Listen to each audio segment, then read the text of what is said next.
Promise of Blood. Book 1 in the Powder Mage Trilogy, written by Brian McClellan and read by Christian Rotzke. Chapter 1. Adamat wore his coat tight, top buttons fastened against a wet night air that seemed to want to drown him. He tugged at his sleeves, trying to coax more length, and picked at the front of the jacket, where it was too close by far around the waist. It had been half a decade since he'd even seen this jacket, but when summons came from the king at this hour, there was no time to get his good one from the tailor. Yet this summer coat provided no defence against the chill snaking through the carriage window. The morning was not far off, but dawn would have a hard time scattering the fog. Adamat could feel it. It was humid even for early spring in Adopest, and chillier than Novi's frozen toes. The soothsayers in No Man's Alley said it was a bad omen, yet who listened to soothsayers these days? Adamat reasoned it would give him a cold, and wondered why he had been summoned out on a pit-made night like this. The carriage approached the front gate of Skyline and moved on without a stop. Adamat clutched at his pant legs and peered out the window. The guards were not at their posts. Odder still, as they continued along the wide path amid the fountains, there were no lights. Skyline had so many lanterns it could be seen all the way from the city, even on the cloudiest night. Tonight, the gardens were dark. Adamat was fine with this. Manhooch used enough of their taxes for his personal amusement. Adamat stared out into the gardens at the black moors where the hedge mazes began, and imagined shapes flitting back and forth in the lawn. What was... Oh, just a sculpture. Adamat sat back, took a deep breath. He could hear his heart beating, thumping, frightened, his stomach tightening. Perhaps they should light the garden lanterns. A little part of him, the part that had once been a police inspector, prowling nights such as these for the thieves and pickpockets in dark alleys, laughed out from inside. "Still your heart, old man," he said to himself. "You were once the eyes staring back from the darkness." The carriage jerked to a stop. Adamat waited for the coachman to open the door. He might have waited all night. The driver rapped on the roof. "You're here," a gruff voice said. Rude. Adamat stepped from the coach, just having time to snatch his hat and cane before the driver flicked the reins and was off, clattering into the night. Adamat uttered a quiet curse after the man and turned around, looking up at Skyline. The nobility called Skyline Palace the Jewel of Adro. It rested on a high hill east of Adopest, so that the sun rose above it every morning. One particularly bold newspaper had compared it to a starving pauper wearing a diamond ring. It was an apt comparison in these lean times. A king's pride doesn't fill the people's bellies. He was at the main entrance. By day it was a grand avenue of marbled walks and fountains, all leading to a pair of giant silver-plated doors, themselves dwarfed by the sheer facade of the biggest single building in Adro. Adamat listened for the soft footfalls of patrolling heelmen. It was said the king's personal guard were everywhere in these gardens, watching every secluded corner, muskets always loaded, bayonets fixed, their grey and white sashes sombre among the green and gold splendour. But there were no footfalls, nor were the fountains running. He'd heard once that the fountains only stopped for the death of the king. Surely he'd not have been summoned here if Manhooch were dead. He smoothed the front of his jacket. Here, next to the building, a few of the lanterns were lit. A figure emerged from the darkness. Adamat tightened his grip on his cane, ready to draw the hidden sword inside at a moment's notice. It was a man in uniform, but little could be discerned in such ill light. He held a rifle or a musket, trained loosely on Adamat, and wore a flat-topped forage cap with a stiff visor. Only one thing could be certain. He was not a heelman. Their tall, plumed hats were easy to recognize, and they never went without them. "You're alone?" a voice asked. "Yes," Adamat said. He held up both hands and turned around. "All right, come on." The soldier edged forward and yanked on one of the mighty silver doors. It rolled outward slowly, ponderously, despite the man putting his weight into it. Adamat moved closer and examined the soldier's jacket. It was dark blue with silver braiding. Adran military. In theory, the military reported to the king. In practice, one man held their leash, Field Marshal Tamas. "Step back, friend," the soldier said. There was a note of impatience in his voice, some unseen stress, but that could have been the weight of the door. Adamat did as he was told, only coming forward again to slip through the entrance when the soldier gestured. "Go ahead," the soldier directed. "Take a right at the diadem and head through the diamond hall. Keep walking until you find yourself in the answering room." The door inched shut behind him and closed with a muffled thump. Adamat was alone in the palace vestibule. Adran military, he mused. Why would a soldier be here on the grounds without any sign of the heelmen? The most frightening answer sprang to mind first: a power struggle. Had the military been called in to deal with a rebellion? There were a number of powerful factions within Adro: the Wings of Adam mercenaries, the Royal Cabal, the Mountain Watch, and the great noble families. Any one of them could have been giving Manhooch trouble. None of it made sense, though. If there had been a power struggle, the palace grounds would be a battlefield, or destroyed outright by the Royal Cabal. Adamat passed the diadem, a giant facsimile of the Adran crown, and noted it was in as bad taste as rumour had it. He entered the diamond hall, where the walls and floor were of scarlet, accented in gold leaf, and thousands of tiny gems, which gave the room its name, glittered from the ceiling in the light of a single-lit candelabra. The tiny flames of the candelabra flickered as if in the wind, and the room was cold. Adamat's sense of unease deepened as he neared the far end of the gallery. Not a sign of life, and the only sound came from his own echoing footfalls on the marble floor. A window had been shattered, explaining the chill. The result of one of the king's famous temper tantrums? Or something else? He could hear his heart beating in his ears. There, behind a curtain, a pair of boots? Adamat passed a hand before his eyes. A trick of the light. He stepped over to reassure himself and pulled back the curtain. A body lay in the shadows. Adamat bent over it, touched the skin. It was warm, but the man was most certainly dead.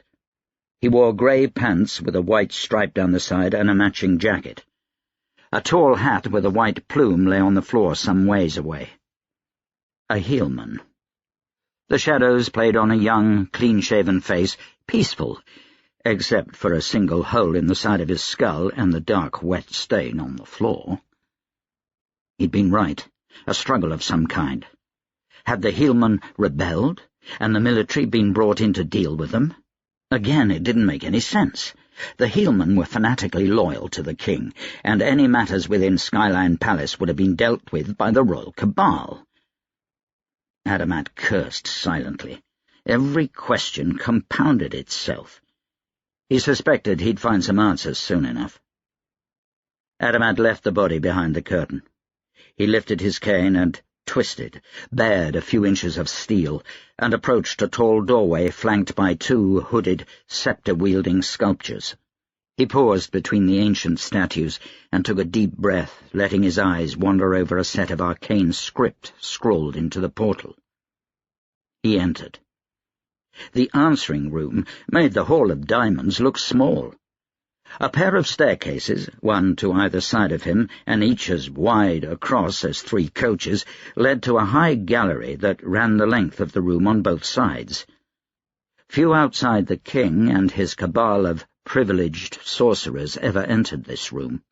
In the centre of the room was a single chair. On a dais, a handbreadth off the floor, facing a collection of knee-pillows where the cabal acknowledged their liege. The room was well lit, though from no discernible source of light. A man sat on the stairs to Adamat's right. He was older than Adamat, just into his 60th year, with silver hair and a neatly trimmed moustache that still retained a hint of black. He had a strong but not overly large jaw, and his cheekbones were well defined. His skin was darkened by the sun, and there were deep lines at the corners of his mouth and eyes. He wore a dark blue soldier's uniform, with a silver representation of a powder keg pinned above the heart, and 9 gold service stripes sewn on the right breast, 1 for every 5 years in the Adran military. His uniform lacked an officer's epaulets, but the weary experience in the man's brown eyes left no question that he'd led armies on the battlefield. There was a single pistol, hammer cocked, on the stair next to him. He leaned on a sheathed small sword and watched as a stream of blood slowly trickled down each step, a dark line on the yellow and white marble. "Field Marshal Tamas," Adamat said. He sheathed his cane sword and twisted until it clicked shut. The man looked up. "I don't believe we've ever met." "We have," Adamat said. 14 years ago. A charity ball thrown by Lord Alman." "I have a terrible time with faces," the Field Marshal said. "I apologize." Adamat couldn't take his eyes off the rivulet of blood. "Sir, I was summoned here.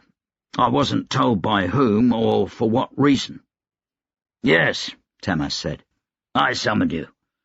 On the recommendation of one of my marked, Senka. He said you served together on the police force in the 12th district." Adamat pictured Senka in his mind. He was a short man with an unruly beard and a penchant for wines and fine food. He'd seen him last 7 years ago. "I didn't know he was a powder mage." "We tried to find anyone with an affinity for it as soon as possible," Tamas said. "But Senka was a late bloomer.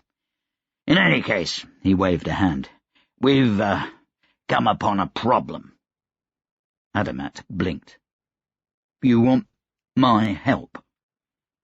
The Field Marshal raised an eyebrow. "Is that such an unusual request? You were once a fine police investigator, a good servant of Adro, and Senka tells me that you have a perfect memory." "Still, sir." "Eh?" "I'm still an investigator. Not with the police, sir, but I still take jobs." "Excellent. Then it's not so odd for me to seek your services." "Well, no," Adamat said. "But, sir, this is Skyline Palace. There's a dead heelman in the Diamond Hall, and—" He pointed at the stream of blood on the stairs. "Where's the king?" Tamas tilted his head to the side. "He's locked himself in the chapel." "You've staged a coup," Adamat said. He caught a glimpse of movement with the corner of his eye, saw a soldier appear at the top of the stairs. The man was a Deliv, a dark-skinned northerner. He wore the same uniform as Tamas, with 8 golden stripes on the right breast. The left breast of his uniform displayed a silver powder keg, the sign of a marked, another powder mage. "We have a lot of bodies to move," the Deliv said. Tamas gave his subordinate a glance. "I know, Sabon." "Who's this?" Sabon asked. "The inspector that Senka requested." "I don't like him being here," Sabon said. "It could compromise everything." Senka trusted him. "You've staged a coup," Adamat said again, with certainty. "I'll help with the bodies in a moment," Tamas said. "I'm old. I need some rest now and then." The Deliv gave a sharp nod and disappeared. "Sir," Adamat said, "what have you done?" He tightened his grip on his cane sword. Tamas pursed his lips. Some say the Adran royal cabal had the most powerful, privileged sorcerers in all the 9 nations, second only to Kez, he said quietly. Yet I've just slaughtered every one of them. Do you think I'd have trouble with an old inspector and his cane sword? Adamat loosened his grip. He felt ill. I suppose not. Senka led me to believe that you were pragmatic. If that is the case, I would like to employ your services. If not, I'll kill you now and look for a solution elsewhere. You've staged a coup, Adamat said again. Tamas sighed. Must we keep coming back to that? Is it so shocking? Tell me, can you think of any fewer than a dozen factions within Adro with reason to dethrone the king? I didn't think any of them had the skill, Adamat said. Or the daring. His eyes returned to the blood on the stairs before his mind travelled to his wife and children asleep in their beds. He looked at the field marshal. His hair was tousled. There were drops of blood on his jacket. A lot, now that he thought to look. Tamas might as well have been sprayed with it.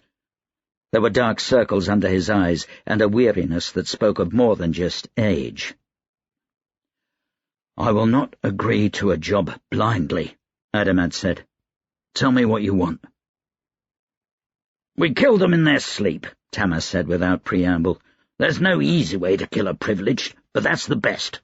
A mistake was made, and we had a fight on our hands. Tamas looked pained for a moment, and Adamat suspected that the fight had not gone as well as Tamas would have liked. We prevailed, yet upon the lips of the dying was one phrase. Adamat waited. You can't break Krezimir's promise, Tamas said. That's what the dying sorceress said to me. Does it mean anything to you? Adamat smoothed the front of his coat and sought to recall old memories. No. Krezimir's promise. Broken... Wait. Krezimir's broken promise. He looked up. It was the name of a street gang, 22 years ago. Senka couldn't remember that? Tamas continued. Senka thought it sounded familiar. He was certain you'd remember it. I don't forget things, Adamat said. Krezimir's broken promise was a street gang with 43 members. They were all young. Some of them no more than children. The oldest not yet 20. We were trying to round up some of the leaders to put a stop to a string of thefts. They were an odd lot. They broke into churches and robbed priests. What happened to them? Adamat couldn't help but look at the blood on the stairs. One day they disappeared. Every one of them, including our informants. We found the whole lot a few days later. 43 bodies jammed into a drain culvert like pickled pig's feet. They'd been massacred by powerful sorceries with excessive brutality. The marks of the king's royal cabal. The investigation ended there. Adamat suppressed a shiver. He'd not once seen a thing like that, not before or since. He'd witnessed executions and riots and murder scenes that filled him with less dread. The Deliv soldier appeared again at the top of the stairs. "We need you," he said to Tamas. "Find out why these mages would utter those words with their final breath," Tamas said. "It may be connected to your street gang. Maybe not. Either way, find me an answer. I don't like the riddles of the dead." He got to his feet quickly, moving like a man 20 years younger, and jogged up the stairs after the Deliv. His boot splashed in the blood, leaving behind red prints. "Also," he called over his shoulder, "keep silent about what you've seen here until the execution. It will begin at noon." "But," Adamat said, "where do I start? Can I speak with Senka?" Tamas paused near the top of the stairs and turned. "If you can speak with the dead, you're welcome to." Adamat ground his teeth. "How did they say the words?" he said. "Was it a command, or a statement, or—" Tamas frowned. "An entreaty, as if the blood draining from their bodies was not their primary concern. I must go now." One more thing," Adamat said. Tamas looked to be near the end of his patience. "If I'm to help you, tell me why all of this." He gestured to the blood on the stairs. "I have things that require my attention," Tamas warned. Adamat felt his jaw tighten. "Did you do this for power?" "I did this for me," Tamas said. "And I did this for Adro, so that Manhooch wouldn't sign us all into slavery to the Kes with the Accords. I did it because those grumbling students of philosophy at the university only play at rebellion. The Age of Kings is dead, Adamat, and I've killed it." Adamat examined Tamas's face. The Accords was a treaty to be signed with the King of Kes that would absolve all Adran debt, but impose strict tax and regulation on Adro, making it little more than a Kes vassal. The Field Marshal had been outspoken about the Accords, but then that was expected. The Kes had executed Tamas's late wife. "It is," Adamat said. "Then get me some bloody answers." The Field Marshal whirled and disappeared into the hallway above. Adamat remembered the bodies of that street gang as they were being pulled from the drain in the wet and mud, remembered the horror etched upon their dead faces. The answers may very well be bloody. Chapter 2. "Lajos is dying," Sabon said. Tamas entered the apartments of the privileged who'd been Zachary the Beadle. He swept through the salon and entered the bedchamber, a room bigger than most merchants' houses. The walls were indigo and covered with colourful paintings that displayed various beadles in the history of Adro's royal cabal. Doors led off to auxiliary rooms, such as the privy and beadles' kitchens. The door to the beadle's private brothel had been ripped apart, splinters no bigger than a finger scattered across the room. The beadle's bed had been stripped of sheets, the beadle's body tossed aside for a wounded powder mage. "How do you feel?" Tamas said. Lajos managed a weak cough. Marked were tougher than most, and with the gunpowder Lajos had ingested now coursing through his blood, he would feel little pain. It was little consolation as Tamas gazed on his friend. Half of Lajos's right arm was gone, lengthwise, and a hole the size of a melon had been torn through his abdomen. It was a miracle he'd lived this long. They'd given him half a horn's worth of powder. That alone should have killed him. "I've felt better," Lajos said. He coughed again, blood leaking from the corner of his mouth. Tamas drew his handkerchief and dabbed the blood away. "It won't be much longer," he said. "I know," Lajos said. Tamas squeezed his friend's hand. Lajos mouthed the words, "Thank you." Tamas took a deep breath.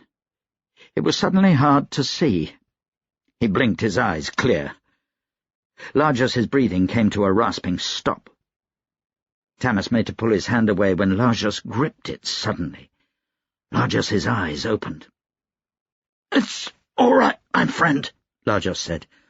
"You've done what needed to be done. Have peace." His eyes focused elsewhere and then stilled. He was dead. Tamas closed his friend's eyes with the tips of his fingers and turned to Sabon. The Delev stood on the other side of the room, examining what was left of the door to the harem where it hung on the frame by one hinge. Tamas joined him and looked inside. The women had been corralled away an hour ago by his soldiers, taken to some other part of the palace with the rest of the privileged whores. "The fury of a woman," Sabon murmured. "Indeed," Tamas said. "There's no way we could have planned for this." "Tell that to them," Tamas said. He jerked his head at the row of 4 bodies on the floor and the fifth that would soon be joining them. 5 powder mages, 5 friends, all because of one privileged that had been unaccounted for. Tamas had just put a bullet in the beadle's head, a man who he'd shaken hands with and spoken to on a regular basis. Tamas's marked stood around him, ready in case the old man had some fight in him. They were not ready for the other privileged, the one hiding in the brothel. She'd sliced through that door like a guillotine blade through a melon. Privileged gloves on her hands, fingers dancing as her sorcery tore Tamas's powder mages to shreds. A powder mage could float a bullet over a mile and hit the bullseye every time. He could angle a bullet around corners with the power of his mind, and ingest black powder to make himself stronger and faster than other men. But he could do little to contest privileged sorcery at close range. Tamas, Sabon, and Largus had been the only men with time to react, and they'd barely fought her off. She'd fled, echoes of sorcerous destruction following her through the palace as she went, probably nothing more than a show to keep them from following. Her parting shot had been Largus's mortal wound, but it had been randomly flung. It very well could have been Sabon, or even Tamas himself, who died there on the bed a moment ago. The thought chilled Tamas's blood. Tamas looked away from the door. "We'll have to follow her, find her, and kill her. She's dangerous on the loose." "A job for the Mage Breaker," Sabon said. "I wondered why you've kept him around." "A contingency I didn't want to use," Tamas said.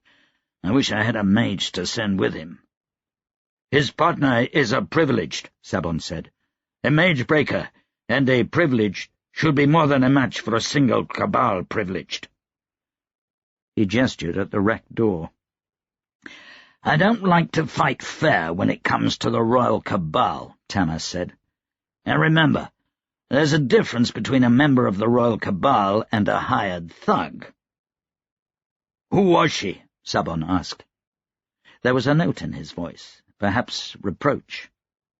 "I've no idea," Tamas snapped. "I knew every one of the King's Cabal. I met them, dined with them. She was a stranger." Sabon took Tamas's anger without comment. "A spy for another Cabal?" "Not likely. The brothel girls are all checked. She didn't look like a whore. She was strong, weathered. The beadle's lover, maybe? I've never seen her before in my life." "Could the beadle have been training someone in secret?" "Apprentices are never secret," Tamas said. "Privileged are too suspicious to allow that." "Their suspicions are often well-founded," Sabon said. "There has to be a reason for her presence." "I know. We'll deal with her in good time." "If the others had been here," Sabon said. "More of us would be dead," Tamas said.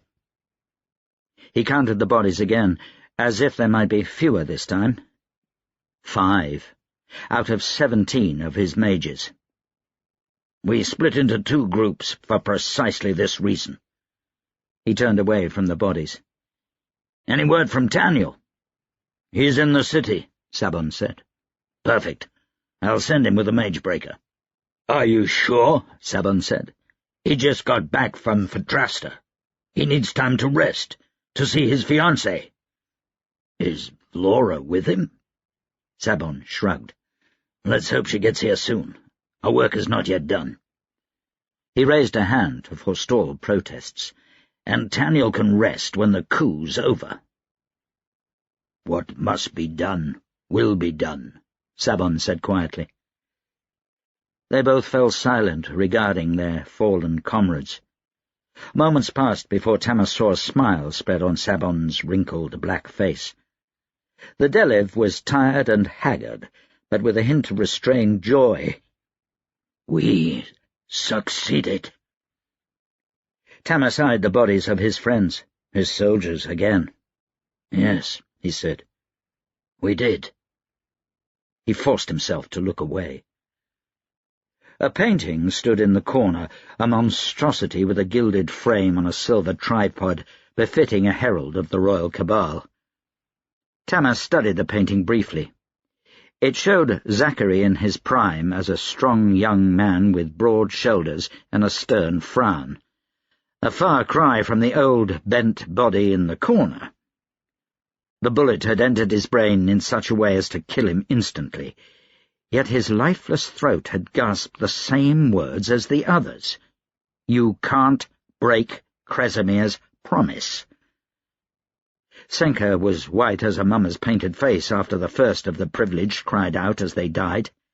He demanded that Tamas summon Adamat here to the heart of their crime. Tamas hoped that Senka was wrong. He hoped that the investigator found nothing. Tamas left the Cabal's wing of the palace, Sabon following close behind. "I need a new bodyguard," Tamas said as they walked. It pained him to speak of it, with Laujus's body still cooling. "They're marked?" Sabon asked. "I can't spare one, not now." "I've had my eye on a Nakt," Sabon said. "A man named Olem." "He's a soldier?" Tamas asked. He thought he knew the name.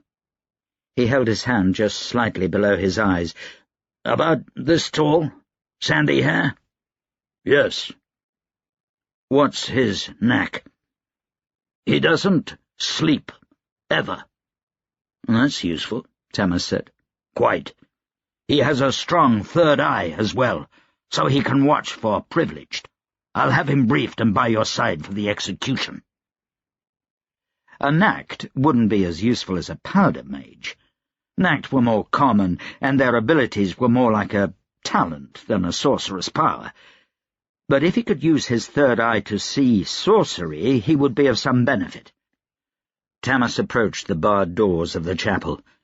A pair of Tamas's soldiers emerged from the shadows by the wall, muskets at the ready. Tamas nodded to them and gestured at the door. One of the soldiers removed a long knife from his belt and slid it between the doors to the chapels. "He flipped the diocell's latch," said the soldier, fiddling with a knife, "but he didn't even bother to stack anything in front of the door. Not very enterprising, if you ask me."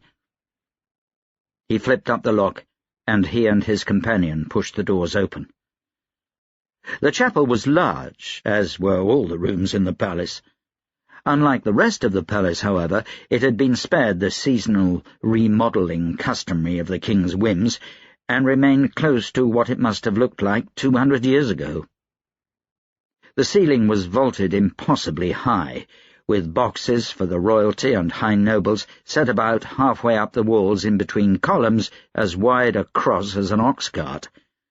The floor was tiled in marble designed in intricate mosaics of various shapes and sizes, while the ceiling contained panelled depictions of the saints as they founded the 9 nations under the god Kresemir's fatherly gaze. 2 altars sat at the front of the chapel, raised slightly above the benches, next to a pulpit of blackwood. The first altar, smaller, closer to the people, was dedicated to Adro's founding saint, Adam. The second, larger altar, sided by marble and covered with satin, was dedicated to Kresemir. Beside this altar huddled Manhuch XII, sovereign of Adro, and his wife Natalia, Duchess of Tarani. Natalia stared behind and above the altar, her lips moving in silent prayer to Kresemir's rope.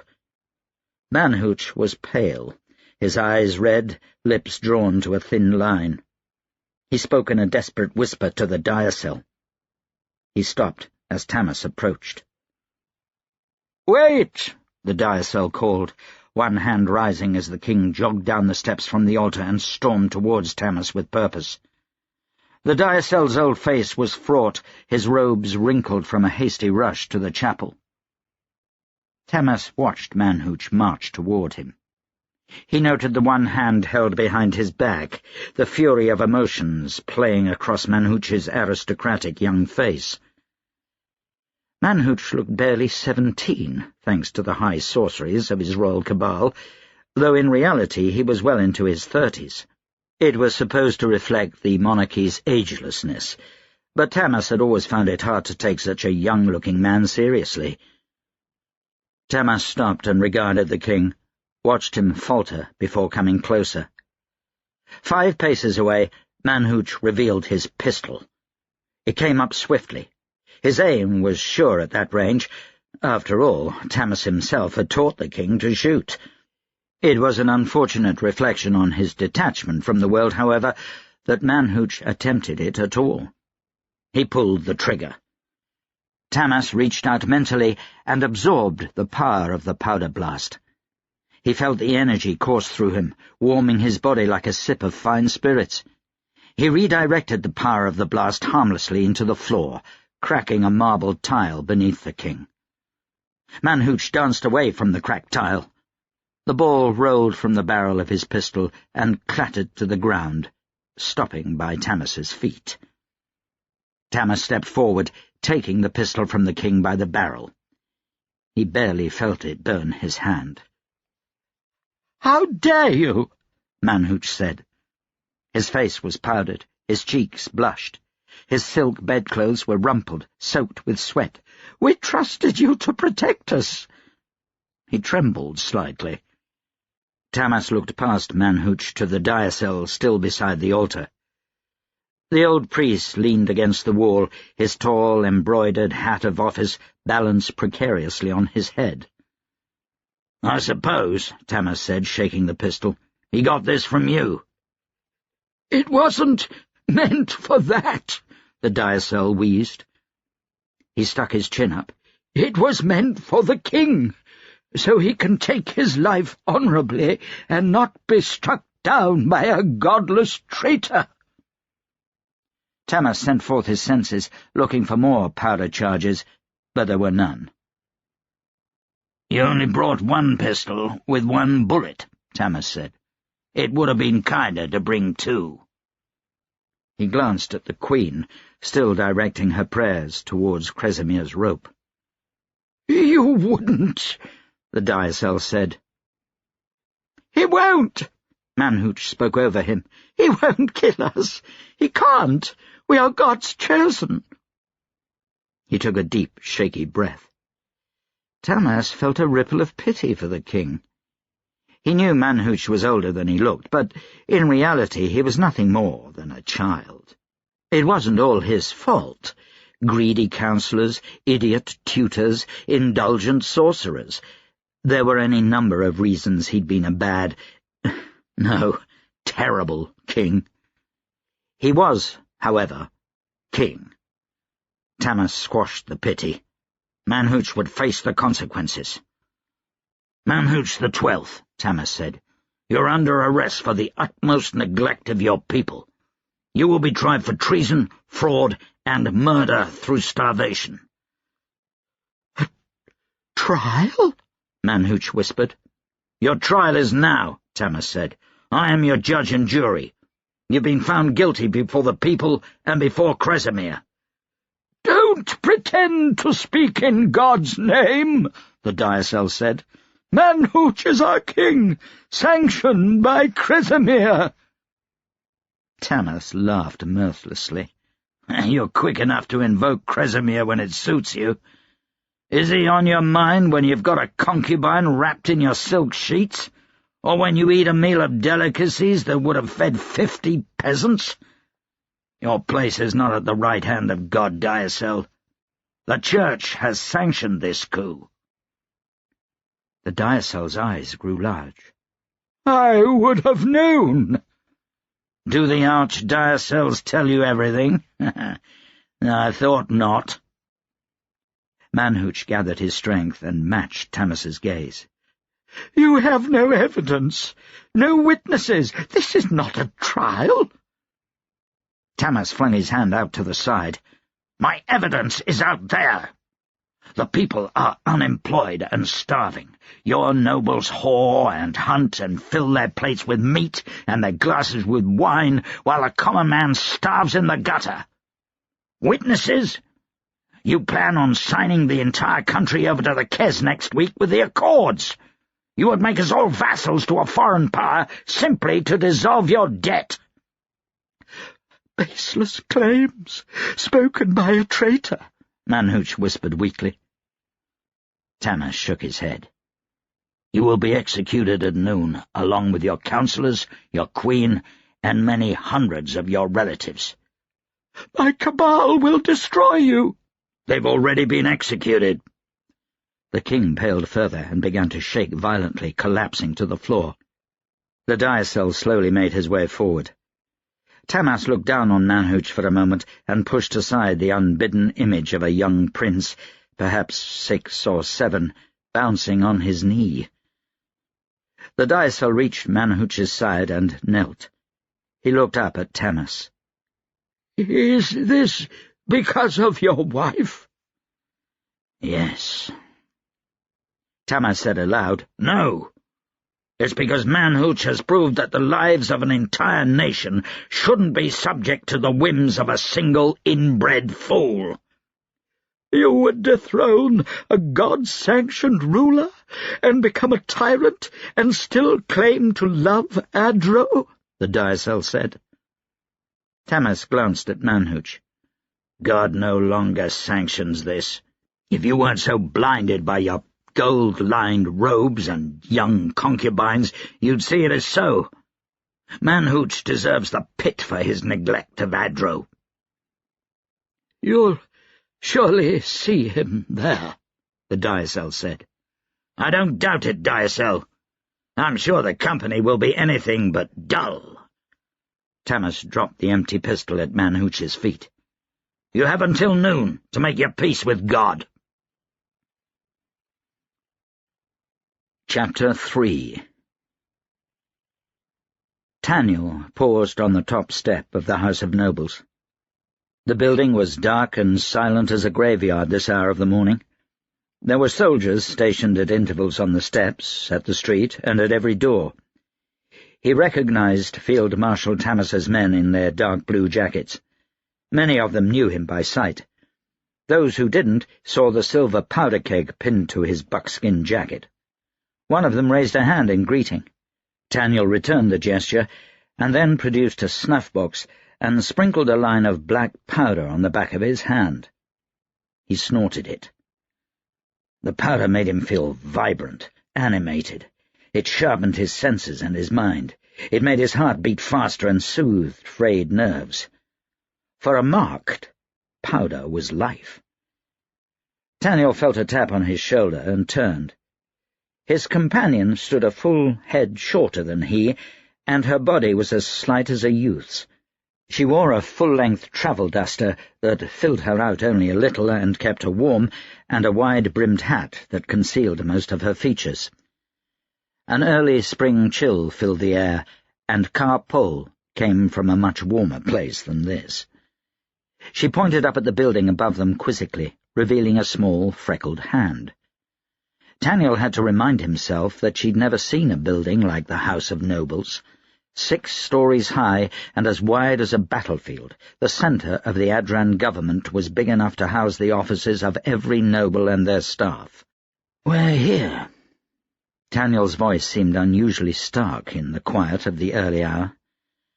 "This is where his soldiers said to go. He doesn't have an office here."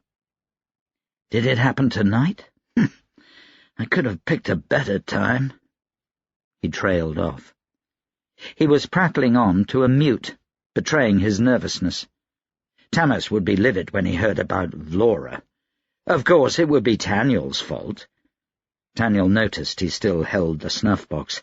His hands were trembling. He tapped out another dark line on the back of his thumb. He snorted the powder and tilted his head back as his heart pumped faster. Lines in the darkness grew sharper, sounds louder, and he sighed at the comfort the powder trance gave him. He held up a hand to the light of the street lamp. It no longer shook. "Poe," he said, addressing the girl, "I haven't seen Tamas in some time. He's a hard man to all but a close few. Sabon, Largos, those are his friends. I'm just another soldier." Green eyes regarded him from beneath the wide-brimmed hat. "Understand," he said. Carpole nodded briefly. "Here," Taniel said. He reached into the front of his jacket and removed his sketchbook. It was a worn book, ragged from use and travels, bound in faded calfskin.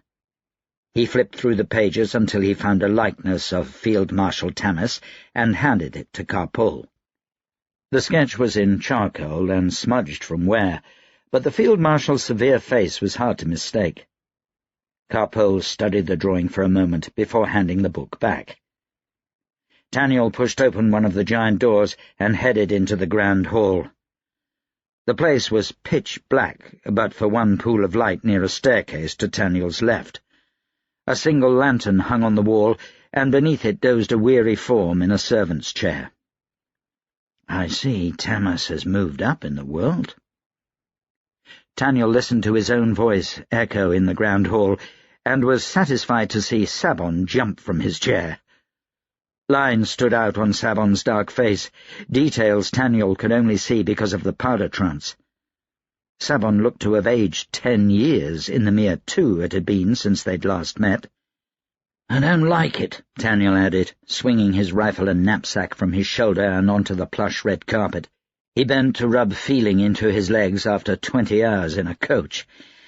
"Too cold in the winter, too lonely in the summer, and a space like this just invites house guests." Sabon chuckled as he came over. He clasped Taniel's hand and pulled him into an embrace. "How's Fatrasta?" "Officially? Still at war with the Kes," Taniel said. "Unofficially, the Kes have sued for peace, and all but a few regiments have returned to the 9. Fatrasta has won their independence." "You kill a Kes privileged or two for me?" Sabon said. Taniel lifted his rifle to the light. Sabon ran his finger along the row of notches in the stock and whistled appreciatively. "Even a few wardens," Taniel said. "Those are hard to kill," Sabon said. Taniel nodded. "Took more than one bullet for the wardens." "Taniel Two-Shot," Sabon said. "You've been the talk of the 9 for a year. The Royal Cabal has been scared stiff. Wanted Manhooch to recall you. Marked killing privileged, even Kes privileged, is a bad precedent." "Too late, I assume," Taniel said, glancing around the dark grand hall. "Else he wouldn't be here. If all went as planned, Tamas had slaughtered the Royal Cabal and captured Manhooch." "It was done a few hours ago," Sabon said. Taniel thought he saw a hardness to the old soldier's eyes. "Things didn't go well." "We lost 5 men." Sabon rattled off a list of names. "May they rest with Kresimir." Even as he said it, the prayer sounded hollow in Taniel's ears. He winced. "And Tamas?" Sabon sighed. "He is tired. Toppling Manhooch is only the first step. We still have the execution, a new government to establish, the Kes to deal with, starvation, the poor, the list goes on." "Does he foresee problems with the people?" "Tamas foresees just about everything. There will be royalists.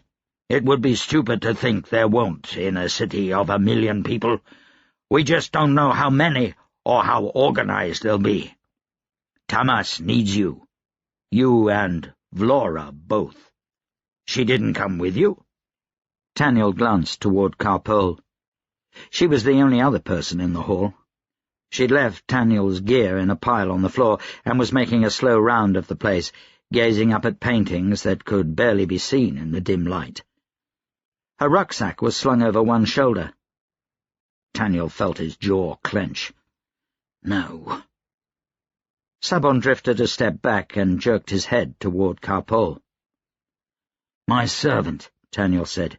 "A Dionyse." "A savage, huh?" Sabon mused. "Did the Dionyse Empire finally open their borders? That's big news." "No," Taniel said. "Some of the Dionyse tribes live in western Fatrasta." "Doesn't look more than a boy."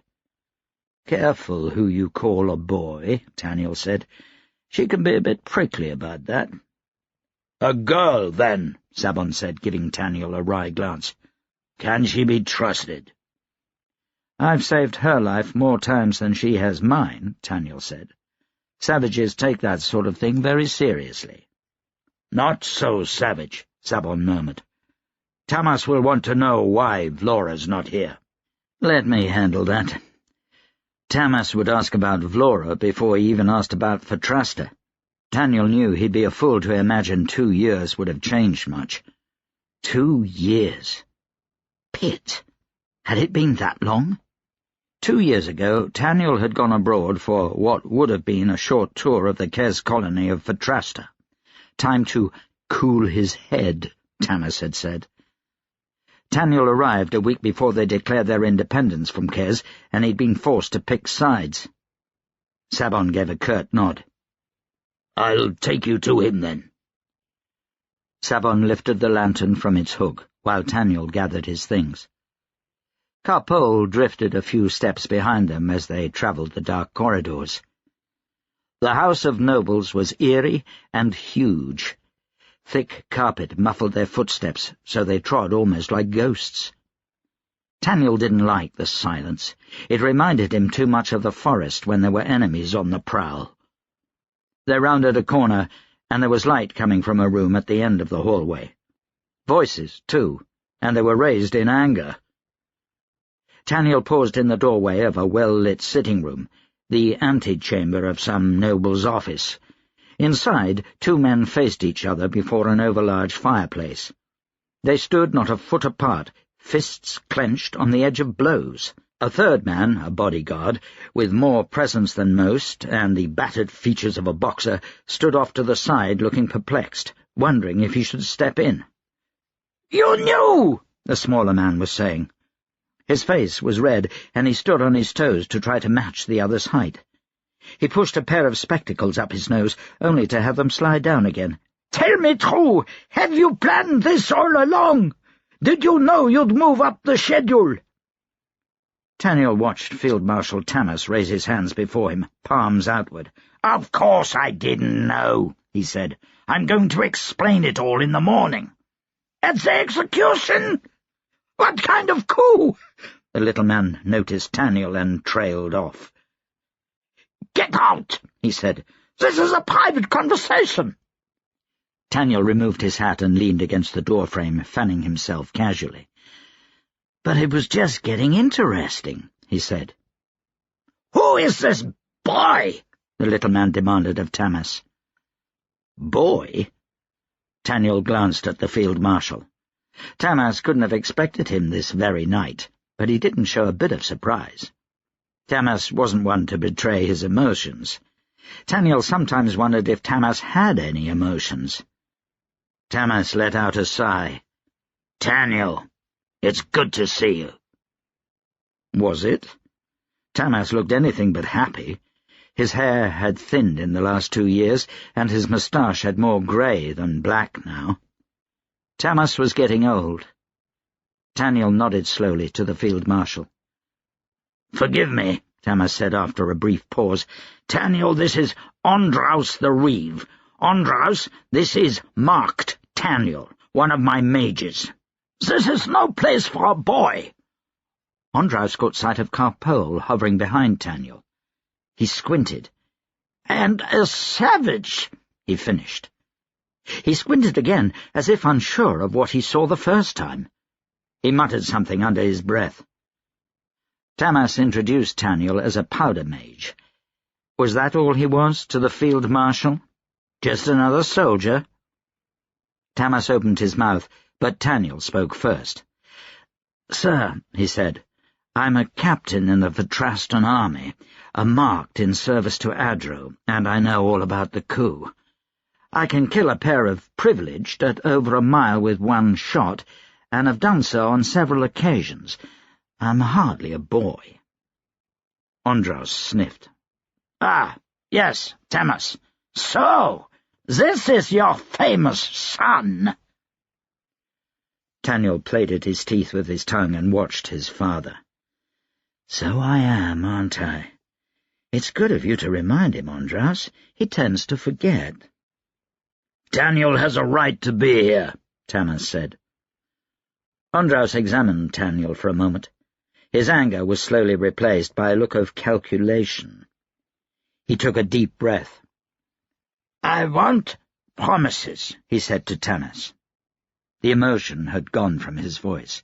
It was all business, and there was a note of danger there far more frightening than his former fury. "The others will be as angry as I, but if you let me get my hands on the royal ledgers before the execution, I'll give you my support." "How kind," Tamas said dryly. "You're the king's reeve. You already have the royal ledgers." "No," Ondraus said, as if explaining something to a child. "I'm the city reeve. I want Manhooch's private accounting. He's been spending like an expensive whore at the jeweller's for 10 years, and I intend to balance the books." "We agreed to open his coffers to the poor." "After I balance the books." Tamas considered this for a moment. "Done. You have until the execution. At noon." "Right." Ondraus crossed the room, leaning heavily on a cane. He gestured the big man to follow him. They both pushed past Taniel and moved down the dark hall, their footsteps echoing on marble. "Without so much as a by your leave," Taniel said. "The world is nothing more than figures and arithmetic to Ondraus," Tamas said with a dismissive gesture. He motioned Taniel into the room and stepped forward. They shook hands. Taniel searched his father's eyes, wondered if he should pull him into a hug like he might with comrades long absent. Tamas was frowning at the wall, his mind on something else, and Taniel let the thought go. "Where is Vlora?" Tamas asked, looking curiously at Carpole. "Didn't you visit her in Gileman on the way here?" "She's taking another coach," Taniel said. He tried to keep his tone neutral. First thing Tamas asked, of course. "Sit down," Tamas said. "There's so much to talk about. Now let's begin with this. Who is she?" Carpole had set Taniel's knapsack and rifle in the corner, and was examining the room and the curtains with some interest. Her time in the cities of the Nine had been hurried, as she and Taniel had taken coach after coach, sleeping as they travelled, to arrive in Adapest. "Her name is Carpole," Taniel said. "She's a Dionyse, from a tribe in western Fatrasta." "Pole," Taniel instructed, "remove your hat." He gave his father an apologetic smile. "I'm still teaching her Adran manners. Their ways are very different from ours." "The Dionyse Empire has opened their borders?" Tamas seemed sceptical. "A number of natives in the Fatrastan wilds share blood with the Dionyse, but the strait between Dionyse and Fatrasta keeps them from suffering their cousins' isolationism." "Does Dionyse concern the Fatrastan generals?" "Concern? The mere thought gives them heartburn. But the Dionyse civil war has shown no sign of stopping. They won't turn their eyes outward for some time." "And the Kes?" Tamas asked. "Well, when I left, they were already making overtures of peace." "That's a pity. I'd hoped Fatrasta would keep them occupied for some time yet." Tamas gave Taniel a look up and down. "I see you're still wearing frontier clothing." "And what's wrong with that? I spend all my money on passage home." Taniel tugged on the front of his buckskin jacket. "These are the best clothes on the frontier. Warm, durable. I forgot how bloody cold Adro can be. I'm glad I have them." "I see." Tamas stepped over to Carpole and gave her a look over. She held her hat in both hands and boldly returned Tamas's gaze. Her hair was fire-red, and her light skin was covered in ashen freckles, an oddity unseen in the Nine. Her features were small, petite, not at all the image of a big, savage warrior that most of the Nine had of the Dionyse. "Fascinating," Tamas said. "How did you come across her?" "She was the scout for our regiment," Taniel said. "Helped us track Kes privilege through the Fatrastan wilds. She became my spotter, and I saved her life a few times. She hasn't left my side since. She speaks Adran? She's a mute. She understands it, though. Tamas leaned forward, looking into Carpole's eyes. He examined her cheeks and ears as well, as one might a prize horse. Taniel wondered if Tamas would check the teeth next. Carpole would bite him for that. Taniel almost hoped he did. Taniel said, "She's a sorcerer, a bone eye. The Dine-Eye's version of a privileged, though their magic is somewhat different from what I gather." "Savage sorcerers," Tamas said. I've heard something about them. She's very small. How old is she?" 14 years, Taniel said, "I think. They're a small-statured people, but demons on the battlefield. Not bad with a rifle, either." "Ah," he said as he suddenly remembered, "I wanted to show you something." He pointed to his rifle. Carpole undid the knot holding his satchel to it and brought it to him. Taniel grinned and held the rifle out to his father. Is this the rifle you used for that shot?" Tamas asked. "Sure is." Tamas took the rifle by the barrel, flipped it up, and sighted. "Awfully long. Good weight. Rifled bore and covered pan on the flintlock. Beautiful craftsmanship." "Take a look at the name under the barrel." "A Rouge. Very nice." "Not just the design," Taniel said. "Made by the man himself. I spent a month with him in Fatrasta. He'd been working on it for quite some time. Made it a gift to me." Tamas's eyes widened. "Genuine? I've not seen better-made rifles. We bought rights to the patent a year ago and have been churning them out for the army, but I've only seen one made by the man himself." Taniel felt warmth at his father's wonder. Finally, something new, something Tamas might be proud of. "The Kes tried to buy the patent too," Taniel said. "Really? Even though they were at war with Fatrasta?" "Of course. The Rouge rifle kicked their asses on the frontier. Hardly a misfire, even in the worst of weather. Rouge wouldn't sell it to them, not for a chest of gold and an earldom, and Kes gunsmiths can't replicate his work." "No one can. Not unless they've been trained by the man himself." Tamas examined the rifle closely for several minutes before handing it back. "You like it?" Taniel said. "Remarkable." His interest seemed to wane suddenly, his attention becoming distant. Taniel hesitated. "Then you'll like this." He held out a hand to Carpole. She brought him a wooden case, a little longer than a man's forearm, and made of polished mahogany. "A gift," Taniel said. Tamas set the case on the table and flipped open the top. "Incredible," he breathed. "Saw-handled dueling pistols," Taniel said. "Made by Rouge's oldest son, who they say is a better gunsmith than his father. Refined flintlock with a rainproof pan and a roller bearing on the steel spring. A smooth bore, but more accurate than most." Taniel felt the warmth return as his father's face lit up. Tamas lifted one of the matched pair of pistols and ran his fingers up and down the octagonal barrel. Ivory inlay caught the lamplight, the polish on it shining beautifully. "These are incredible. I'll have to provoke an insult just so I can use them." Taniel chuckled. That sounded like something Tamas would do. "These are wonderful," Tamas said. Taniel thought he saw something glisten in his father's eyes. Was he proud? Grateful? No, he decided. Tamas doesn't know the meaning of those words. "I wish we had more time to talk," Tamas said. "On to business?" Of course, no time for chatting, no time to catch up with a long-absent son. "Unfortunately," Tamas said, either missing or ignoring the sarcasm. "Sabon," he called. The Delev appeared in the doorway. "Bring in the mercenaries. Sabon disappeared again. "Now, where is Vlora? We need you both. Did Sabon tell you about our losses?" "Sabon told me.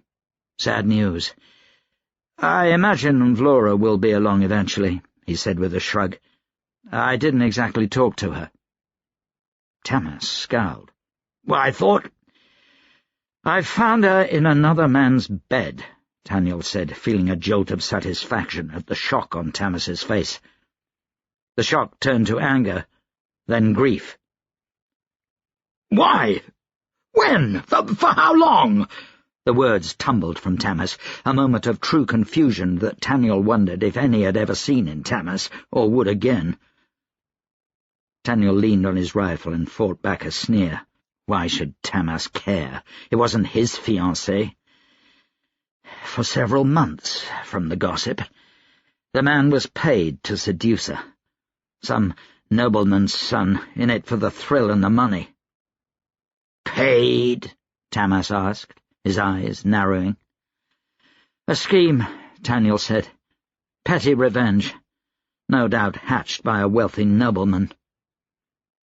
Taniel hadn't taken the time to find out who the culprit was, but he had little uncertainty.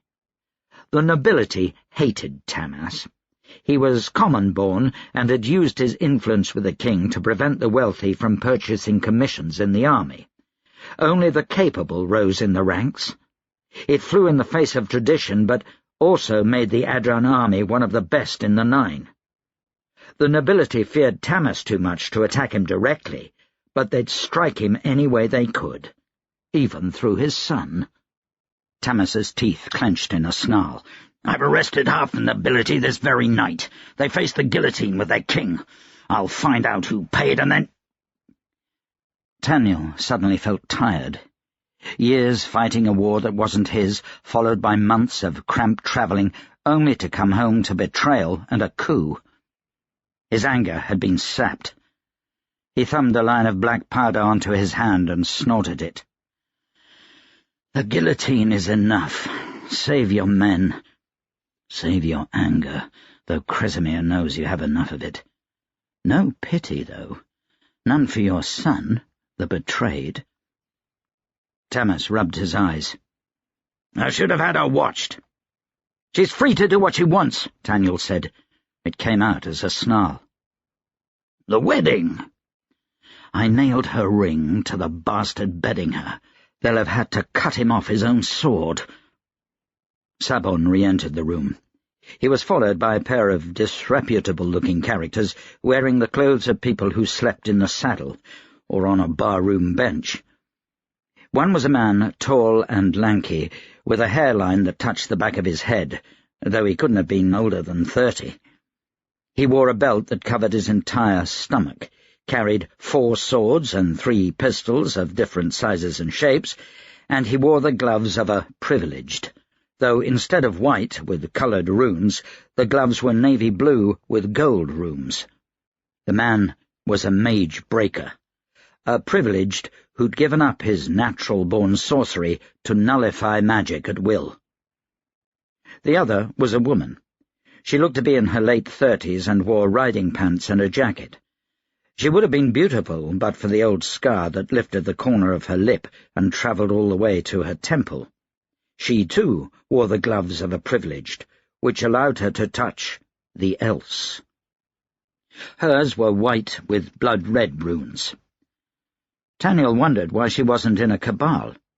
He could sense she was strong enough even without opening his third eye. Mercenaries, Tamas had said. These two had a look. A privileged and a mage-breaker together were a dangerous combination. They were used to hunt knacked, marked, and privileged. Taniel wondered which his father had in mind. "A privileged escaped our coloured skyline," Tamas said. "Not one of the royal cabal, but powerful nonetheless. I want you 3, a glance at Carpole, 4, to track her down and kill her." Tamas settled into the role of a man used to briefing his soldiers, and Taniel realized his homecoming amounted to little more than a briefing and an assignment. off hunting another privileged. He glanced at the two mercenaries. They had a competent look to them. Taniel had had less to work with than Fatrasta. This privilege they meant to hunt had killed 5 seasoned powder mages in half a breath. She'd be dangerous, and Taniel had never hunted in a city before. He decided the challenge would keep his mind off things. Taniel lifted his snuff-box once more and tapped out a line on the back of his hand, ignoring his father's disapproving look. Nyla paused for a moment to watch the fire burn beneath the big iron pot suspended in the fireplace. She rubbed her chapped hands together and warmed them over the flames. The water would boil soon, and she'd finish washing the laundry for everyone in the townhouse. There was a small pile of dirty laundry stacked by the pantry, but most of the family's clothes, as well as the servants' livery, had been soaking in the large vats of warm water and lye soap since last evening. They would need to be boiled, rinsed, and then hung out to dry. But first she needed to iron the Duke's dress uniform. He had a meeting with the king at 10. That was still hours away, but all of it, the washing, rinsing, and ironing, had to be done before the cooks got up to make breakfast. The door to the washroom opened, and a boy of 5 came into the kitchen, rubbing the sleep from his eyes. "Can't sleep, young master?" Nyla asked. "No," he said. The only child of Duke Eldamint's, Jakob was very sickly. He had blonde hair and a pale face with narrow cheeks. He was small for his age, but bright and friendlier to the help than a duke's son ought to be. Nyla had been 13 and an apprentice laundress for the Eldamints when he was born. From the time he could walk, he'd taken a liking to her, much to the chagrin of his mother and governess. "Have a seat here," Nyla said, rearranging a clean, dry blanket near the fire for Jakob. "Only for a couple of minutes. Then you need to go back to bed before Ganny awakes." He settled onto the blanket and watched her heat the irons on the stove and lay out his father's clothes. His eyes soon began to droop, and he settled onto his side. Nyla dragged a large wash-basin over beside the iron pot. She was just about to pour in the water when the door opened again. "Nyla?" Ganny stood in the doorway, hands on her hips. She was 26 and severe beyond her age, well suited to be the governess of a ducal heir. She wore her cocoa-coloured hair up in a tight bun behind her head. Even in her nightclothes, Ganny seemed more proper than Nyla, with her plain dress and unruly auburn curls. Nyla put a finger to her lips. "You know he's not supposed to be in here," Ganny said, lowering her voice. "Well, what should I do? Say no?" "Of course." "Leave him be. He's finally asleep. He'll catch a cold down here." "He's right next to the fire," Nyla said. "If the Duchess finds him here, she'll be furious." Ganny shook her finger at Nyla. "I won't stick up for you when she turns you out on the street." "And when have you ever stuck up for me?" Ganny's lips took on a hard line. "I'll recommend your dismissal to the Duchess tonight. You're nothing but a bad influence on Jakob." "I will—" Nyla took one look at the sleeping boy and closed her mouth. She had no family, no connections. The Duchess already disliked her. Duke Eldamint's had a habit of bedding the help, and he'd been looking at her more often lately. Nyla didn't need any trouble with Ganny, even if she was a bully. "I'm sorry, Ganny," Nyla said. "I'll get him back to bed now. Do you have any clothes I can get the stains out of for you?" "That's a better attitude," Ganny said. "Now—" She was interrupted by a hammering on the front door, loud enough to be heard all the way at the back of the townhouse.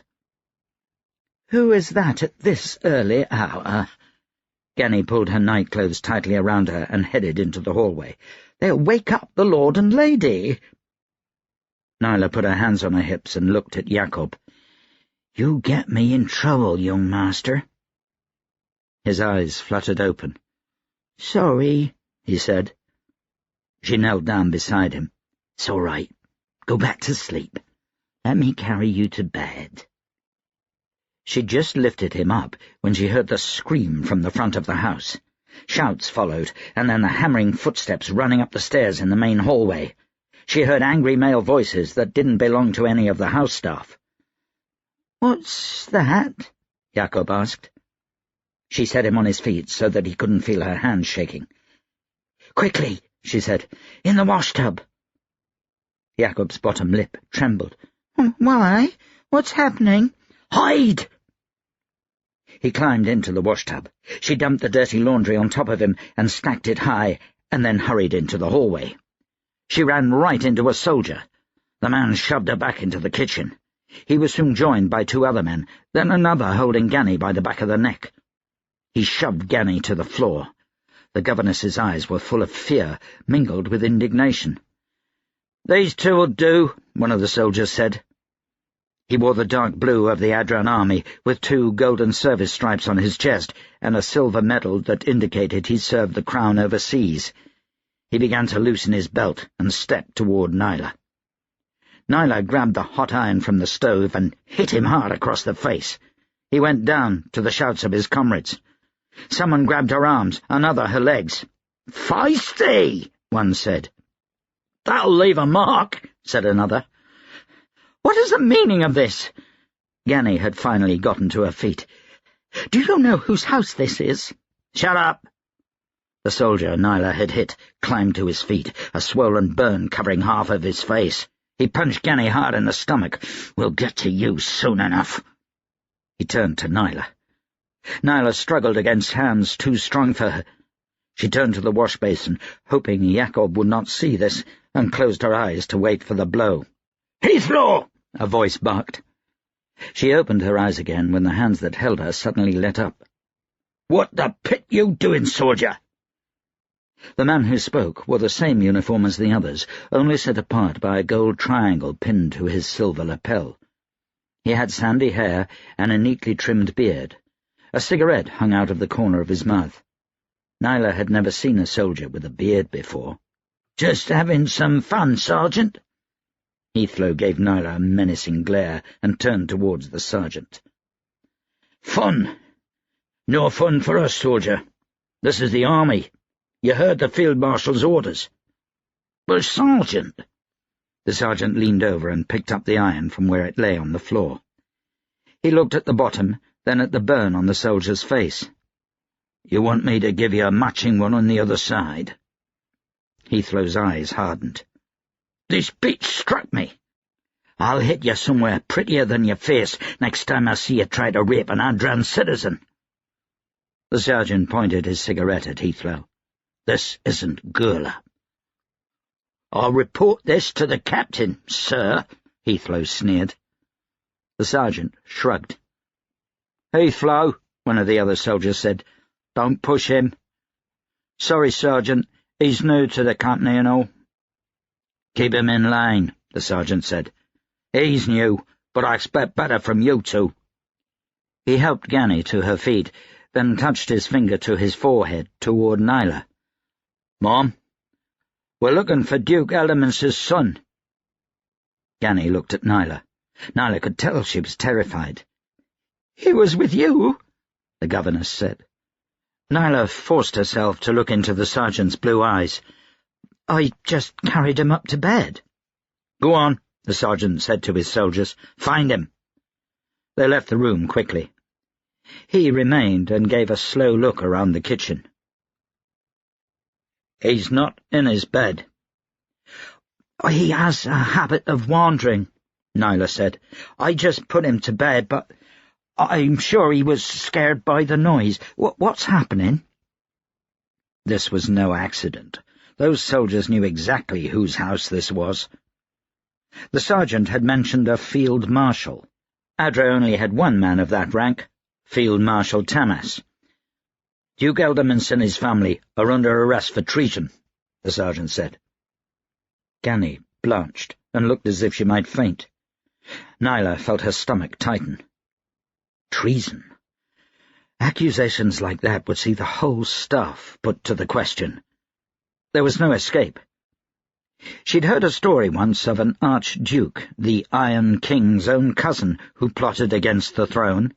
His family and every member of his staff had been sent to the guillotine. "You're free to go," the sergeant said. "We're only here for the Duke and his family." He stepped toward the wash-basin, frowning. "You'll want to find new employment. In fact, if you can, you should leave the city for at least a few days." He put the cigarette between his lips and lifted a pair of trousers from the top of the wash-basin. "Olam!" The sergeant turned his head as another soldier entered the room. "They find the boy?" Olam said, the wash-basin forgotten. "No, but a summons came for you, from the field marshal." "For me?" Olam sounded doubtful. "Report to Commander Sabon immediately."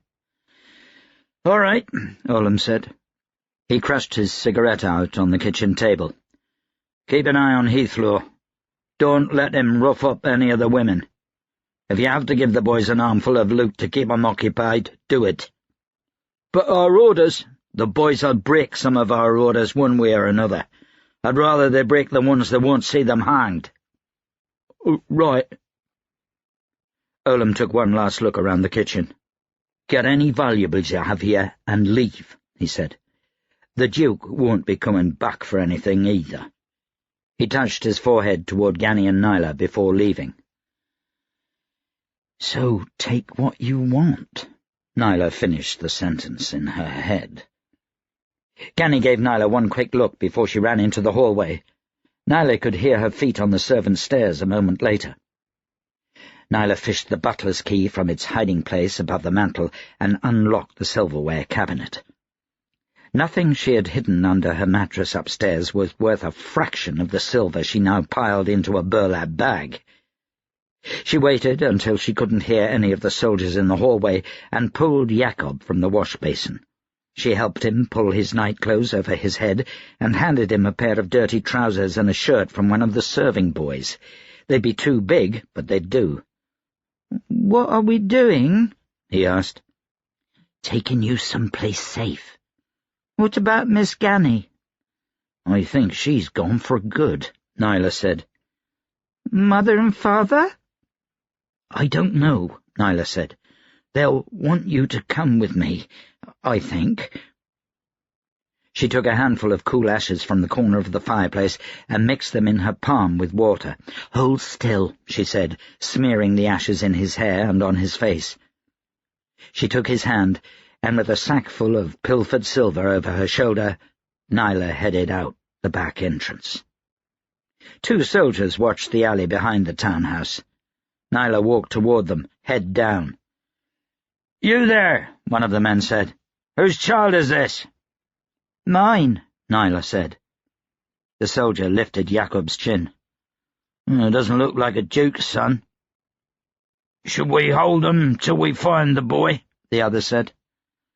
"Sergeant Olam said we could go," Nyla said. "Fine," the soldier said. "Off with you, then. We've a busy night."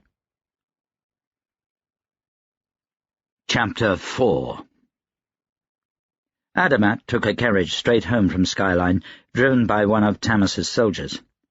It was a long journey, accompanied only by his worries and self-doubts as the driver navigated the quiet night streets of Adro.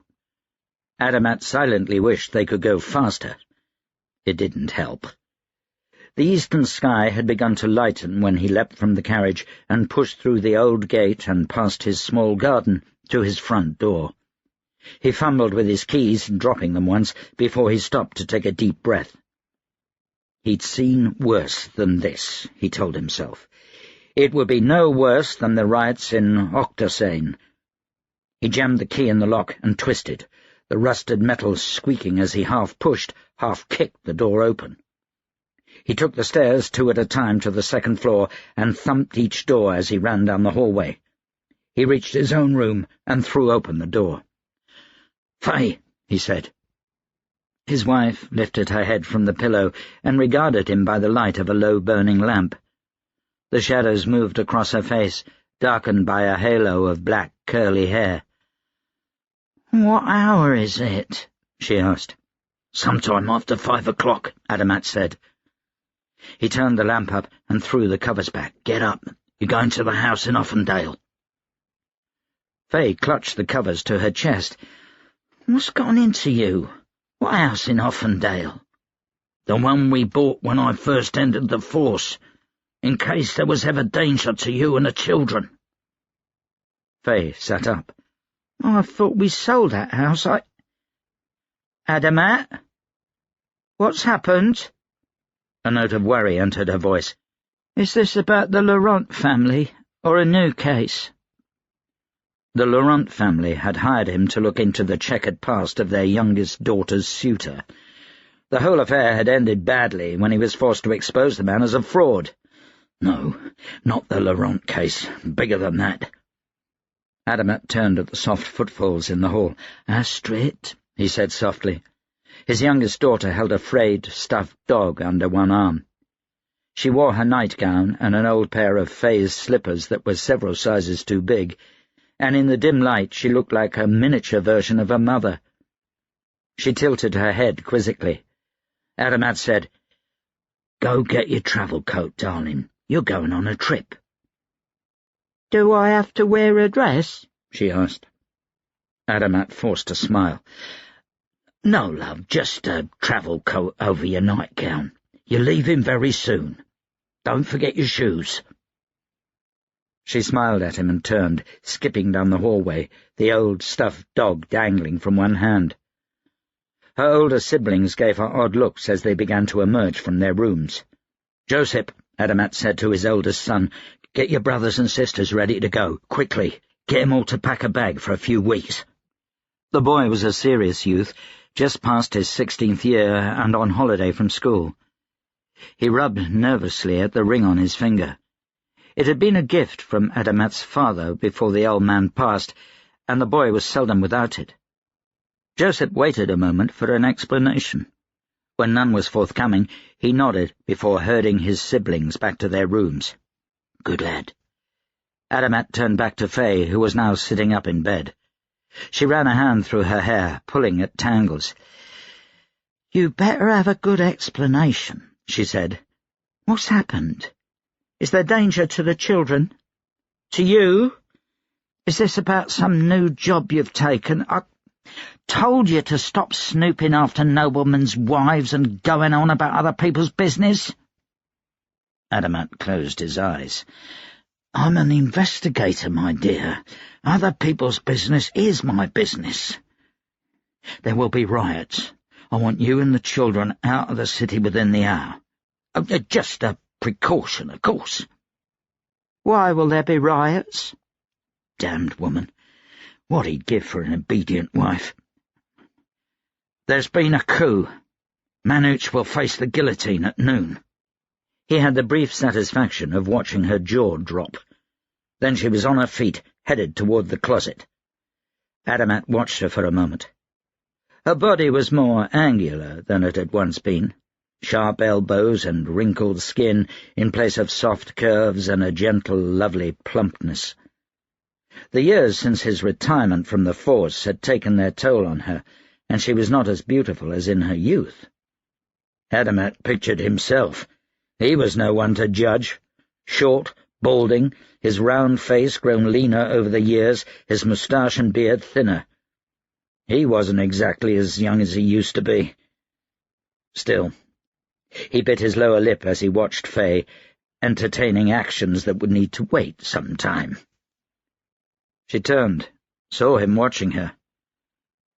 "You're coming with us, aren't you?" she said. "No." She paused.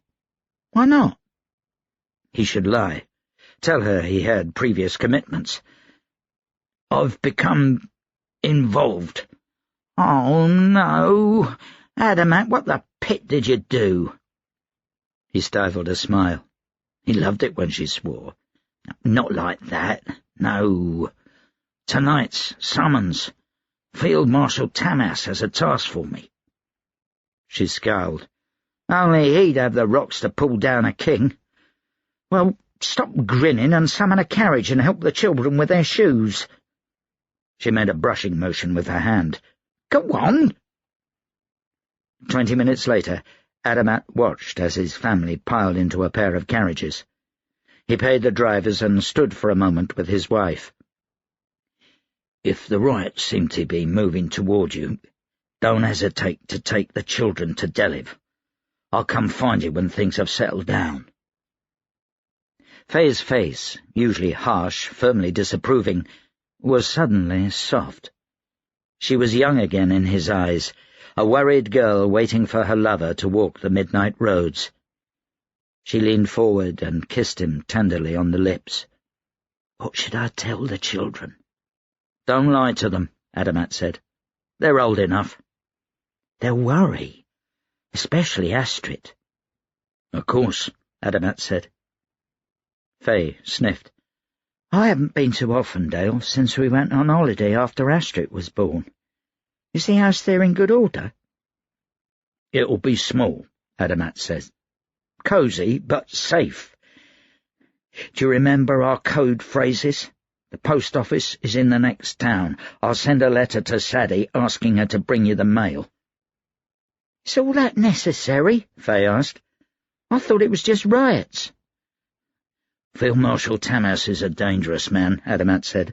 "I don't—" He paused. "Just as a precaution. Humour me." Faye said, "Of course. Take care of yourself." Adamat returned his wife's kiss, then leaned in the window of each carriage in turn, giving every one of the 9 children a kiss, 2 for each of the twins.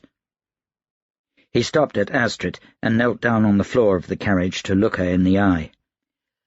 "You'll be away for a couple of weeks. The sea's going to be a bit rough." "Why aren't you coming?" she asked. "I've got to help make it safer." He thought of Kresimier's broken promise. The words made him shiver. "Are you cold?" Astrid asked. He brushed a finger across her cheek. "Yeah," he said. "It's very chilly. I'd better go in before I catch cold. Have a safe trip." He closed the carriage door and stood in the street, watching them trundle off until they turned a corner. He would miss Faye for many reasons. When it came to his investigations, she was more than a wife to him. She was a partner. She had a vast network of friends and acquaintances, and knew how to coerce gossip to find out information that even he could not turn up.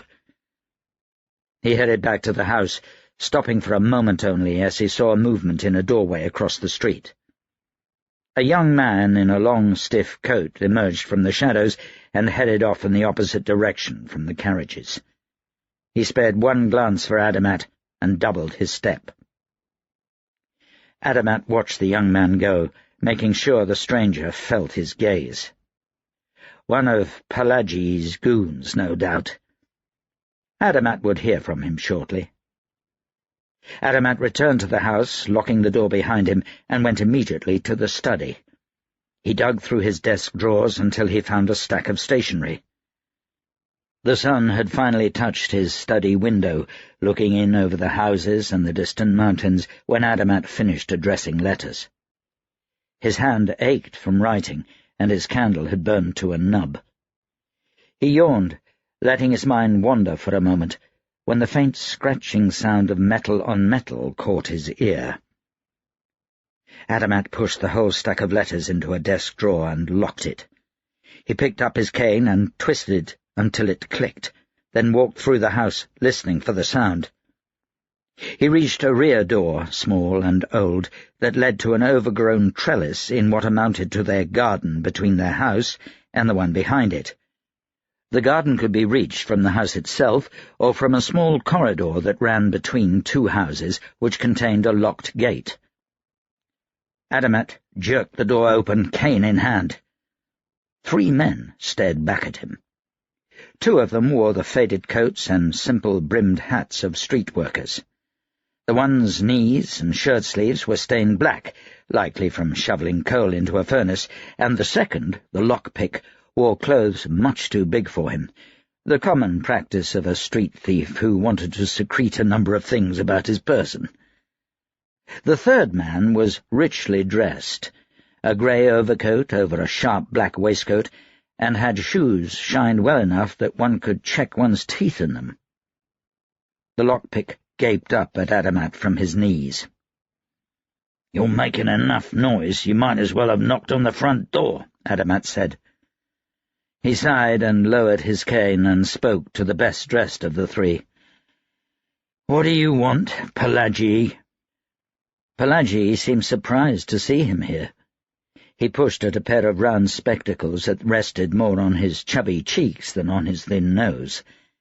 The man was an oddity, with a body that would seem more at home in a circus than anywhere else. He had a round belly that hung far above his belt, but his arms and legs were no thicker than a sapling. It made him look like an oversized cannonball with sticks for arms. He was a long-time street thug who had just enough ruthlessness to rise to legitimate businesses and not quite enough intelligence to leave his dark life behind him. Aptly suited as a banker. Adamat catalogued his criminal record in his mind in an instant.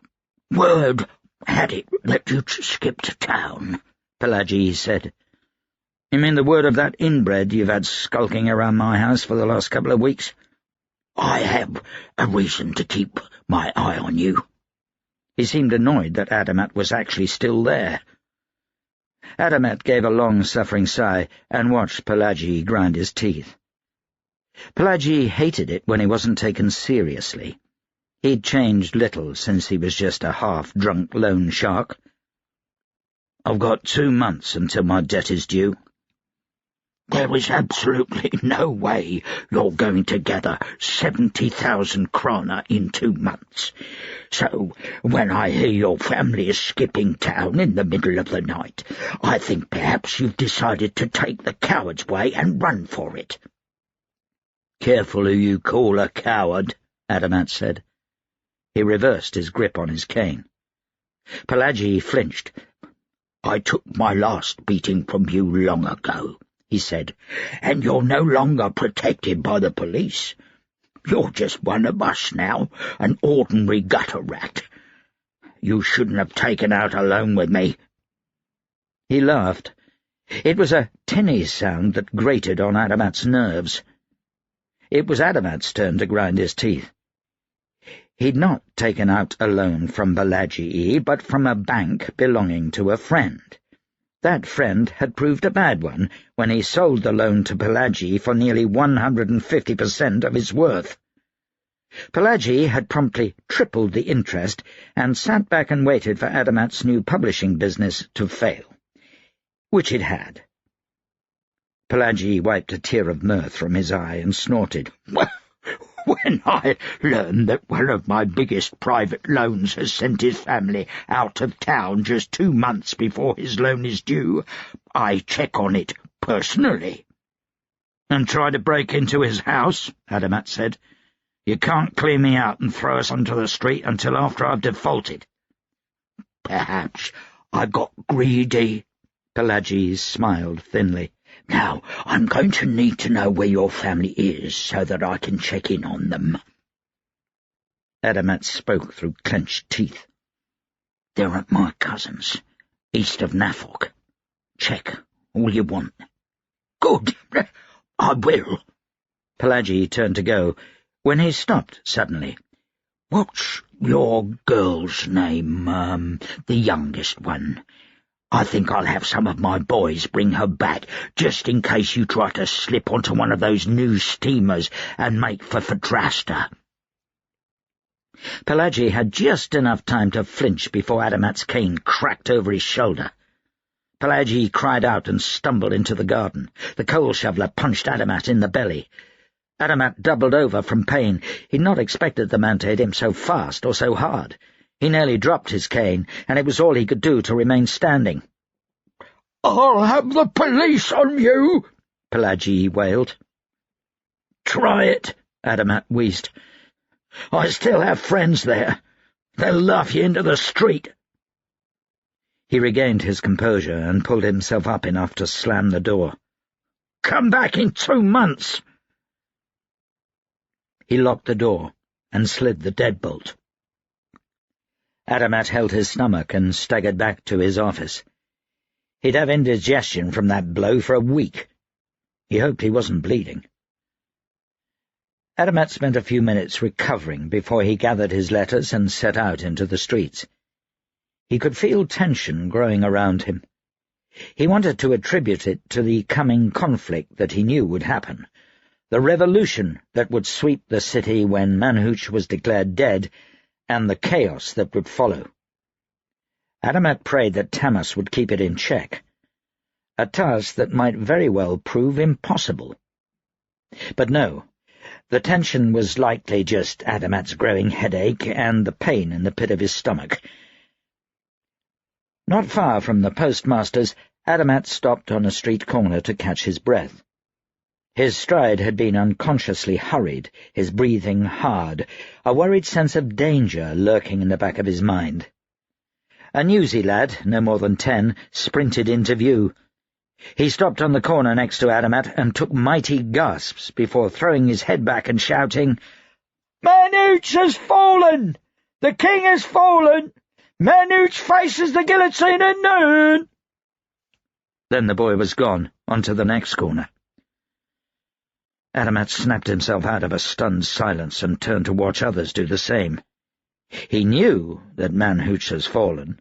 He'd seen the blood of the royal cabal on Tamas's jacket.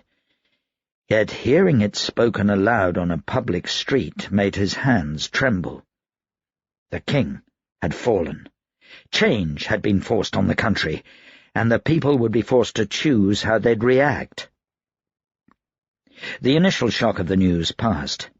Confusion set in as pedestrians changed their plans mid-stride. A carriage turned around abruptly in the street. The driver didn't see the small girl selling flowers. Adamat rushed out, grabbed her by the arm, and pulled her away before the horses could trample her. Her flowers spilled into the street.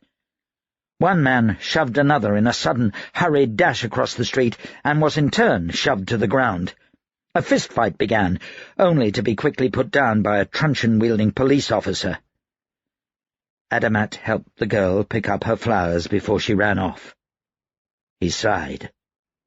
It's begun.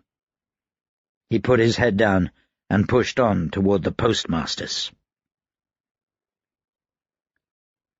Chapter 5. Tamas stood on a balcony 6 floors above the enormous city square called the King's Garden, his face in the wind, watching the crowds gather. His 2 hounds slept at his feet, unaware of the importance of this day. He wore his freshly pressed dress uniform, dark blue with gold epaulets on each shoulder and gold buttons, each of them a small powder keg.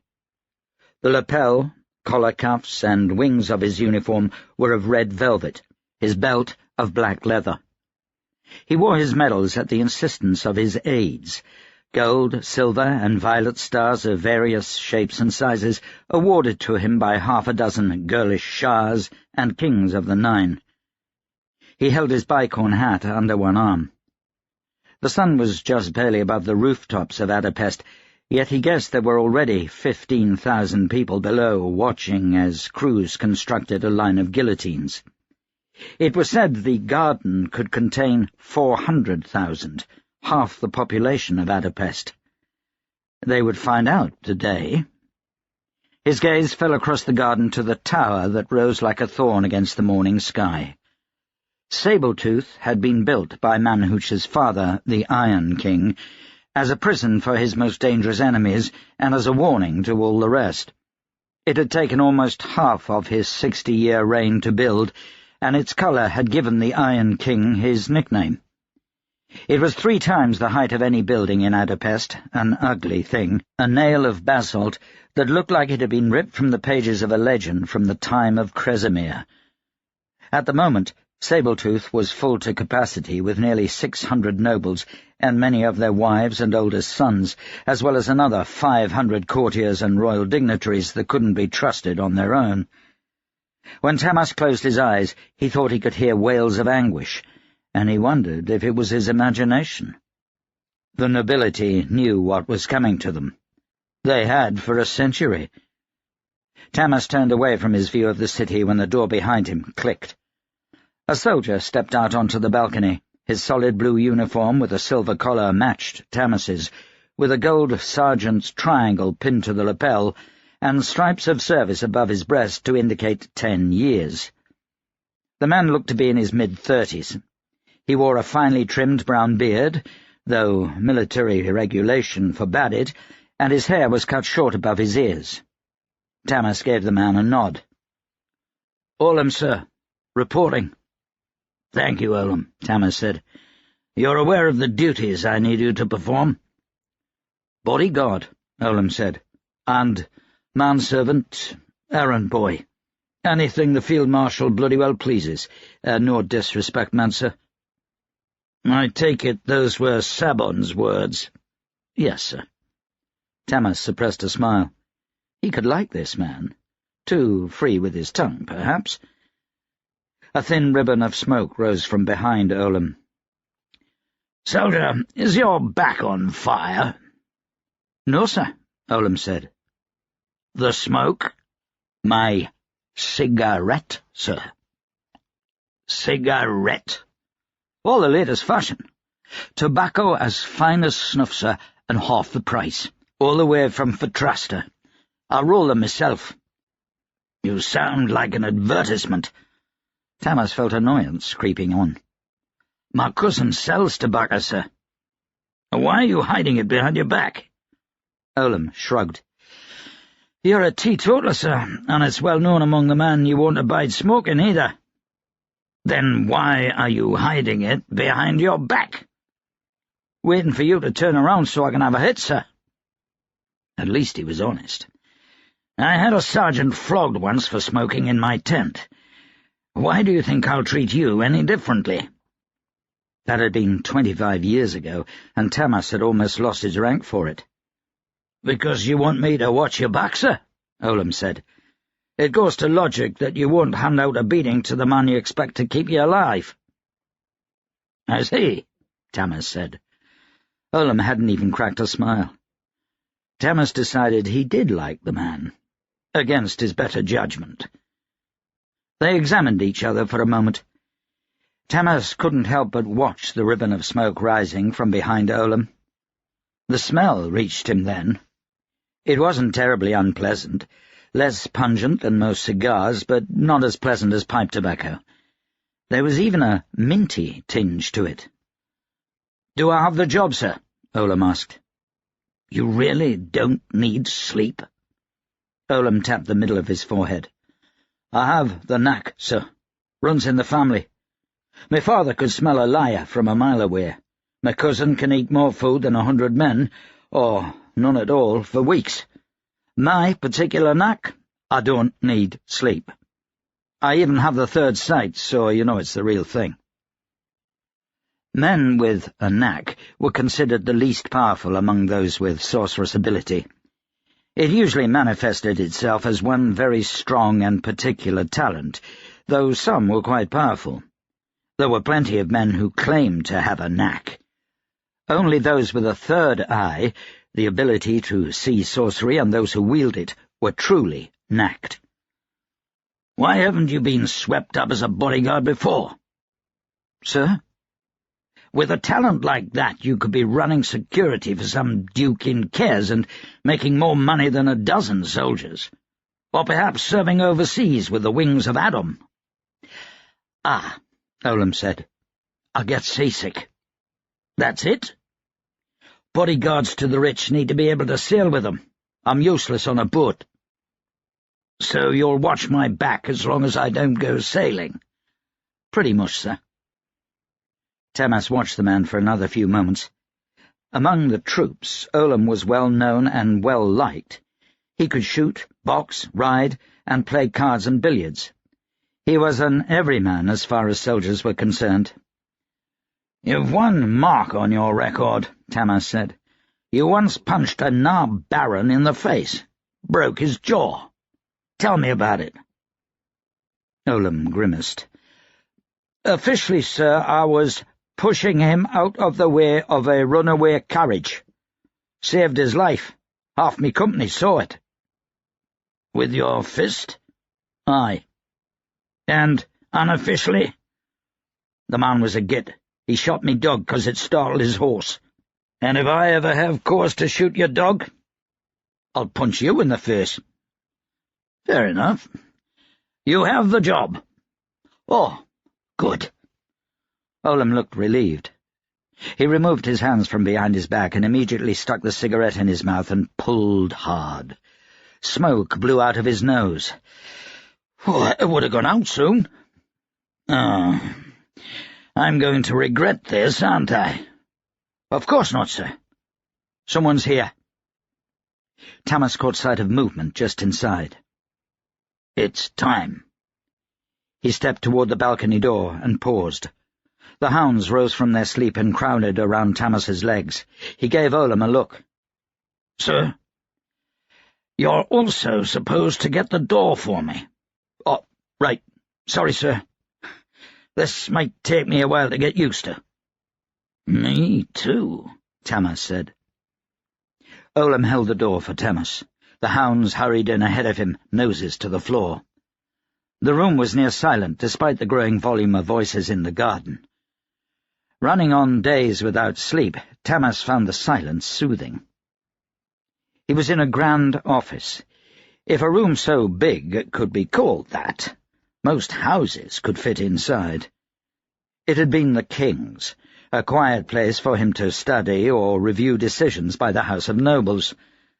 Like everything else that required a hair of a brain or a single cranus care for how the country was run, the room had remained vacant for the entirety of Manhooch's reign, though Tamas had it on good authority that Manhooch lent it to his favourite mistress last year, before his advisers found out.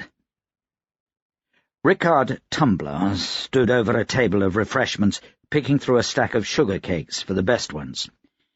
He was a handsome man, despite his receding hairline, with short brown hair and full features, and lines in the corners of his mouth from smiling too much. He wore a costly suit made out of some animal hair from Eastern Gurla, and his beard was worn long in Fatrastan style.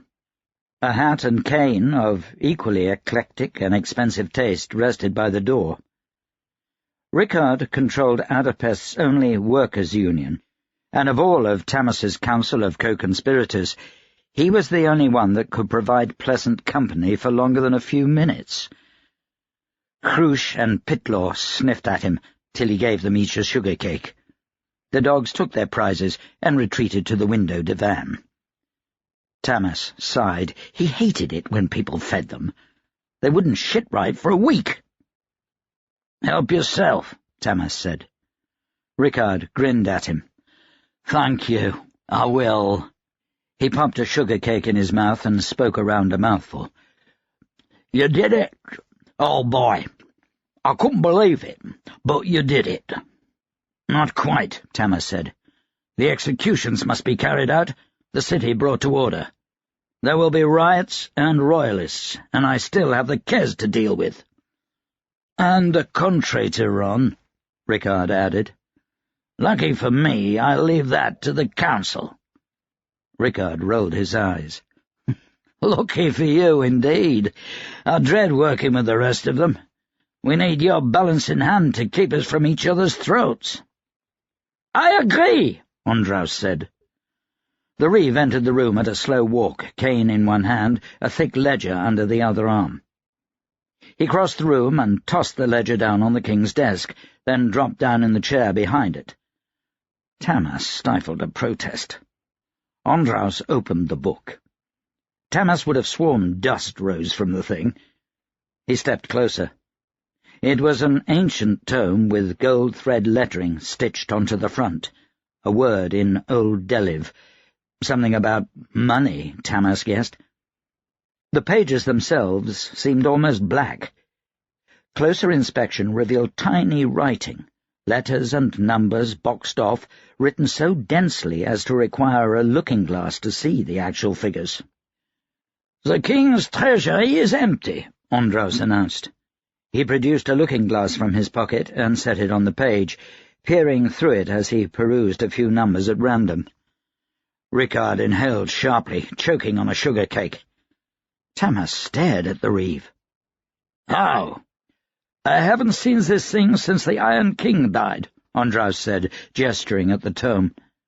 "It records every transaction made in the name of the Crown for the last 100 years, to the krona. It's been in the hands of Manhuch's personal accountants since he took the throne. They kept solid records. That's the best I can say for them. According to this, there's not a krona in the king's treasury." Tamas made a fist to stop his hands from shaking. How would he pay his soldiers? How would he feed the poor and bankroll the police forces? Tamas needed hundreds of millions. He'd hoped for at least tens. "Taxes," Andras said, closing the ledger with a thump.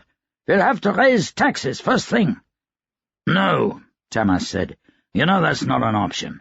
If we replace Manhuch with even higher taxes, stricter control, then it'll be our heads in a basket within a year." "Why should we raise the taxes?"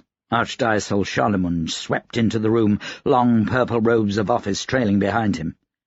He was a tall man, strong and athletic, who'd not lost the power of his youth in middle age like most men.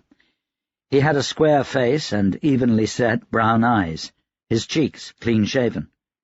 He was swathed in fine furs and silk, with a round gilded hat upon his head. There were rings on his fingers with enough gold and precious stones to buy a dozen mansions. But that wasn't uncommon for an archdiocese of the Kresim Church. "I see you brought the whole wardrobe," Ricard said. Tamas inclined his head.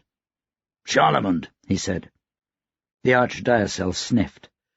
"I'm a man of the rope," he said. "I have a title you may use, though it weighs upon me to inflict it." "Your Eminence," Ricard mimed, removing a hat from his head, and bowed low to the ground. "I wouldn't expect a man like you to understand," the archdiocese said to Ricard. "I'd call you out, but you're too much of a coward to duel." "I have men to do that for me," Ricard said. There was the slightest fear in his eye. The archdiocese had been the finest swordsman in all the 9 before his appointment to the rope, and he was still known to call men out on occasion and, priest or not, gut them mercilessly. "Property," Tamas said to the reeve. "We own half of Adro now, what with every nobleman and his heir about to find himself tasting the guillotine's edge. Andras, I'd expect you'll take great delight in this. Dissolve the property. Slowly, but fast enough to fund all the projects we've discussed. Sell it outside the country if need be, but get us some damned money." "There are plans for that property," the archdiocese said. "Yes, and—" "What is being done with the property?" Tamas sighed. Lady Wenceslav entered the room in a gown that could easily compete with the archdiocese's robes, for whose used the greater amount of cloth and jewels in the tailoring. She was a woman of about 50 years, with high cheekbones and a slim waist, diamonds in her earrings. She owned the Wings of Adam, the most prestigious mercenary force in the world, and was a native Adran.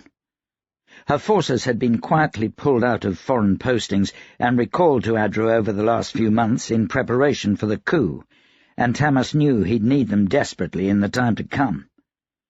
Close behind her followed a big, bald man in a one-piece robe, the proprietor's eunuch. Finally, Prime Lector, Vice-Chancellor of Adapest University, came in behind them. He was easily as old as the reeve and weighed 10 stone more.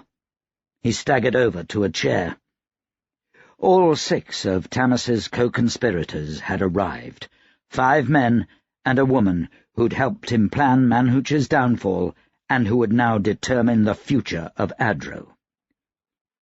"By the pit, Tamas," the Vice-Chancellor said, wiping the sweat from his forehead.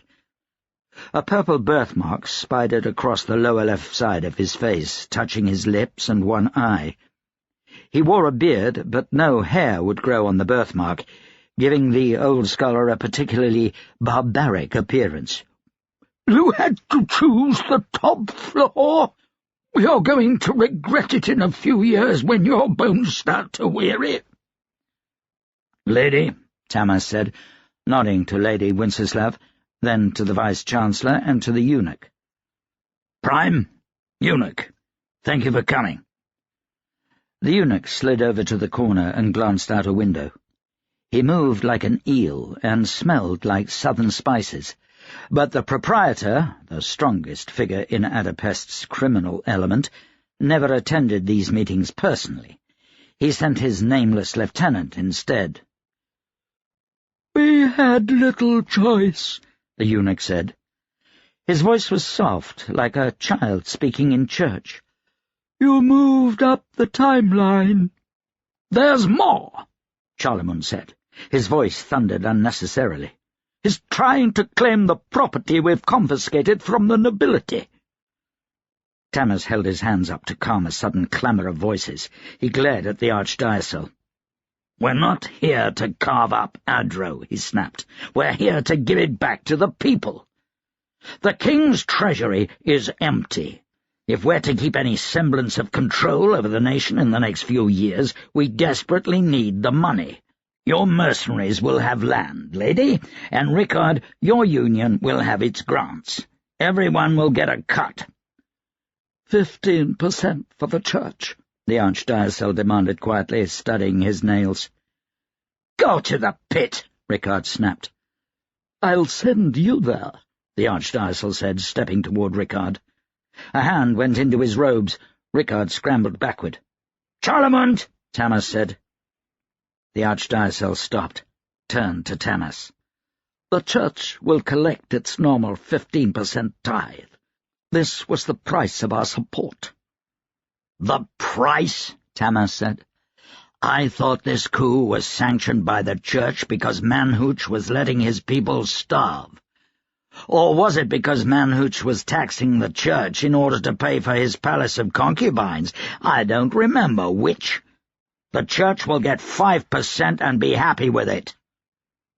The archdiocese took a step toward Tamas. "How dare you!" Tamas matched the step. His hand twitched toward the small sword at his hip. "Call me out," Tamas said. "I'll make it interesting and not choose pistols." The archdiocese hesitated. A smirk stirred at the corner of his lips. "If I were to remove you, this nation would collapse into chaos and anarchy," he said. "My first charge is toward my God. My second charge is to my country. I will speak to my fellow archdioceses and see what I can do." He removed his hands from the robe, spreading them in a gesture of peace. Tamas gave Charlemagne an insincere smile. "Thank you." He rested his hand on the hilt of his sword. The eunuch spoke up. "If there isn't any money in the king's treasury, what has Manhooch been spending?" "The church's money," the archdiocese grunted. "Some of it," Ondraus corrected, "is taken out enormous amounts of credit with a number of banks all across the Nine. The crown owes the Kez government nearly 100 million krana." Rickard gave a low whistle. Tamas turned to the reeve. "The crown is about to drop into a basket. Once you've started to dissolve the nobility's property, begin to pay back the domestic banks. If there's any money to be found, pay off our allies next." "It's mostly to Kez," Ondraus said with a shrug. "Good. Let them rot." He turned at the sound of laughter. The eunuch was still by the window. He'd fetched himself a glass of chilled water and was now staring into the bottom. "Your personal vendetta against the Kez is going to see us all on the wrong side of a headsman's blade," the eunuch said. "It's not personal," Tamas snapped. But he knew he wasn't fooling anyone. They all knew about his wife. All the Nine knew. That didn't stop him from denying it. "That debt explains why Manhooch was so eager to sign over Adro to the Kez." He paused. "Have any of you actually read the Accords?" "They were meant to curtail the unions," Rickard said. "And outlaw the wings of Adam," Lady Winceslav added. Have any of you read the parts of the Accords that didn't have something to do directly with yourselves?" Sitting toward the back of the room, the Vice-Chancellor raised his hand. Everyone else avoided Tamas's gaze. "They would have destroyed Adro as we know it," Tamas said. "We would have been slaves to the Kes in all but name. The people are starving. The nation suffers under Manhuch, and would suffer more under the Kes. That is why we send Manhuch to the guillotine." Not because the Kes did the same to Tamas's wife, and Manhuch let it happen without protestation. "Are you going to say anything?" Lady Winceslav spoke up suddenly. "To whom?" Tamas said. "To the crowd. You need to speak to the people. Their monarch is about to be beheaded. They will be leaderless. They need to know they have someone to direct them, to get them through the times ahead." Through the almost inevitable war with Kes, she meant. "No," Tamas said. "I'll say nothing today. Besides, I'm not stepping in for the king. The six of you are. I'm here to protect the country and keep the peace, while you create a government with the interests of the people in mind." "It would be wise to say something," the Vice-Chancellor said, his birthmark shifting strangely as he spoke, "to keep the peace." Tamas took them all in with his gaze. "The people want blood, right now. Not words. They wanted it for years. I've felt it. You've felt it. That's why we came together to pull Manhuch from his throne. I'm going to give them blood. A lot of it, so much it will sicken them, choke them. Then my soldiers will funnel them towards the Somalian district, where they can loot the nobility's houses and rape their daughters and kill their younger sons. I intend to let them choke on their madness. In 2 days' time I will stifle the riots. Proclamations will be made. My soldiers will put down the rioters with one hand and give food and clothing to the poor with the other, and I will restore order." The 6 members of his council stared back at him silently. Lady Winceslav had paled, and Rickard joined the eunuch in a study of the bottom of his glass. Tamas would let them think on that. Let them consider what he would do to protect his country, to see that justice is done and order restored. "You're a dangerous man," the Archdiocese observed. "You speak as if you can control a mob," the eunuch said. There was disdain in his voice. "Mobs can't be controlled," Tamas said, "but they can be unleashed. I'm willing to accept the consequences. If you must object, then do so now, but I tell you, these people need blood." The rest of them remained silent. After a few moments, Tamas continued, "We've many other things to discuss." Tamas took a seat in the corner and did more watching than talking as his co-conspirators argued over the details of the coming months. Governors had to be appointed, laws rewritten, workers paid. They had a long, hard road ahead of them. He gave a low whistle, summoning the dogs, then rested a hand on each of their heads as he listened.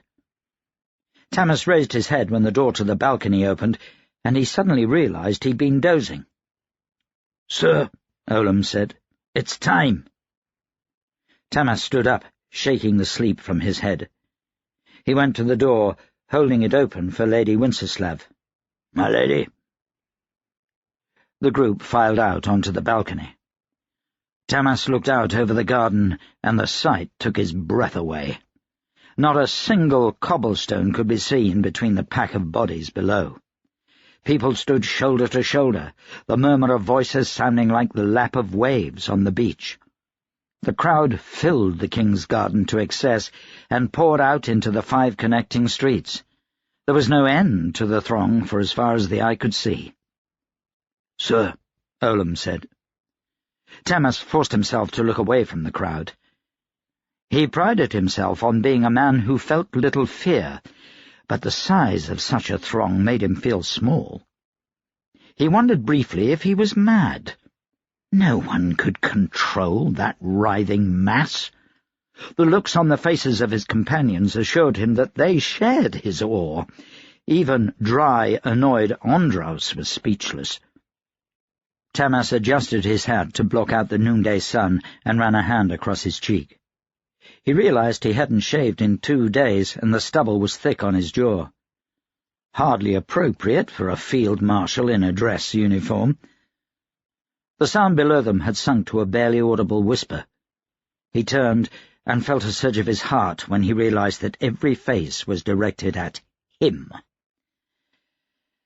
"Never have I seen a crowd so large, an audience so willing," Tamas murmured. "Is everything ready?" he said to Olam. "Yes, sir." Tamas scanned the rooftops of the surrounding buildings. His powder mages and his best marksmen lined those rooftops, rifles sighted into the crowd. Tamas tried to picture the face of the privileged who'd ripped apart his mages the night before. Weathered, older, with grey in her hair. Wrinkles in the corner of her eyes, and a robe that smelled of dust. He wondered if she'd show here in a bid to rescue the king. Up at Skyline Palace, visible on the horizon to the east, Taniel and the mercenaries were picking up her trail. Tamas glanced at his companions on the balcony and wondered what they'd say if they knew they were bait for a privileged. He could sense that Olam's third eye was open and examining the crowd. "Give the signal," Tamas said. Olam lifted a pair of red signal flags. He waved them twice. The gates to Sabletooth opened with a grinding shriek heard for half a mile around. The crowd turned away from Tamas, bodies twisting in giant waves as their attention was fixed to the opposite side of the king's garden. Tamas leaned forward, heart ringing like a hammer in his chest. Mounted soldiers poured through the gates of Sabletooth. They pushed their way through the crowd. Tamas could make out Sabon's shiny black pate at the head of the column, shouting directions. The crowd was forced back, and a cordon opened. A simple prison wagon followed them out. The crowd roared as with one voice and surged forward. For a moment, Tamas feared that Sabon and his men would be pulled down. Would the king even reach the guillotine? The soldiers pushed the crowd back. They inched across the square, soldiers fighting the mob the entire time. The king's cart came to rest before the guillotines, right below Tamas's balcony. Soldiers stretched out behind the wagon, forcing the cordon to remain open like a giant snake through the multitudes. Tamas swallowed a lump. Between the 2 rows of soldiers was a string of over 1,000 people, legs connected by chains. The string led all the way back to Sabletooth. They were nobles and their oldest sons, plus many of their wives. Their rumpled finery meant nothing in the jaws of the mob, as spittle and spoiled food flew past Tamas's soldiers. "The headman's going to retire after this one," Olam said. The sight both made Tamas's heart sore and sickened him all at once. This was the culmination of decades of planning. He trembled in excitement and shook with self-doubt. If there was one action he'd be remembered for in the histories, this would be it. There was a commotion down Queen Flown Avenue to Tamas's right. His heart jumped into his throat. "Rifle," he ordered. Olam handed Tamas a rifle. "Spare charge." Tamas took the spare powder charge and broke it between his fingers. He touched the black powder to his tongue and felt an instant sizzle there. He shuddered and clutched at the railing as the world warped in his sight. He squeezed his eyes closed, and when he opened them, everything was in sharp focus. He could pick out individual hairs on the heads 6 floors below, and he could see half a mile down Queen Flown Avenue, as if he was standing there himself. "Dragoons," he said. "A whole company." The dragoons wore the decorated uniforms of the king's heelmen and pushed forward upon mighty war horses. They shoved through the crowd as if it was an empty street, stampeding over women and children without a glance back. Swords were drawn, pistols out as they thundered forward. Olam lifted the signal flag in one hand without being prompted. He twirled it over his head, then levelled it horizontally down Queen Flown Avenue. Tamas could see black-coated men, mere dots in the crowd, begin to head in that direction. They were big, surly men from the famed Mountain Watch, brought in just to work the crowds. The riflemen on the buildings above Queen Flown Avenue shifted to look down upon the dragoons. Tamas sped a glance at Olem. Sabon had briefed him well. Professional, unblinking, even when the Heelmen threatened the very heart of their plans. "Don't fire until my signal," Tamas said. Olem's flag jolted out the order. The dragoons slowed as they reached the king's garden. The crowds were too thick even for their 140 stone animals. More bodies disappeared beneath their horses as there was no place to flee. People turned toward the dragoons. The Heelmen's horses came to a complete stop. Where else could they go? Climb upon the very heads of the mob? The Heelmen frantically urged their mounts forward as wails went up behind them, friends and families screaming in anger, trying desperately to help their wounded. The first Heelman was pulled off his mount and disappeared beneath the surface of the crowd. Hands reached for the others, who began swinging their sabres in panic. A pistol shot went off, and the crowd responded as one, with a roar of fury. One Heelman lasted for several minutes, forcing his mount in a circle, hooves thrashing, sword swinging to hold off the crowds, before he joined his comrades, pulled down and gone. Tamas heard a gasp of disbelief. Lady Wenceslav fainted. A head rose above the crowd. It still wore a Heelman's tall, plumed hat, but it most definitely lacked a body. It trailed blood and tissue as it was passed from hand to hand. Other heads soon joined it. Tamas forced himself to watch. This was all his doing. For Adro. For the people. For Erica. "A bad way to go, sir," Olem said. He took a drag of his cigarette, watching the crowd with Tamas, when even Charlemont had turned away. "Aye," Tamas said. The king and queen were led onto the guillotine platform. There were 6 guillotines, lined up and ready, operators waiting at attention. Manhooch and his wife stood before the crowd, pelted by rotten food. Tamas blinked as a chunk of bloody meat slapped the queen in the face, leaving red smeared on her alabaster skin and her cream nightgown. She fainted, falling to the floor of the platform. Manhooch didn't seem to notice. Tamas glanced back toward the Heelmen's heads. They were making their way through the crowd, closer to the guillotine. The king stared up at Tamas, then fumbled in his pocket, removing a soiled piece of paper. He cleared his throat and started to speak, though Tamas doubted anyone but the headsman could hear his words. The noise grew as Manhooch tried to yell his speech, until he finally fell silent, chin falling as he gave up. The headsman pulled on Manhooch's chains. Frozen, the king did not move until the headsman cuffed him on the back of the neck and dragged him to the guillotine. It was a small blessing for them both, Tamas decided, that they were unconscious when the blade fell. Manhooch's head dropped into a basket below the machine, and a fountain of blood sprayed the closest onlookers, even though an area of 10 paces had been cleared for that purpose. The queen was loaded into the next machine as workers began to reset the first. Her head fell, a tumble of blonde curls. "This'll take all day," Rickard murmured. "Yes," Tamas said, "and tomorrow, too. I told you I'll give the people enough blood for them to choke on." He looked down on the crimson pool gathering underneath the guillotine, spreading out under the nervous feet of the nearest men and women. "It'll soak the king's garden and stain the stones to rust." Tamas scanned the crowd one more time and stepped away from the balcony. The privileged hadn't come. It left another enemy out there unaccounted for. No, he corrected himself. Not unaccounted for. Taniel would find her. "The riots will start when people begin to get hungry," he announced to no one in particular. "We'll impose a curfew tomorrow.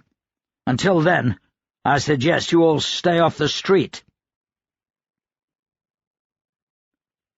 Chapter 6. Adamat hired a carriage to take him to Adapest University. It should not have been a long trip, but it seemed that the entire population of Adapest was heading toward the middle of the city, while the university was located on the outskirts. By the time they reached Kirkhamshire, the tide of humanity had turned to a trickle. The university town was eerily quiet. They'd all gone to see the execution. Tamas must have sent his fastest riders to the outskirts of the city to give everyone the chance to come see Manhuch's death. A risky move. The people would welcome it. Adamat welcomed it. He only hoped that they hadn't traded an idiot for a tyrant. A distant buzz caught his ear as he walked the deserted university grounds. Adamat imagined it to be the roar of 1,000,000 voices as the people watched the king's death. Looting would start soon, when people trickled away from the execution and realized everyone had left their doors unlocked, their shops untended. The riots would follow as brother turned against brother. Kresimir willing, he'd be back home before then. He passed between the solarium and the library, his footsteps echoing in the empty courtyard, and up the steps of the main administration building. The mighty oak doors, banded with iron, were unlocked. Inside, he passed by many office doors. He paused at a painting of the current vice-chancellor. Prime Lecter had been ugly even in his youth, with a purple birthmark obstructing a third of his face. It was said he was an unrivalled scholar. Adamat continued on past the vice-chancellor's office to the next door down. It was a small door, propped open with a wedge of wood, and it could very well have been a janitor's closet for all its bareness. From the hall, Adamat could hear the scratching of an old-fashioned quill. Adamat knocked twice on the open door. A young-looking man sat behind a plain desk in the corner of a cramped room. One might expect clutter in the office of the assistant to the vice-chancellor, but every scrap of paper, every book and scroll was in its place, and every surface dusted daily. Adamat smiled. Some things never changed. "Adamat," Uskan said. He set his pen in its holder and blew on the ink before setting the paper to one side. "A pleasant surprise." "I'm glad you're here, Uskan," Adamat said, "and not watching the execution." A shadow flickered across Uskan's face as he rounded his desk and came forward to clasp Adamat's hand. "One of my understudies has a very creative pen. I told her to write down everything for posterity." Uskan made a disgusted face. "I have work to do. What need do I have for bloody spectacle?" Adamat examined Uskan. His friend did indeed look young, far younger than 45 years. He had the pinched face of a man who squints a lot, reading by too little light. "It's the spectacle of the century," Adamat said. "Of the millennia," Uskan said. He returned to his desk and offered Adamat the only other chair in the room. "Never in the history of the Nine, since their founding by Kresimir and his brothers, has a king been dethroned. Not once. I don't even know what to say." He brushed the worried look from his face like a mote of unwanted dust. "How is Faye?" "Out of town with the children, thankfully." "A stroke of luck." "Yeah." Uskan perked up. "How's the printing press working? I've been knee-deep in work for so long I haven't thought to send you a letter. Must be exciting to see it work. The first steam-powered press in all of Adro." "You hadn't heard?" Adamat grimaced. Uskan shook his head. "It exploded." Uskan's mouth fell open. "No." "Killed an apprentice and destroyed half the building. I stepped out for a cup of tea, and when I came back—" Adamat mimicked an explosion with his hands. No more Adamat and Friends Publishing." "Surely you were insured?" "Oh, of course. They refused to pay. I sued for damages. They found it cheaper to bribe the magistrate than to cover all my expenses." Uskan's mouth kept working silently. "I can't believe it. That had all the makings of fame and fortune. Oh, you'd be a wealthy man now if that had succeeded. Why, I've just read in the papers that 11 bookstores have opened in Budapest alone in the last 6 months. Reading is becoming very fashionable. Poetry, novels, history. The industry is booming." "Don't rub it in."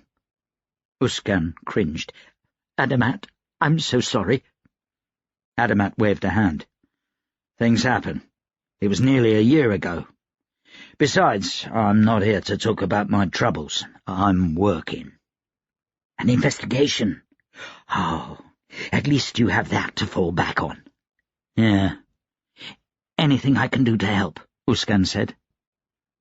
"Well, I hope it won't be a bother. I need to know about something called Krezimir's Broken Promise, or Krezimir's Promise." Uskan leaned back and frowned at the ceiling. "It sounds," he said after a few moments, "something on the edge of my memory. But I do not recall. Not everyone has your gift." He stood up. "Let's go look." They left the administration building and crossed to the library. Someone had thought to lock the ancient doors of the big building, but Uskan had his keys. The vestibule was little more than a place to hang coats and wipe your shoes. Beyond that was one wide, open room with 3-tiered levels. Staircases and ladders seemed to be everywhere, with tables for research haphazardly placed at the end of bookshelves or beneath windows. "I hope you have some idea of where to start," Adamat said.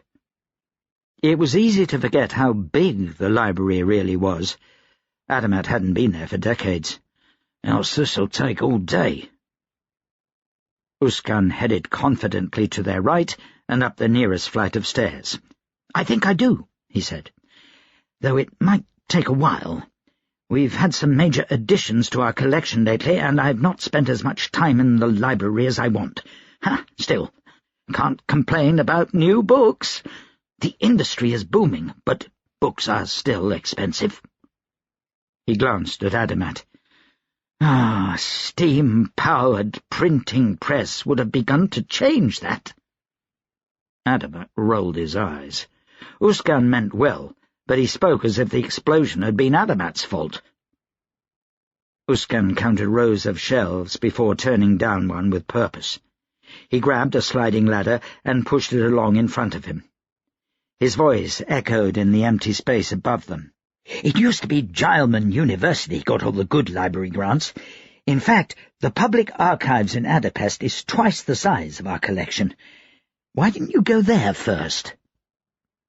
Adamat paused to run his fingers along a leather book spine. He liked libraries. They were dry and dusty, with a smell of papers, the smell he associated most with knowledge. To an inspector, knowledge was paramount. "Because the city centre is a zoo right now. Execution, remember?" Uskan turned to blink at him. "Oh, right." He resumed pushing the ladder. "If we don't have luck here, go to the archives. They're quite well organised. Some very talented librarians down there. Cross-reference theology and history. At least that's where I'm going to look first." Uskan halted the rolling ladder and climbed up it. The heavy iron rattled as he climbed, and Adamat put a hand out to steady it. "I'll try not to reference theology at all." Uskan's dry chuckle drifted down from 10 feet up. "Who does these days?" A pause. "Now, that's strange." "What?" The ladder rattled as Uskan came back down. "The books are missing. Someone must have checked them out. Only faculty are allowed to take books out of the library, and our School of Theology is in a shambles right now. It consists of 3 brothers who spend half the year on sabbatical in warmer climate. Hardly anyone studies theology anymore. It's all about mathematics and science. Kresimir, our physics and chemistry departments have quadrupled in size since I started here. He glanced back up the ladder to the empty spots on the bookshelf. I distinctly remember— no matter. Let's look somewhere else. Adamat followed his friend up to the 3rd floor. The books he thought to find there were also missing. They looked in 2 more places before Uskan leaned against a bookshelf and wiped his brow. Someone must be doing a theology dissertation, he said. Damn theology students always take the books. We don't get many these days, but when we do, they think they own the place because their grandfathers gave this grant or that back in the day. Adamat wondered how much to tell him about his investigation. The words had little danger on their own, but Adamat wanted as few people as possible to know the nature of his investigation. No sense risking being branded a traitor before Tamas was in full power. "Do you have any books from the Bleakening? I've heard there's an abundance of writing on Kresimir from that time." "Where did you hear that?" "A newspaper I read in early spring, 3 years ago." "The newspapers will print any rubbish. It was a very religious time, certainly, but the Bleakening was a dark ages, bereft of knowledge. Kresimir and his siblings had disappeared. The new monarchies were locked in a struggle with the Predei, an ancient caste of powerful privileged. Not much of anything survives from that period. The Vice-Chancellor once told me that if we had half the knowledge about sorcery and science that we did during Kresimir's time, most of which was lost during the Bleakening, we'd be living in a golden age for noble and peasant alike." "Well, try referencing theology, history, and sorcery." "I'll make a librarian of you yet," Uskan said. "What do you know about sorcery?" Adamat asked. "Sorcerer's philosophy is a bit of a hobby of mine, though I have no talent for sorcery myself. My grandfather was a healer, actually." Uskan paused here and gave Adamat an expectant look. "Yeah?" Adamat prompted. Uskan scowled. "A healer. They're the rarest of privileged. Even schoolboys with an introductory class on sorcery know that. It's said the human body is so complex that only 1 of every 100 privileged has more than the most rudimentary healing capabilities." "Rare, then?" "Very rare, Adamat.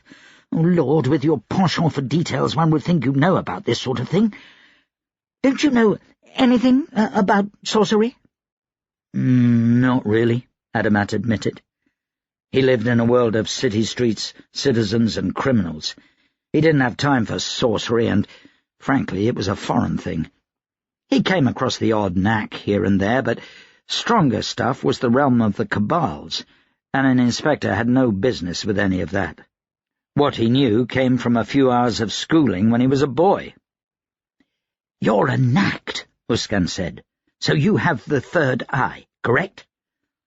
"Yeah, but I'm not sure what that has to do with anything." "So, you can see the auras of all things when you open your sight and look into what privileged call the else?" Nowadays Adamat rarely opened his 3rd eye. It was an uncomfortable feeling at best, but he remembered the glow that surrounded everything in that sight, as if the world had been painted in vibrant pastels. "Yeah." "A privileged manipulates the else," Uskan said. "Each of a privileged's fingers is attached to one of the elements: fire, earth, water, air, and ether." "But fire isn't an element," Adamat said. "It's the result of combustion." Uskan sniffed. "Bear with me.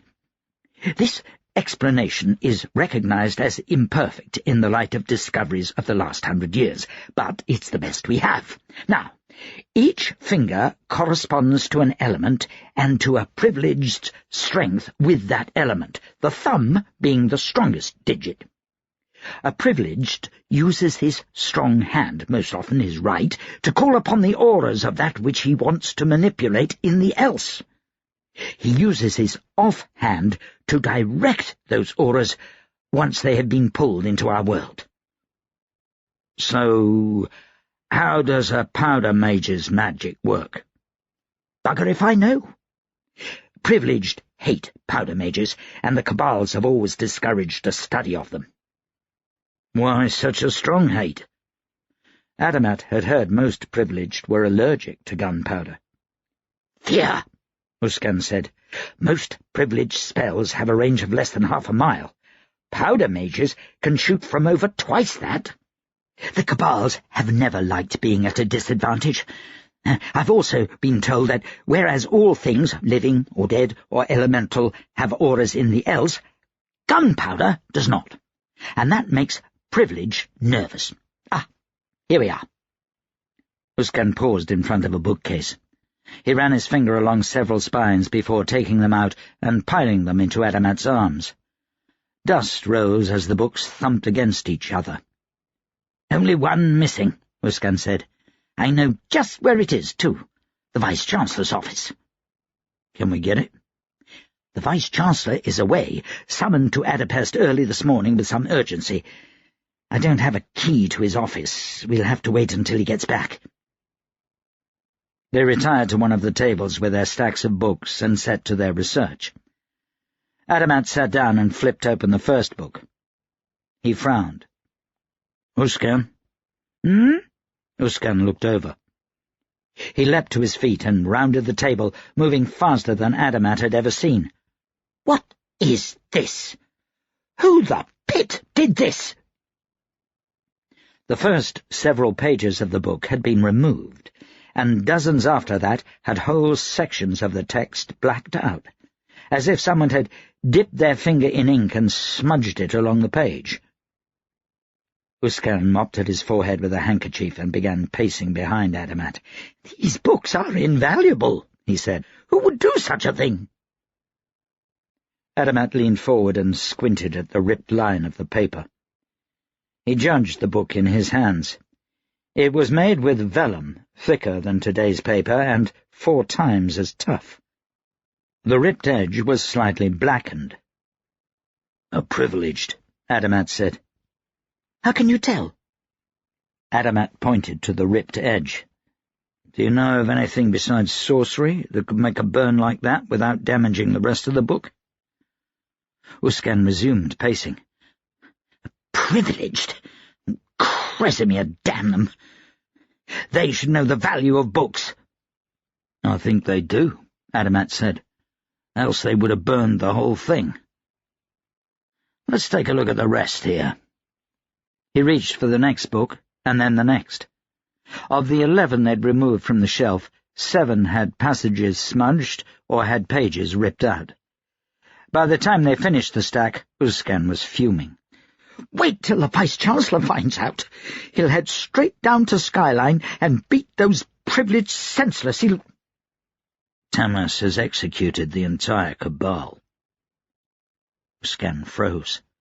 His nostrils flared in and out, his lips bunched in a fierce frown. "I suppose there will be no redress for this, then?" Adamat shook his head. "Let's take a look at what we have." They spent some time with the books, and they found 8 different places where smudged writing could have been references to Kresimir's promise. Yet the passages were indecipherable. "That last book," Adamat said, "the one in the Vice-Chancellor's office." "Yes," Uskan said absently, scratching his head. "In service of the king. It outlines the duties of the royal cabals in their protection of the kings of the Nine. Very famous work." Adamat smoothed the front of his coat. "Let's see if he left his door unlocked." Uskan returned the books and chased Adamat out into the courtyard of the library. "He won't have left it unlocked," he said. Let's just wait until he gets back. The Vice-Chancellor is a private sort of man." "I'm on an investigation," Adamat said as he entered the main administration building. "Well, that doesn't mean you have the right to look through other people's studies," Uskan said. "Besides, the door will be locked." He smiled triumphantly at Adamat when the doorknob rattled, but did not turn in Adamat's hand. "No matter," Adamat said. He crouched down and removed the tiny set of lockpicks he kept in one boot. Uskan's eyes grew wide. "What? No! You can't do that." "When did you say the Vice-Chancellor will be back?" "Not until late," Uskan said. He realized his mistake at once, as Adamat began fiddling with the lock. Uskan huffed and slumped against the wall. "Oh, I should have told you any minute," he muttered. "You're a terrible liar," Adamat said. "Yes, I am. And I won't be able to lie to the Vice-Chancellor when he asks if someone's been in his office." "Come now. He won't know." "Of course he will. How can he—" The lock clicked, and Adamat pushed the door open gently. The office inside was more representative of what one might expect from a university type. Books and papers were everywhere. There were plates of half-eaten food on chairs, tables, even the floor.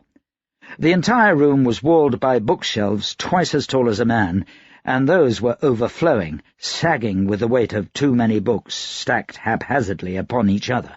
"Don't move anything," Uskan said. "He knows exactly where he left every item. He'll know if—" Uskan fell silent at a look from Adamat. "Here, let me find the book," he said sullenly. Adamat stayed at the edge of the paper and ink jungle that was the Vice-Chancellor's office, while Uskan looked for the missing book with the natural grace of a secretary. Papers were lifted, plates and books shifted, but everything was returned to its exact place.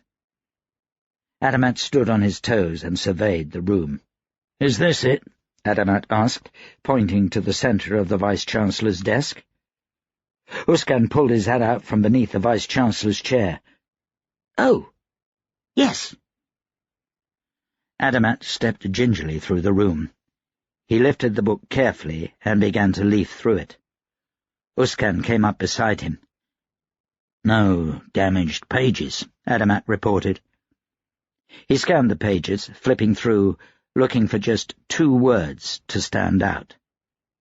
He found his prize in the book's afterword on the last page. Adamat read aloud. "And they will guard Kresamir's promise with their lives, for if it is broken, all the 9 might perish." He scanned the page, and then the page after, and then the page before. There were no other references. He scowled at the pages. This doesn't make sense. Uskan's finger stabbed the middle of the book, right at the spine. "What?" "More pages missing," Uskan said. "Half the afterword." His voice trembled with rage. Adamat looked closer. Sure enough, the pages had been torn clean from the book. The binding was different on this volume, making it difficult to tell that the pages were missing at all. He sighed. "Where can I find another copy of this book?" Uskan shook his head. "Maybe the public archives. I think Nopeth University has a copy, too." "I'm not sitting in a coach for the better part of a month just to maybe find a book at Nopeth University," Adamat said. He snapped the book shut and returned it to the Vice-Chancellor's desk. "I'll have to check the public archives." "The riots!" Uskan protested as Adamat made his way to the door. Adamat paused. "They'll have it locked up," Uskan said. "The archives contain tax records, family histories, even safe deposit boxes. They have guards, Adamat." That was only a problem if they caught him. "Thanks for your help," Adamat said. "Let me know if you find anything else." Chapter 7. Taniel eyed the mob moving systematically down the street and wondered if they'd give him much trouble. The city was in chaos. Wagons overturned, buildings set ablaze, bodies left in the street to fall victim to looters, and worse. The smoke, hanging like a curtain over the city, seemed as if it would never blow away. Taniel flipped through his sketchbook randomly. The pages fell open to a portrait of Vlora. He paused there for just a moment before he gripped the spine of the book in one hand and tore the page out. He crumpled it up and threw it to the street. He stared at the jagged rip in his book and instantly regretted damaging it. He didn't have money for a new sketchbook. He'd sold everything of value in order to buy a diamond ring in Fatrasta. That damned diamond ring he'd left nailed to a fop in Gileman. He could still see the blood spreading from the man's shoulder, crimson dripping from the ring he'd slid on the man's sword before he shoved it in. Taniel should have kept the ring. He could have pawned it. He forced a lump down in his throat. He regretted not saying something, anything to Vlora as she stood in the bedroom door, sheets clutched to her chest. He checked the time on a nearby clock tower. 4 hours until his father's soldiers would begin to reassert order. Any of the mob left out after midnight would have to deal with Field Marshal Tamas's men. The soldiers might have a hard time of it. There were a lot of desperate people in Adipest these days. "What do you think of these mercenaries?" Taniel asked. He bent over and picked up the rumpled sketch of Vlora and smoothed it on his leg, then folded it and tucked it into his sketchbook. Carpole shrugged. She watched the approaching mob. They were led by a big man, a farmer with worn old overalls and a makeshift truncheon. Probably moved to the city to work in a factory, but couldn't join the union. He saw Taniel and Carpole standing in the doorway of a closed shop and turned toward them, raising his truncheon. More victims to be had. Taniel ran a finger along the fringe of his buckskin jacket and touched the butt of a pistol at his hip. "You don't want any trouble here, friend," he said. Carpole's hands tightened into little fists. The farmer's eyes fell to the silver powder keg pin on Taniel's chest. He came up short and said something to the man behind him. They turned away suddenly. The rest followed, dark looks for Taniel, but none of them willing to get mixed up with a powder mage. Taniel breathed a sigh of relief. Those 2 hired thugs have been gone a long time. Julene, the privileged mercenary, and Gothan, the mage-breaker, had left to follow the privileged trail almost an hour ago. She was close, they'd said, and they'd scout her out, then come back for Taniel and Carpole. Taniel was beginning to think they'd been abandoned. Carpole jerked her thumb at her own chest and then shaded her eyes, thrusting her head out as if looking for something. Taniel nodded. "Yeah, I know you can find her," he said, "but I'll let these mercs do the groundwork. That's all they're going to be good for, Taniel's head cracked against the stone of the building at his back, his ears pounding from the sudden explosion. Carpole rocked into him, and he caught her before she could fall. He steadied her on her feet and shook his head to dispel the ringing in his ears. He'd been half a mile from a munitions dump once when the powder caught fire. This had felt like that kind of explosion, but his marked senses told him it wasn't powder. It was sorcery. A gout of flame shot into the air not 2 city blocks from them. As quickly as it was there, it was gone, and Taniel heard screams. He checked on Carpole. Her eyes were wide, but she seemed unhurt. "Come on," he said, and broke into a run. He ran past the mob, all scattered on the cobbles like so many children's toys knocked down by an angry fist, and turned the corner to head toward the explosion. He thumped into someone and was thrown off his feet. He hit the ground and immediately pushed himself up, sparing barely a glance for the person he'd run into. He was 2 steps into running again when what he'd seen caught up with him. An older woman with grey hair, a plain brown jacket and skirt, and privileged gloves. Taniel whirled, drawing his pistol. "Stop!" he shouted. Carpole careened around the corner, directly into his line of fire. He lowered his pistol and ran toward her. Over her small shoulder he watched the privileged turn. Her fingers danced, and Taniel felt the heat of a flame as the privileged touched the else. Taniel grabbed Carpole and flung them both toward the ground. A fireball the size of his fist tore past his face, hot enough to curl his hair. He lifted his pistol and sighted, feeling the calm of the powder trance take him as he concentrated on the aim, the powder, and his target. He pulled the trigger. The bullet would have hit the woman's heart had she not stumbled at that moment. Instead, it took her in the shoulder. She twitched with the impact and snarled at him. Taniel looked around. He needed some place to take cover and reload. An old brick warehouse 20 paces away would do. "Time to go," Taniel said to Carpole. He jerked her to her feet and ran for the warehouse. Out of the corner of his eye he watched the privileged fingers dance. It was a fascinating thing, watching a privileged touch the else, if that privileged wasn't trying to kill you. With their mastery of the elements, a skilled privileged could throw a fireball or call lightning. Taniel felt the ground shudder. They got behind cover of the warehouse, but the building rumbled. He felt a scream wrench itself from his throat in anticipation of the powers that would tear through the building and destroy them. The building cracked, jerked, but it didn't explode. Smoke billowed from sudden cracks in the mortar. An audible whoomph split the air. Then everything was still. They were alive. Something had stopped whatever sorcery the privileged had been about to throw at them. Taniel glanced at Carpole. He felt a shaky breath escape him. "Was that you?" Carpole gave him an unreadable look. She pointed. "After her. Right. Come on." He sprinted out into the street, switching his spent pistol for a loaded one.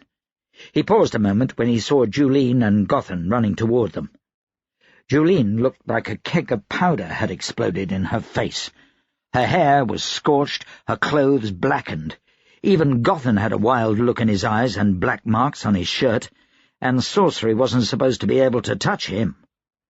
The sword in his hand was missing a foot of blade. "What the pit did you two do?" Taniel said. "You were supposed to come back and get me before going after her." "We don't need a damned mark getting in our way," Juline replied with a rude gesture. "She shouldn't have known we were there," Gotham said. He gave Taniel a sheepish look. "But she did." "And she did that?" Taniel pointed at Gotham's broken blade. Gotham frowned. "Oh, for pit's sake!" He threw the half-sword on the ground. "We stand here talking and we'll lose her," Taniel said. "Now, Juline, try to flank her. I don't take orders from you," Juline said, leaning forward. "I'll go straight down her throat." She tugged at her gloves and took off, running down the street. "Damn it!" Taniel slapped Gotham's shoulder. "You're with me." They headed down a side street, then on to the next main thoroughfare, running parallel to Juline. "What the pit happened?" Taniel asked. "We found her in an astronomer's shop," Gotham said between gasps as he ran, swords, buckles, and pistols rattling. "We circled the place, checked all exits, and laid our trap. We were just getting ready to go in after her when the whole front of the building blew off. Juline barely shielded herself. I could feel the heat of the explosion, and that's not supposed to happen. I should be able to nullify any aura she can summon from the else. No fire, no heat, no energy from it should reach me. But it did." "So she's powerful." "Very," Gotham said. Taniel saw Juline sprint past an alleyway the next street over.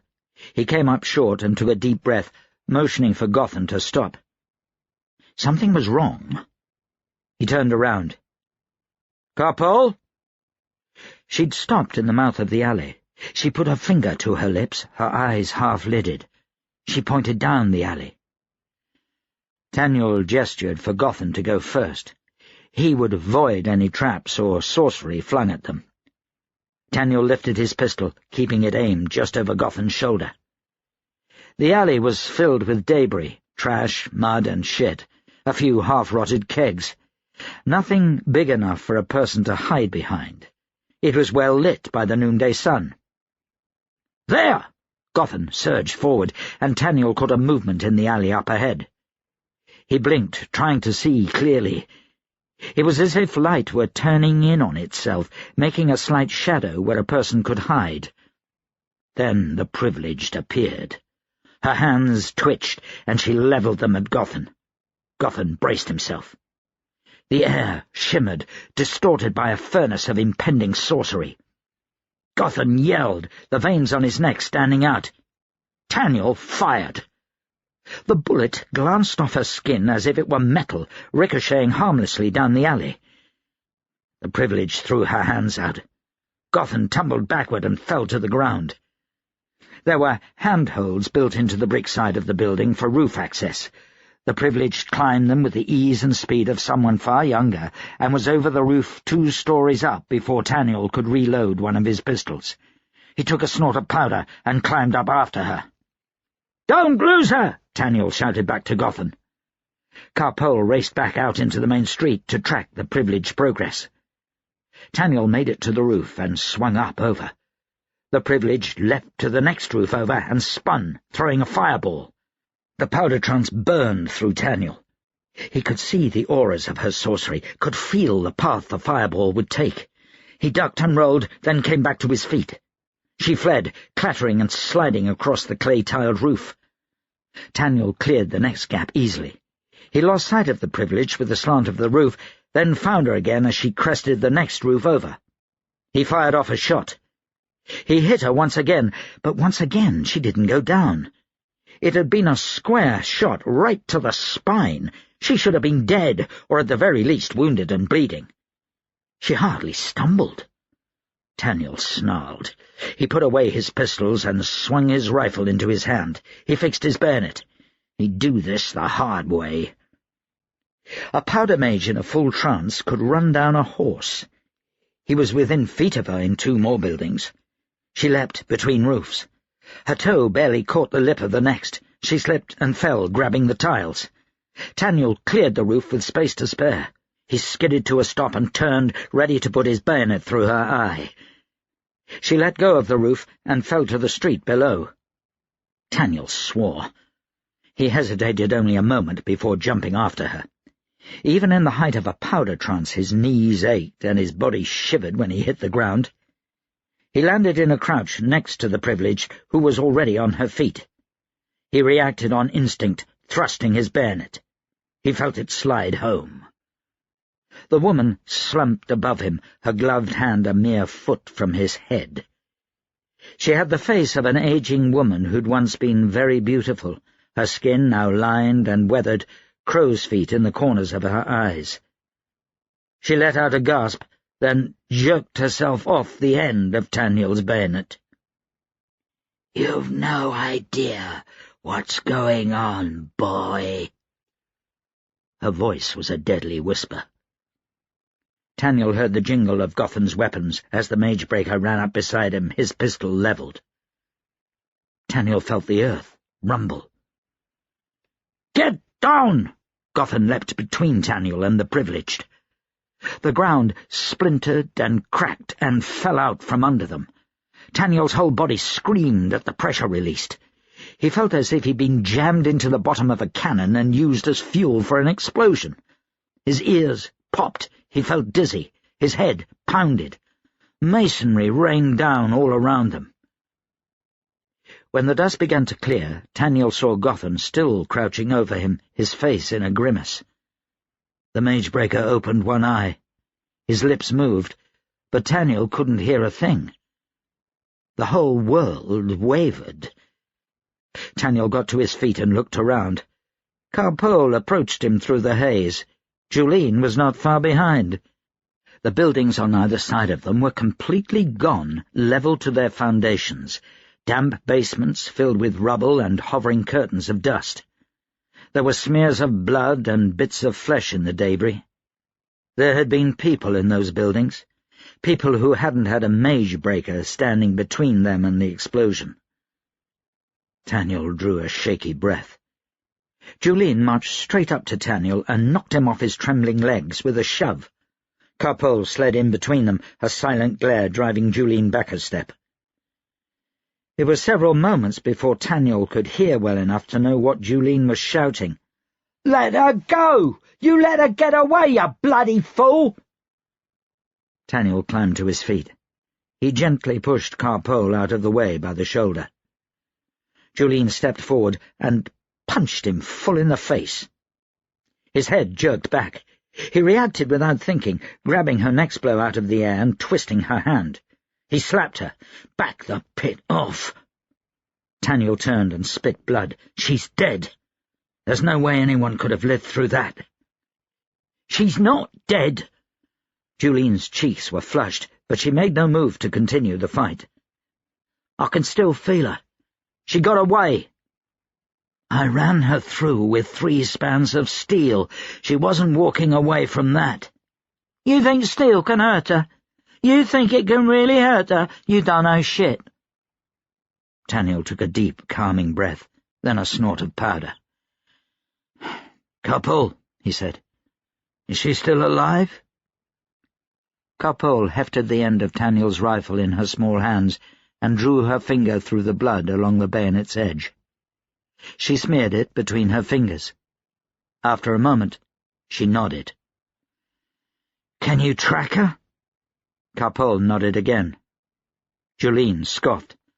"I can't even track her," she said. "She's covered a trail. Even wounded, she's far more powerful than you can know. This damn girl can't find her." "Pole?" Carpole snorted and turned away. She paused a few moments to get her bearings, then pointed. "We have a heading," Taniel said. "Get yourself under control and watch how a real tracker does it." He gestured to Carpole. "Lead on." Taniel shaded his eyes from rain and looked up at Julene. She stood above him, arms folded, a belligerent smile twisting the scar on her face. "It's been 2 days," she said. "Admit your pet savage can't track this bitch, and we'll get out of this rain and tell Tamas there's a problem." "Giving up so easily, eh?" Taniel kept his hand in the gutter and tried not to think about the substance squelching between his fingers. Storm drains collected everything, from human waste to dead animals and whatever garbage and mud piled up in the streets. During a storm like this, all of it was swept down into the large sewers beneath the city. This drain was clogged, leaving Taniel up to his shoulder in rainwater and filth, and he was enjoying it just about as much as he was enjoying Julene's constant badgering. "You know Tamas won't pay you until the job's done, don't you?" he reminded her. "We'll find her," Julene said. "Just not today. Not in this rain. She caused this storm. I can feel it. The auras swirl, summoned from the else. It muddies her trail too much, but once the rain has cleared up, I'll find her trail again." "Carpole already has her trail." Taniel stretched a little farther, his cheek touching the squalid puddle he lay in. He felt something hard, wrapped his hand around it, and pulled it out. "She's been scraping her fingernails between street cobbles and having you dig in every ditch between here and—" "What the pit is that?" Taniel climbed to his feet. The glob of grey mud in his hand looked like the scrapings from 100 boots. His stomach crawled at the smell of it, and he held it at arm's length. The whole mass clung to a long piece of wood. With a squelching, sucking sound, the puddle at his feet slowly began to drain. "Broken cane, I think," Taniel said. Carpole came over to examine the stinking mud. She poked it with one finger, her head held up and away, scrutinizing the whole mass down the bridge of her nose. Her fingers darted in suddenly, then came out, pinched together. Julene leaned forward. "What's that?" She shook her head. "Nothing. Stupid girl." Taniel washed his arm in the cleanest puddle he could find, then took his shirt and buckskin coat from Gotham. To Julene, "You need sharper eyes. It's a hair. The privileged hair." That's impossible. To find a single hair from the privilege in all this muck.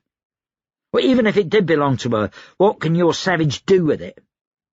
Taniel shrugged. Find her? Carpole walked away and opened her satchel. She worked with her back to them for a few moments. When she turned around, she straightened her satchel on her shoulder and gave a brisk nod. She wrapped herself in the middle of the chest and then made a grasping motion. Taniel grinned as he buttoned up his shirt. "We have her." They flagged down a hackney cab. Carpole sat up with the driver to direct him, and Taniel, Julene, and Gotham climbed inside. Julene made a disgusted sound a moment after the door closed. "You smell like filth," she said. "I'd rather be in the rain than in here with you. I'll be on a footboard." She swung back outside. A moment passed, and then the carriage jerked forward. "Carpole contract the privileged with a hair?" Gotham asked, after they'd been moving for several minutes, his knees knocking uncomfortably close to Taniel's. "Hard to do it with one hair," Taniel said. "Helps if there's more. The blood from my bayonet, a discarded nail in the street, this privileged bites her nails, an eyelash. One bit leads to the next.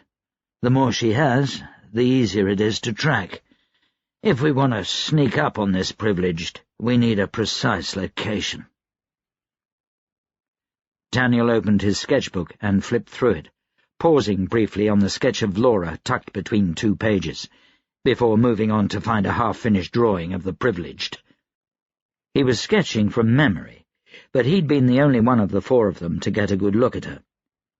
Gotham scanned the drawing for a few moments. When he finished, Taniel snapped the book shut, returning it to his jacket. "How does Carpole's sorcery work?" Gotham asked. "No idea," Taniel said. "I've never seen her do magic. Not what we think of as magic, anyway. No fingers twitching, no summoning elemental auras." He'd long ago stopped trying to figure out her sorcery. Gotham cleared his throat after a minute. He didn't look at Taniel directly, but a sly smile crossed his face. "Julene and I, we have a bet."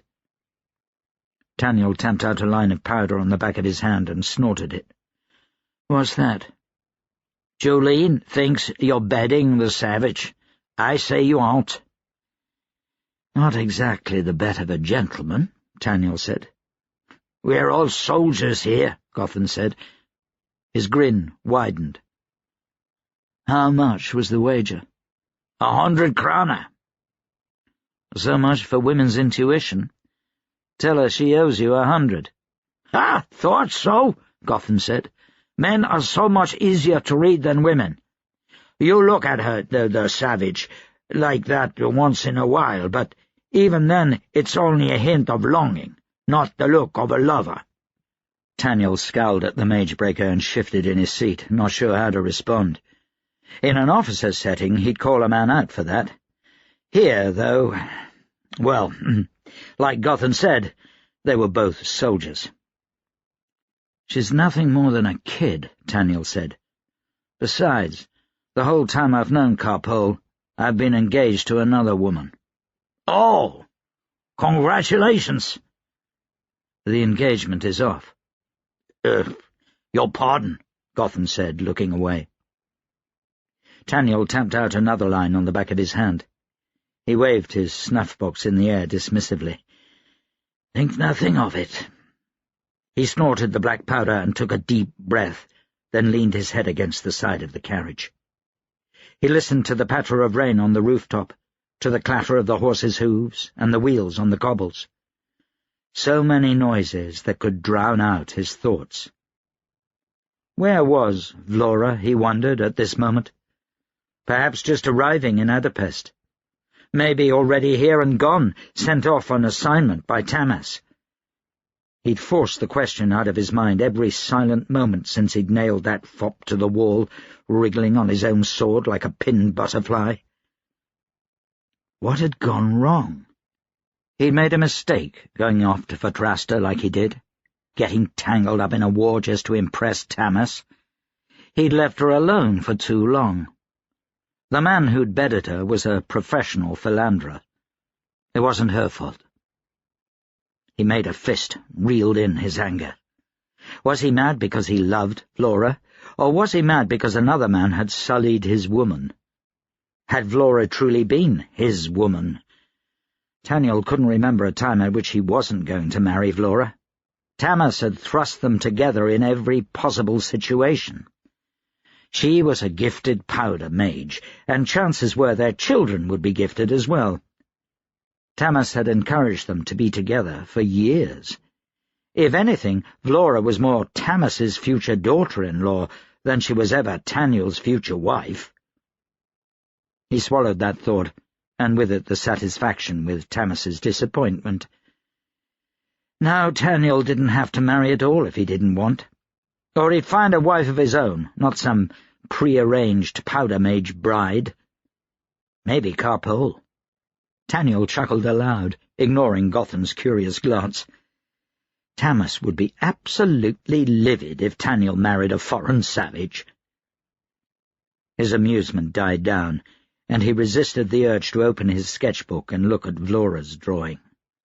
"Awfully nice part of town," Gotham said, pulling Taniel from his thoughts. The Magebreaker held back the curtain just enough to see outside. A moment later, the carriage jostled to a stop. Taniel opened the door. They were in the Somalian district. Thick smoke hung over the entire city, mixing with the light rain and stinging Taniel's eyes. The place was silent. The mob had been quelled 2 days prior, and in their wake had left little of what had once been rows of stately manors. Smouldering ruins and gutted houses were all that remained. Except this one. The townhouse was 3 stories tall and made of ancient grey stone.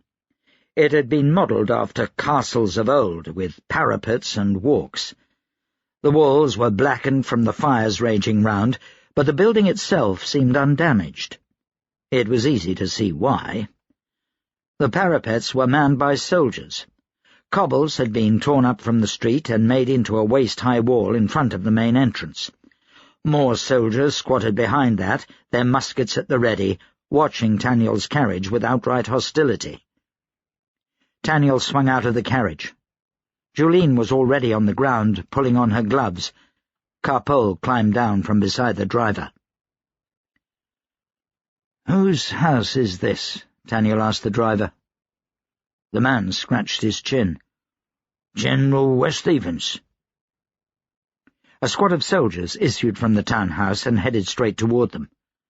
Taniel felt his gut wrench. They wore the all-too-familiar grey and white uniforms and high-plumed hats of the King's Heelmen. The Heelmen were supposed to have been wiped out, yet here they were, guarding the residence of the former head of the King's Guard. General Westhaven was nearly 80, ancient by all standards, yet it was said he was still sharp and alert. Of all of Adro's commanders, only Westhaven had the reputation to match Tamas. "Is the general in the city?" Taniel asked. Surely Tamas would have dealt with him. A loose end like this couldn't have been left. "Heard a rumour he was back," the driver said. "He was supposed to be on holiday in Novi. He cut it short and returned just yesterday." Taniel glanced at Carpole. "You're sure she's here?" Carpole nodded. "Pit." The Heelman halted 5 paces from Taniel. Their captain was an older man with a sour face. He was taller than Taniel by half a hand, and when his eyes fell on Taniel's powder-keg pin, his lip curled into a sneer. "You've a woman inside your house," Taniel said, fingering his pistol.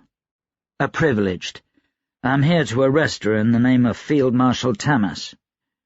We don't recognize the authority of traitors here, boy." "So you admit you're protecting her?" "She's the General's guest," the captain said. A guest? Heelman under the command of General Westhaven, and now they had a privileged? This was dangerous territory. He could see rifles in windows on the floors above and on the parapets. The Heelman captain wore a sword and a pistol. Two of his guards carried long, slender rifles with fist-sized cartridges attached underneath. Air canisters on air rifles. Weapons specifically designed to be unaffected by a powder mage's power. No doubt some of the marksmen above carried the same weapons. With Julene and the Magebreaker, he could probably fight his way into the manor. Soldiers were one thing to deal with, the privileged another. He could feel when Julene touched the else. He held up a hand. "No," he said. "Back down." "Like Pitt, I will," Julene said. "I'll burn through this lot and—" "Gothen," Taniel said. "Rein her in." He had to get away from here, warn Tamas. If General Westeven was in the city, he wouldn't take too long to marshal his forces. He'd attack quickly and go straight for the heart. Taniel moistened dry lips. "We're going."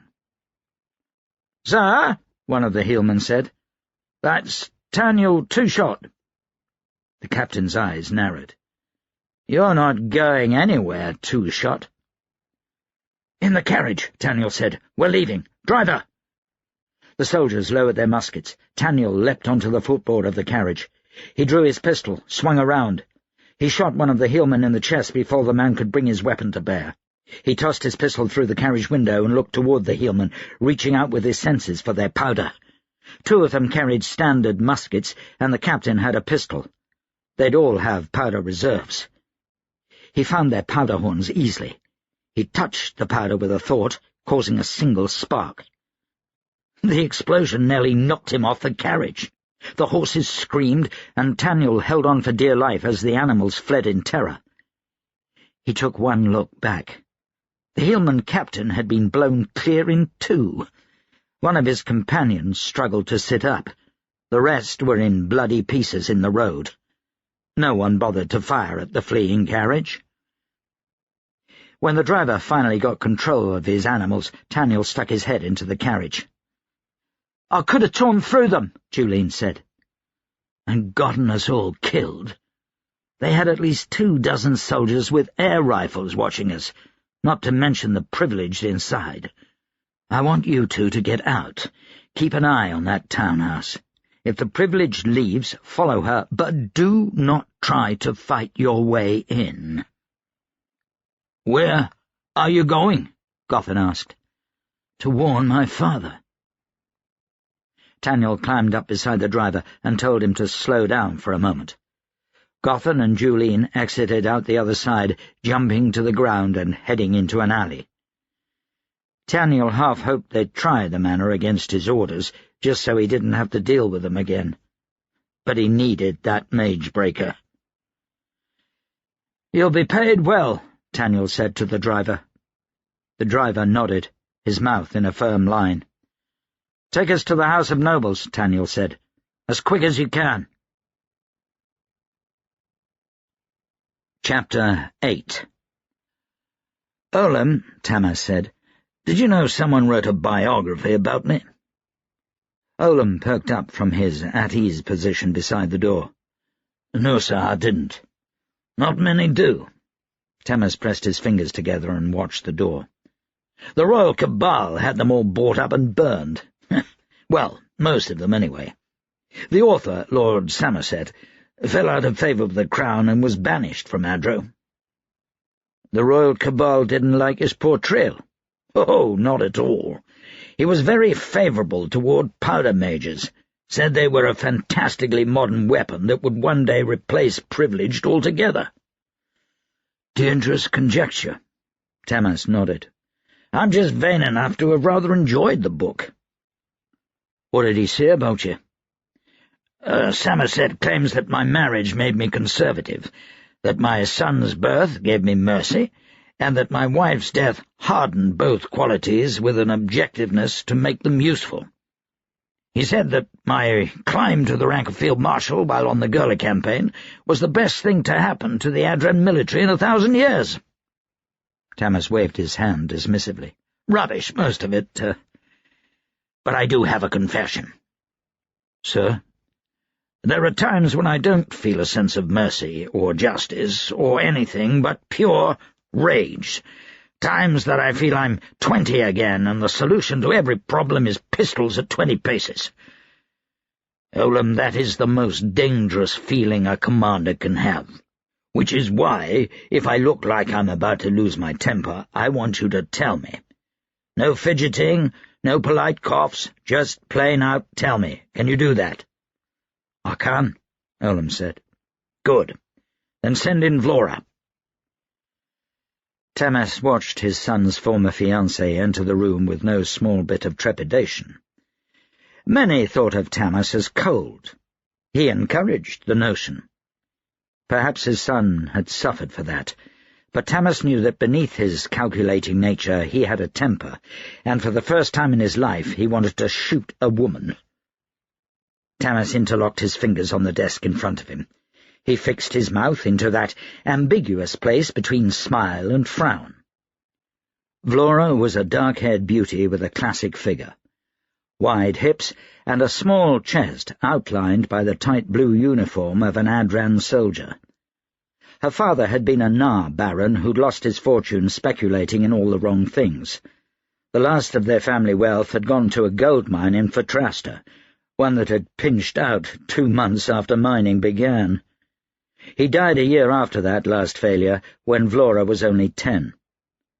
Sarbon had found her months later, placed in a boarding school by her few remaining relatives, an abandoned child with a unique talent, the ability to ignite powder from not just a dozen paces, as most marked could do, but at a distance of several 100 yards. Tamas had taken her in, provided for her upbringing, and given her a career in the army. What had gone wrong?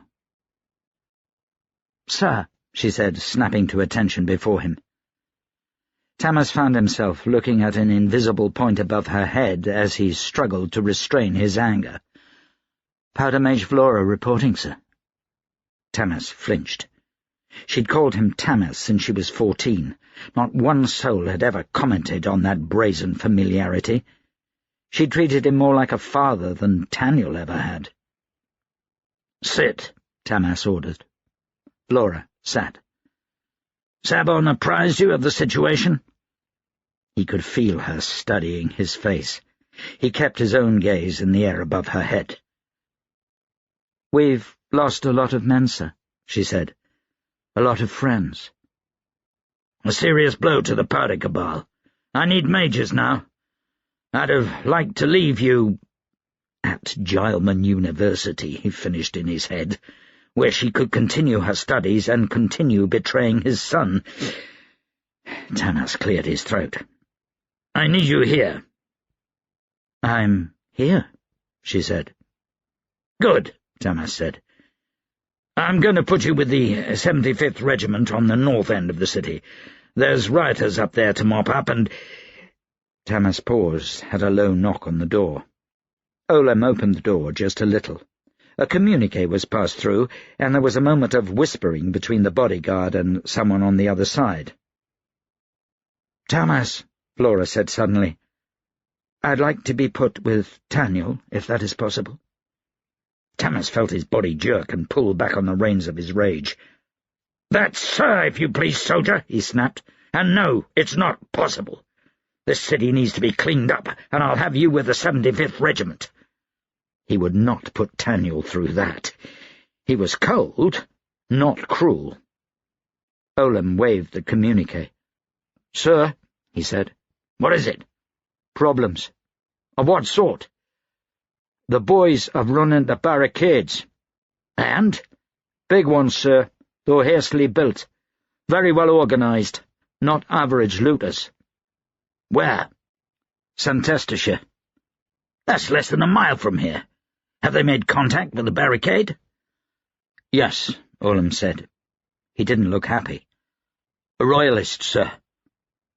"They had to come out of the woodwork eventually," Tamas said. "Damned king's men without a king." "Numbers?" "Not a clue. They appear to have gone up overnight." "What's the extent of their holdings?" "I said, sir. Santestershire." "What, the whole centre of the city?" Olam nodded. "Bloody pit!" Tamas leaned back in his chair. He let his eyes fall to Vlora, his anger at her betrayal warring with the stupidity of men who'd throw their lives away over a dead monarch. He felt his hands shaking. "Why?" The word wrenched out against his will. He scolded himself immediately. He had better control than that. He forced himself to meet Vlora's eyes. "Why did you betray my son?" He saw sorrow in those eyes.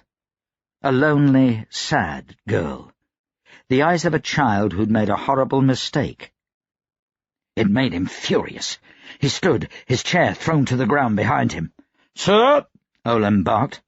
"What?" Tamas practically yelled at the man. "Not the time or place, sir." Tamas felt his jaw working soundlessly. "I did tell him to stop me." The door to the office burst open. Taniel stumbled in, breathing hard as if he'd run up all 5 flights of stairs.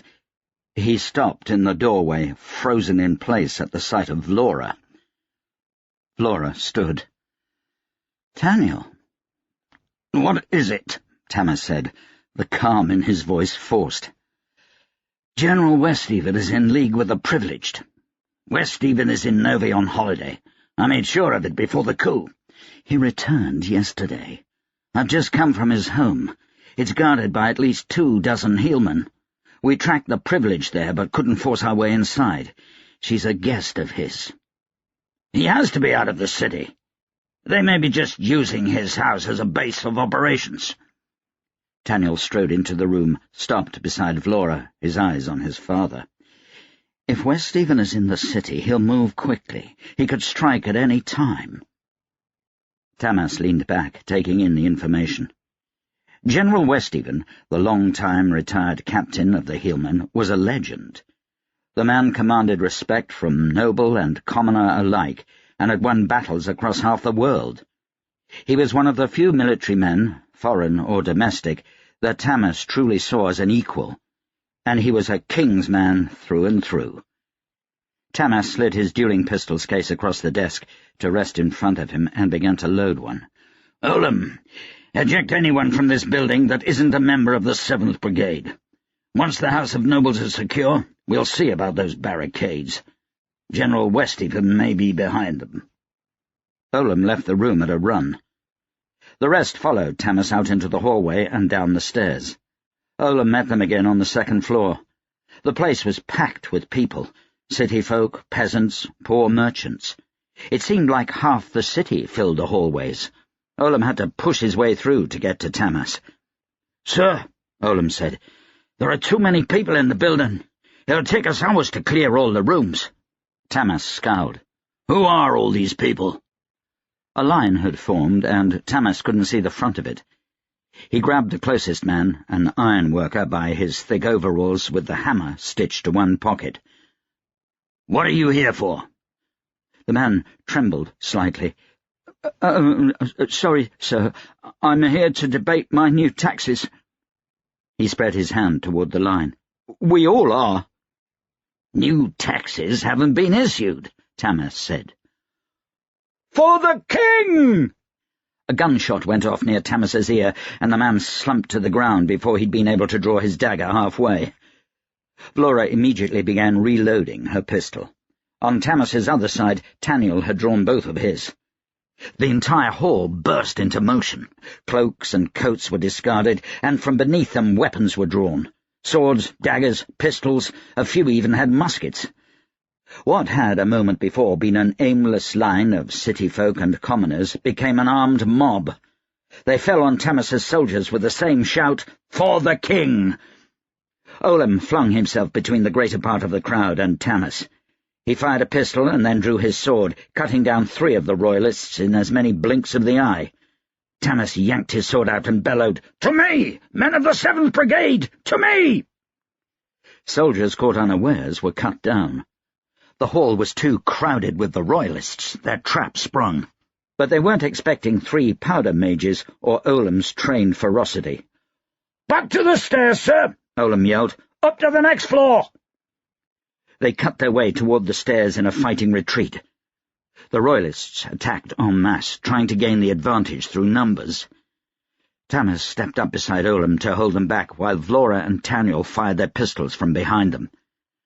The staircase was soon full of the thick smoke from spent powder. Tamas breathed it in and savoured it. Grey and white uniforms emerged from the hall.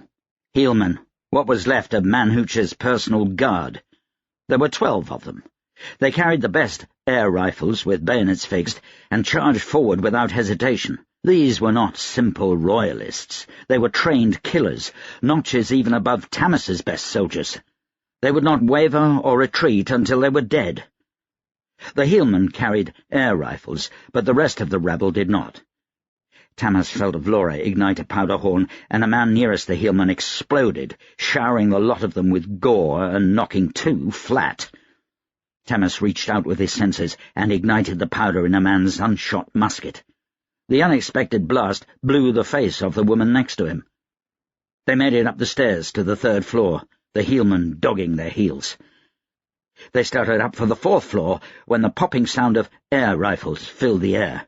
It was a sound to chill a Mark's blood, for a Mark knew that shot was meant for him. Vlora stumbled on the stairs and fell.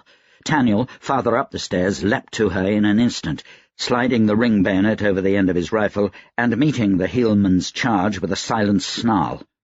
His bayonet sliced a Heelman's neck with the quick, easy motion of a trained butcher. He dodged to one side of a bayonet thrust and grappled with another Heelman. The man was a hand taller than him and at least 3 stone more. Taniel brought up the butt of his rifle in a blow savage enough to put the Heelman's nose into his brain. The soldier dropped without a sound. Tamas felt a thrill watching his son fight. Taniel Two-Shot he might be, but he had the brutal hand-to-hand skills of an infantryman. Taniel swung toward the 4 remaining Heelmen, ready to charge. "Taniel!" Tamas barked. "Fall back!" He picked Vlora up. Deep in a powder trance, her body seemed to weigh nothing at all. She gritted her teeth against the pain. "Did it hit a bone?" Tamas asked. She shook her head. Tamas heard a pop and felt the bullet graze his left shoulder, missing Vlora's head by inches. Tamas turned around, only to look down the length of an air rifle, the bayonet coming toward his gut fast. He transferred Vlora's weight to one arm and drew his pistol and shot from the hip, dropping the Heelman dead from a bullet through the eye. By the time Tamas reached the 5th floor, the last few Heelmen lay dead on the stairs. Tamas and his men assessed their wounds. Olam had a number of new cuts. They'd need stitching, but nothing more. Vlora's shot had glanced off her thigh. She could handle pressure on it, so the bullet had not shattered the bone, and she'd be fine. Taniel had not been touched. His face was twisted in a savage grimace as he wiped gore from the end of his bayoneted rifle. At some point, Carpole had joined them. The red-haired girl smelled of sulphur, and her hands were black. She wiped her hands on her buckskins and smiled at Tamas when she saw him looking. Pistol shots and the sound of steel on steel faded on the floor below. Tamas took a few deep breaths, listening to Vlora's heartbeat. They both leaned against the wall, her head on his shoulder. He stepped away from her. Footsteps echoed on the stairs below them. A moment later, Sabon appeared. He had powder marks on the cuff of his jacket and a shallow sword gash along one arm. He breathed a quick sigh of relief on seeing them all together. "Anyone hurt?" Sabon asked. "Minor wounds," Tamas said. "Where were you?" "The officers' mess. They came out of nowhere." "Casualties?" Tamas asked. "Anyone important?" "A few," Sabon said. He gave a slight shake of his head at the silent question. "From the looks of things, it was mostly rabble. Took us by surprise, but once we'd rallied the men, it was barely a fight. All the Heelmen came straight for you." "Is the house secure?" "Working on it." "Enemies captured?" Tamas asked. "We've taken at least 24 without a fight. Probably another 40 wounded. They're General Westhaven's men." "I know." Tamas stepped over to his son and laid a hand on his shoulder. Well done, Taniel. Taniel unfixed his bayonet and put it in its case. He shouldered his rifle. One glance to Vlora and then a stiff nod to Tamas. Back to work, sir. Tamas watched his son descend the stairs, followed closely by the savage girl. He felt like he should say something else. He wasn't sure what. Sabon, sir. Alert Lady Winceslav. Tell her we need her soldiers in the city. General Westhaven holds the barricades, and I'll be damned if I send my own men to their deaths against them. The mercenaries will need to start earning their pay. Prepare me a command base near the barricades. We take the fight to him. Vlora. He paused, considering his decision for a moment. Go with Sabon. I want you on my staff. Taniel! Taniel stopped on the landing and glanced back up the stairs, trying to decide whether to wait or not. He knew that voice. He didn't want to hear anything it had to say. He nudged a body with his toe. One of the heelmen he'd gutted with his bayonet. The man's eyes fluttered, still alive. He glared up at Taniel. He gritted his teeth, not making a sound, but he must have been in immense pain. Taniel debated whether to call a surgeon or to kill him. The wound was mortal. Taniel squatted next to him. "You'll not live out the week," Taniel said. "Traitor!" the heelman whispered. "Do you want to live another day or two, kept alive so that you can answer to Tamas's questioners?" Taniel asked. "Or end it now?" The man's eyes betrayed his suffering. He remained silent. Taniel undid his belt and folded it over, offering the end to the man. "Bite on this." The heelman bit down. It was over in a handful of heartbeats. Taniel wiped his knife on the heelman's trousers and jerked out his belt from between the man's teeth. He stood up, buckling the belt back on. Why did he do this? He should be off at the university chasing girls. He tried to think back to the last time he chased a girl. His first night in Fatrasta. Before the war began, he'd met a girl at a dockside bar. They'd flirted all night. A little drunker, and he might have slept with her, but he'd kept his head about him and remembered Vlora. He wondered if that girl was still there. He had a sketch of her in his book. The heelman lay at his feet, at peace despite the scrambled gash in his stomach and the fresh crimson line dripping from his throat. Carpeau stood a few feet away, silent as always. She watched the dead heelman as if fascinated. "We should go," Taniel said to Carpeau. "Taniel, wait." Vlora hurried down the stairs. She stumbled, caught herself on the railing, and sank down to sit on the steps halfway down. She held one hand over the wound on her thigh. They stared at each other for a moment. Vlora was the first to look away, down at the body at Taniel's feet. "How are you?" "Alive," Taniel said. Several more moments of silence followed. Taniel could hear his father upstairs yelling orders. Tamas hadn't even been fazed by the sudden attack. A warrior, through and through. A few soldiers passed them, 2 going up, 1 going down. There was a commotion in the main hall downstairs as Tamas's soldiers rounded up wounded prisoners. "Forgive me," Vlora said. Tears streaked down her face. Taniel fought the impulse to rush to her side, to see to her wound and comfort her.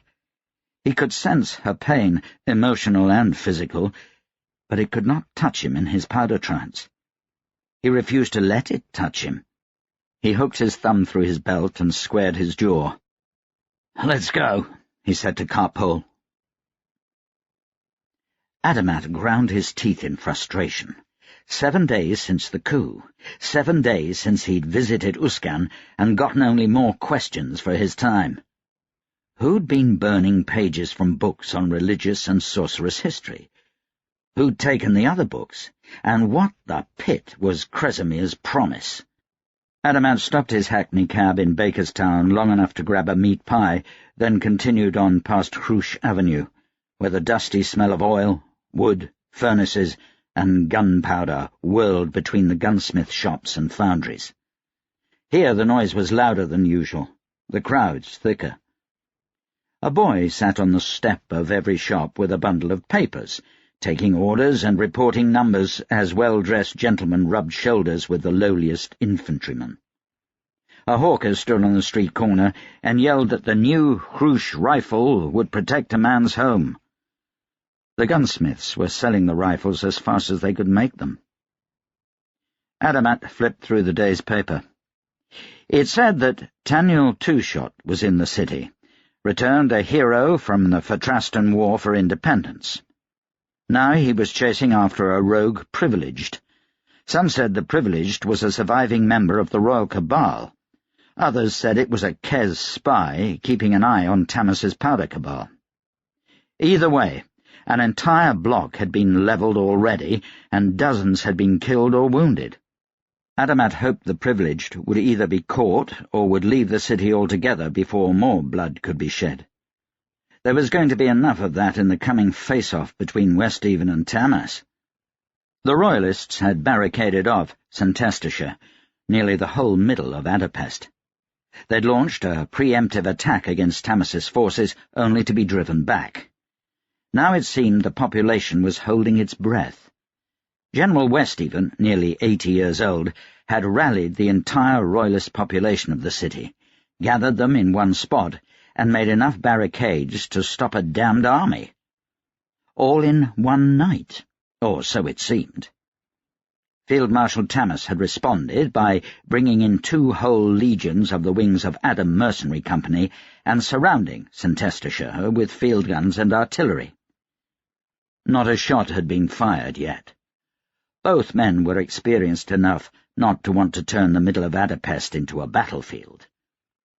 It was a damned nightmare, Adamat decided. 2 of the Nine's most celebrated commanders facing off in a city of 1 million people. No one could come out a winner from that. Yet life went on. People still needed to work, to eat. Those not involved directly in this new conflict stayed well away from it. Tamas had done an admirable job at keeping the peace in the rest of the city.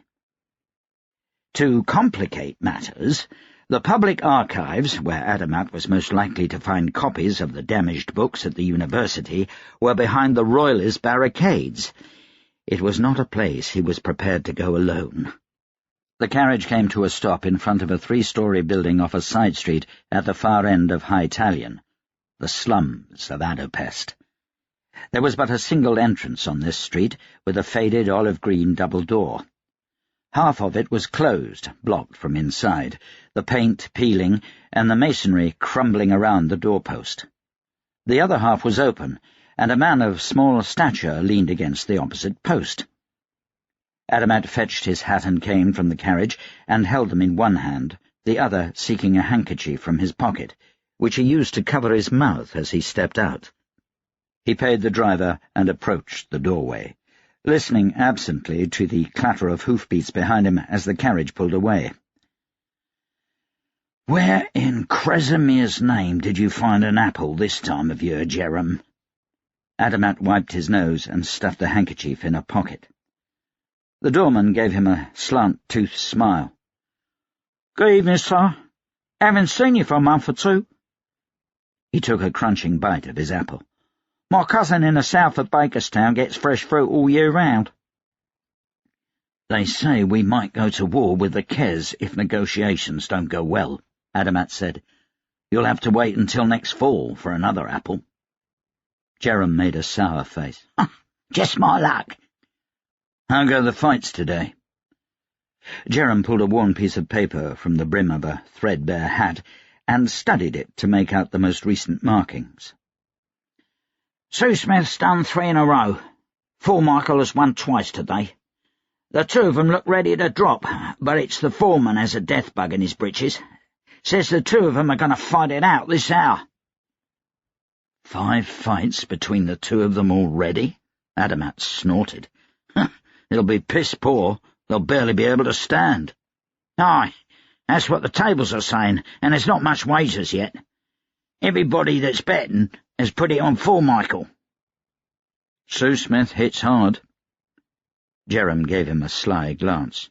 If he can land a punch, Formichael's better rested, younger, and half Sue Smith's weight. Tch, Adamat said. You young uns always think the old have nothing left in 'em. Jerem chuckled. Right. Then what'll it be, Governor? He removed a folded paper from his back pocket, covered in smudges and long erased lines. He set it against the doorframe and poised a piece of charcoal over it. What are the odds? Jerem scratched his cheek, leaving a bit of charcoal there. I'll give you 9 to 1. Adamat raised his eyebrows. Give me 25 on Sue Smith. Risky, Jerem grunted. Figures. He scratched down the numbers and folded the piece of paper, then jammed it back in his pocket. Adamat knew the paper was just for show. Jerem had a memory almost as good as Adamat's, and without a knack. He never forgot a face, never forgot a number, and had not once delivered wrongly on a bet, though many times was accused of such. That didn't happen often nowadays, not since the proprietor took over this boxing ring. He didn't take kindly to anyone accusing his bookies. Inside, the only light came from rectangular slat windows high up under the eaves. Adamat pushed past a series of curtains that muffled sound and hid the inside from prying eyes.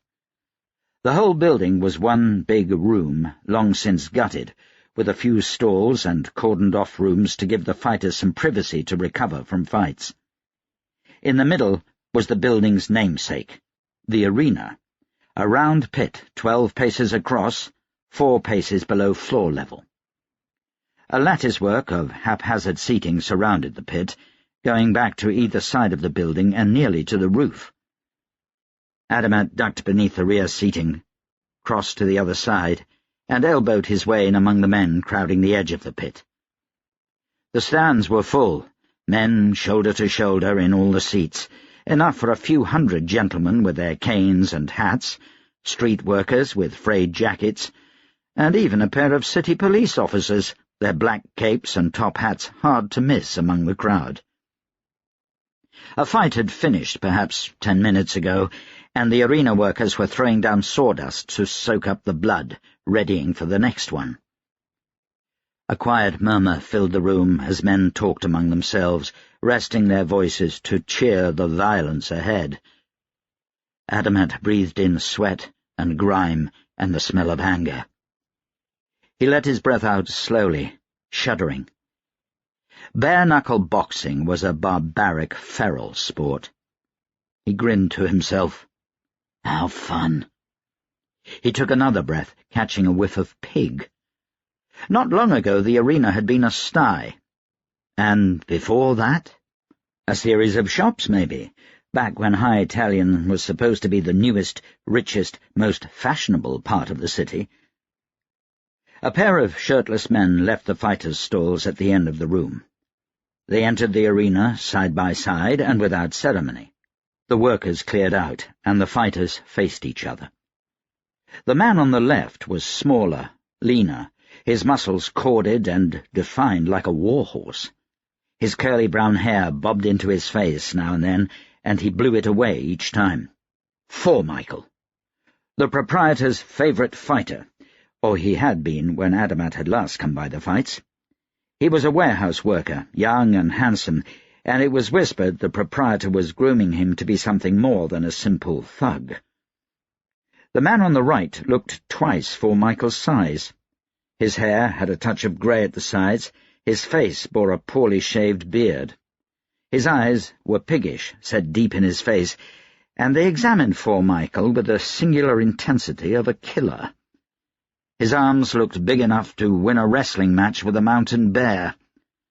Pits marred his knuckles where they'd broken, and been broken by men's jaws, and his face was covered in the puckered scars of bad stitching jobs. He flashed a set of broken teeth at Formichael. Despite Sue Smith's advantage in size and experience, he was obviously tired. His chin sagged from a long day of hard-won fights, the corners of his eyes betraying exhaustion, and his shoulders drooped ever so slightly. What's more, experience had long worn out its welcome. Sue Smith was getting old, and his chest and stomach had given way to flab from excess drinking. The foreman descended to the second step of the ring and conferred with the two fighters. After a moment he stepped back. He held up his hand and then dropped it, leaping back. 300 men yelled as the two fighters lashed out at each other. Fists met flesh with dull slaps that were drowned out by the surge of voices. "Kill him! Make him bleed! The gut! Flush him in the gut!" Adamat's voice was drowned out in the cacophony of wordless cries.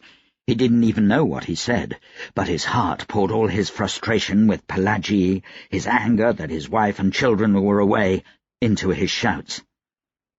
He leaned forward, fists flailing in mockery of the two men, screaming at the top of his lungs with the rest of the rabble. Formichael connected with a vicious jab to Sue Smith's ribs. Sue Smith stumbled to the side, and the younger man surged forward and pounded on the same spot, perhaps on an old broken rib, fists flashing in the dim light. Sue Smith reeled, trembling, toward the side of the pit, until he was up against the wooden slats that separated him from the crowd. Fingers reached out from the onlookers, nails gouged at his bare head, spittle splattered on his cheek. Adamat watched, the fighter's head just beyond his reach. "Go on!" he shouted. "Don't let him back you into a corner!" Something audibly cracked, and Sue Smith fell to one knee, hand up in front to ward off Formichael's blows. Adamat's voice fell to a whisper. "Get up, you bastard," he growled through his teeth. Formichael punched Sue Smith's hands and arms, beat them down until the older man was on both knees, suffering under the onslaught. Formichael's face flushed with a promise of victory, and he slowly let up until the punches were mere taps, then all together. He stood, chest heaving, examining the man at his feet. Sue Smith didn't look up. "Oh," Adamat thought. "Finish him already." But there was nothing of that in Formichael's plans. Grinning, he bent over and grabbed one of Sue Smith's arms, pulling him up into a single, brutal punch. Sue Smith went back to his knees, his whole body shuddering. Formichael would string this out, letting Sue Smith's exhaustion keep him down, and continuing the beating until Sue Smith was nothing but a pulp. Formichael delivered several more single punches before letting Sue Smith fall back down to his hands and knees. Sue Smith's face was a mess of blood and pulped flesh. He spit into the sawdust. Formichael turned, raised his arms to the crowd, bathed himself in the roar of voices. He faced Sue Smith once again. The big man rose to his feet in less than a heartbeat, all 25 stone, following his fist into Formichael's pretty young face. The impact lifted Formichael off the ground. His body flattened out in mid-air and then bounced like some child's toy off the wooden slats before tumbling to the ground. He shuddered once before falling still. Sue Smith spit on Formichael's back and turned away, plodding up the stairs and towards the fighters' stalls. Hands reached out to slap him on the back in congratulations. Curses lashed out for bets lost. Adamat collected his winnings and then waited until enough of the crowd was milling about to slip unnoticed back to the stalls. He entered Sue Smith's room and closed the curtain behind him. "That was quite the fight." Sue Smith paused, a bucket lifted over his head, and gave Adamat a single glance. He tipped the bucket, letting the water wash away a layer of sweat and blood, then scrubbed his body with a soiled towel. He tilted his head at Adamat, the skin around his eyes puffy and bruised, his lips and brows split. "Nick, that ain't bad." "Of course." "Buster's trying to kill me." "Who?" Proprietor. Adamat chuckled, then realized Sue-Smith wasn't joking. Why'd you say that? Sue-Smith shook his head, twisted the red-brown water out of his towel, and dunked it in a clean bucket. Wants me to sink. Sue-Smith was far from stupid, but he'd always spoken in short sentences. A man had trouble collecting his thoughts after years of being punched in the head. Why? You're a good fighter. People come to see you. People come to see young whips. Sue-Smith spat into one of the buckets. I'm old. Poor Michael will think twice next time he's told to fight you.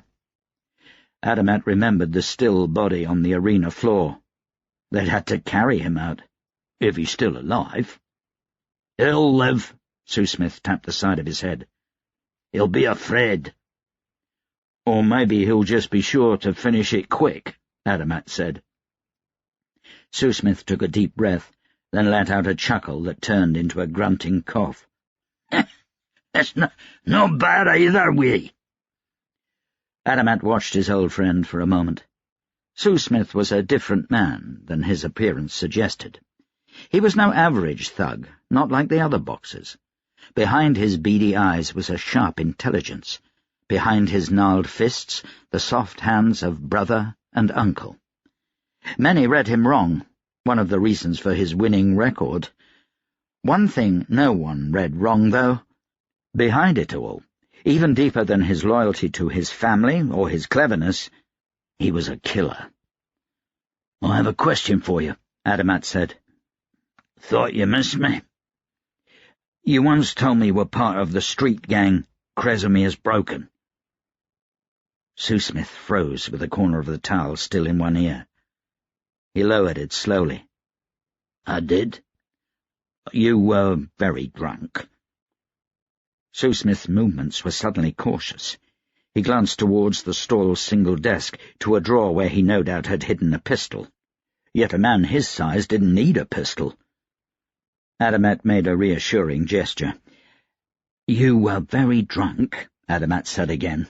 I didn't believe you at the time. I was there when they pulled those boys out the gutter. I didn't think anyone had escaped what went after them. Sue-Smith examined him for a few moments. Maybe one didn't, he said. Maybe one did. How? Sue-Smith countered with his own question. Why? I'm doing an investigation. Adamat had already decided to tell Sue-Smith the whole story. For Field Marshal Tamas, he wants to know what Kresamir's promise is. Sue-Smith looked impressed. One man I'd not cross, he said. Agreed. You have any idea what it means? Sue-Smith returned to cleaning himself up. Our leader was a royal cabal washout. Sue-Smith opened the desk drawer. He removed a grimy old pipe and a tobacco pouch. Sue-Smith lit up his pipe before he went on. A loudmouth, a jackass, wanted attention. Said our name was supposed to remind the royal cabal of their mortality. It was the longest sentence Adamat had heard Sue-Smith utter in years. Did he tell you what it meant? Break Kresamir's promise, Sue-Smith said, puffing on his pipe. The smell of pistachio-flavoured tobacco filled the tiny room. And end the world. What's the promise? Adamat asked. Sue-Smith shrugged. Adamat tapped the side of his jaw with one finger as Sue-Smith leaned back. He wasn't going to say any more, not about this. Adamat let his thoughts slip toward Pelagi.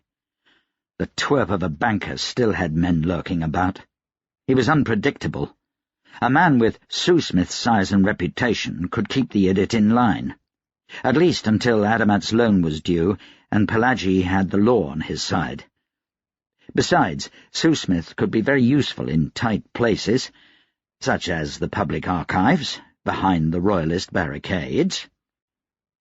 "Any chance you're in need of a job?" Adamat asked. Sue-Smith examined him through those small eyes. "What kind of a job?" Chapter 9. Taniel found his father's command post just out of range of the Royalist barricades. The empty streets were full of rubbish, the paving stones damp from a brief rain the night before. The city smells threatened to overcome his senses, enhanced from the near-constant powder trance he'd been in for 2 weeks. The world smelled of shit and fear, of empty piss-pots and distrust. Carpole was at his side. Even after all this, she was still mystified by the sight of the city. So many buildings, each one so tall on every side. She didn't like it. Too many people, she had indicated with a series of gestures. Too many buildings. Taniel sympathized. His real talent as a powder mage was being able to float a bullet for miles, to make long shots across the widest battlefield.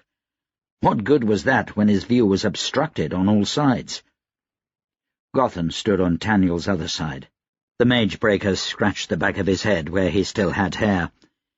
He watched the barricades with a hand on the grip of one of his 3 pistols. "Coming in with me?" Taniel asked. Gothan shook his head. "Your father makes me nervous." "You're not the only one," Taniel muttered.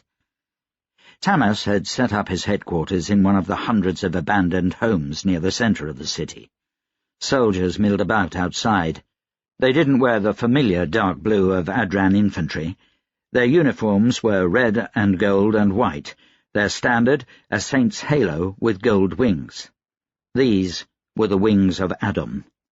The majority of them were Adran, as it was an Adran-based mercenary company, but one could see all kinds in their ranks. Taniel crossed the street and paused just long enough for one of the guards to get a look at his powder-keg pin before heading inside, Carpole on his heels. The salon of the house had the look of a command tent. There were maps on every available surface, gear stacked in the corners, even rifles and ammunition crates. Tamas stood behind a table, examining a map of the city, while 2 of the wing's brigadiers, brigade commanders, stood off to one side. Tamas's bodyguard lounged on a sofa in the corner, smoking. Tamas didn't look up when Taniel entered. Taniel cleared his throat. No response. The brigadiers gave him a curious look. "I want Beau," Taniel said. Tamas finally looked up. He had the tense air of someone whose deep thoughts had been interrupted. "Beau?" Taniel rolled his eyes. "Bourbador. I need his help." Tamas scowled. "I don't want a privileged anywhere near the city right now." "What about that mercenary you settled me with, Julene?" "That's different," Tamas said. "Privileged Bourbador was a member of the King's Royal Cabal." "Exiled," Taniel said, "and Beau has no love for the late king. He joined the Royal Cabal for the money and the brothel girls." "And he was exiled because he slept with the Royal Cabal head's favourite mistress," Tamas said. He stepped away from the table and sank into a chair. He rubbed his eyes, as if trying to will away exhaustion. "They almost reinstated him just a few months ago. I arranged for his transfer to the Mountain Watch so that when I slaughtered the Royal Cabal he wouldn't be there. I do pay attention to these things." Taniel felt a flicker of gratitude, and hated himself for it. Tamas changed the subject. "How goes the hunt?" Taniel remained standing to give his report, even when his father gestured to a chair. "The West Stephen townhouse has been abandoned. The privileged is gone, too. She's covering her tracks well, and Carpole's methods, though accurate, aren't fast enough to keep up with someone on the move." "Julene should be able to track her." "Julene is more trouble than she's worth." Tamas sat upright. "Julene's well worth the money I pay her. She's taken care of problems for me in the past. She's discreet and measured." "Problems, eh?" Taniel said. "Like those 3 Adran privileged last year that disappeared?" "That was in the newspapers in Fatrasta. They were getting too vocal in their opposition to your powder cabal, if I remember right." "Yes," Tamas said. "And you trust her?" "As long as I keep paying her."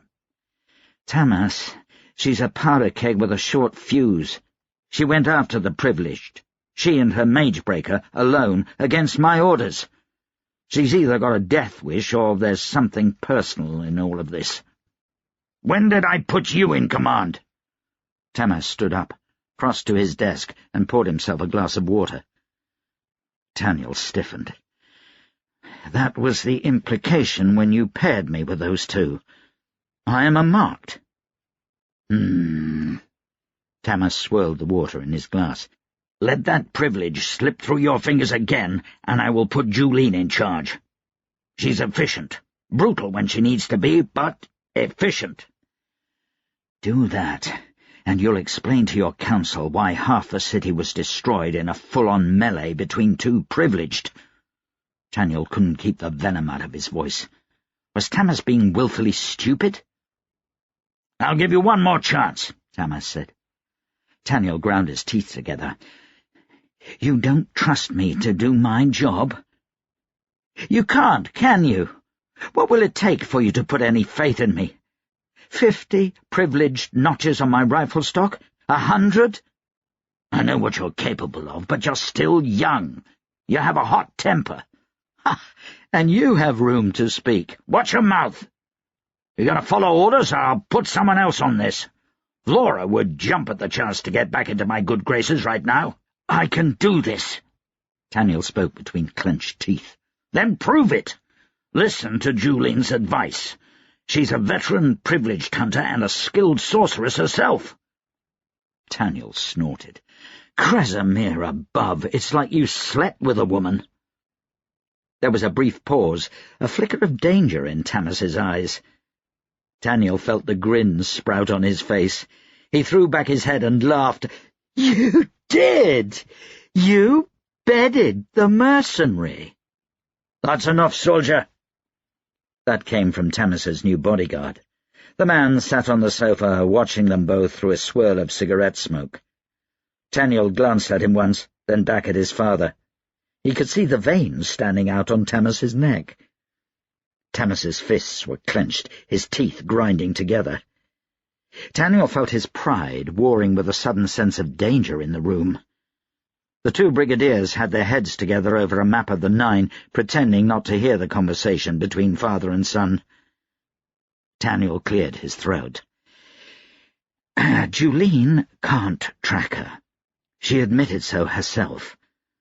The privileged is spreading auras using the rain. I've tried my third eye and gotten nowhere. Our only chance is Carpole, and she's moving slow. Even then, once we catch her, well, this woman is powerful. Not just magically. I've shot her 3 times. I put my bayonet through her stomach, and she destroyed 2 buildings and disappeared. She's still on the move after a wound that should have killed her. That's why I want Bo. Tamas seemed to gain control of himself. Absolutely not. I will not risk a cabal privileged in the city. Maybe in a few months. You'll have to make do with the help you have. Riser, he said to the older of the 2 brigadiers in the corner, a veteran with a patch over one eye. I need a company at the ready for whenever Taniel needs it. Give him an experienced tracker, too. One that's good in the city. The old brigadier nodded, and Tamas turned back to Taniel. Dismissed, soldier. Taniel gave a mock salute and spun around, leaving the room.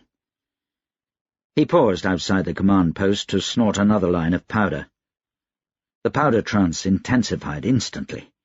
He shivered, the world so clear in his vision it caused his eyes to water.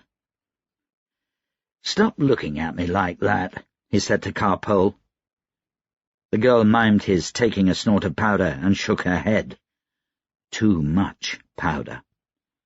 "I'm fine." She shook her head again. "What do you know?" Carpole glared. Taniel looked away from her.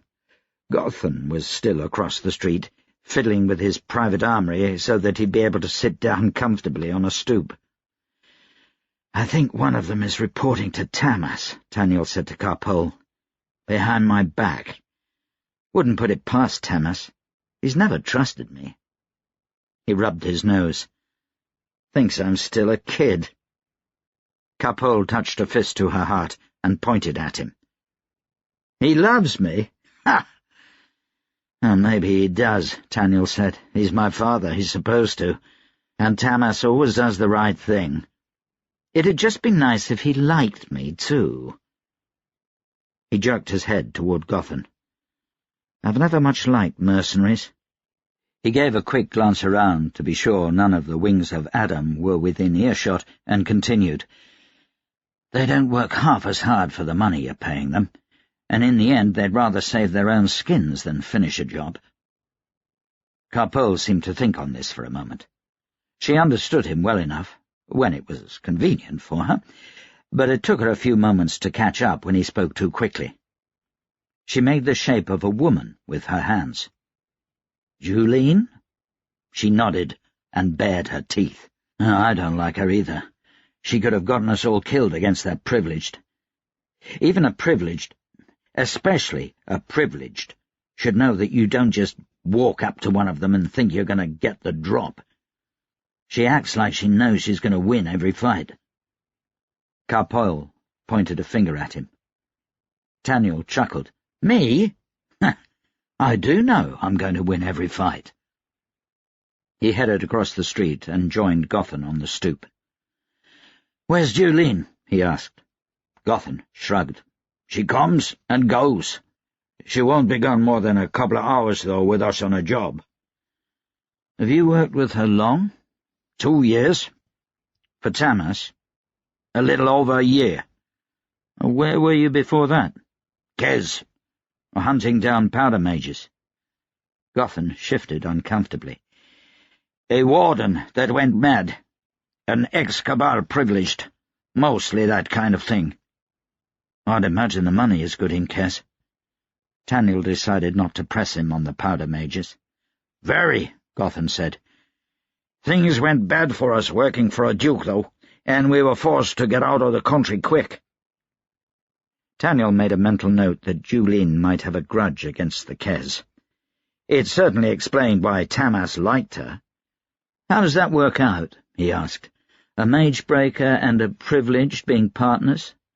She can't do sorcery anywhere close to you." Gotham gave a lopsided smile. "Not as bad as you think. I have to touch the else." He lifted his hands, though he wasn't wearing his gloves, to truly cut off a privileged sorcery.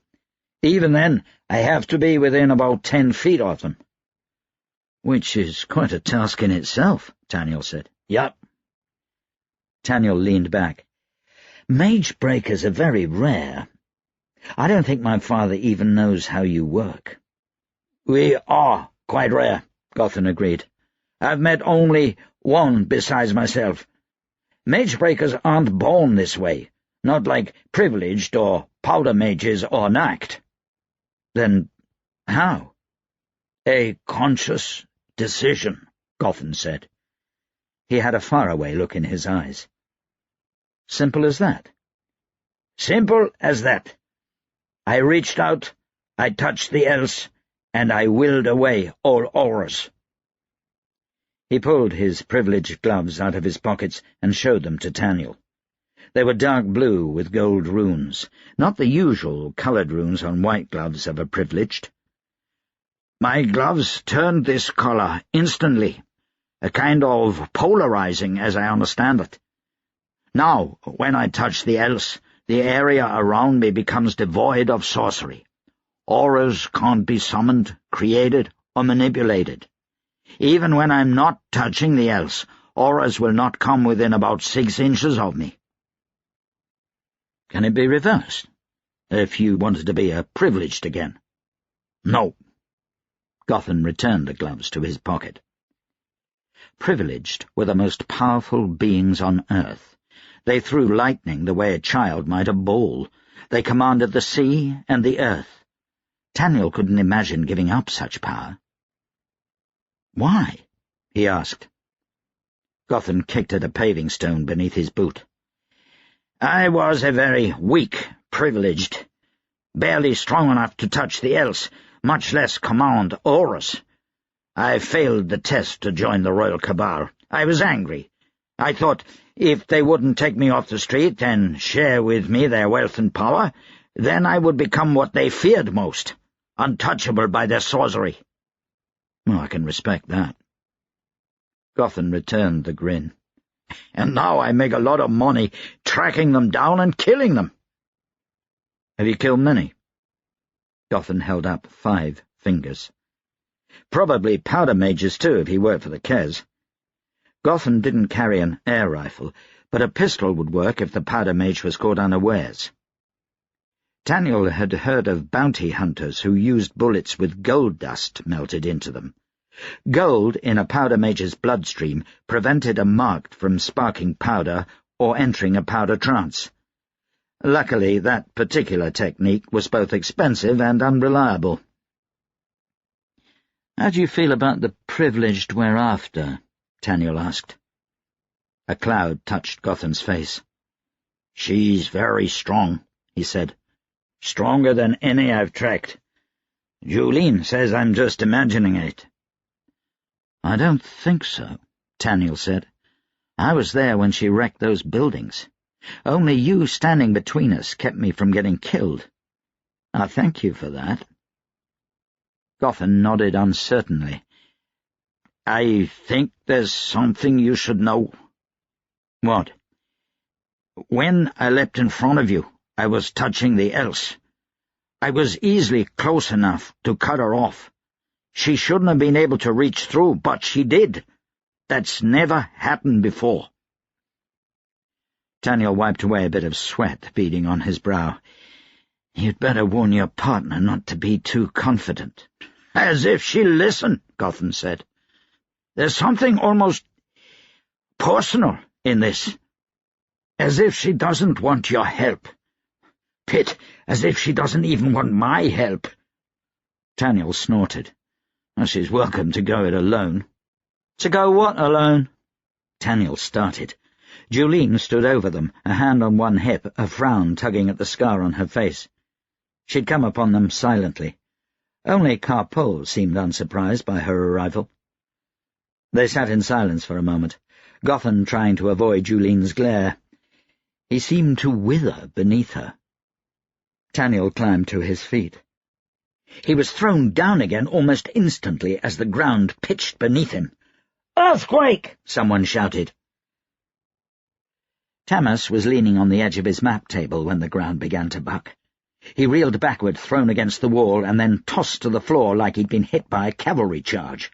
Plaster fell from the ceiling, obscuring the room in a haze of dust.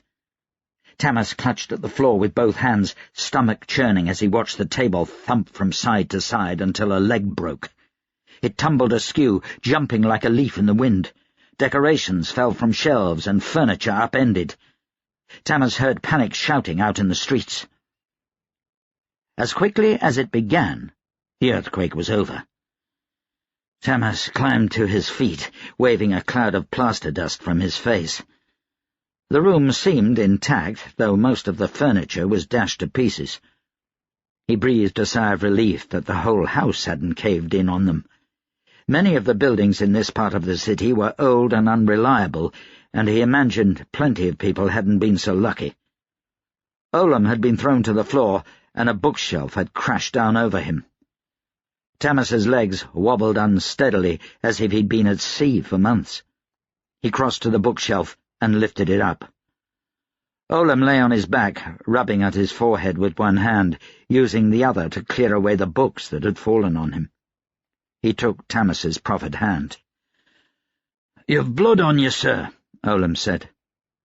Tamas touched his forehead. His fingers came away, crimson. "Don't even feel it," he said. "Must have caught a piece of plaster," Olam said. Tamas looked up. There were several good-sized holes in the ceiling, one right above the command table. "Just a bump," Tamas said. "I'm fine." He surveyed the room, feeling dizzy. It would take hours to get things returned to order. His maps had been scattered. He swayed. "You sure you're all right, sir?" Olam asked. He put out one hand to steady Tamas. Tamas waved him away. "Fine, fine. Now let's have a look at the damage outside." The street was in chaos. People emerged from their houses yelling for help. Mercenaries tried to right field guns that had been tossed on their sides like they weighed nothing. Cobbles had popped from the street as if the ground had flexed beneath them.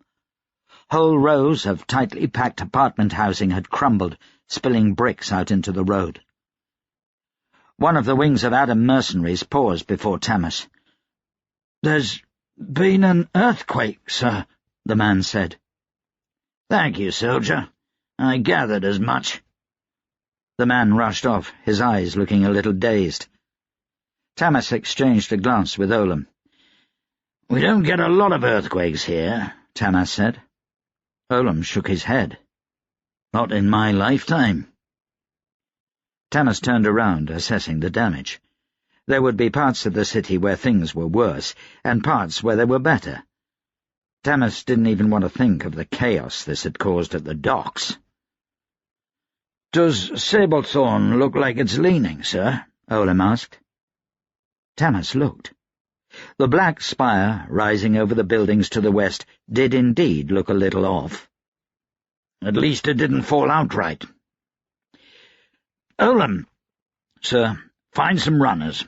I want damage assessment from the entire city. I want to know about the barricades. If some holes have opened up, it may be our chance to punch through them." "Now?" "Definitely.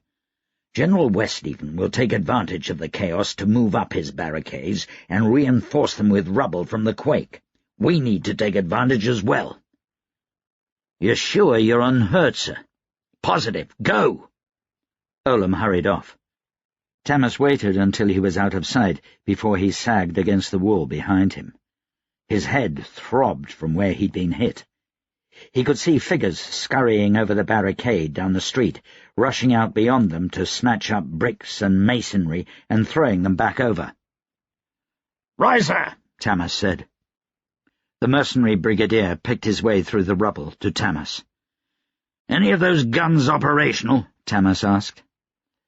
"Axles are bent, wheels broken.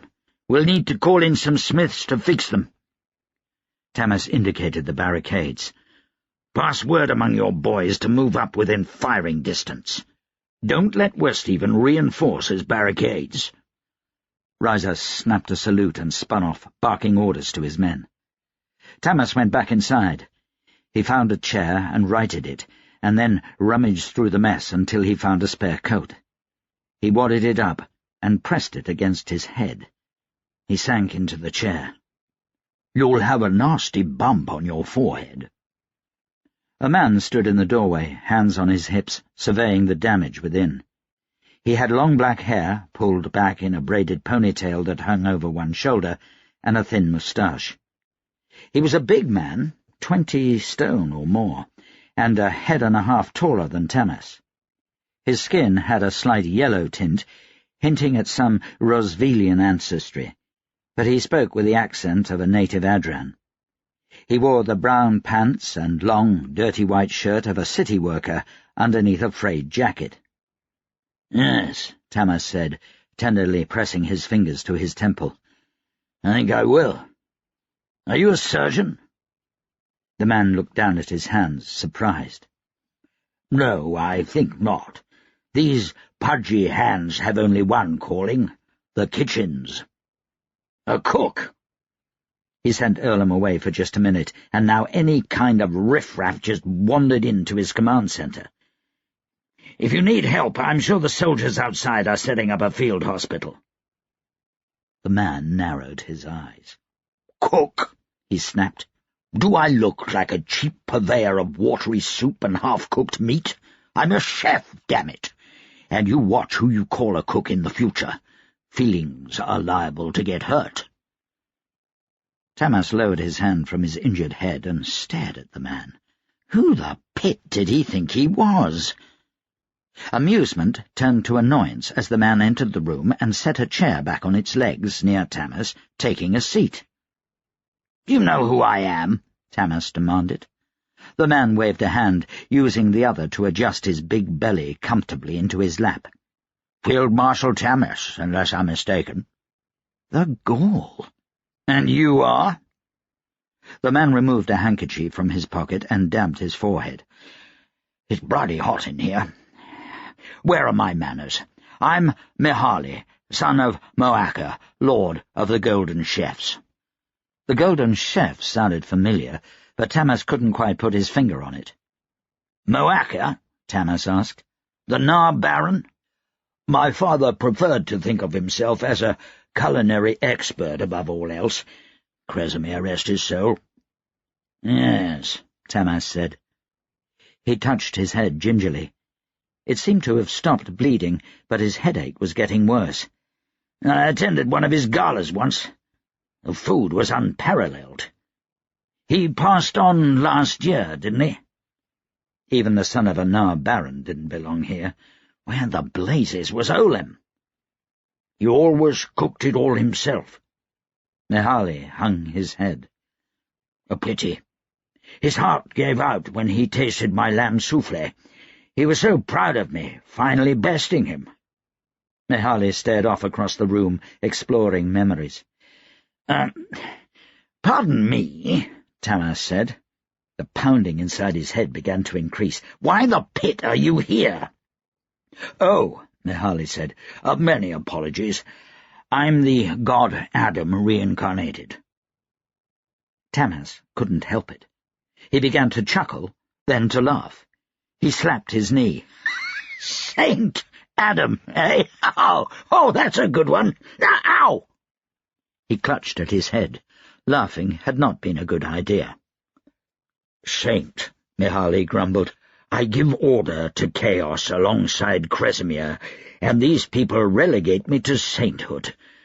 Well, can't win them all, can you?" Tamas managed to stifle his chuckles.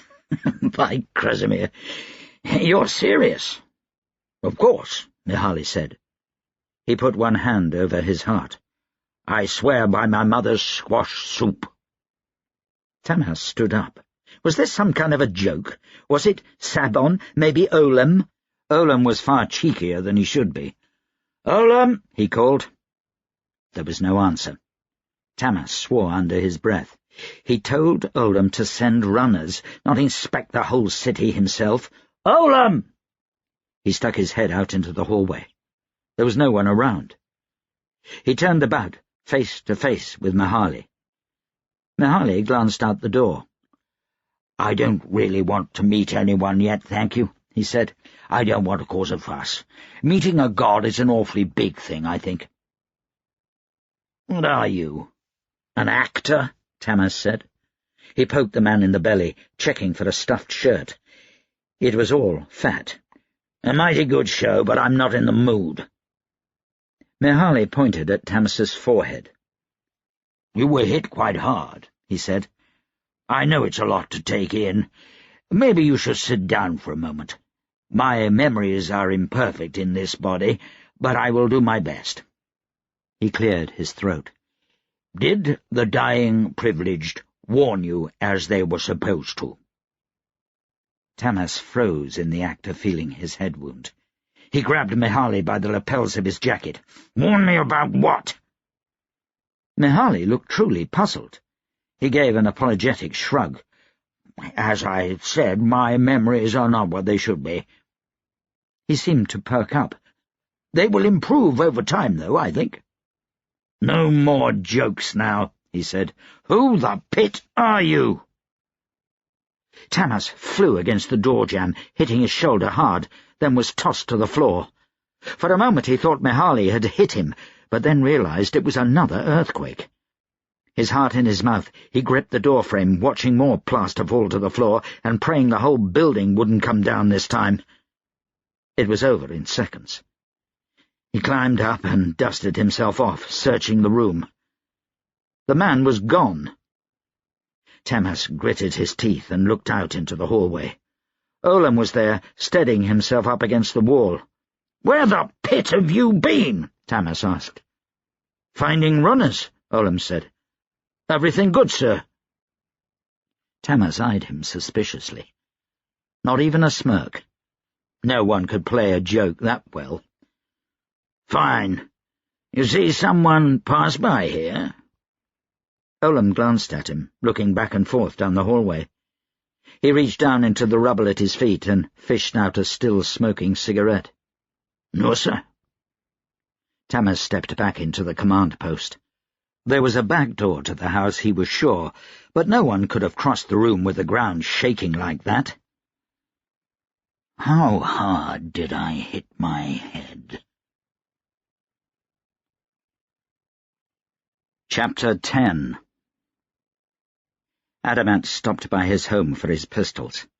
5 days since he'd hired Sue Smith, and the cordon around the centre of the city had left no opportunities for them to sneak into the public archives. That had changed with the quake.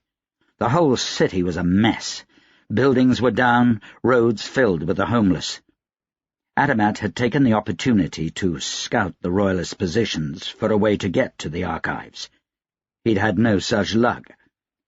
There had been rumours Tamas would bring his entire army into the city and push through the barricades, but it seemed he'd turned his soldiers and mercenaries alike to helping the citizens rather than taking the barricades. Once the fighting began in earnest, it would be very dangerous in St. Testershire. Then there was the rumour that Tamas's powder mages were still hunting a rogue privilege through the streets of Adapest. Being out and about in the city was not for the faint of heart. Every 3 days, Adamat received a messenger from Tamas. Every 3 days, he was forced to report he'd made no headway. It was frustrating having the field marshal breathing down his neck and not being able to report any kind of success. Adamat stooped just inside the front door to pick up the post. At least Tamas kept that running. It was hard not to admire him for that. Adamat waited for Sue Smith to come inside, then pushed the door closed with his foot.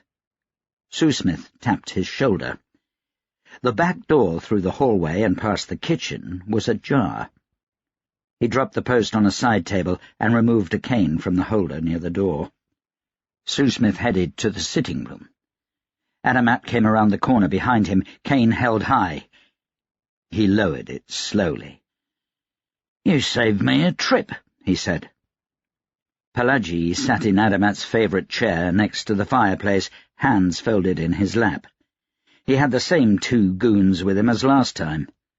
The lockpick lounged on the sofa, boots on, and the big one with the coal-stained arms studied his family portrait above the mantel. A 4th man sat behind Adamat's desk, hands folded serenely in his lap. Pelagi's eyes grew wide at the sight of Sue Smith. "You were coming to see me," he said. "Yeah, I just was." "I can't imagine why. There's no way you have the money you owe me." Again he eyed Sue Smith nervously. Adamat took a deep breath, gathered his composure. "No, but I have some of it. You said you'd leave me be until my time was up." "And I have," Pelagi said. Adamat looked around the room. "I've got well over a month left." "You gave me the wrong address for your family," Pelagi said. "I gave you my cousin's address," Adamat said. "Your cousins are a family of brawlers?" 7 sons, all take after their father," Adamat said. "Very successful prize fighters."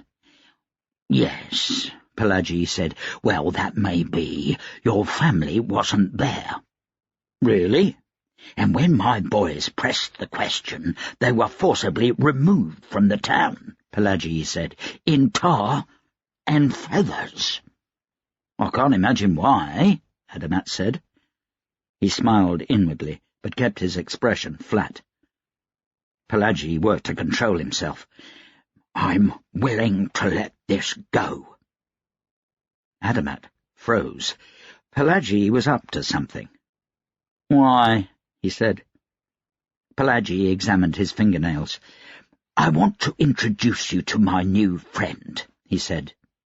He gestured to the man sitting at Adamat's desk. "This is Lord Vetus. He's a man of various talents, and he has powerful friends." "Pleased to meet you." Adamat gave the man a curt nod and quick inspection. He had the dusty, yellow skin of a full-blooded Rosevelian. He wore all black clothes, but for a scarlet vest, and the gold chain of a pocket watch visible at his breast pocket. He sat in Adamat's chair like a schoolboy with perfect posture, and his eyes travelled around the room with the steady inspection of someone who sees everything. "You knew about the coup," Pelagi said, bringing Adamat's attention back to him. "Even before the papers. The night before, you were gone half the night, summoned somewhere. My man saw you leave. You returned and immediately put your family in a carriage to—" "Somewhere safe," Adamat finished. "Somewhere safe," Pelagi continued. "And then you wrote a lot of letters, sent them who knows where. You practically ran up to the university, skipping the execution, which seems strange because not another soul in Adapest did. Since then, you've been prowling around Adapest, hiring carriages to the north and east, writing more letters. You've been to every library in southern Adro." "I see you've hired better people to follow me," Adamat said. "Yes, I did." Pelagi polished his fingernails on his waistcoat. "Even so, it took you this long to add things up?" "I won't let you spoil my mood," Pelagi said. "You're working for Tamas. I know you are. And Lord Vetus knows as well, along with his master." Adamat studied the man behind his desk. "And who might that be?" "Someone with a vested interest in the affairs of Adro and the rest of the Nine." It was the first time Lord Vetus had spoken. His voice was quiet, measured, with the enunciation of a man educated at the best schools. "A criminal," Adamat said. "Pelagi rarely deals with people who aren't. The proprietor, perhaps?" Lord Vetus gave a dry chuckle. "No," he said. "Stop trying to change the subject," Pelagi snarled. He stood up. "You work for Tamas now, don't you?" "Sit down," Lord Vetus said. Pelagi sat. "And if I do?" Adamat said. Pelagi opened his mouth. "Quiet," Lord Vetus said.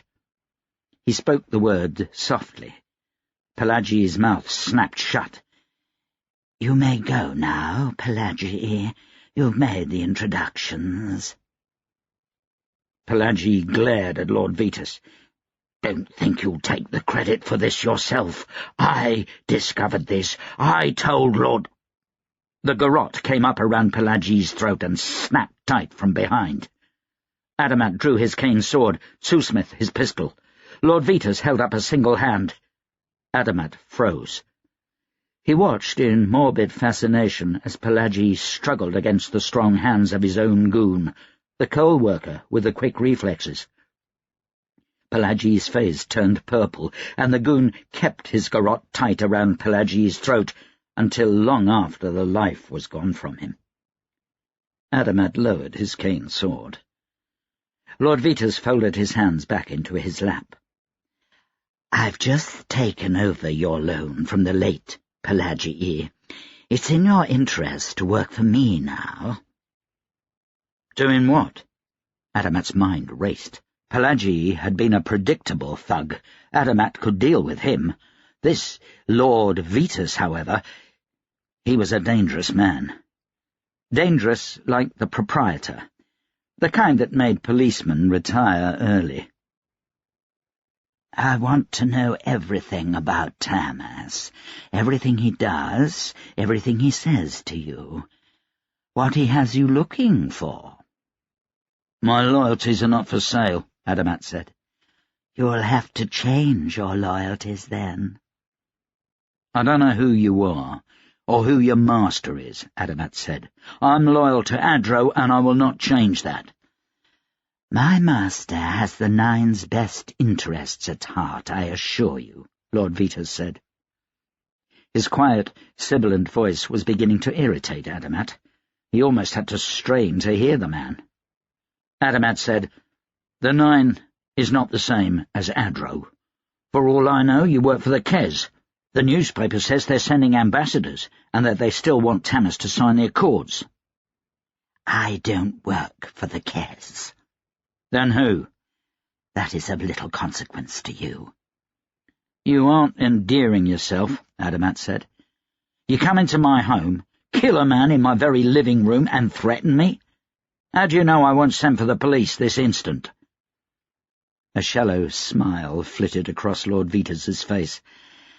"I am not the sort of man one summons the police on," he warned. "You, of all people, should know that." "Yeah, I'd already realized that." Adamat gritted his teeth.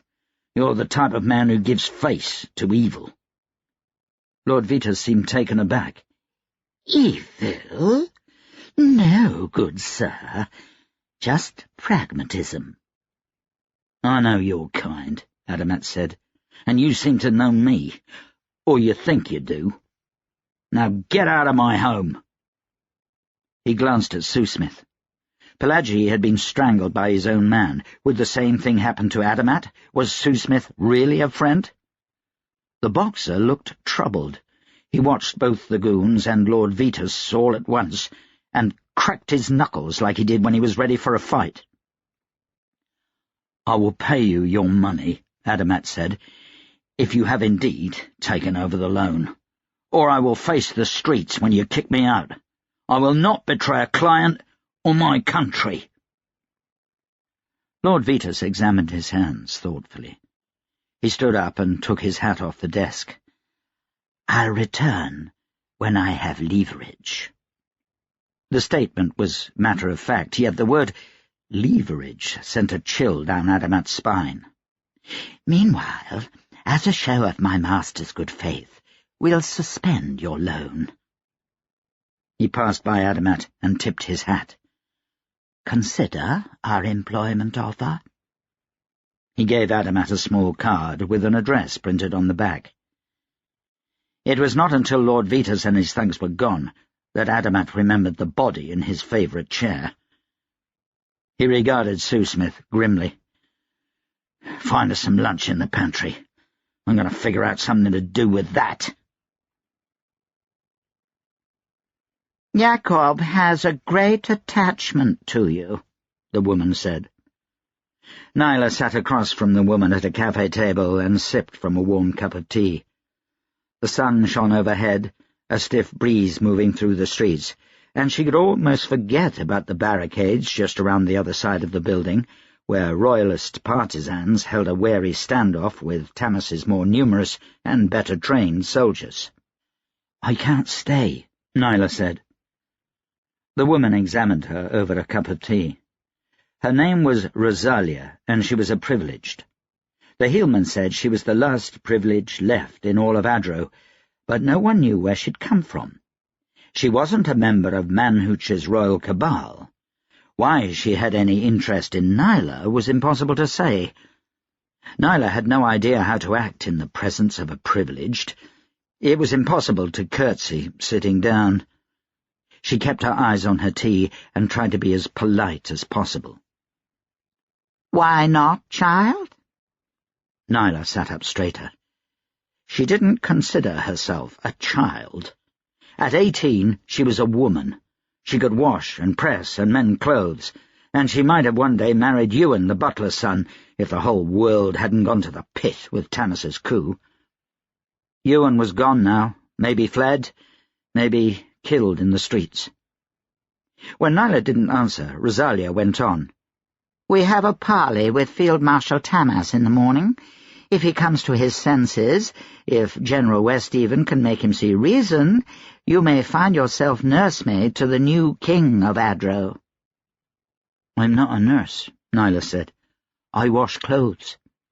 "That doesn't have to define you, child. I've been many things in my life. A privileged is neither the greatest nor the least of them." What was greater than a privileged? "I'm sorry," Nyla said. Rosalia gave a sigh. "Speak up, child. Look me in the eye. You aren't a duke's washerwoman any more." "I'm a low-born, ma'am. My lady." Nyla tried to remember how to address a privileged. She'd never even met one before today. "You've saved the life of the closest heir to the throne," Rosalia said. "Baronies have been gifted to the common folk for less." Nyla swallowed and tried not to imagine herself baroness of some barony in northern Adro. This kind of thing didn't happen to her. She could feel the privileged eyes studying her. "You think we're going to lose," Rosalia said. She waited a moment for Nyla's response, and then, somewhat impatiently, added, "Speak up! You can talk to me." Nyla did look up then. "Field Marshal Tamas has every advantage," she said. "He won't execute half the nobility only to put Jacob on the throne. Within a few weeks he'll have torn down the barricades and sent Jacob and all the nobles that backed him to the guillotine. I'd like to be gone before that happens. I don't want to see it." She wondered, not for the first time, if it had been a mistake to bring Jacob to General Westhaven. She could have fled with him to Kes. The silver she took from the townhouse would have more than paid for the trip. "Smart girl," Rosalia said, placing a finger on her chin. Nyla folded her arms across her chest. "What will you do," Rosalia asked, "once you've gotten past Tamas's blockade and made your way out of the city?" What interest could a privileged possibly have in that? Nyla realized that she didn't know what she'd do. She had the silver, most of it, anyway. She'd needed new clothes and some medicine for Jacob, and a place to hide during the riots. "I can join up with the army. They always need laundresses, and the pay is good," she said. "At best, you'll wind up a soldier's wife," Rosalia said. "What a waste!" "It's better that," Nyla said quietly, "than to die here for a lost cause." "What do you think Tamas's soldiers would have done if they'd have caught you smuggling Jacob out of the Duke's residence? You have courage, child, and don't try to pretend that you don't love that little boy. If you cared only for yourself, you'd be halfway to Brudania by now." "Stay here," Rosalia continued. "Watch over Jacob. If the parley tomorrow goes well, you'll wind up a rich woman. If it doesn't, you may need to save his life again."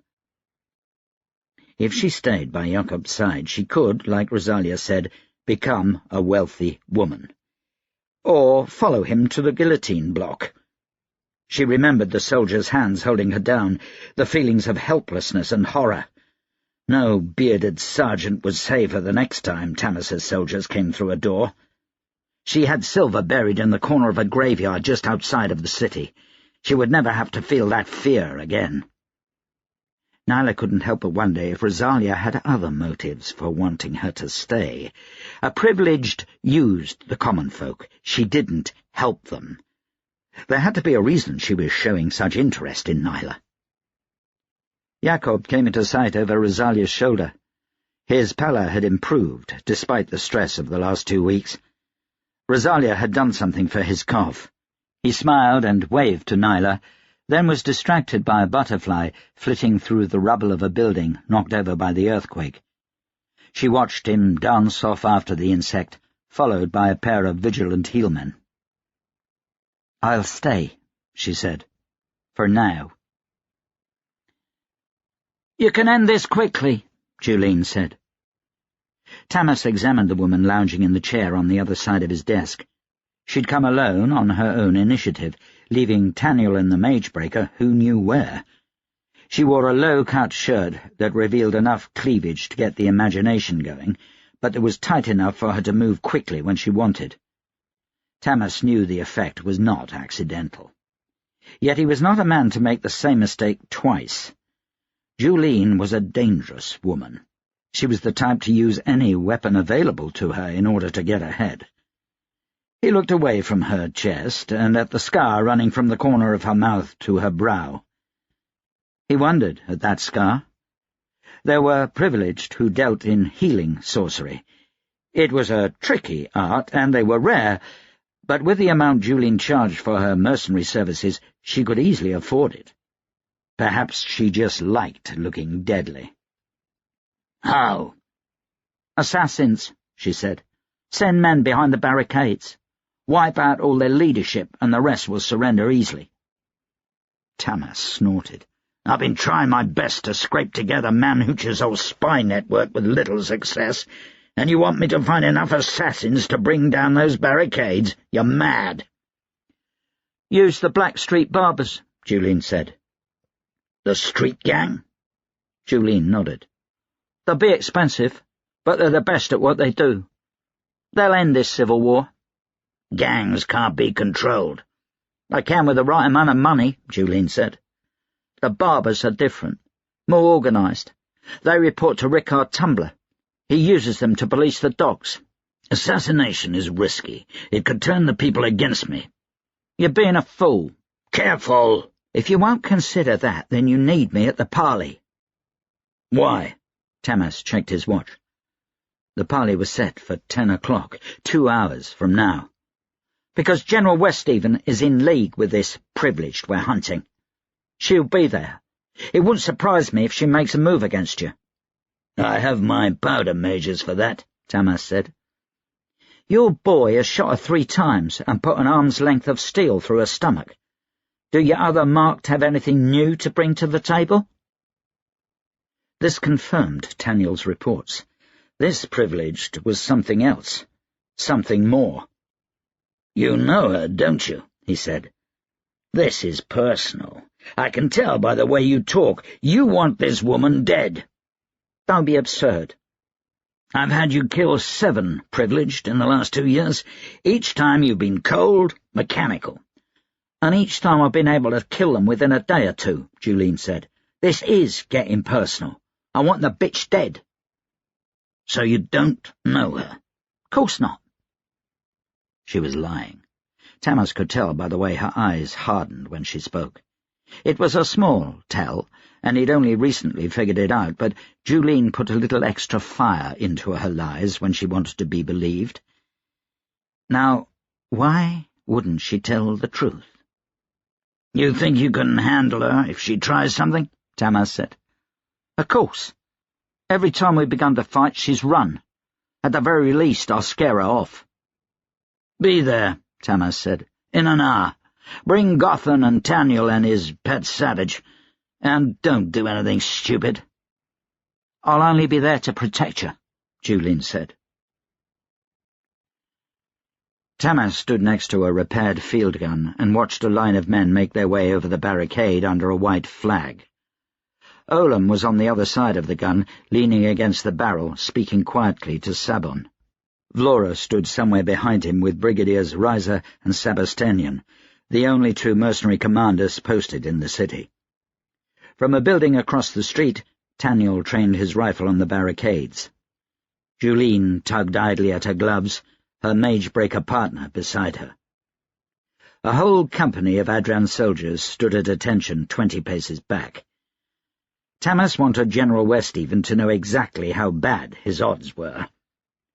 This would be a crucial meeting. Tamas felt he held most of the cards, but General Westhaven was an incredibly capable commander. He could ruin Tamas's plans simply by protracting the civil war. "Sorry, Lotzer," Olam said, motioning towards the approaching royalists. Tamas withheld judgment. The royalists had been crouching behind their barricades for 8 days. They were dirty and dishevelled, but they showed no signs of imminent starvation or even fatigue. Behind ramshackle barricades they may be, but General Westhaven would see that every man and woman at his disposal slept on a good bed and had plenty to eat. Not hard, when they'd captured the city's main granaries. The royalists were eating better than most of the city right now. Tamas floated in a light powder trance, allowing him to examine faces at a distance with ease. He knew General Westhaven, a tall, bald man with blood spots on his scalp. Age had reduced the general to little more than skin stretched over bones, his whole body moving slowly from advanced rheumatism. Still, that was no reason to underestimate him. His mind was sharp as a fine dagger. Tamas didn't recognize a single one of the men with the general. They were nobles, judging by their bedraggled finery, men who'd slipped through his soldiers' nets the night of the coup, or were too minor to warrant attention. He did recognize the woman with them. It was the privileged who'd killed Lajos and the rest. She looked none the worse for the wear, despite the wounds Taniel had supposedly given her. Perhaps Taniel was wrong. Maybe he'd missed. Tamas locked eyes with her for a moment. She returned his gaze unflinchingly. Taniel wasn't known to miss. There was a pause among the royalist group and a brief argument before they finished their trek down the street and formed up opposite Tamas and his mercenaries. There were 20 of them, and Westhaven was the only soldier of the whole lot. This wasn't opposition, Tamas realized with disgust. This was a committee. "Field Marshal Tamas," said a fat noble with a stained cummerbund, "order your men to stand down. We've come beneath a flag of truce." Tamas glanced at the soldiers behind him. They were at attention, their rifles shouldered. "Westy," he said, "good to see you." Westhaven returned his nod.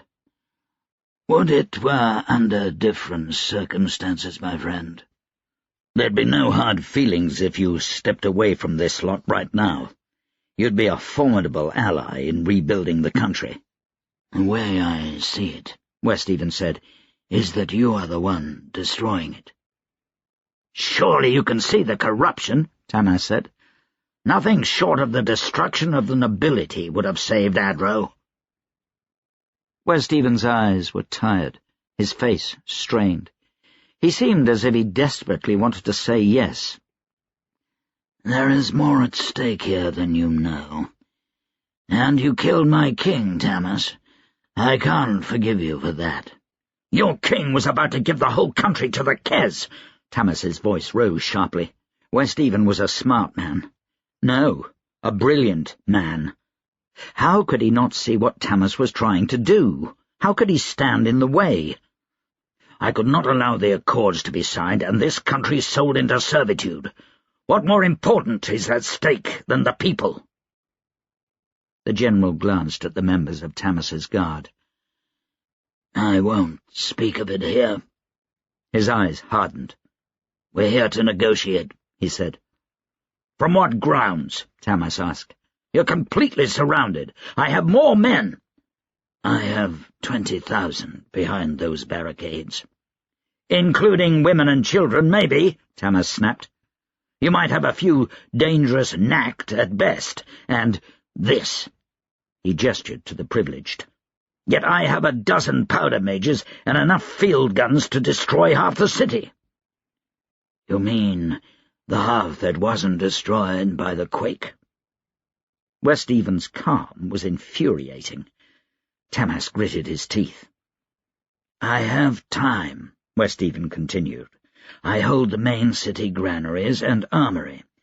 Food and weapons you need, because the Kes ambassadors will arrive any day now. And if they see that we are at war among ourselves, then they will smell blood, and the Kes army will be knocking on our door within weeks.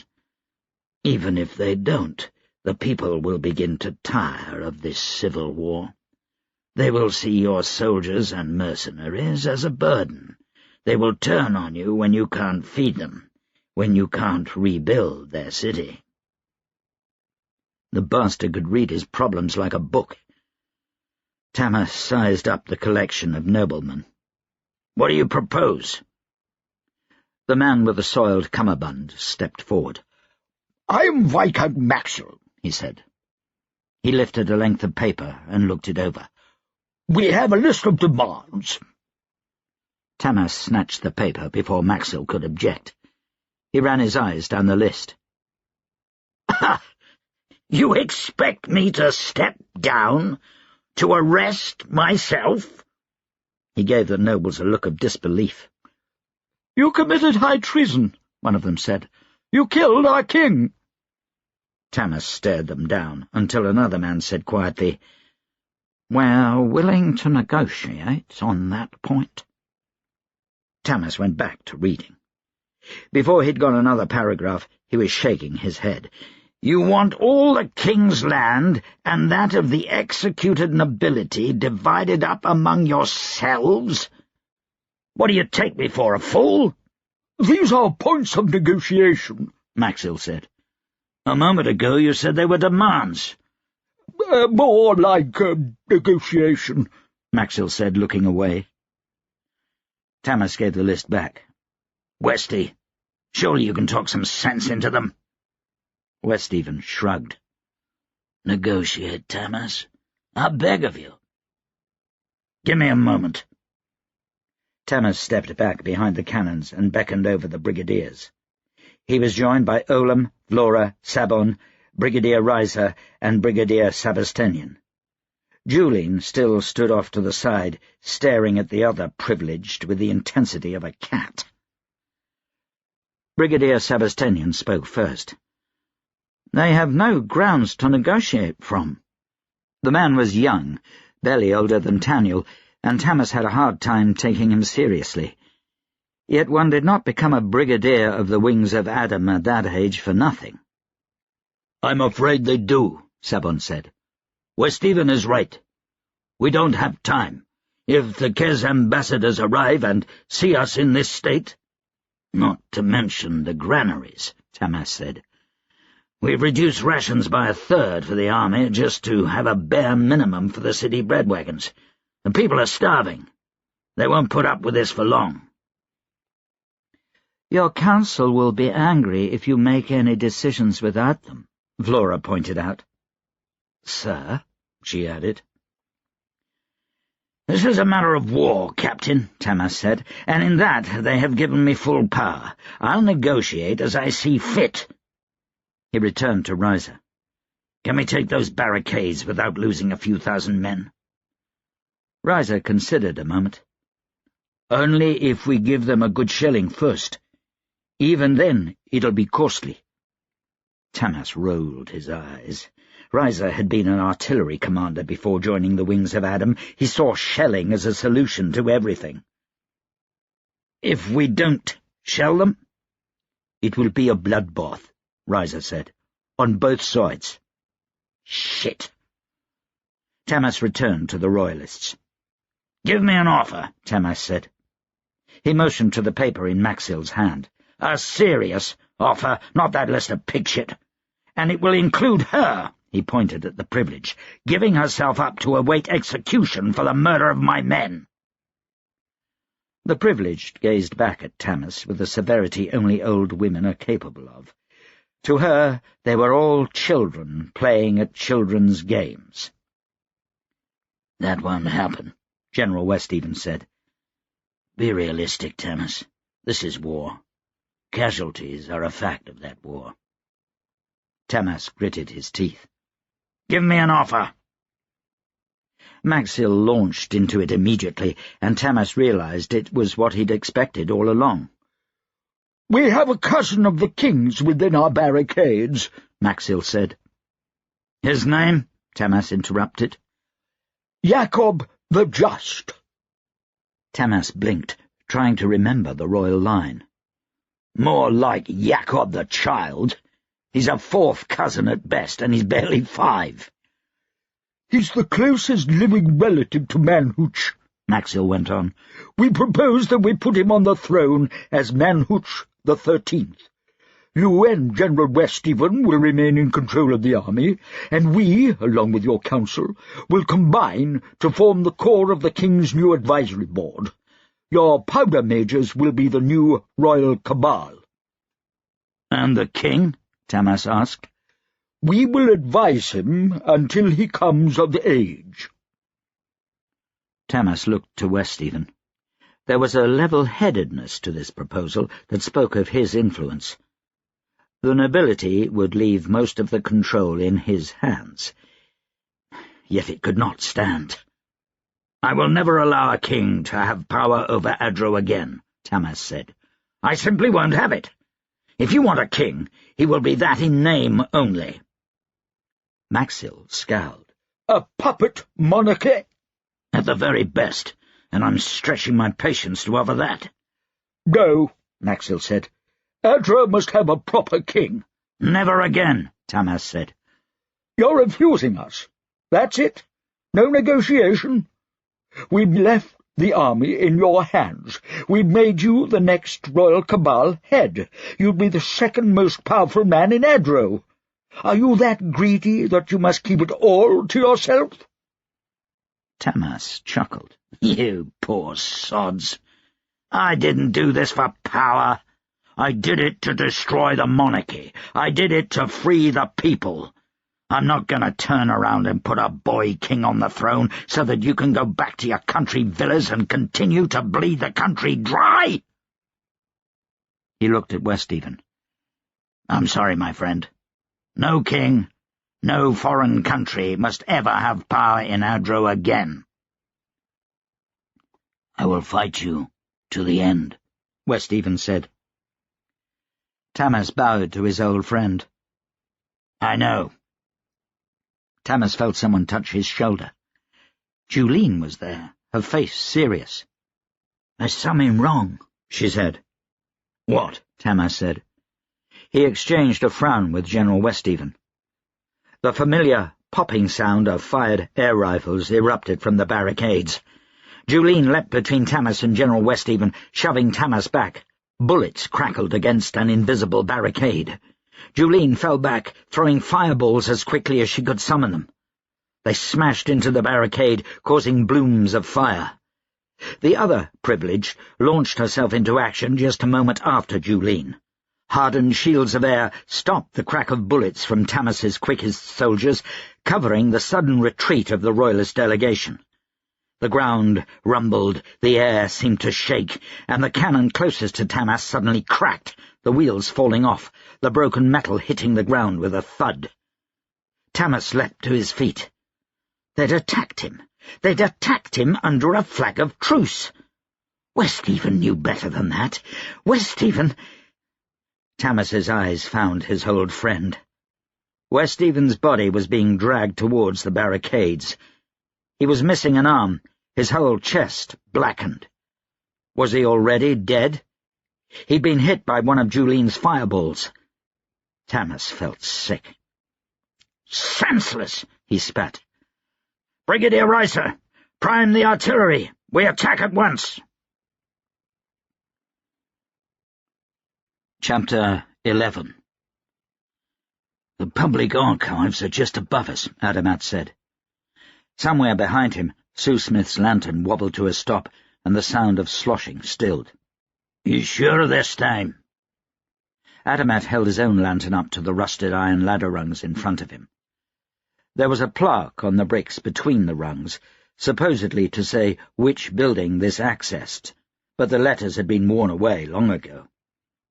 The storm drains beneath Adro were not kept in the best of shape. It was a miracle most of them had survived the earthquake, and a testament to Adran engineering. I may have a perfect memory, Adamat said, his voice echoing in the long shoulder-height tunnel, but all these damned drains look alike. I like the women's bathhouse. I'll bet you did, Adamat said.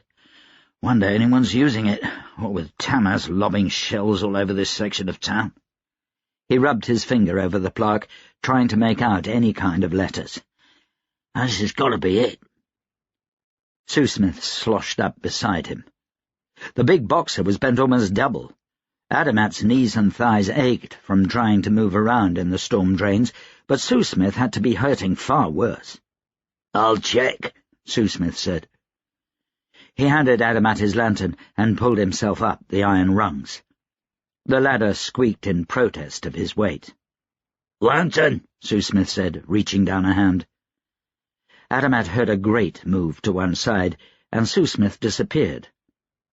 Somewhere above them, closer than Adamat would have liked, he heard the deep thump of artillery. Come, Sue Smith said, his voice muffled. Adamat followed him up the ladder and found himself in a high-arched basement. The walls were made of cement, damp and mouldy, and a half-inch of stagnant water covered the floor. No one had been in this room for a decade. "This is it," Adamat said. "Really?" Sue-Smith looked doubtful. "I used to play in these drains as a boy," Adamat said. "Mother would get furious. I must have explored half the basements in Adro." He grinned at Sue-Smith. "I knew we were close when we found the bathhouse." "Spent a lot of time under there, eh?" "For certain. I was once an adolescent boy, after all." They passed through a series of identical arched storage rooms before they found a narrow flight of stairs leading up. The door rattled when Adamat tried it. "Sue-Smith," he said. He stepped back, letting the boxer squeeze past him. Sue-Smith braced his hands on either wall and kicked the door. The lock snapped, and the door crashed inward, then fell off its hinges. They glanced at each other as the sound echoed through the building. They left their lanterns beside the basement door and carried on, cautiously. Adamat had his cane, Sue-Smith a pair of short-barreled pistols. They came out of a long corridor into the main floor of the archives. The building was as large as a parade ground and stacked 4 stories high. Shelving stretched from one wall to the next. Adamat headed down an aisle. Outside the brick walls he could hear the sound of rifle and musket shots. The air was dusty, the smell of the books almost overwhelming, the scent of glue, paper, and old vellum, of age and mustiness. "No one here," Sue-Smith said. Adamat glanced back. Sue-Smith was inspecting the shelves of books with something akin to suspicion. When a man solved his problems by punching them, books were often a foreign thing. "Not surprised," Adamat said. "General Westeven has given large grants to at least a dozen libraries throughout the 9, including this one. He won't let it be touched." They came out of an aisle and found themselves in the middle of the library. A wide space, free of shelves, was filled with tables for the patrons. Light came from a skylight that went up all 4 stories directly through the center of the archives. The tables were all clear. Except for one. Adamat placed a finger to his lips and signaled for Sue-Smith to follow. A number of books had been laid out on a table in one corner. They were open, as if left there only moments ago. His frown deepened as they approached. The books were obviously missing pages, and whole paragraphs had been blotted from them. He flipped one of the books to the cover. "In Service of the King." Adamat drew his cane sword in one swift motion and spun around. He heard the click of Sue-Smith's pistols. A woman had stepped out between them. She wore a wool riding dress and jacket, and had grey in her shoulder-length hair, and wise, dark eyes that reminded Adamat of a raven. She wore privileged gloves, and had a hand pointed at both himself and Sue-Smith. An artillery blast made the building tremble, kicking up dust from the shelves of books. Adamat licked his lips. Sue-Smith's eyes were wide, and his finger brushed at the trigger. "You'll get us both killed," Adamat said to Sue-Smith. "Don't like this," was the response. "Neither do I." "Who are you?" he asked the privileged, though he already had some idea. "My name is Rosalia," she said. "You're the privileged that Tamas is hunting?" Her silence was enough of an answer for Adamat. His eyes darted to the books on the table. "You going to kill us?" "Only if I have to." Adamat slowly lowered his cane sword. He gestured to Sue-Smith to put away his pistols. "You're a knacked," Rosalia said. "Yeah." "Are you looking for me?" "No." The privileged looked confused. "Then why are you here?" Adamat jerked his head toward the books. The privileged still hadn't lowered her gloved hands. It was making him nervous. He said, "Have you been removing those pages? Blotting those books and taking the ones at the university?" Rosalia slowly lowered her hands. "No," she said. "You didn't take the books at the university?" I did take those, but I never ripped the pages out. She did. Who? The privileged did not answer. What are you doing with the ones you took? The same as you, it seems, she said, looking for answers. Cresemir's promise, Adamat breathed. Rosalia scoffed. Simple things, she said. There are more questions than you know. All I care about is Cresemir's promise, Adamat said. What is it? She tilted her head to one side and regarded Adamat as a cat would a mouse. The sharp crack of rifles filled the silence, and a cannon roared outside. I need a message delivered, she said. What? A message. One that needs to be delivered in person. I'll deliver your damn message. Tell me what the promise is. Give me evidence. I don't trust you, Rosalia said. If you deliver my message, then I will tell you. Her eyes darted suddenly as the thump of rifle butts on a door reached them. The privileged made a hissing sound in the back of her throat. Field Marshal Tamas is here. I must go. You won't find the answer in any of these books. Only from me. Adamat calculated the chance he'd have of catching her unawares. A signal to Sue Smith, a blow to the back of the head. They could hand her over to Tamas and let him get the answer out of her. Adamat saw that path ending with his death by privileged sorcery. Who's the message for? Privileged Bourbador, Rosalia said. The last remaining member of Manhuch's royal cabal. He's at Shoulder Crown Fortress. Tell him that she will try to summon Cresemir. That's it, Adamat said. Rosalia gave a curt nod. And Cresemir's promise? She laughed. It was a sharp noise. Ask Bourbador. He'll know. There were boots on the marble in the archive's main foyer. Rosalia turned and ran, vaulting a table like a woman half her age. She'd just disappeared down a far aisle when the soldiers appeared from the shelving aisles on the opposite side. They wore the colours of the Wings mercenaries, and they pointed their rifles at Adamat and Sue Smith. Adamat raised his hands and sighed. Tell Field Marshal Tamas that Inspector Adamat is here to see him. The mercenaries glanced at one another. Well, Adamat said, he's nearby, isn't he? One of the mercenaries headed back down an aisle. Sue Smith glowered at Adamat. Not a word, Adamat whispered. If I'd known Tamas was going to take the archives today, we wouldn't have spent the last 2 days mucking through storm drains. Bastard, Sue Smith said, glancing down at his sodden shoes. Inspector? Field Marshal Tamas emerged from one of the shelving aisles. He carried a saw-handled dueling pistol, the powder on the barrel suggesting it had been used recently. What the pit are you doing here? Inspecting, sir, Adamat said. Of course, Tamas said distractedly, looking Adamat and Sue Smith up and down, and sniffed. Have you been in the sewer? The storm drains. Very resourceful. Tamas glanced at the mercenaries behind him. Stand down. Inspector Adamat is under my employ. Check the rest of the library. The mercenaries headed off, and Tamas turned back to Adamat. Have you solved my riddle, Inspector? I have a lead, sir. Nothing definite yet.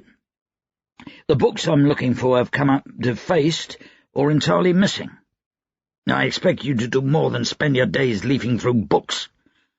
Well, that's often exactly what investigating entails, sir, Adamat huffed. One follows any lead one can. Very well, carry on. Wait. Adamat paused. What do you know about the Blackstreet Barbers? Adamat summoned up his knowledge of them, thinking it over for a moment. Their leader is a man named Teef. Among Adro's underworld they consider the top assassins. They'll take any job, is the rumour, as long as it pays well. At least a dozen barbers have tried killing Adran kings over the last few 100 years, when the price has been right. None have succeeded, not with the Royal Cabal there to protect them. I've met Teef. He's the, Least mentally unbalanced of the crew. Frankly, the entire gang belongs in an insane asylum. I hope you're not thinking of—" Tamas nodded briskly. "Thank you." He strode away. "Employing, then?"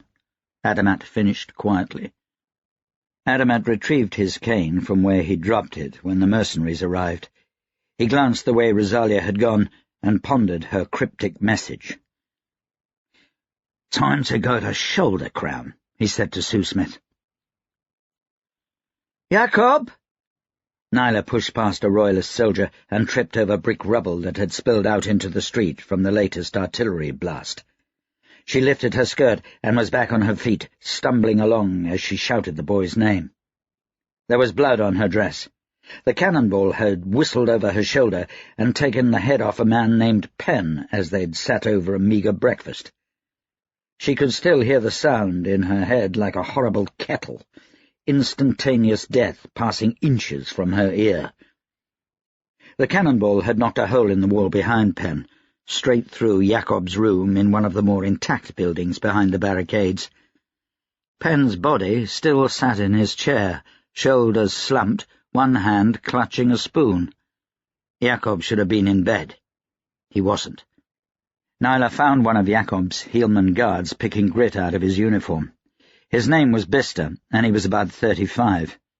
A steadiness about him reminded her of the bearded sergeant back at Duke Elderman's townhouse. "Where's Jacob?" she asked. "He's not in bed," Bister said.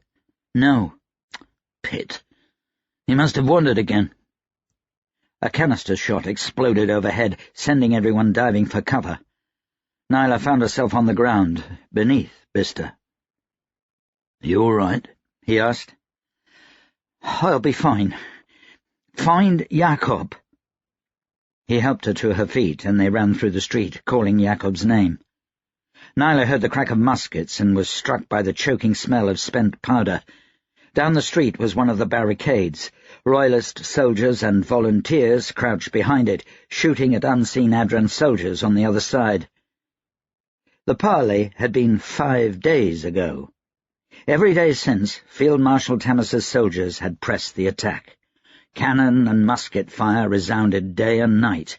The air reeked of sulphurous black powder. Someone shouted a warning. A moment later, blue uniforms swarmed over the top of the barricade like water bursting through a dam. "Run!" Bister instructed. "Fall back to the next barricade," he shouted at nearby volunteers. Bister grabbed Nyla by the arm. "We have to find Jacob," he said. He spun suddenly, his plumed hat falling from his head as an Adran soldier appeared from a nearby alleyway. Bister drew his sword, parrying the thrust of a bayonet. The soldier cracked him across the jaw with a rifle butt. Bister fell to the ground. The soldier stood over him, bayonet ready. Nyla could barely lift the paving brick she grabbed. She swung it up over her head and brought it down on the back of the Adran soldier's neck. The man collapsed to the ground without a sound. Bister held his jaw and tried to shake off the blow. She pulled him to his feet. "There!" she said. She caught sight of Jacob running across the street closer to the barricade. A bullet kicked up dirt in front of the boy, startling him, and he fell with tears in his eyes. Adran soldiers had taken the barricade. They were barely 100 feet from Jacob. Nyla was half that distance. She lifted her skirts and ran. She could hear Bister right behind her. The soldiers on the barricade were more interested in securing their victory than they were in a stray child in the street. Nyla fell to her knees beside Jacob and swept him up in her arms. Bister helped her to her feet, and they both ran towards safety. Nyla stopped short when she realized Bister was not beside her anywhere. She turned to see him staring back toward the fallen barricade. "It's lost," she said. "Him!" Bister drew his sword. "What are you—" She saw it. Field Marshal Tamas stood on the barricade with his men, surveying the street beyond. Beside him she saw someone familiar, the bearded sergeant who'd saved her that night in the townhouse kitchen. "Bister, we have to get Jacob to safety." "Nothing is safe from that treacherous bastard." "General West, even. The general is dead." Nyla didn't know what to say. She knew General Westhaven had been wounded at the parley, but the Royalists had been told he'd survived. Only he could match someone like Field Marshal Tamas in strategic manoeuvring. Now their cause was truly lost. Nyla looked toward the next barricade. Royalists waved her forward to the relative safety. She clutched Jacob to her chest. He held his hands over his ears, and she could feel his shoulders heave as he sobbed. "Bister!" she said, pleading. Where was Rosalia? She was their only hope now. She could bring down her privileged sorceries on Tamas and his army and drive them from the streets. Bister snatched up a spent rifle from a dead soldier and checked the bayonet. He dusted the powder from the pan and, clutching the rifle with both hands, charged alone toward the fallen barricade. The bearded sergeant pointed toward Bister and lifted his rifle. Field Marshal Tamas turned. He tilted his head, as if bemused by the enraged Heelman rushing toward him. He drew a pistol and pulled the trigger. Bister jerked and fell, his body rolling once with forward momentum before twitching and falling still. The bullet had pierced his eye at more than 100 paces. Field Marshal Tamas waved the smoke from the barrel of his pistol. Nyla screamed. She saw the Field Marshal gesture toward her and waited for another bullet to come and pierce her brain. It never came. Instead, Adran's soldiers ran down the barricade and toward her. She stared at them in shock, until she remembered Jacob in her arms. Nyla turned to run to the next barricade. She had a lead on the Adran soldiers, but they were far faster. She tripped and struggled on the hem of her dress. 40 feet away, the Royalists fired from behind the next barricade to give her cover. Bullets ricocheted off the paving stones around her, the scent of gunpowder making her choke. 30 feet to go. Someone hit her from behind. She fell, turning to see Adran's soldiers upon her. She screamed and struggled, but Jacob was pulled from her arms. One of the soldiers turned to her, bayonet ready to shove through her belly. He twisted the rifle at the last second and pushed her away with the stock, and the soldiers retreated, taking a screaming Jacob with them. Nyla struggled to her feet and staggered after them. They couldn't take him, not now, not after she'd protected him this long. She stopped beside Bister's body. He lay on his belly, his one remaining eye staring sightlessly across the street. Flies had already started to buzz around the bloody hole in his skull. She fell to her knees and vomited. Someone pulled her out of the street and into a rubble-strewn alley before the shooting resumed. Nyla sagged against the partially intact wall of a tenement. "You let them take him!" she spat at her rescuer. Rosalia glanced out into the street, her gloved fingers poised at the ready until some unapparent danger had passed. She let her hands fall. "This is no longer my fight," Rosalia said. "You could have stopped them," Nyla accused. "You could have killed Tamas right then. You could have protected Bister." She heard her voice crack and felt the tears on her cheeks. She wiped them away with a grimy sleeve. "General Westhaven is dead," Rosalia said. "There is no reason to prolong this fight any longer." She paused for a moment, staring back into Nyla's accusing eyes. "Yes, I could have killed Tamas, but damage has been done on a scope you cannot imagine. At this point, killing Tamas would only multiply that damage." "Bister," Nyla said. "I don't expect you to understand," Rosalia said. Her voice softened suddenly. "You are a brave girl, a smart girl. I only expect you to move on. Tamas has the boy. Westhaven is dead. The other Royalists will drag this out for as long as they can, but Tamas will win eventually. Get out while you still can. There is a path through the rubble in the southwestern corner of the barricades. Neither side knows about it. Take that way out. Gather what money you can and live a full life far from here." Something wistful entered Rosalia's eyes. Atrasta is nice this time of year. What will he do to Jakob? Nyla asked. Rosalia held out her hand. Nyla accepted and got to her feet. Jakob, she said again when Rosalia did not answer. What will Tamas do with him? Tamas is pragmatic, Rosalia said. If he were to allow a monarchical heir to survive, he could have this situation all over again. He'll do away with the boy quietly. Nyla dried the tears in her eyes. She felt something harden in her heart at the thought of Jakob's blonde head dropping into a basket. "Leave, Adro," Rosalia said. "That's what I'll do when my work here is done. Here." She dug something from a pocket sewn into her jacket and pressed it into Nyla's hand. 100 krona coin. "Thank you," Nyla said. Rosalia waved dismissively and picked her way down the alley, away from the barricades. Nyla waited a few moments, thinking of the coin in her hand and the silver hidden outside the city. She could still see Bista from the alley. His body lay unmoving beneath the constant exchange of gunfire between Royalists and Adran soldiers. Nyla made a fist around the coin. It was enough for new clothes and a coach all the way to Brudania. Along with her silver, it was enough for a new life. She saw Field Marshal Tamas in her mind as he coolly gunned down Bista. She couldn't start a new life, not with memories of what had happened. Chapter 12. Shoulder Crown Fortress rested on the jagged ridgeline of South Pike Mountain. Its bastion walls were sloped and smooth, despite the harsh weather at this altitude, a testament to the powerful sorceries that had built and warded them 500 years ago. To the southeast, the amber plains of Kez rolled out in the distance. To the northwest, the far mountains that ringed Adro could be seen past the hills and forests.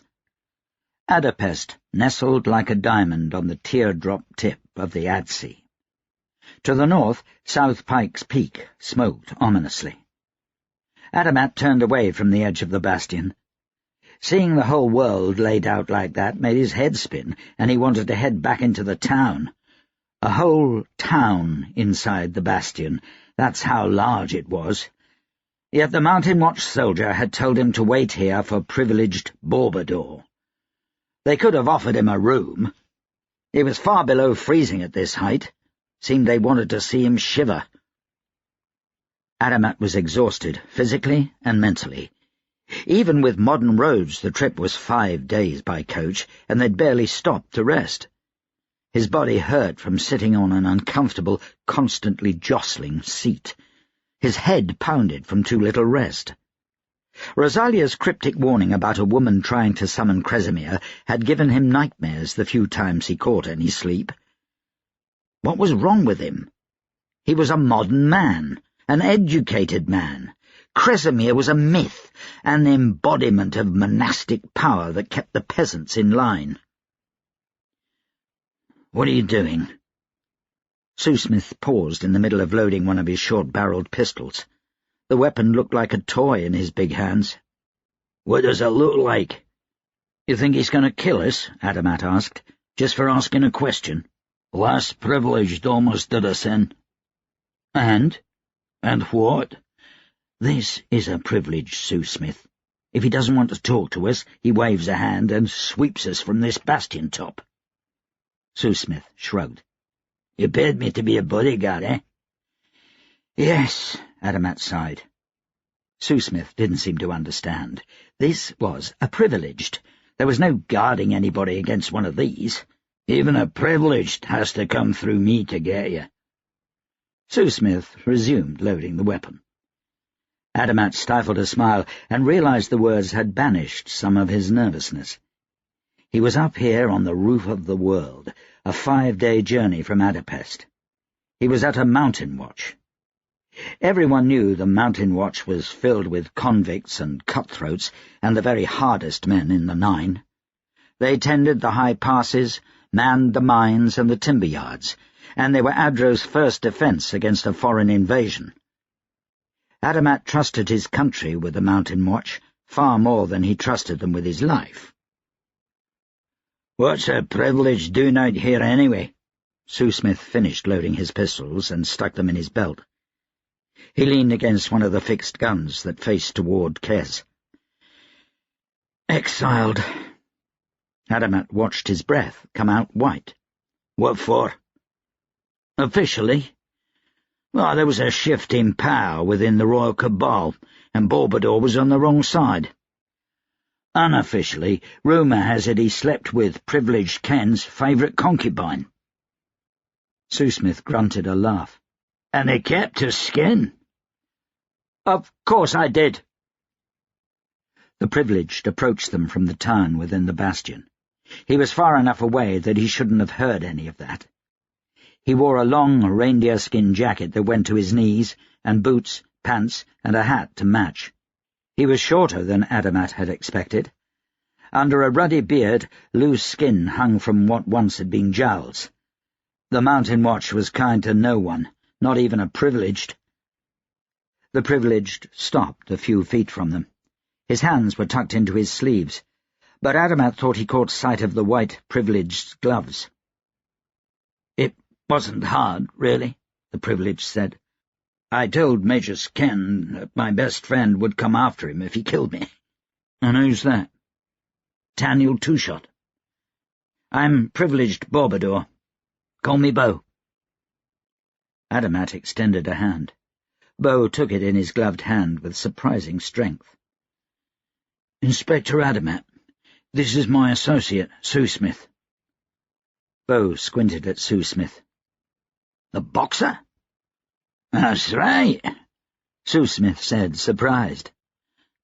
"Used to go and see you fight when I was a kid," Bo said. "Taniel and I would sneak off and watch you. He lost a lot of money betting against you." "And you?" "Made me wealthy, for a kid." Adamat examined the man. He knew little about this Privileged beyond city rumour. It was never wise to know too much about any members of the Royal Cabal. "Seems strange, a Privileged and a Powder Mage being friends. Met long before either of us knew what we were," Bo said. "I was an orphan when Taniel befriended me. Tamas let me live in the basement. Even paid for a governess. Said that if Taniel was going to have friends, they'd be educated. It was a shock to all of us when the Major Seekers doused me out. Haven't seen Taniel since he went to Vidrasta." "Aren't Privileged allergic to powder?" "My eyes puff up whenever I'm around him," Bo acknowledged. "Always wondered about that as a kid." "So, what brings a gentleman like you to the Mountain Watch? You don't look like Tamas's assassins." "We're not assassins," Adamat said quickly, "though I don't blame you for wondering. I am working for Field Marshal Tamas. I doubt you'd still be alive if he wanted you otherwise." Bo swayed backward on his feet.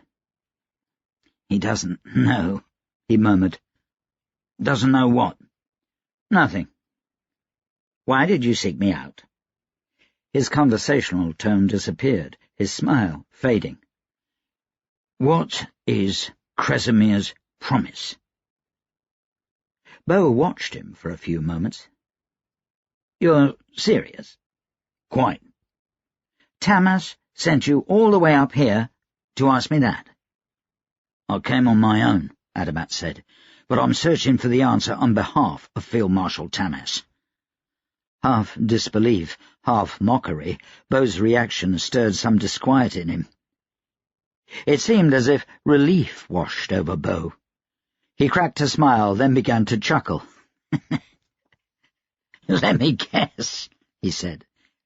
"When Tamas slaughtered the Royal Cabal, their dying words were something along the lines of, 'Don't break Kresimmir's promise.'"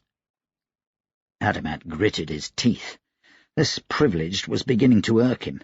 He seemed to find great mirth in knowing what Adamat did not. "Yes," he said. "You laugh at the dying words of sorcerers? Was it some kind of morbid joke? A spell woven to baffle anyone who killed them? Bow's chuckle tapered off. Not at all. Those privileged were in deadly earnest. A spell can be woven, a ward of sorts that will speak itself upon a sorcerer's death. The joke? No. That's the kind of thing I might do, but not those men. They believed every bit of it. And what does it mean? Kresamir's promise. Bow rolled the words around in his mouth like a bit of something sour. Legend has it, when Kresamir formed the Nine, he chose 9 kings to govern the nations he'd created. To each king he assigned a royal cabal of sorcerers to protect and advise him. He called them the Privileged. The kings, seeing that the Privileged were men of great power, told Kresamir that they were worried that the royal cabals might turn against them and take power for themselves. So Kresamir gave them a promise. He promised them that their lines would rule the Nine forever, that their seed would never bring forth barren fruit, as it were. Kresamir told his newly appointed Privileged that if anyone were to end one of those lines through violence, he would return personally and destroy the entire nation. He leaned back when he'd finished speaking, like a schoolboy had remembered his lesson. What do you think of that? I'm a man of reason, Adamat said, yet he couldn't help the shiver that went up his spine. Of course you are, Bow said. Most men these days are. It's a stupid legend, one of many stories to keep the royal cabals in their place. Kresamir's reign was almost 1,400 years ago. At a guess, it could have been longer. Not even the kings really believe it, and only the very oldest members of the royal cabal do. Bow reached up and touched something beneath his coat. No, there are far more effective ways to keep tabs on the royal cabal. What should I tell Tamas? Adamat asked. Bow shrugged. Tell Tamas what you like. Tell Tamas to worry about important things, like feeding the people, or— He pointed out over the bastion wall toward Kez. Them. Adamat took a deep breath. He let it come out slowly. So, that's it then, he said. That's it. Though, Bow added, I don't know why you couldn't find that in the library. There are a dozen books that mention it. Burned, Adamat said. Pages missing and passages snubbed out. By a Privileged, in all likelihood. Bow scowled. Privileged should know better. Books are important. They link us to the past, to the future. Every written word gives us another hint about how to control the else. Bow! A voice called from the bastion town. He turned around. We're going to the quarry. 5 minutes, Bow yelled back. He removed his hands from his sleeves and flexed his gloved fingers. Bastards are getting lazy, he said. They think just because they have a privilege, they can get me to cut stone, fell trees, and clear avalanches. Cleaning up after that quake nearly wrung me out last week. Well, sorry my answer wasn't very dramatic. If you see Taniel Two-Shot, give him my hello. Bow was halfway back to the town when Adamat remembered the message he'd promised to give. He jogged to catch up with the Privileged. There was a message, he said. From Taniel? No, from a Privileged named Rosalia. Bow shrugged. Don't know anyone by that name. Well, she told me to give you a message. And? These were her words. She is going to summon Kresamir. I don't know which she the woman was talking about. I don't think she meant herself. Bow had frozen in place. All colour drained from his face. He stumbled to one side. Adamat caught him. What does it mean? Bow pushed him away. The man's teeth were chattering. Pit and damnation. Get away. Go on, get back to Adapest. Tell Tamas to mobilize his army. Tell Taniel to get out of the country. Tell him— Shit! The last word was a snarl, and Bo went sprinting across the bastion back toward the town. Adamat stood in place, stunned. Shoesmith walked up beside him, tapping old tobacco out of his pipe. "He's an odd one," he mused.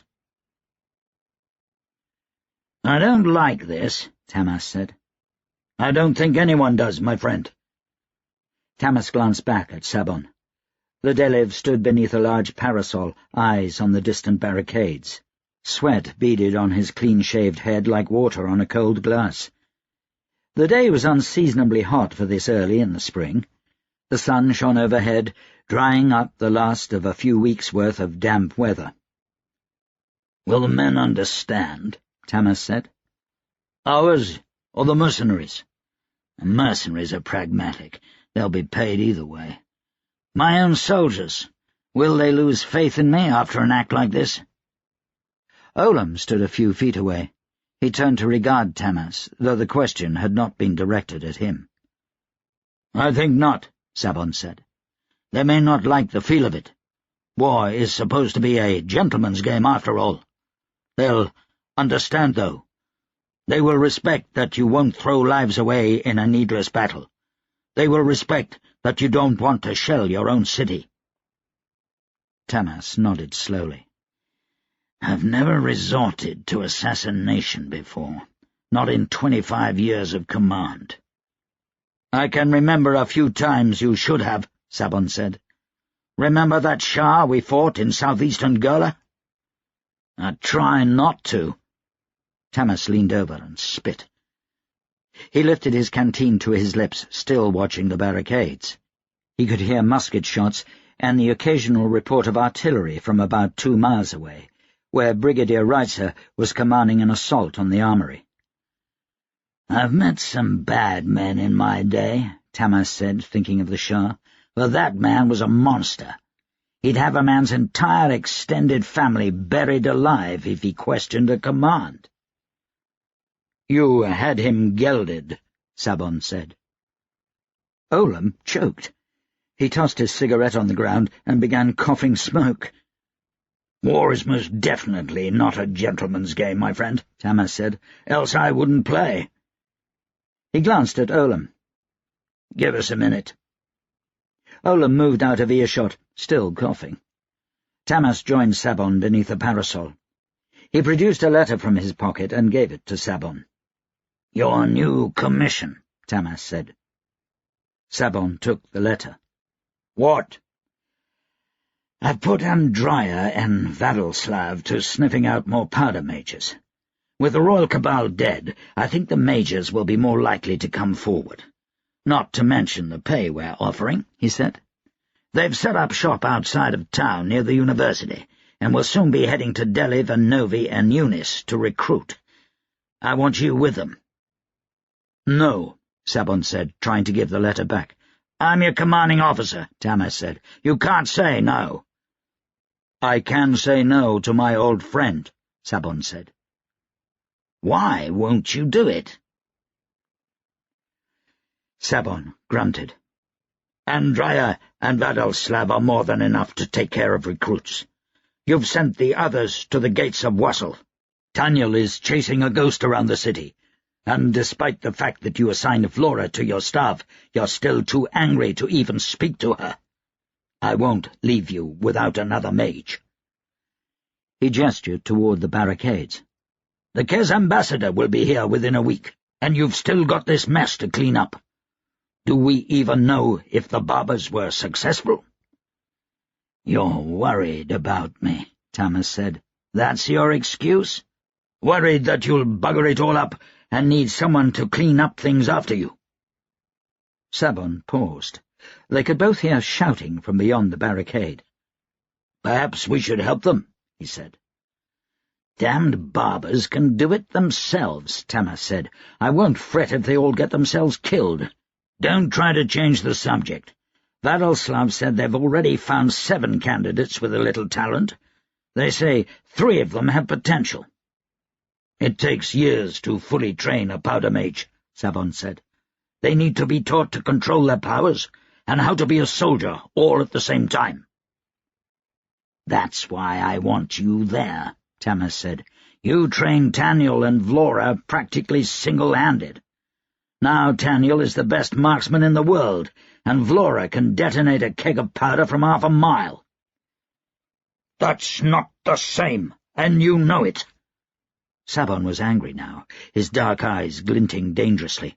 "Taniel has been shooting since he could hold a gun. Vlora, well, she's just a prodigy." "You don't have to go recruiting," Tamas said, "but I want you to start a school. You'll have a line of credit, and we'll have say over all happenings. You'll never be more than a few hours away from me.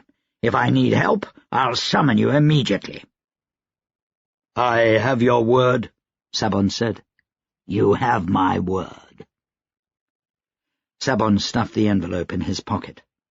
"I want to be here when the Kez ambassador arrives." "Certainly." "And don't look so pleased." Tamas stifled a smile. "Sir!" Olam returned. He pointed toward the barricades. A figure was slowly picking his way over the barricades and then down into the street, where he manoeuvred among the untouched earthquake rubble. He wore a long white apron over a white shirt and black trousers. The apron front was covered in red. The man headed straight toward them. He snapped open a razor, the blade glinting in the sunlight. Tamas saw Olam tense. The razor was touched to the man's forehead in a mock salute. "Tafe, sir, of the Blackstreet Barbers," the man said. "The barricades are yours." "The Royalist leaders?" "Dead or captured," Tafe said, "but mostly dead." Tamas snorted. "Women and children?" The man snapped his razor shut and opened it again. He nervously ran the flat of the blade gently along his own throat. There were a few bad occasions. Some of my boys have problems, sir. I dealt with it permanently." Tamas squeezed his hands into fists. This had been a mistake. "And General Westhaven?" "He was dead, sir, as you said he'd be." Tamas had hoped that the wound Westhaven had taken in the brief melee after the parley had been just that, a wound. But his whole arm had been gone, and Westhaven was old and no powder mage. "Olam, see that the Blackstreet bombers are rounded up and kept safe until we have a chance to pay them." "Now, look here," Tafe said, taking a step toward Tamas. Olam was between them in a second, his bayonet a hair from Tafe's bloody apron. Tafe swallowed. Tamas gestured for the closest mercenary captain. "Don't worry, Tafe," Tamas said. "If you kept your side of the bargain, I will keep mine. I'd love to throw you into Sabletooth, but I'm a man of my word. And, you may prove useful in the future." Tamas left Tafe behind and approached the barricades with Sabon, Olam, and an entire company of the Wings of Adam. Tamas reached out with his senses, looking for powder charges. He sensed a small munitions dump near the barricade and a scattering of discarded powder. Tamas climbed to the top of the barricade and looked around. From the few barricades they'd captured, he knew what to expect. The semblance of a soldier's camp, the street clear of debris, makeshift flags hung above the doors of homes, and shops that had been turned into barracks. The streets were filled with people, far more of them than Tamas had expected. Hundreds of women and children, far fewer men. Their faces were painted with fear, with dejection, with loss. The faces of people who awoke to find their husbands, their friends, and their fathers and leaders with throats cut in their beds. People had little fight in them after an experience like that. Each huddled group of people had a barber watching over them, armed with a pistol or a club, sometimes with nothing more than a bared razor. It seemed to be enough. "Brigadier Sabastanian," Tamas said. The young brigadier climbed the barricade to stand beside him. "Sir?" Have your men relieve the barbers. Begin filing these people out of the barricades." "To Sabletooth, sir?" "No," Tamas said. He surveyed those faces once more. "I suspect that those most responsible for the Royalist uprising have already met their fates. I want all survivors taken to the Old Bailey. Disarm them, but then feed them. Have them checked by doctors and given beds. They're no longer Royalists. They are citizens. They are our countrymen." "My men aren't nursemaids, sir." "They are now. Dismissed." Tamas watched as mercenary soldiers went down among the Royalists. Voices were subdued, quiet, and for the most part everyone went willingly. Soldiers began the work of dismantling the barricades. Every so often heads would turn when cannon fire echoed from the south. "Sabon, send word to Brigadier Reitzer. Tell him we've taken the main barricade. Tell him to offer parley. Every Royalist not of noble blood will be pardoned. If the barbers have done their work through the whole Royalist camp, I suspect the offer will be taken." "You intend to pardon them all, sir?" Olam asked. "If I treat them like animals, like criminals, then I will have a second Royalist uprising on my hands. If I treat them like citizens, if I restore them to their places in this city, if I make them belong, that is the best solution. I will not perform another round of executions." "Probably wise, sir," Olam said. Tamas gave the man a long look. "I'm glad you approve. Well, sir, even with you offering a month's wages, no one'll clean the blood out of Election Square. Stain the stones rust. They say the dried blood is a half-foot deep in some places. Wouldn't want to add to that." "Election Square?" Formerly the King's Garden, sir. It's been renamed." "I hadn't heard that. Well, you've been awfully busy, what with the barricades and all. Why Election Square?" Olam chuckled. "Well, kind of a dark joke, that. See, the people see those executions as a kind of election. There was no voting. I think the vote was cast when the people tore those hillmen to shreds." A mercenary soldier came jogging toward them through the now orderly lines of Royalists leaving the barricades. The man snapped a salute. "Sir, Brigadier Sebastian said you'd want to know. We found General Westhaven." The general was in a small room behind what had once been a flea market. His quarters were damp, cold. They seemed too small for such a great man. Tamas had to duck to enter the room. Westhaven lay face up on a cot. A few meagre possessions were scattered on the dresser, aside from the bed, the only piece of furniture. They included a pocket-sized portrait of Westhaven's late wife, a Gurlan hunting knife, the handle well worn, a beaded native's fetish, a pair of spectacles, and a neatly folded handkerchief. Tamas frowned down at the body. Westhaven lay beneath a thin blanket, far too short for his long body, stockinged feet sticking out the bottom. They'd cleaned up his body, but burns were still visible. His eyes were closed. Even in death his one good hand still clutched an old leather-bound book. He'd survived losing an arm, it seemed, if only for an hour or so. The man's aged fingers were bent from rheumatism. Tamas turned his head to read the title of the book in Westhaven's hand. The Age of Kresimir. He hadn't known Westhaven to be religious. Tamas picked up the Gurlan hunting knife and the native's fetish. "Brigadier," he said softly. Sebastian ducked beneath the entrance and joined him. There was barely enough space in the dark room for them both. "Have the general's body sent to his next of kin?" Sebastian took off his hat. "I don't believe the general has any living relatives." Tamas felt a lump in his throat and swallowed. When he'd regained his composure, he said, "I will claim the body. Send word to the city reeve. I want full honours for the general's burial, a state burial, no expenses to be spared, I'll pay for it from my own pocket if need be. Sabastanian didn't answer. When Tamas turned, he saw that unshed tears glistened in the young brigadier's eyes. "Sir," Sabastanian said, "I formally request that General Westhaven be buried in the wings of Adam Cemetery. I'm sure Lady Wenceslas would agree." Tamas laid a hand on Sabastanian's shoulder. "Thank you," he said. Such a thing was the greatest honour. The wings of Adam were tough ranks to join living, harder to join dead. Sabastanian left Tamas alone with the body. Tamas lay his hat on Westhaven's chest and took a deep breath. "A poor scrap to go out in," Tamas said. "I'm sorry, my friend. Yet you went out fighting for what you believed.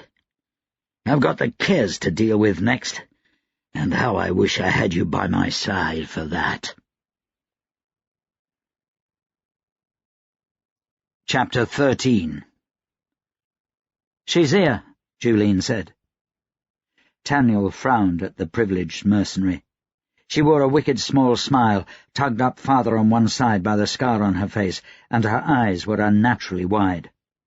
It reminded Taniel of a cougar he'd once seen at a circus. They stood at the front gates of Adapest University. The walls surrounding the collegiate town were little more than crumbling relics, beyond which flags waved in the brisk breeze on the towers of the university buildings. Taniel could hear the sound of students laughing. This was not a good place to confront a privileged, yet far better than the crowded city. "You're sure?" Taniel asked. He'd not opened his third eye in days. The last time he'd nearly collapsed. He told himself it wasn't because he'd been in a powder trance for 4 weeks running. He wasn't powder blind. He wasn't addicted. He snorted a line of powder off the back of his hand and shivered. Julian ignored his question. "Well?" Taniel asked Goffin. The Magebreaker nodded. "She's here," he confirmed. Taniel looked around for Carpole. She was studying the gargoyles above the gate. A group of male students were studying her. Taniel glared at them, setting a hand on the butt of his pistol. "Is that a real savage?" one of them asked. "You have to have a permit to carry a weapon on university grounds," another informed him. "Sod off," Taniel said. "Wait. Where can I find a map of the university?" The boy, Taniel thought of him as a boy, though he might have been the same age, sniffed. "Sod off yourself." Taniel turned toward the group until they could see his powder keg pin. "That's supposed to impress us?" the boy asked. Taniel grinned. "It will when I beat your teeth in." He snatched his pistol from his belt and flipped it around until he held it by the barrel. He flipped it again, then spun it around his middle finger until he held it the right way. "Fancy," one of the boys said with a laugh. "Administrator's office. Head through the gate, take a right. You'll run into it eventually." "Thanks," Taniel said. "And yes, she's a savage. My savage." His grin disappeared when he turned to find Carpole glaring at him. He cleared his throat. "Let's find a map of the university. Julian, how close can you get to her without her sensing you?" "I don't care if she knows I'm coming." "I do," Taniel snapped. "Don't be a damn fool." Carpole tapped herself on the chest, then walked a pair of fingers through the air. "You can get close?" Taniel said. Carpole rolled her eyes. "Of course she could. Carpole could practically walk up and poke a privileged without being noticed.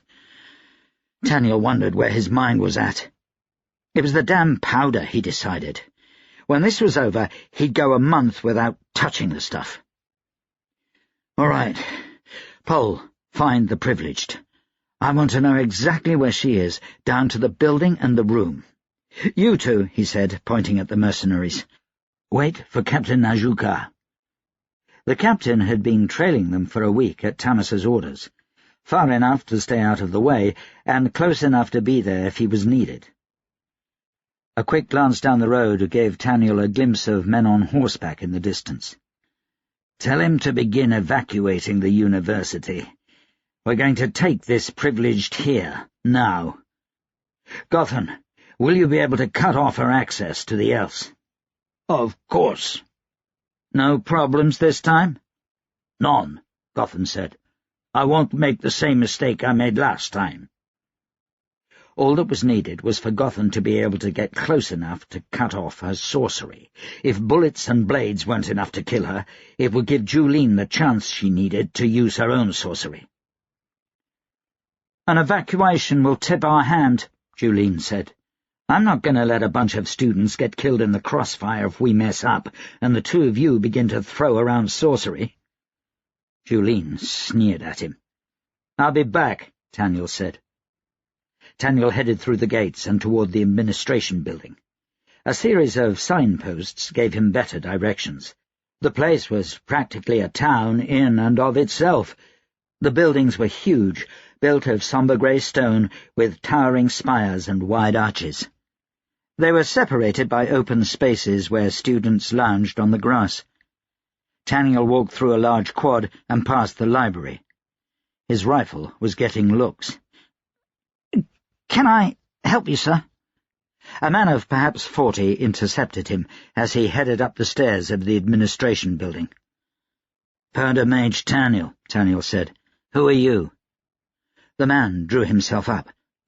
"Assistant to the Vice-Chancellor, Professor Uskan, at your service."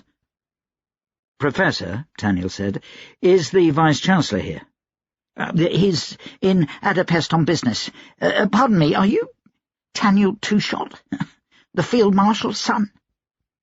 "Look, I've got a company of soldiers about to come pouring through your front gate.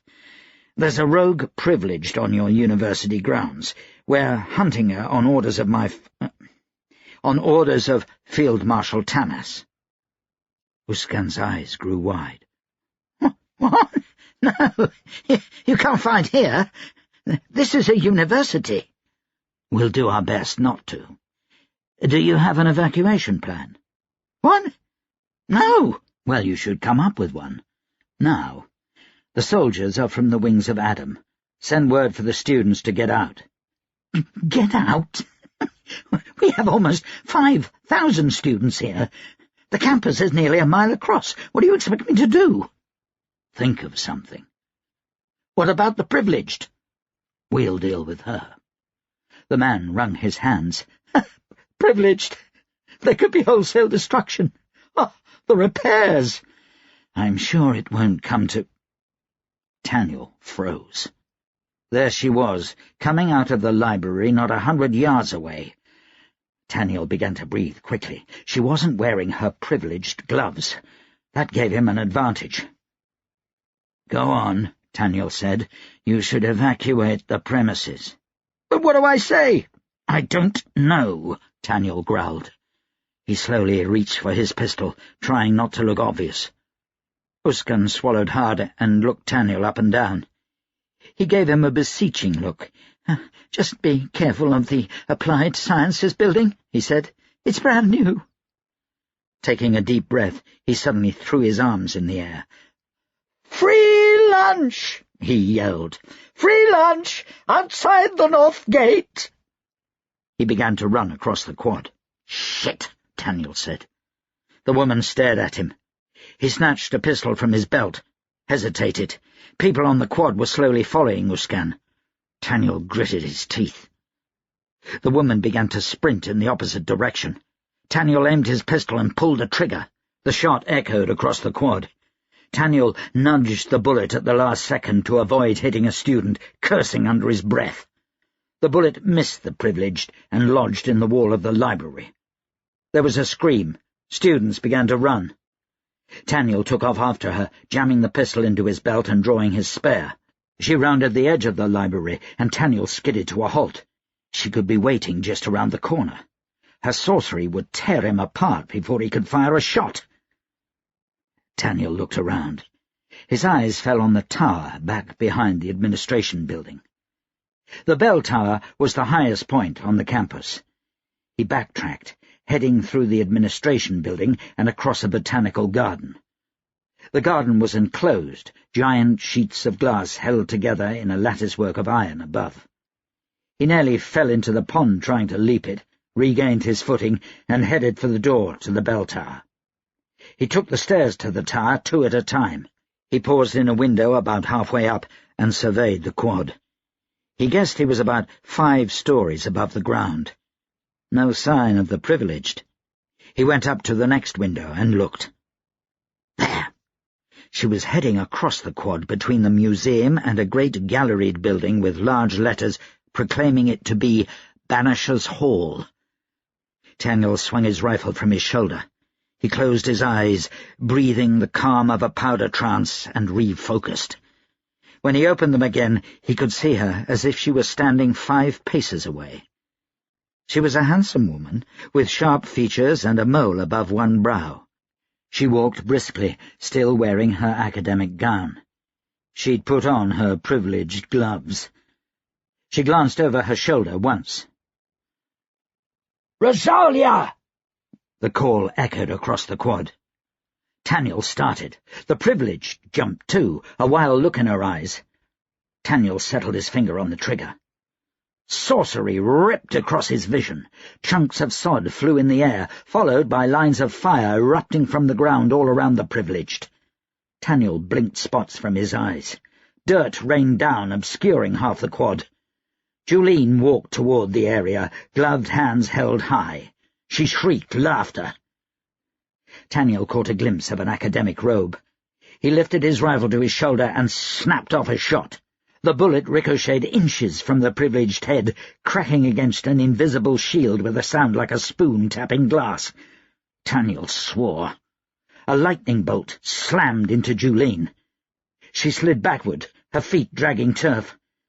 She somehow kept upright, hands raised above her head. A crackle of energy, and the lightning bolt returned to the privileged. The thunder knocked Taniel backward. Taniel rolled a few steps before arresting his fall. He retrieved his rifle and dropped a bullet down the barrel, then drew a powder charge from his pack and crushed it between his fingers. He returned to the window, levelled his rifle, and fired.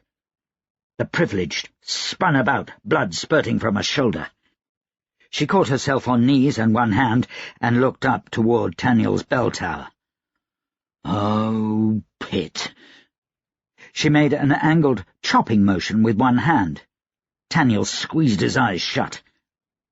Nothing. He cracked one eyelid. The world was moving. From beneath him he heard the terrible grinding sound of stone on stone. Taniel's heart leapt into his throat. The tower was falling. Clutching his rifle, he leapt from the window. He opened his mouth, but found he had no breath to scream. The glass panels of the botanical garden rushed to meet him. His feet hit first, legs crumpling beneath him, and then the glass shattered. He fell the last 20 feet and landed on his shoulder. He rolled onto his back and gasped. Shards of glass as big as a man lay everywhere around him. He was lucky none had landed on him. Powder mages were stronger in a trance. They could withstand far more damage than a regular person and ignore far more pain. Yet a fall like that should have killed him, or at least broken bones. The ground rumbled.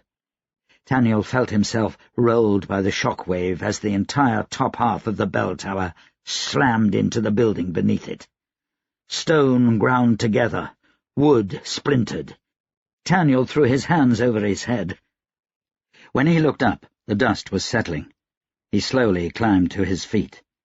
His rifle lay 20 feet away. He stumbled toward it, stepping over rubble and broken glass.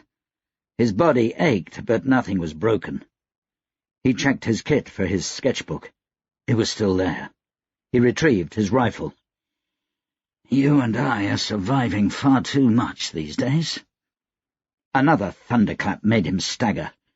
He limped out of the garden and into an adjoining building, avoiding the debris from the tower. He found a hall where he could look out onto the quad. The end of the hall had been destroyed.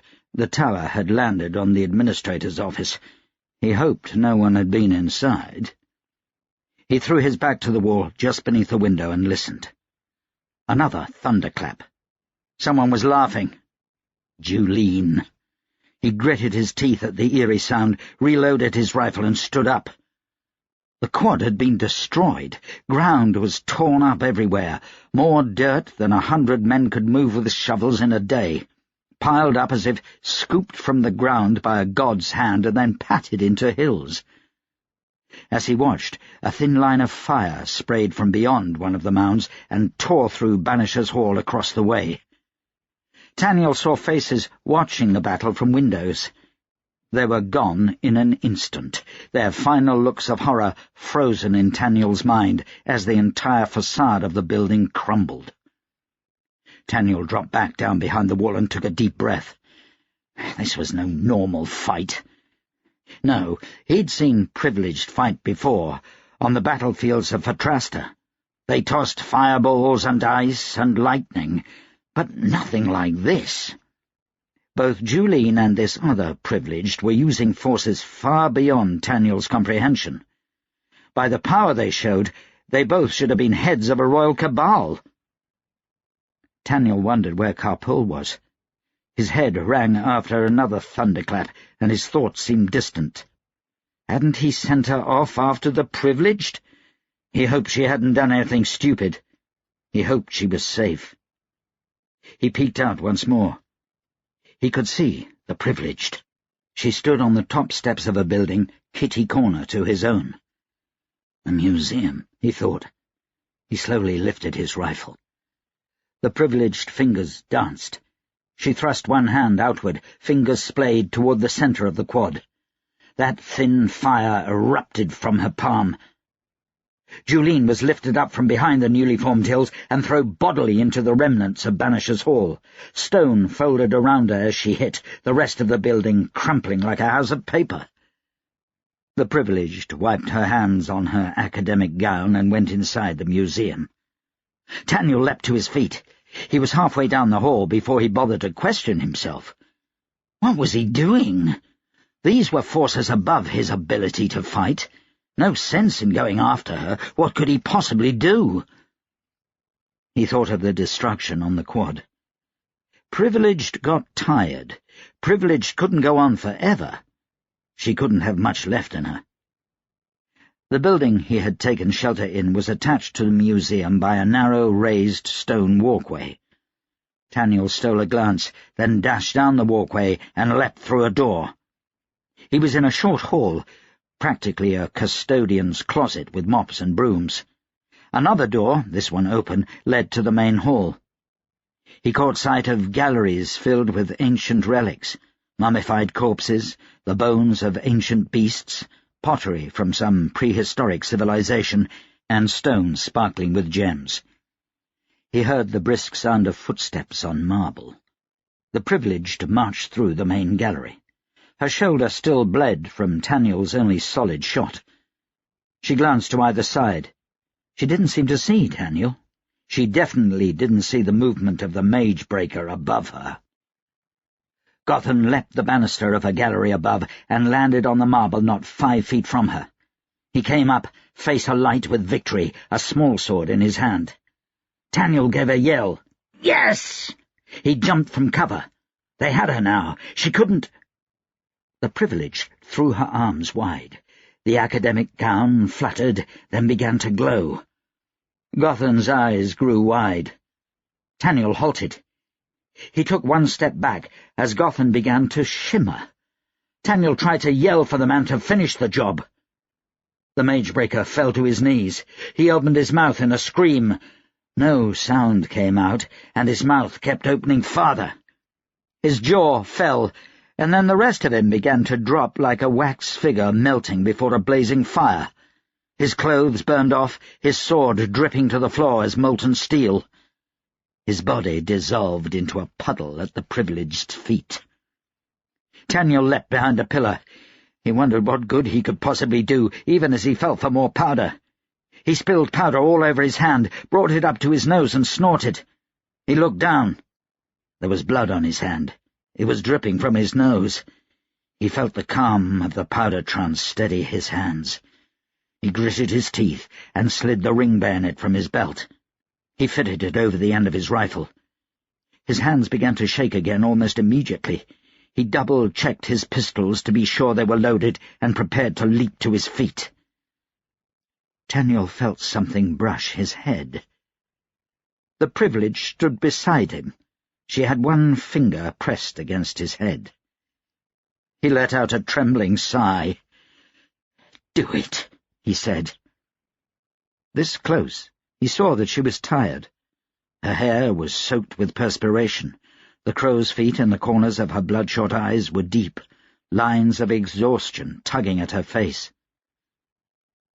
"I want you to stop following me," she said. "You killed my friends."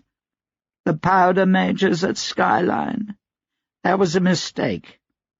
"No, not a mistake. I'd have killed them all if I'd arrived in time to stop Tamas and his foolish coup. I was only there to warn the Royal Cabal, but I was too late. When I saw that it was finished, I just wanted to be gone." "Who the pit are you?"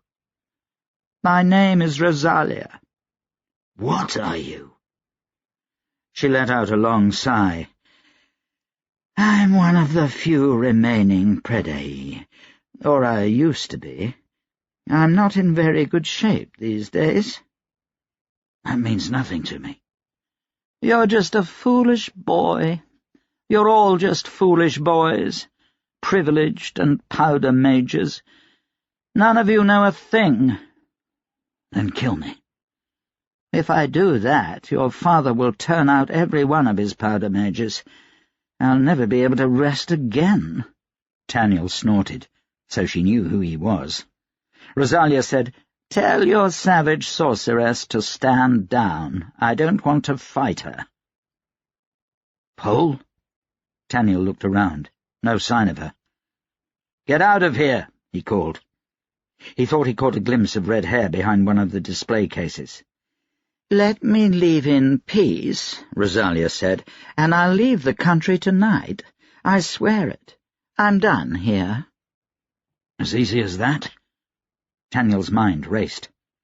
Julene had to be dead after being thrown through an entire building. Gotham was a puddle on the floor. What threat could he possibly be to her? Was she that scared of his father? Taniel caught Rosalia's nervous glance toward Carpole. She was scared of Carpole? Pole was only a girl.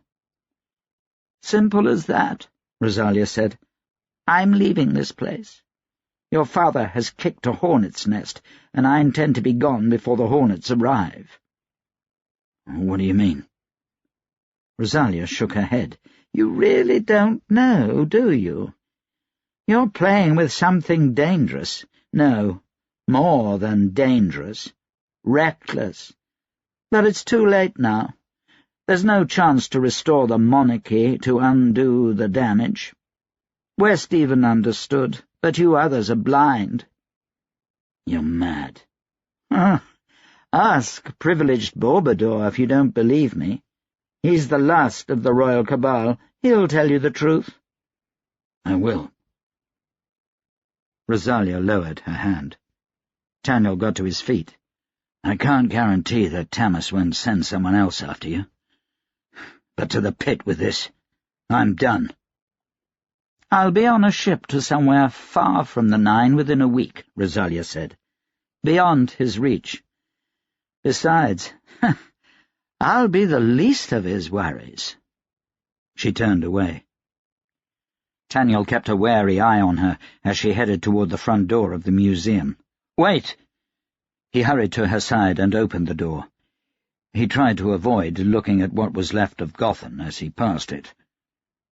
There were a dozen soldiers within sight. Their rifles were bayoneted and aimed. "Stand down," Taniel said. They stared at him. "Stand down, damn it, or we're all dead men." Rifles slowly lowered. Rosalia walked down the steps as if she were a queen with an honor guard. She passed them all and headed toward the front gate of the university. She paused 20 or 30 feet from Taniel and turned back toward him. "Beware Juline," she said before continuing on. It was at least an hour later when Taniel caught sight of Juline heading toward him across the quad. This was a different quad, undisturbed in a quiet corner of the campus. Carpeau sat cross-legged beside him. He rested with his head against the wall, his hand on his sketchbook. He'd begun drawing Gotham. The man had been brave, and, mercenary or not, he deserved to be remembered by someone. Taniel's head hurt. His body hurt, and the person coming toward him shouldn't be alive. Juline looked like she'd been trampled by a herd of war-horses. Her clothing was burned and torn, indecent parts of her bared to the world, though she didn't seem to care a whit. She strode up to Taniel and paused above him, hands on her hips. "Where is Gotham?" "Melted." She blanched at this, but recovered quickly enough. "Captain Ajuka said you let her go." Taniel nodded. "She's leaving the country." Juline bent over, her face not a hand's distance from Taniel's. "You let that bitch go!" She raised one gloved hand. Taniel didn't even remember drawing his pistol. 1 second his hands were in his lap, folded. The next he held a pistol, the end of the barrel pressing into the soft spot where Juline's jaw and neck met. Her eyes went wide. "Go away," he said. Chapter 14. The lighthouse of Gostone had been dated by most historians back to the time of Cresemere. Some claimed that it was older still, and Tamas wouldn't have been surprised. It was certainly the oldest building in Adapest. The stone was carved by the wind, its granite blocks pitted and scored by centuries of exposure to the elements, mercilessly whipped by every type of foul weather to come off the Adsea. Tamas stood on the balcony of the lantern room, his hands clutching the stone railing. Something was wrong. The Royalists were scattered, the granaries open to the public. Already they had begun reconstruction efforts in the city, employing thousands to clear rubble from the streets and rebuild tenements. He should be concentrating completely on the approaching Kes ambassadors, yet he could not keep from looking to the southwest. South Pike Mountain smoked. It began as a black sliver on the horizon the day of the earthquake 2 weeks ago. Since then it had grown tenfold. Great billowing clouds of grey and ebony rose from the mountain top, spreading as they gained height and blowing off over the Adsea. Historians said that the last time South Pike had erupted had been when Cresemere first set foot upon the holy mountain. They said that all of Kes had been covered in ash, that lava had destroyed hundreds of villages in Adro. Words like omen and bad tidings were being spoken by men far too educated to take such things seriously. He turned away from the distant mountain and looked south. The lighthouse itself was no more than 4 stories, but it stood on a bluff that put it well above most other buildings in Adapest. A side of the hill had given way during the earthquake, revealing the foundation of the lighthouse, but sparing the structure itself. Beneath him, artillery batteries flanked the docks. Tamas didn't think those cannons had ever been fired. They were mostly for show, a remnant of older traditions, not unlike the Mountain Watch itself. In its long history, the Nine had come close to war countless times, but not since the Bleakening had there been actual bloodshed. Off in the distance, a Kes galley floated at anchor, flags flying high. "Have those batteries tested tomorrow," Tamas said. "We might have need of them soon." "Yes, sir," Olam said. Olam and Sabon stood at his shoulders, bearing his quiet reflection with patience. A full honor guard awaited down on the beach for the Kes delegation. Servants rushed around the beach, making last-minute preparations to a welcoming repast for the visiting dignitaries. Food was brought out, parasols and open tents staked in the sand, liveried men trying to keep them from blowing away with the wind coming in off the Adsea. Andrea and Vlora were hidden at either end of the beach, eyes sharp for privileged, rifles loaded. Tamas was taking no chances with this delegation, and the wrenching feeling deep in his gut told him he was right. There were privileged with them. His third eye had revealed as much, though at this distance it was impossible to sense how many or how strong. A longboat was making its way from the galley to the shore. Tamas put a looking-glass to his eye and counted 24 men. There were wardens among them, easy to pick out for their size and their hunched, misshaped shoulders and arms. "If he dares to send wardens," Tamas growled, "I'm tempted to blow that boat out of the water right now." "Of course he dares," Sabon said. "He's bloody king of the Kes." Sabon coughed into his hand. "The privileged with them likely feels the same way about you as you do of him. He knows you'll have powder mages on the beach." "My marked aren't godless, sorcery-spawned killers." Only the Kes had figured out how to break a man's spirit and twist his body to create a warden. Every other royal cabal in the Nine blanched at experimenting with human beings. Sabon seemed amused by this. "What scares you more, a man who's next to impossible to kill, or a man who can kill you at a league's distance with a rifle?" "A warden or a powder mage? I'm not frightened of either. Wardens disgust me." He spit on the lighthouse stones. "What's gotten into you today? You've been philosophical enough lately to drive a man to tears." Olam gave a strangled laugh. "Breakfast," he said. Tamas turned on the soldier. "Breakfast? He had 6 bowls of porridge this morning," Olam said. He tapped the ash from his cigarette and watched it blow off with the wind. "I've never seen the colonel put down so much so fast." The Deliv gave an embarrassed shrug. "That new cook is really something. It was like drinking milk straight from the teats of the saint herself. Where'd you get him?" Tamas swallowed. He felt a cold sweat on his brow. "What do you mean? Where'd I get him? I've not hired a new cook." "He said you appointed him head chef yourself," Olam said. He put a hand out in front, miming a large belly, and took on an air of self-importance. "To fill the hearts, minds, and souls of the soldiers, and give them strength for the coming years." Or so he says. "A fat man? This tall?" Tamas gestured above his head. Olam nodded. "Long black hair? Looks like a Rooseveltian?" "I thought he was a quarter Deliv," Olam said, "but yeah." "You're mad," Sabon said. "He's not got a drop of Deliv in him." "Mihali," Tamas said. "Yes, that was him," Sabon confirmed. "A devil of a cook."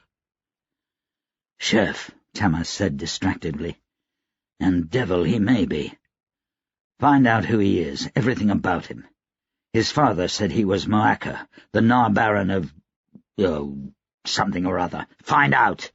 He would not have strange men infiltrating his headquarters with nothing more than a lamb souffle." "I'll get right on that, sir," Olam said. "Now!" Olam jumped. "Right away, sir." He flicked his cigarette away and went for the stairs. Tamas watched him go, then turned back to the slowly approaching longboat. He felt Sabon's eyes on his back. "What?" he asked, more annoyance in his voice than he'd intended. "What the pit was that about?" Sabon said. "A lot of fuss for just a damned cook?" "Chef," Tamas said. "You think he's a spy?" "I don't know.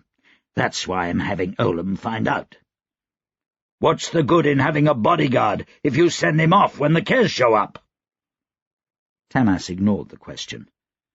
So Mihali hadn't been a figment of his imagination.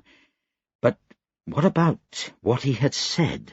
He'd warned Tamas to investigate the privileged dying admonition, something he should have no knowledge about. Tamas wasn't a religious man. If he were to ascribe to any one belief, it would probably be one most popular with upper society and philosophers these days, that Kresimir had been a timepiece god. He'd come and set the nine in motion, and had moved on, never to return. Yet now the holy mountain itself rumbled in anger. What could this mean? Superstitions. He couldn't let them get the best of him. He'd have Mahali arrested this very night, and that would be the end of it. They watched the approaching longboat for a few minutes before Sabon pointed down to the beach. "The rubber roses are here." About damn time. They headed down to the docks to join Tamas's council. With aides, assistants, bodyguards, and footmen, it seemed like all of Adapest had turned out. Tamas missed the days when secrecy demanded that they meet in person, just 7 men and a woman plotting to overthrow their king. The members of his council gathered at the front of the group to meet him on the boardwalk. "Tamas, my dear," Lady Wenceslav said as he approached, "be so kind as to ask His Eminence and the other gentleman," she gestured disdainfully at the Archdiocese and the eunuch, "not to smoke so heavily around a lady." "You could ask them yourself," Tamas said.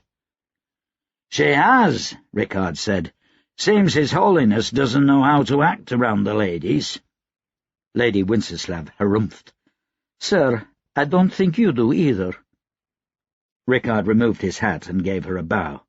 "I'm just a poor working man, ma'am. Excuse me." The Archdiocese and the eunuch both seemed to enjoy Lady Wenceslav's discomfort. Charlemagne turned to Tamas, blowing smoke rings. "Did you know this fellow had his manhood removed at birth? I didn't know they still practice such a thing, not for 1,000 years. "The Church favoured castrati for their choirs up until 50 years ago," Ondrau said, looking over his book at the Archdiocese. He smirked. "There are still a few famous singers like Kirkham and Dobenhaus who are castrati. They're popular in cathedrals all about the nine. I'm surprised you didn't know that." The Archdiocese puffed hard on his pipe. "It's a common practice," the eunuch said softly, his high-pitched voice nearly drowned out by the crash of the surf on the beach. "In my native land, there's a whole caste of eunuchs, created at birth, who serve the Gurlan magistrates.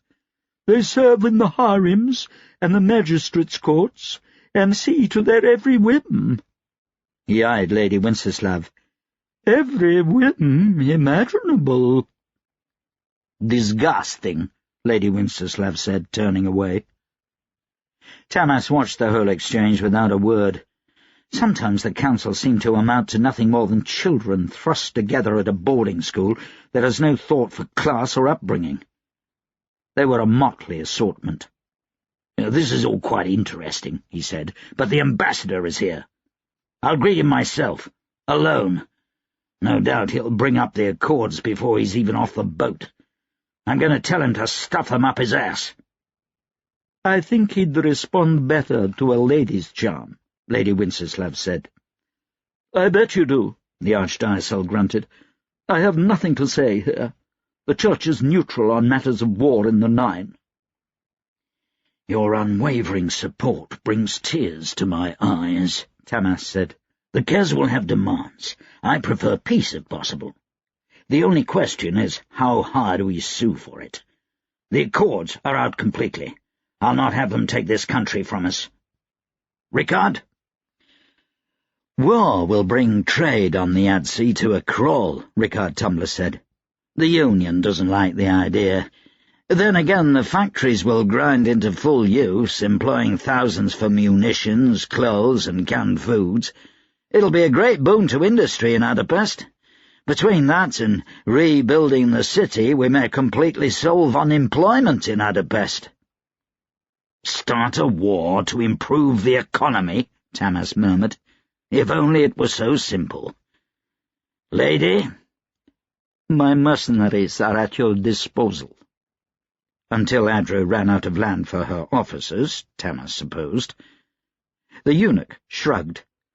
"My master has no opinion on war." "Will he hold the gangs in check?" Tamas asked. "If Anapus goes to war only to tear itself apart, things will be over before they start." The eunuch took a draw at his pipe. "The proprietor will keep things under control." "Vice-Chancellor?" Tamas said. The old man looked wistfully over the sea and trailed a finger across the spider-like birthmark on his face. "There hasn't been a real war among the Nine since the bleakening. I hope for peace, but—" He wiped a hand across his brow wearily. "Ipili is a greedy man. Do what must be done." The Reeve was the last to speak. Ondraus pocketed his ledger and removed the spectacles from his nose, folding them and putting them inside his coat. "It'll cost us more to pay the kids back what Manhush borrowed than it will to run a war for 2 years. They can go to the pit." Sabon burst out laughing. Rickard and the eunuch grinned. Tamas swallowed a chuckle himself and nodded at the Reeve. "Thank you for your educated opinion, sir." Tamas headed down the dock to greet the ambassador. He removed a powder charge from his pocket, gently unwrapped it, and sprinkled a bit on his tongue. He felt the sizzle of power, the surge of awareness that came with a powder trance, closing his eyes as he walked, one foot in front of the other, the dock boards creaking underneath him. He opened his eyes 20 paces from the boat. A small delegation disembarked. Wardens scrambled up to the dock and then turned to help noblemen up, their sorcery-warped muscles moving like thick snakes beneath their coats. The wardens were all big men, some nearly 2 heads taller than Tamas, and each one worth 10 soldiers in a battle. Tamas shuddered. He wouldn't let himself be threatened. Whatever the Kes said in the coming negotiations, he needed to keep a level head. They would menace and insult, and he would take it in stride. War was not the best course here. He would sue for peace, but not at the cost of his country. One by one the delegation climbed onto the dock. There were a number of them, all dressed in the finery of the nobility. He caught sight of a white, privileged glove as it reached up and took the hand of a warden. Only one sorcerer, his third eye told him. Tamas took a deep breath, reaching out with his senses. This privileged was not a powerful one, though such a thing was relative when speaking of men who could destroy buildings with a gesture. The privileged stepped up onto the dock and straightened his jacket. He laughed at something one of his delegation said and headed toward Tamas alone. Tamas gripped his hands behind his back to keep them from shaking. He felt his heart thunder in his ears, his vision grow red in the corner of his eyes. He shrugged Sabon's hand from his shoulder. Nixlaus. Duke Nixlaus was a small man, with the delicate hands of a privileged, and an overly large head that looked to wobble on his small frame. He wore a short furred cap and a black buttonless coat. He stopped a foot from Tamas and extended one hand, a smirk at the corners of his mouth. "It's been so long, Tamas," he said. Tamas's fingers tightened around the Duke's throat before he could even think. Nixlaus's eyes bulged, his mouth opening silently. Tamas lifted him one-handed from the dock planks. Nixlaus raised his hands, plucking at the air. Tamas slapped them away before sorcery could be unleashed. He was vaguely aware of wardens running toward him, of his own bodyguard approaching hastily from behind, and of the cocking sound of Sabon's pistol. He shook Nixlaus hard. "Is this what Ipili sends to negotiate?" Tamas demanded. "Is this their white flag? I told you if you ever stepped foot in my country again, I would nail you to the spire of Sabletooth by your hands." "War!" Nixlaus wheezed. Tamas lightened his grip. Nixlaus gasped. "You risk war." "You dare come here," Tamas said. "Ipili has declared war. He sent his snake." He threw Nixlaus to the dock. The Duke squirmed along the planks, crawling backward, his hands working silently. Tamas pointed at him. "You try one thing, and my marked will gun you down." "How dare you?" Nixlaus said. This was in good faith. Eat your good faith, worm. Get out of my country. Tell Epili to wipe his ass with the accords. This is war, Nixlaus shrieked. War?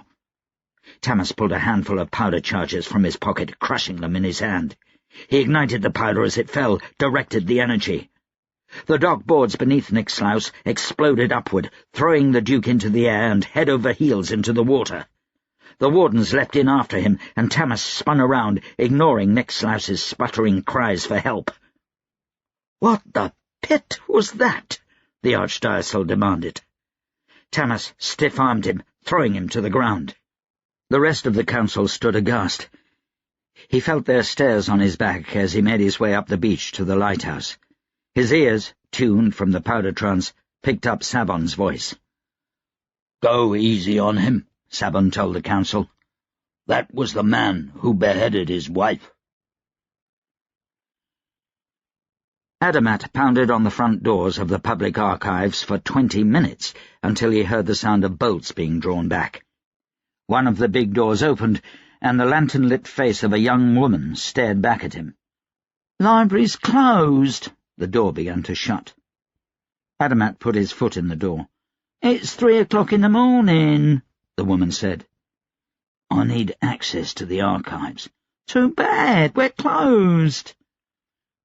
She pushed the door open a little farther, and then jerked back until it crunched on Adamat's foot.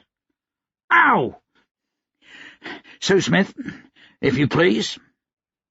Sue Smith leaned against the door. The woman stumbled backward, lantern swinging. "I'll call the guards," she said as Adamat stepped inside. He motioned Sue Smith in and closed the door.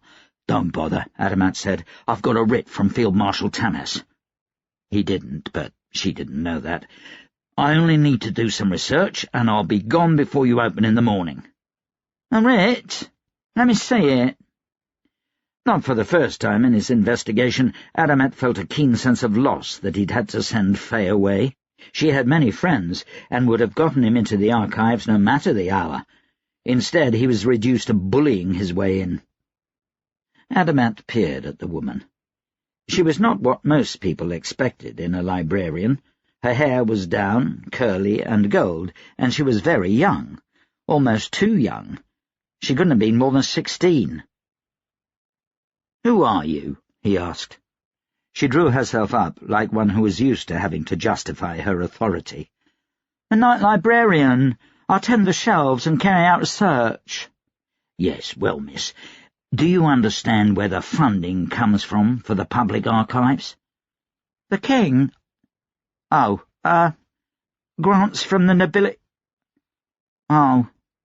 And do you think Field Marshal Tamas will be pleased about one of his agents being turned away from research on which may rest the safety of the state? Do you think he'll stand up for funding for the public archives when his agent was so poorly treated? Funding that may end up going to another library, say, to the Adapest University Library, which I know for a fact I'd have access to right now, except that it's very far out of my way." Employees given the night shift were often easily talked around. They tended not to be too bright. This one followed Adamat's every word. He could tell by her eyes. He was just lucky the argument made some sense. "All right," she said, "but only for a few minutes."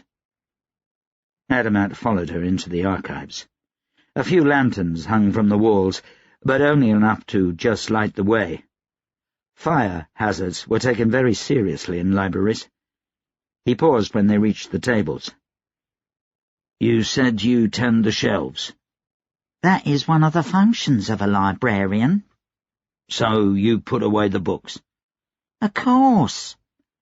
"Do you remember a pile of books on that table that was here about 10 days ago? The books would have been left out after Tamas retook the library from the Royalists." She rounded on him fast enough to make him take a step back. "Those books were vandalized," she said, waving a finger under his nose. "Did you do that?" He heard a snort of laughter from Sue Smith. "No," Adamat said with a sigh. "This is very important. Where are they?" She didn't drop her glare for a good 30 seconds. "This way," she said primly. "They've been taken to repair." He followed her into the back rooms of the library, where a repair bench had been set up in one corner. The bench was well worn, the wood polished from countless hours under a librarian's behind. Stacks of broken and old books lay all around the bench, ready to have covers or spines mended. Adamat recognized the books that Rosalia had been reading, all stacked neatly near the end of the piles. Adamat sat on the bench and picked the first one up. When it became clear he wouldn't actually be only a moment, the librarian reluctantly left him to his own devices. He sped through the paragraphs, though even with a perfect memory, reading was more than just glancing at the page. It was only when the room was just beginning to receive light that wasn't from the lantern, and he was on the 5th book, that he was satisfied. He gathered 3 of them into his arms and woke Sue Smith. "We've got to see Tamas," Adamat said. The public archives were only a 20-minute walk from the House of Nobles. Adamat was amazed as he went through the centre of the city. Rubble had been cleared from the main thoroughfares, buildings damaged by the quake had been pulled down, and preparations for rebuilding were underway. The newspaper said that the noble warriors of labour had employed 50,000 men and women to help with the reconstruction efforts. Adamat was ushered in to see the field marshal almost immediately. When they reached the top floor, Adamat was almost bowled over at the door. A young woman with dark hair and a powder mage's kegpin on her breast shoved past him. Her mouth was set in a hard line, her face red from yelling. Inside, the room was filled with people who looked like they wanted to be elsewhere. Adamat recognized 2 of Tamas's councillors, the city reeve and the vice-chancellor. 2 men and a woman were brigadiers of the Wings of Adam. A half-dozen Hadran soldiers sat around a table to one side, their ranks denoting captain or above. Field Marshal Tamas sat behind the desk, his head in his hands. He looked up when Adamat entered. He looked like he'd just been shouting at someone. "You have a report for me?" he asked in a surprisingly calm voice. "Yes." He hefted the books in his arms. "And more." Tamas jerked his head toward the balcony. "Forgive me a moment," he told his officers. Outside, the sun was shining. The breeze made Adamat wish he'd worn a thicker jacket. It was windier up here than at street level. "What do you have for me?" Adamat set the books aside. "Kresemir's promise." "And?" "I've just returned from the South Pike Mountain Watch. There I interviewed privileged Bourbador, the last remaining privileged of Manhuch's royal cabal." "Formerly of the royal cabal," Tamas said. "He was exiled. Otherwise he'd be buried in an unmarked grave with the rest." Adamat grimaced. "We'll get to that in a moment. When I mentioned the promise, Bo laughed at me. It's an old legend passed down among members of the royal cabal. It says that Kresemir promised the original kings of the Nine that their progeny would rule forever. If their lines were cut off, he would return himself and take vengeance." "A fairy story meant to scare children," Tamas said. "Bo said the same thing. The legend was perpetuated by the kings in order to keep the royal cabals in line. Their fear was that as soon as Kresemir left, the privileged would seize power themselves." "I don't see how it could be true. What educated man would take that seriously?" "Well, apparently the older members of the royal cabal." Tamas grunted at this. "It did get me thinking," Adamat said. "Bo made a vague reference to the notion that the kings had other ways to keep the royal cabals in line, as something that would make Kresemir's promise unnecessary." This piqued Tamas's interest. "Go on." Adamat picked up one of the books. He found a page he'd marked and handed it to Tamas. When Tamas had finished reading, Adamat had another passage in a different book for him, then another in the third. Tamas handed the last book back his face troubled. "A geis," he said. "A compelling, of sorts. Every royal privileged has it. If the king is killed, they're compelled to avenge him. It gets stronger and stronger over time until they either succeed or it kills them outright. The geis is manifested by a demon's carbuncle, a large gem worn on the privileged person that they cannot take off. When I spoke with Beau, I saw him fiddling at a necklace repeatedly. And this." He flipped to a different page in the third book and handed it to Tamas. Tamas scowled as he read. When he'd finished, he flipped the book shut and handed it back to Adamat. "So, the geis is permanent. Nothing can remove it. Not even being exiled or removed from the royal cabal." "Indeed." One other thing," Adamat said. He quickly explained his run-in with Rosalia and the message she'd sent to Beau. "As soon as he heard that message, he bolted back into the Mountain Watch. When I went to find him to ask him what it meant, he refused to see me. I saw him head out of the north gate of South Pike an hour later." "The north gate?" Tamas said. "The mountain gate. The one pilgrims use to reach the South Pike's peak, where Kresimir first set foot on the mountain. Was the only route up there." Tamas leaned against the balcony railing and looked up toward the sun. "What do you think of all this?" Adamat had thought hard on this question the entire 5-day journey back from South Pike. "I'm a reasonable man, sir. A modern man. While the last words of sorcerers give me the chills, there's no going around it. The whole thing is rubbish. It smacks of religion. There's a reason the royal cabals distanced themselves from the Kresim Church 500 years ago." "I agree," Tamas said. "And this thing with the geis?" "There's religion, and then there's sorcery." "I confirmed this with secondary sources," Adamat said, gesturing to the stack of books. "Sorcery is deadly serious." "Looks like I can't spare Bourbador after all." Pain crossed Tamas's face quickly enough that Adamat thought he'd imagined it. Tamas gave him a look up and down. "You done a commendable job," he said, offering his hand. "You went above and beyond what I asked." "I'm sorry it came to nothing," Adamat said, shaking the Field Marshal's hand. "No need to be sorry about it. Better to know it's nothing than to not know it's something. See the Reeve about payment. I'll make sure he's not stingy. Good day." Taniel jerked awake, a pistol in his hand. He struggled to focus on the figure looming above him. "You're going to blow a foot off sleeping with that." Taniel sagged back to his bed and dropped the pistol on the floor. "What do you want?" Tamas pulled the only chair over and sat down, kicking his boots up on the edge of Taniel's bed. "That's no way to talk to your father." "Go to the pit." There were a few moments of silence. Taniel could barely think. He'd tried not taking powder last night.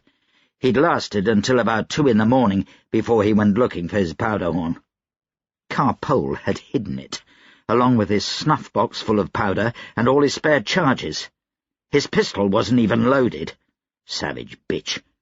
He'd just barely fallen asleep. "Laura was looking for you."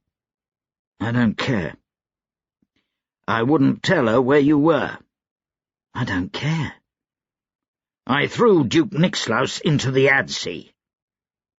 Taniel opened his eyes and sat up. His father was cleaning his nails. He looked pleased with himself. "I think I've started a war," Tamas said. "Should have blown his head off. The Adsea's too good for him." Tamas took a deep breath. "No, a bullet is too good for him. I want that man to suffer. I want that man to feel humiliation, but I want it to last." Taniel grunted his agreement. "It was calculated," Tamas said. "What was?" "King Ipili sending Nixlaus. He wanted me angry. He wanted me to beat him or kill him. He wanted an excuse to start a war." "So did you? From the very beginning you wanted to go at them?" "I've been thinking," Tamas said. "Over the last few months I've been thinking that we should avoid war.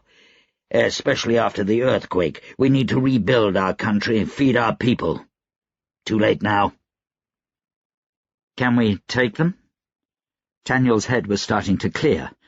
That wasn't a good thing. It pounded harder than a smith's hammer. "Maybe," Tamas said. "The church is threatening to take sides. The Kes side, more specifically. They didn't like me throwing Nixlaus in the Adsi.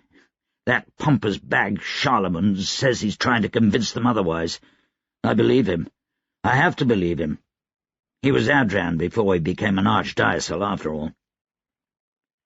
Taniel swung his legs out of bed and groaned. His body hurt. His head hurt. Whatever luck or sorcery or what have you that saved his life at the university had not spared him the aches of the aftermath.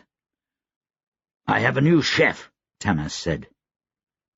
Taniel gave his father a long look. Why should he care? His whole body ached. He just wanted powder, and Pole had hidden it all. "He says he's Adam reborn," Tamas went on. "I should have had him arrested, but his cooking is too damned good. Rumour has it he's been making food for half the regiments. Don't know how he does it, but the men like him. I've got a war about to start, and a mad cook quickly becoming the most popular man in the army. And—" "Out with it," Taniel said. With what?" "You're rambling.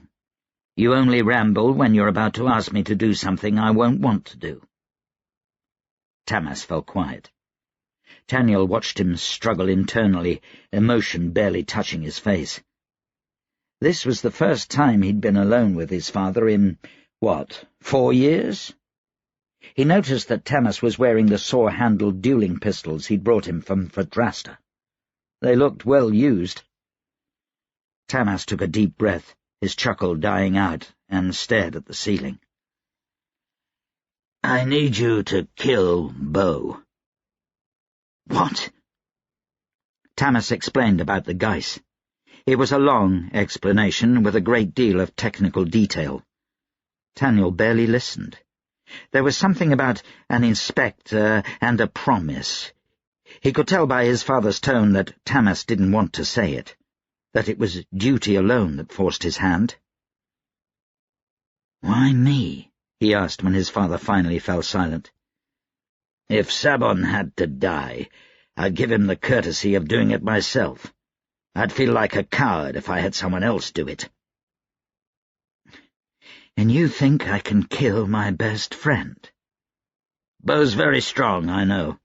I'll send help with you." "That's not what I meant. I know I can shoot him. I can probably get close enough without him expecting a thing to do it with a pistol.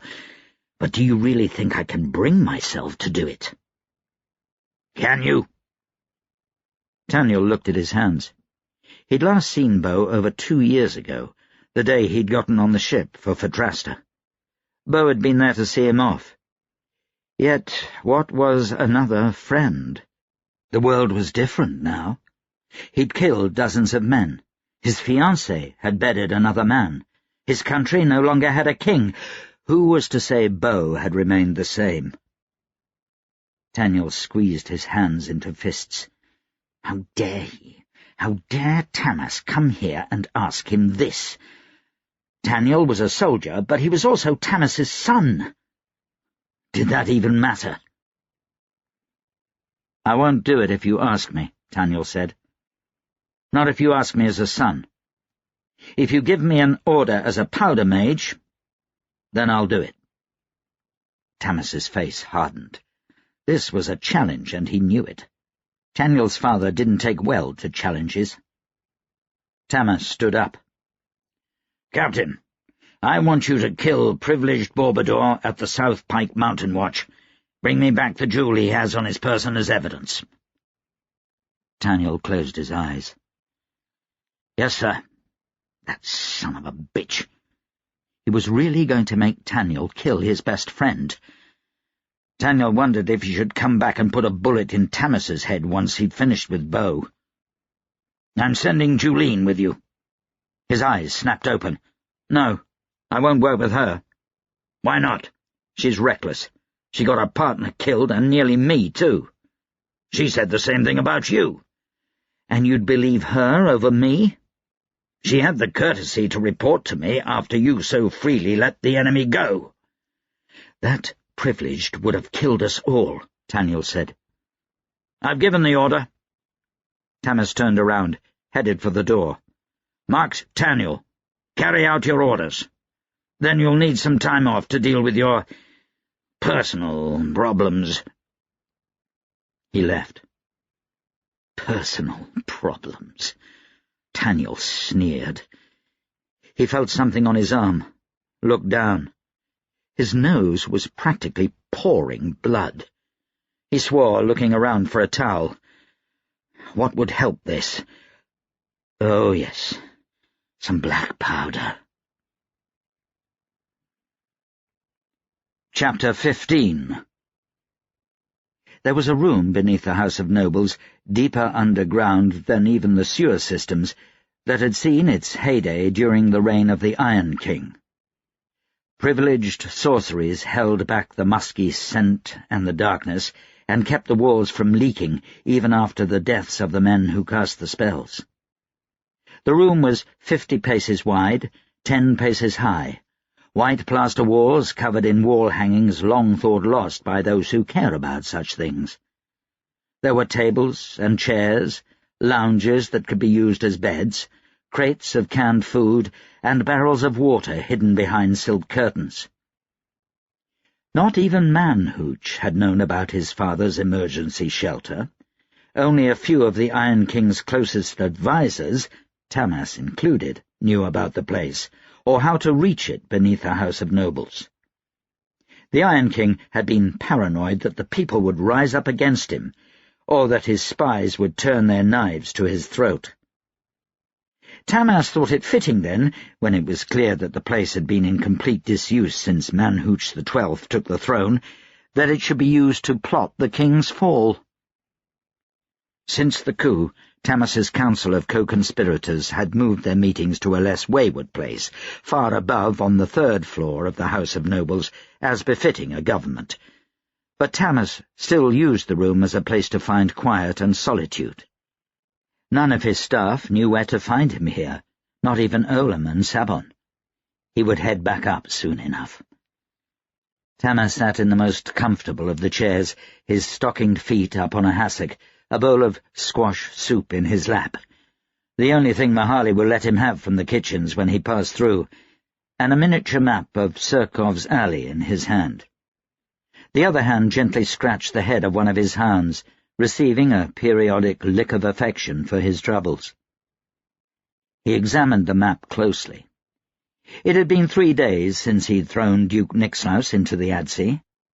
It was a 3-day ride, trading horses and without sleep, from Surkov Alley, the thin valley through the mountains connecting Adro and Kez, to Adapest. Tamas had received word not an hour ago that the Kez army was gathering outside of Budweil, the city on the border of Kez at the entrance to Surkov Alley. Nixlaus and the delegation was a feint, an excuse for a war Ipili had banked on. Preparations had already begun. The Kez meant to invade. Yet it would take them 100,000 men to break through Surkov's alley. The whole corridor was staggered with troops and artillery placements. Unless Surkov's wasn't their target. He set the map down and repositioned his bowl of soup to a nearby table. Pitlaw crept away with a light growl. "Hush," he told the hound. Tamas fetched a bigger map, this one of all South Adro, and looked it over. South Pike was the only mountain pass big enough for the Kez to bring a whole army through without it taking all summer. Could they be trying for that? Would their commanders decide that the smaller choke point with fewer men was a better target than Surkov's alley? He glanced at the bottom of the Adsea on the map, where one small corner of it touched the only Adsea harbour in Kes beside the river delta. They might try coming over water, but the Kes had hardly any navy to speak of in the Adsea. Tamas sighed, folding the map, and sat back in his chair. He looked down at Krush. The hound gazed back up at him, head tilted to the side, panting jowls forming a smile. What could Ipili possibly be thinking? Kes outnumbered Adro 5-1 in soldiers, yet Adro had so many advantages. Industry, more capable military commanders, the Mountain Watch. Adro held all the choke points. "I should bring Olam down here," Tamas said to the dog. "I think better when I have someone to muse to."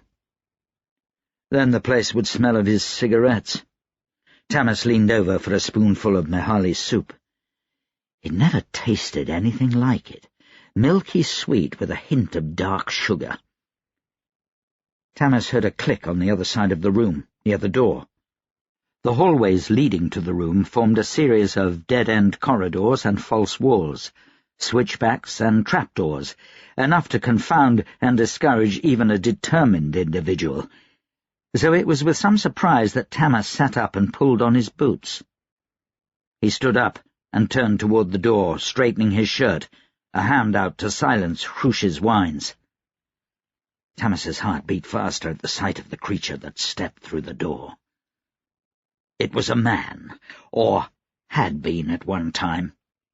He wore a long, dark jacket and a stovepipe top hat, though those were hardly enough to conceal his deformities.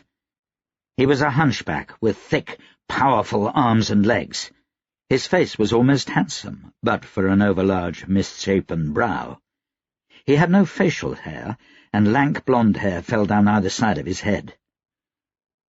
"Warden," Tamas said, surprised at the evenness in his own voice. Wardens were often used as errand boys for Kes privileged, but their creation so many hundreds of years ago by the Kes Royal Cabal had a single purpose: to kill powder mages. Tamas had no pistol or rifle with him. His sword remained, but he knew what little good those did against a warden. He was a fool for going anywhere without a guard, even in the most secure place in all of Adro. He checked his pockets. No powder charges, not even his fine cigar box with false powder-filled cigars. Those were in his jacket, across the room, hanging on a coat rack next to the warden. The warden perused the room carefully, sure that they were alone, before he removed his hat and hung it from the coat rack. His jacket, and then his shirt and bow tie, followed, leaving him in a pair of black pants. He took off his shoes, a grin spreading across his face as he did so. Muscles moved on their own accord under his skin, tightening and loosening, sometimes jumping in spasms. They writhed in tight balls in some places, while they seemed hardly present in others. The skin tight against the bone, and then it would all shift and change again. It was like watching a mass of snakes inside a bag of silk. The warden flexed his shifting muscles and stretched. "Mage," he said. His voice was deep, vibrant. "That's quite the shit-eating grin," Tamas said. He took his sword belt from where he'd hung it on the back of his chair and drew the sword, tossing the sheath aside. Pitlaw stood beside him, and the old wolfhound had teeth bared, growling dangerously. Krush retreated behind a sofa, growling at the warden from perceived safety. "It's not often I'm given a powder mage so cleanly," the warden said, "nor one with such a reputation. I usually have to eat the dregs the sorceress can comb from the Kes countryside." Eat? Tamas felt vaguely sick.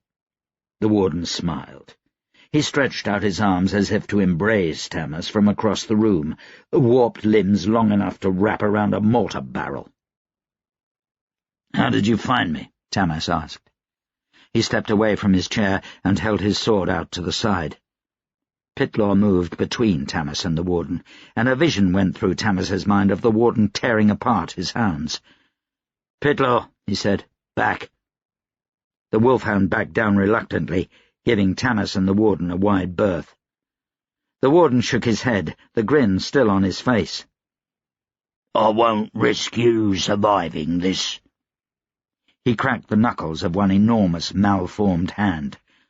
"But I will let you die with the knowledge that every one of your precious mages will be hunted down and devoured, body and soul."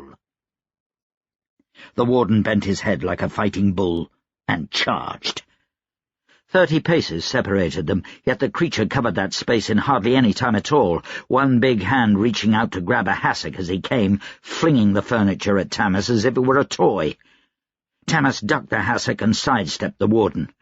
He aimed for the heart with his blade, striking hard. A meaty fist pounded into the side of his head, sending him stumbling across the room. The warden didn't give him a chance to recover. He changed directions in a split second and flung himself toward Tamas, ignoring the sword aimed at his chest. Tamas jabbed with all his might, then threw himself out of the way of the warden's bulk. He ducked, rolling on one shoulder and to his feet. Blood oozed from the 2 punctures on the warden's chest. Tamas must have hit a lung and the stomach, but the creature smiled at him hungrily with no regard for the wounds. Wardens' hearts were protected by a shell of sorcerously grown bones, and privileged sorceries could keep a warden's other organs working when they should have long been dead. The warden charged once more. Tamas danced to the side for a slashing blow, but one big hand reached out for him. He ducked under the arm and struck from behind, thrusting his sword into the warden's armpit until the hilt touched skin. The warden howled and jerked away, ripping the sword from Tamas's grip. Tamas's heart thumped in his ears and his hands shook. The warden thrashed about for several moments before suddenly falling still. His dark gaze was hooded by his overlarge brow, blue eyes beady and bloodshot. His right arm hung loosely at his side, muscles nearly concealing the hilt.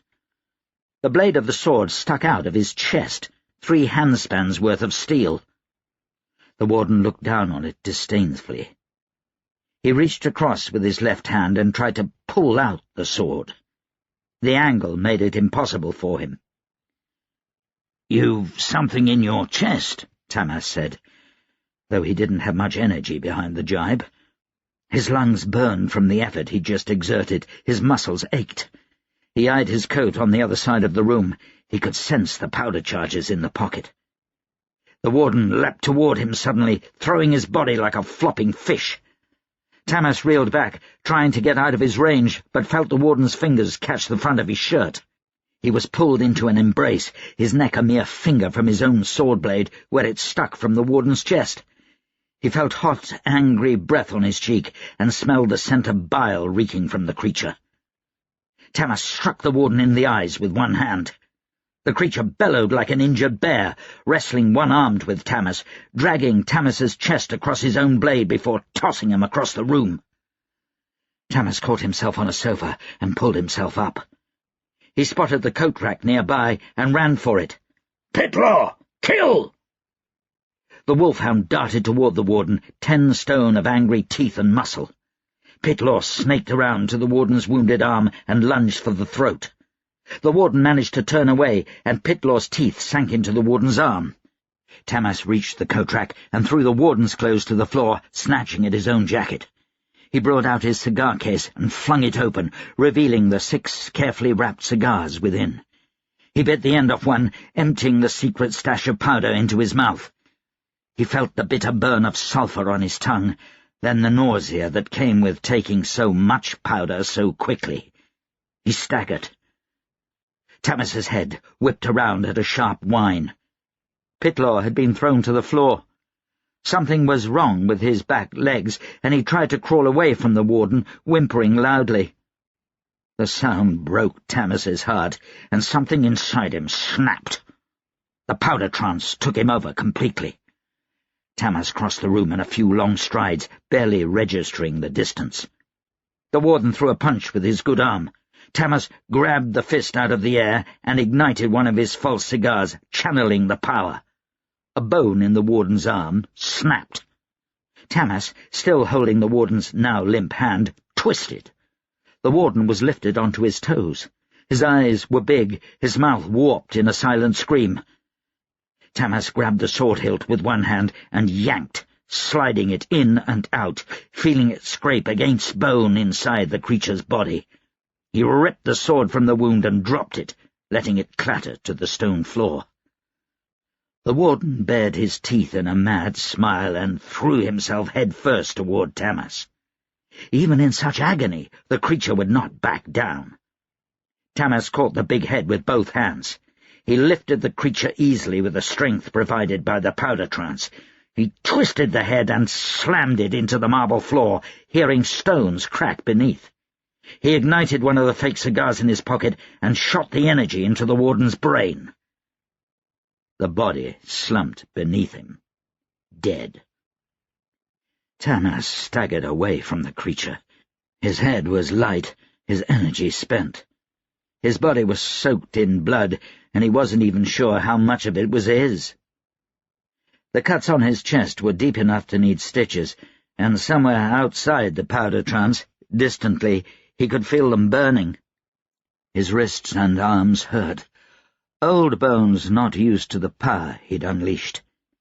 He took a deep breath, his eyes falling on Pitlaw. The old wolfhound lay on the corner of a rug. Crush emerged from his hiding place behind a divan and approached Pitlaw, whining lightly, nuzzling him. Pitlaw's back was twisted sharply, his rear legs sticking off at an odd angle. He opened his eyes as Tamas gazed upon him, looking up pitifully. "You did well, boy," Tamas said softly. He stepped toward the door, then stopped when Pitlaw tried to follow, dragging his legs behind him, whining loudly. Tamas felt his eyes burn. It took some time to reach the upper levels of the House of Nobles carrying Pitlaw. Tamas found Dr. Petrick playing cards with some officers on the second floor. They stared at him as he entered the room, covered in blood, the wolfhound in his arms, Crush close on his heels. Some time later, Pitlaw lay stretched out on a sofa. Petrick examined him, while dozens of soldiers crowded the doorway, trying to see inside the room. A few loud curses made them move out of the way, then Olam appeared. He froze when he saw Tamas. Olam's face was red, his eyes wide. "Sir," Olam said. His hands shook as he reached out to touch Tamas, as if making sure he was still alive. He wouldn't look into Tamas's eyes. "I've failed you," he said. "It's not your fault," Tamas said. "You couldn't have known. I slipped off." "I should have been there." Olam's gaze fell on Pitlaw. "I'm sorry, sir. By Kresimir up." "You never failed," Tamas said firmly. "You weren't even there. Now I need you close by. Get messengers. I want every member of the council here within the hour. I don't give a damn if they have to sprout wings to do it. Go. I want them to meet me in the room beneath the House of Nobles." Dr. Petrick approached. "There's nothing I can do for him. Not even a skilled veterinarian could help him now." "Of course. Thank you, Doctor." Tamas took a pistol from Olam and went to the dog's side. He ran his fingers gently between Pitlaw's eyes. "It's all right, boy. Have peace." He felt something jolt inside him when the shot rang through the room. He knelt by Pitlaw's side for a few minutes, ignoring the commotion of guards checking on the pistol shot. Tamas got to his feet and picked out a soldier at random. "Find me a hammer and spikes. Now." In the room below the House of Nobles, Tamas waited. He stared at the warden's broken body. These things were strong and difficult to kill, but the Kes had to know that Tamas could deal with one. It was only bad luck he'd not had powder on him when he was attacked. What was the purpose? To sow distrust? To bring chaos into Tamas's inner circle? If that was their aim, they'd succeeded. His counsel came in one by one, and he directed them to chairs on one side of the room, ignoring protests and questions until every one of them had arrived. He stood before them, hands folded, still in his blood-covered shirt. The warden hung from the wall behind him by a spike in one wrist, crimson drops falling from his body to splatter on the stones below. "One of you has betrayed me," Tamas said. "I will find out who." He left them there to contemplate the warden's corpse. Adamat felt a shadow fall across his shoulders and sensed a man standing over him. He touched the cane, leaning against his knee, and set his tea on the iron cafe table. He watched the shadow for a moment, remembered the sound the fall of approaching boots had made on the cobbles, and moved his hand away from the cane. "Field Marshal," Adamat said without looking up. Tamas tossed a newspaper down next to Adamat's tea and took the seat opposite. He held up his hand for a waiter. "How do you know it was me?" "Military boots, military step," Adamat said, taking a sip of his tea. "I've not done work for anyone else in the military in 10 years. It could have been an aide sent to find you." Adamat shrugged. "Each person has a particular cadence to their step. Yours is well defined." "Fascinating. I trust Andras gave you enough money to help with your debts." Adamat wasn't surprised that Tamas knew he had debt problems. Adamat made a quick study of the field marshal. There were bruises on his face, a few cuts. It looked like he'd been in a fist fight. He looked tired, spent. "Certainly," Adamat said, though not enough, he thought. If he received a dozen good jobs by the end of the month, he might be able to pay Lord Vitas. "I appreciate your generosity. Well worth it." Tamas spoke quietly, his neck craned to watch people passing in the street. He turned away from the street after a few moments of silence and drew an envelope from his jacket. He set it on the table, on top of the newspaper. "I have another job for you," he said. Adamat did his best to conceal his eagerness. "Not the dying words of a sorcerer again, I hope?" "Not yet." Tamas thanked the waiter who brought him his tea. He drank it in one long sip, not seeming to notice the heat of it. When he finished, he removed a handful of coins from his pocket. He grunted in disgust at what he saw, then tossed a coin on the table. "Find out who's trying to kill me." He stood and left. Adamat looked down at the coin. It had a likeness of Tamas's silhouette on the front. Adamat took the envelope, tapping it against the tabletop. He flipped over the newspaper. The Adapest Daily. "The attempt on the life of Field Marshal Tamas." He gazed at the envelope. He needed the work, yet this was dangerous. It gave Lord Vitas every reason to come back, looking to blackmail Adamat into telling him about Tamas's inner circle. It also put Adamat, and his family, in danger from the traitor. He'd planned on summoning Faye back to Adapest. That wouldn't do now. Not yet. He opened the envelope. Within was a cheque for 10,000 krona. A small, folded bit of paper fell on the tabletop. He snatched it up before a breeze could blow it away. 6 people other than me knew the location of the room in which the attempt was made on my life. A list of names followed. The names of Tamas's council. Adamat wiped sweat from his brow as he read over the names a second time and wondered if 10,000 krona was enough. At the end of the note there were simply 2 words. "Acquire protection." Adamat pushed the cheque and the note into his pocket and decided he'd released Sue Smith from his employ a little too early. Chapter 16. "Sir, we've found out who Mahali is." Tamas looked up from his desk. For once, things were quiet. Not a wings brigadier or a councillor or officer or secretary in sight. Olam was the first person Tamas had seen all morning, though he'd been stationed just outside the door. "Me Harley?" Olam paused to light a cigarette. "The new chef." Tamas remembered the bowl of squash soup in the corner of his desk. It was regrettably empty.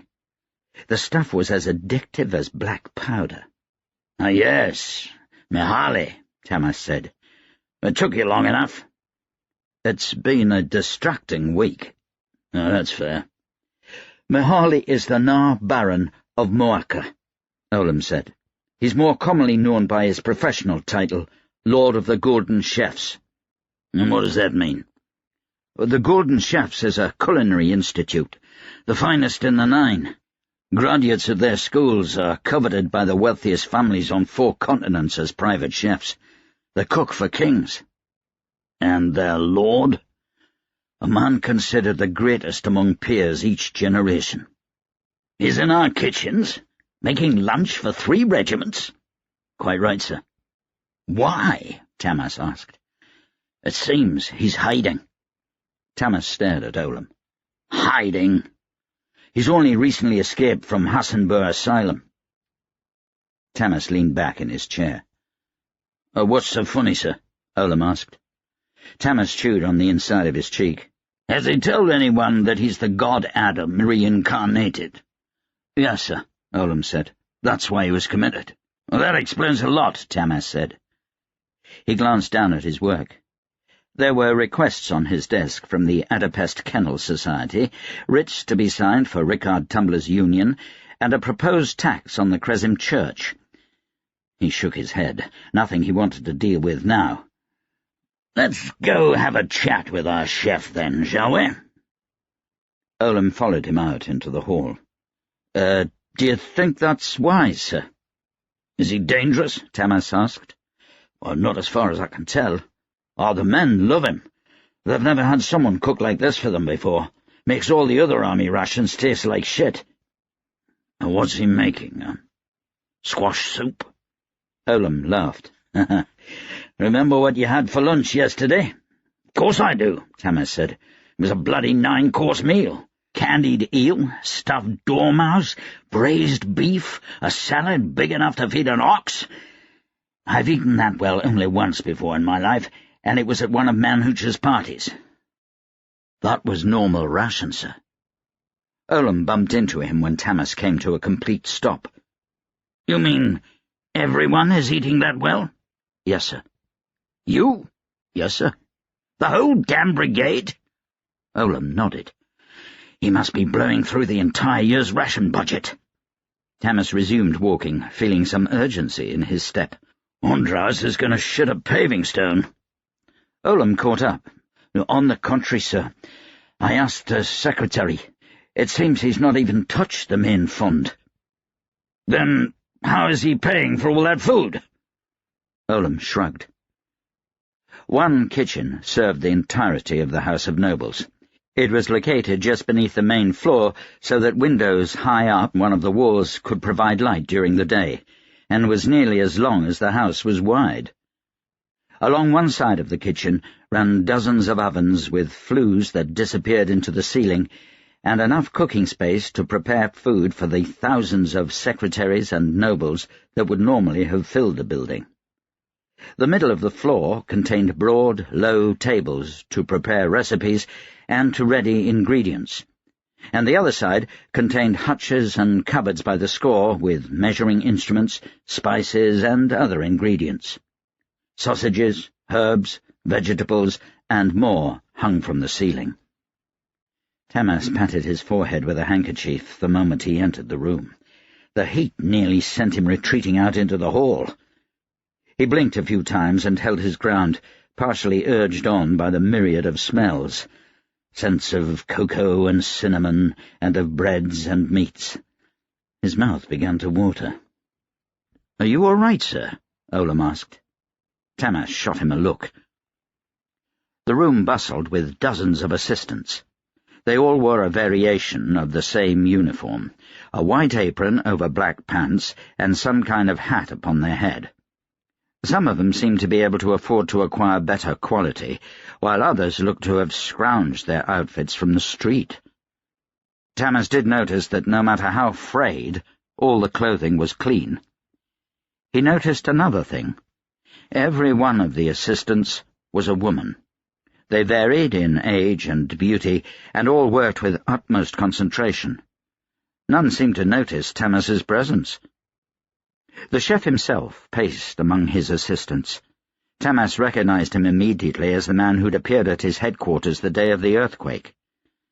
As Tamas watched, Mihaly stopped to say something to one of his assistants, and then immediately moved on to the next, adding a dash of this spice to that dish, and gently grabbing the arm of an assistant before too much flour could be added to a dough. He had set the women up in workstations, and he danced between them with the skill of a line commander, issuing orders and making changes to the recipes as he went, always seeming to have an eye on everything at once. Mihaly caught sight of Tamas and smiled.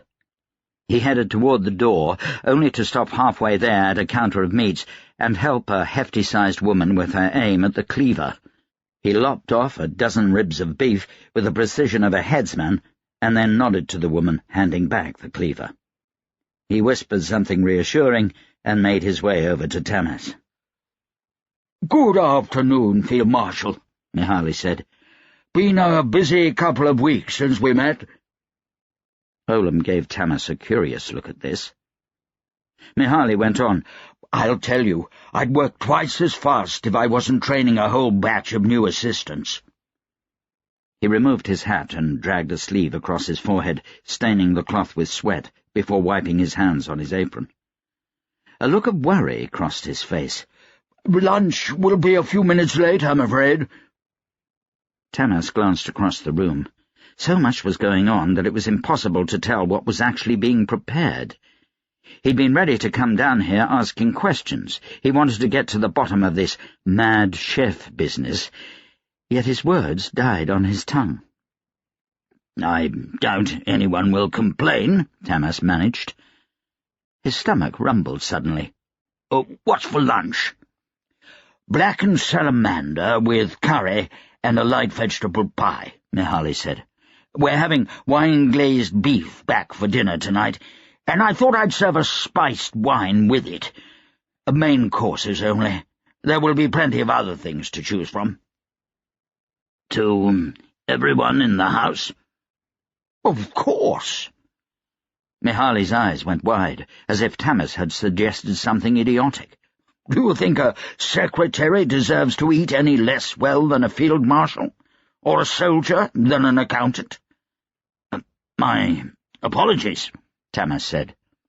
He shared a glance with Olam, trying to remember why he came down. "Please, Field Marshal, walk with me." Mihaly hurried away without waiting for an answer. When Tamas caught up, Mihaly was adjusting the heat beneath a vat of soup by changing the airflow in the stove beneath it. He dipped one finger in the soup and popped it into his mouth, before producing a knife and a clove of garlic from his apron, deftly slicing a measure into the vat. "I heard about the attempt on your life," Mihaly said. Tamas stopped. He realized the pain of his wounds, the ache of the stitches on his chest, had faded to nothing when he entered the kitchen. They were a distant throb, as if from outside a powder trance. Mihaly had a note of sadness to his voice. "I do not agree with what the sorcerers do to those wardens. It's unnatural. I'm glad you survived." "Thank you," Tamas said slowly. His suspicions that Mihaly was a spy were slowly fading. His reputation and skills as a chef couldn't be faked. "Mihaly," Tamas said, "I came to ask you about the asylum." Mihaly froze, a forkful of vegetable pie halfway to his mouth. He finished the bite off quickly. "More pepper," he told an assistant, "and add a dozen more potatoes to the next batch." He hurried on to the next station, forcing Tamas to catch up. "Yes," he said when Tamas was alongside him again. "I escaped from Hassenburg. It was a vile place. How did you escape? They'd reached a portion of the kitchens where there weren't any assistants. In fact, it was as if an invisible curtain had been drawn across it. The heat and steam had lessened, and the noise had become muffled. Tamas glanced over his shoulder to be sure that they were still in the same room. Behind him, the flurry of activity continued. They gave me access to the kitchens when I wasn't being treated. Mihaly shivered at a memory. And though they said I was cooking for the asylum, I soon found out they were sending my meals to the manor homes of nearby nobles and selling my services for quite a bit of money. I baked myself into a cake and had my assistants send me to the next manor over. "You're joking," Olam said. He rolled an unlit cigarette around between his lips and eyed a stove. Mihaly shrugged. It was a very big cake. Tamas waited for him to say something else, perhaps his real method of escape, but Mihaly remained quiet. This section of the kitchen, nearly half of the space of the whole, contained just as many cookpots and fired ovens as the other, but as Mihaly moved from one dish to the next, it was clear he was the only one attending these. Mihaly reached above his head and pulled down an enormous pot from its hook. It looked to weigh as much as Tamas, but Mihaly handled it with ease, manoeuvring it down onto a stove. He opened the fire chamber beneath the stove, checking the heat, before moving on to an open spit in the corner. Tamas followed him across the room. He paused beside the pot Mihaly had just pulled down. Steam rose from it. He stepped forward and blinked. The pot was full to the brim with a thick stew of potatoes, carrots, corn, and beef. "Wasn't that empty a moment ago?" Tamas asked Olam quietly. Olam frowned. "It was?" They both looked about for the pot Mihaly had just pulled down, but all the pots on this side of the kitchen were full and cooking. Tamas felt less hungry somehow and more uneasy. Mihaly was still at the spit. A whole side of beef roasted above the flames. Mihaly lifted a small bowl and began pouring some kind of dressing over the meat. Tamas found his stomach growling again, his uneasiness gone with the advent of new smells. "Mihaly, have you told other people that you are the god Adam reincarnated?" Tamas examined Mihaly's face intently, looking for signs of madness. There was no question that Mihaly was a maestro of the kitchens. Tamas had heard that every genius was equal parts madness. He tried to remember his childhood theology lessons. Adam was the patron saint of Adro. The church called him Krezimir's brother, but not a god like Kresimir. Mihaly poked the side of beef with the tip of his knife and watched grease bubble to the surface and run down the meat, sizzling on the coals below. His frown slowly returned. "My relatives had me committed," he said quietly. "My brothers and cousins. I'm a bastard son. My mother was a Rooseveltian beauty whom my father loved more than his wife, and my brothers have therefore hated me since I was a boy. Father protected me and fostered my talents. Against custom, he made me his heir." He prodded the side of beef once more. "My brothers sent me to the asylum the day he died. I wasn't allowed to attend the funeral. My claims to be the god Adam were only an excuse." Mihaly stood up straight suddenly, as if stirred from slumber. Bread, he muttered. "Another 50 loaves at least. These girls don't work fast enough." He moved to the counters in the middle of the room. There were lumps of dough beneath damp tiles. He whisked away the tiles with one hand and plunged the other hand into the great mounds of dough. "Risen perfectly," he said to himself, a distracted smile on his face. He divided the dough into perfect portions, his hands working so quickly Tamas could barely follow.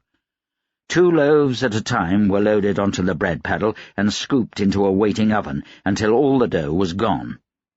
When the last loaf was loaded into the oven, he immediately removed the first.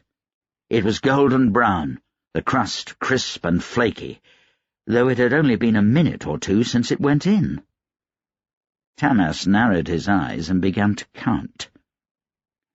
"That's not my imagination," Tamas said, leaning toward Olam. "No," Olam confirmed. "He put a quarter that many loaves into the oven." Olam made the sign of the rope, touching 2 fingers together and then to his forehead and his chest. "Kresimir above. Have you ever heard of sorcery that can create something out of nothing?" "Never. But I'm seeing a lot of new things these days."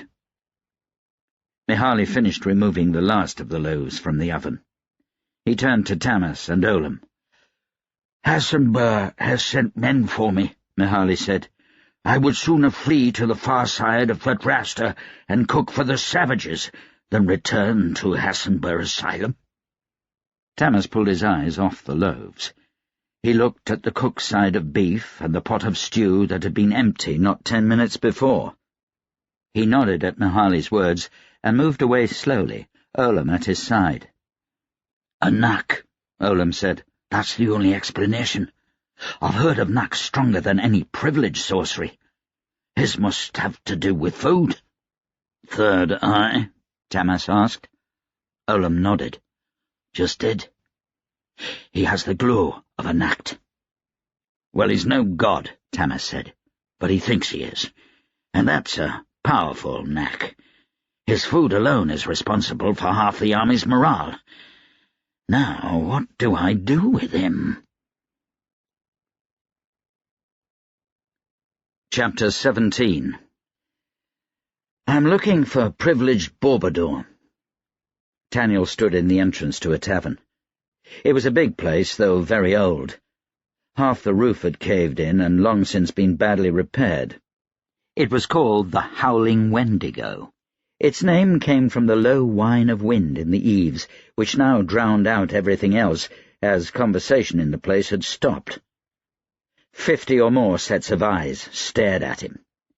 He was alone. He'd left Julene and Carpole outside to wait.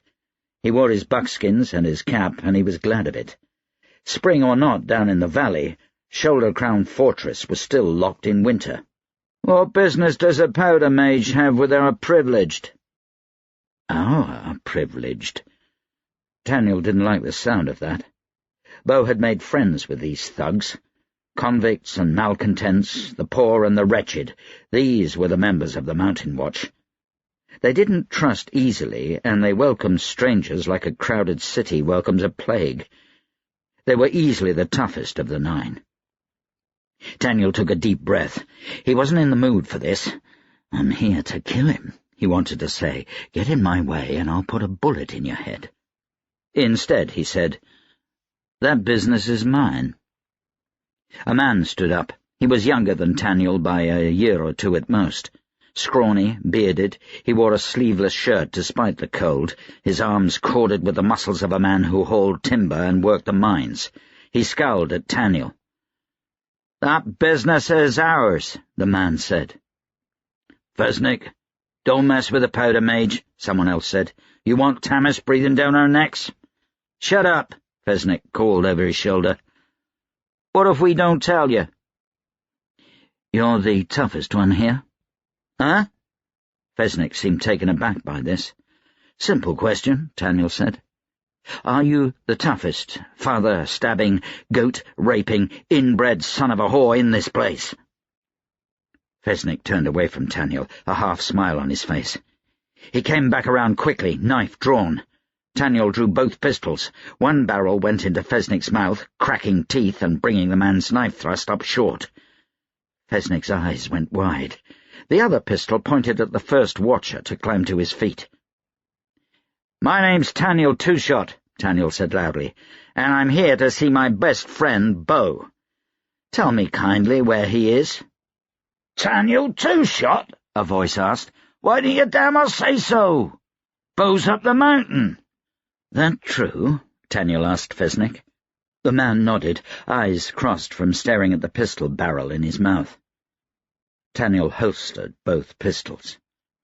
"Sorry," Fesnik said, checking his teeth. "Bo said not to let any powder mages know where he was. Nobody but you, that is. Said you might come looking for him."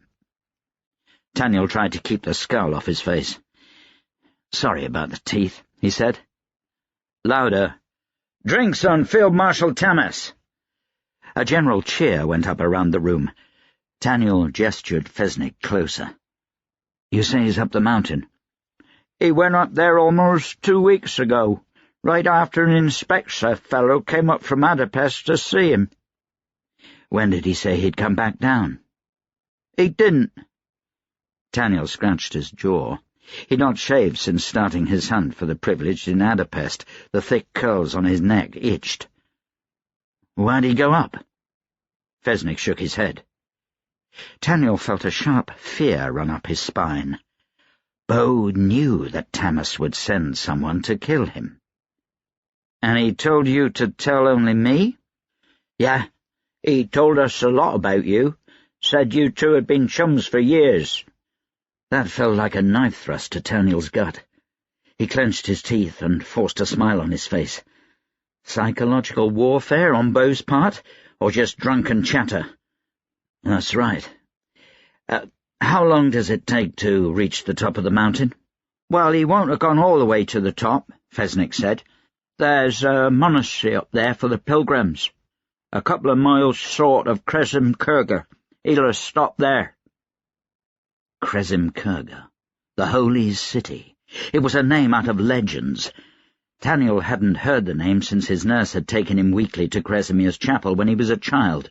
Even then, he'd never believed it really existed. Taniel brought himself back to the present. He couldn't wait here. He would have to go up after Bo and leave him buried in the snow.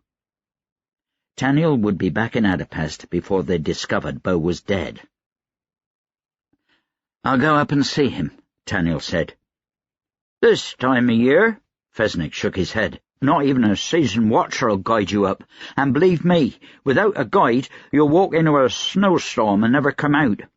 The roads is treacherous well up until early summer." "My father mentioned a man named Gavril," Taniel said. "Old friend of his. Said he was the best mountain man in the Nine." "What?" Fesnik had started to laugh. "Gavril? He might do it, if he's sober enough to see, but drunk enough not to think straight. I'll try to find him for you." Fesnik went off into the barroom crowd. Taniel returned to the street, where he found Julene glaring at Carpool. Carpool was staring up at the mountain above them. "Bo's up there," Taniel said, pointing to the mountain. "We're going up after him." Julene's eyes narrowed. "It's probably a trap. He must know Tamas would send someone." "He does, but he told the watchers to let me know where he was if I came. No one else. That means he trusts me." "Or he trusts himself to kill you before you can get off a shot." "I know, Bo. It means he trusts me." He took a deep breath. "Worse luck for him." "We'll need supplies and mountain gear," Julene said, "and winter clothing." "You're not coming." "What?" Julene stared at him hard. "You almost got me killed more than once," Taniel said. "How dare you?" "Shut up. I'm going up there with Pole. We're going to do in my best friend and come right back down. Carefully, quietly. You start throwing around sorcery up there, and not only will the entire Mountain Watch know what we're doing, but you'll likely bring an avalanche down on us." Julene sneered. "I don't trust you. You're weak. You won't be able to pull the trigger." "Killing privileged is my speciality," Taniel said. He took a hit of powder, a small one just to calm his nerves. He took a second hit. "Bo's a danger. I know how to deal with a danger. Now shut the pit up and go find yourself a room to hole up in. There's another reason I'm leaving you down here. If Bo gets the drop on me or slips by me somehow, I want you watching. Kill him on sight. Can you do that, lady?" Julene's arms trembled. She looked as if she wanted to leap on Taniel and tear his throat out with her teeth. Without a powder trance, Taniel might have been intimidated. With a powder trance, Taniel didn't give a damn. "Well?" he asked. "Can you damn well do it?" Julene whirled and stalked away from him down the street. "I'll take that as a yes." The door to the tavern opened, and Fesnik stepped out, shrugging into a knee-length deerskin coat. He was followed by one of the biggest men Taniel had ever seen. He wore thick leathers and furs soaked with sweat and beer, and he struggled to focus his eyes on Taniel even as he toppled against the side of the building. He shook his head and slurred. "I'm Gavril." Taniel looked him up and down. "Fantastic." Taniel paused to adjust the furs protecting his face as a freezing wind spattered him with snow. He flinched away from the biting cold, turning his face from the wind, even though Gavril had warned him that to do so could mean death. Always 1 foot in front of the other, eyes on the snowbank ahead of you, or you might step into a half-hidden fissure or off the edge of a cliff. Right now, Taniel didn't much care. 10,000 feet below them, farmers tilled their fields as the spring weather warmed. A few more weeks, and it would be warm enough to go swimming in the Adsea. Yet here he was, nearing the top of the highest mountain in all the 9, some said the world, with snowshoes strapped to his feet, armed with rifle and pistols that were probably too frozen to work, on his way to kill his best friend, with a drunk as a guide. He was tied to Gavril by a sturdy rope, though the wind had died enough that he could see the big mountaineer through the eddy, some 10 paces up the slope. Their climb was steep, but bearable. After all, there was a road under there somewhere. This pass was well used in the summer, or so Gavril claimed. The wind swirling around them brought no fresh snow, it only kicked up the top layer from the recent storm. Taniel could have sworn he heard a child's laughter every time more snow slapped him in the face. The mountain was a cruel place, he decided. Another rope led off behind Taniel, where Carpole struggled slowly with her snowshoes, and behind her a small man named Darden trekked along in her wake. He was an old Deliv who'd insisted on coming along. He said he had a cousin at the monastery who'd been dying last fall, and he wanted to know if he had survived the winter. Taniel didn't trust him. Was he one of Beau's friends? Gavril was a jovial drunk, and had been surprisingly interested in the trip up the mountain. They'd set off within hours, and though Gavril had wobbled on his snowshoes the first half-day, Taniel was certain he'd gotten dead sober by the end of the second. Taniel paused briefly to check the pistol at his hip. The flintlock was frozen, jammed with snow and ice. The powder still seemed to be dry, though, and the bullet was wedged firmly in place. That was all that mattered for a marked. He could make his own spark to fire the bullet. Yet Taniel examined Gavril. Would the man give him trouble when Taniel put a bullet through Beau's eye? Or would any of the monks? Taniel checked his second pistol. Would he be able to make it back down the mountain without Gavril if it came to that?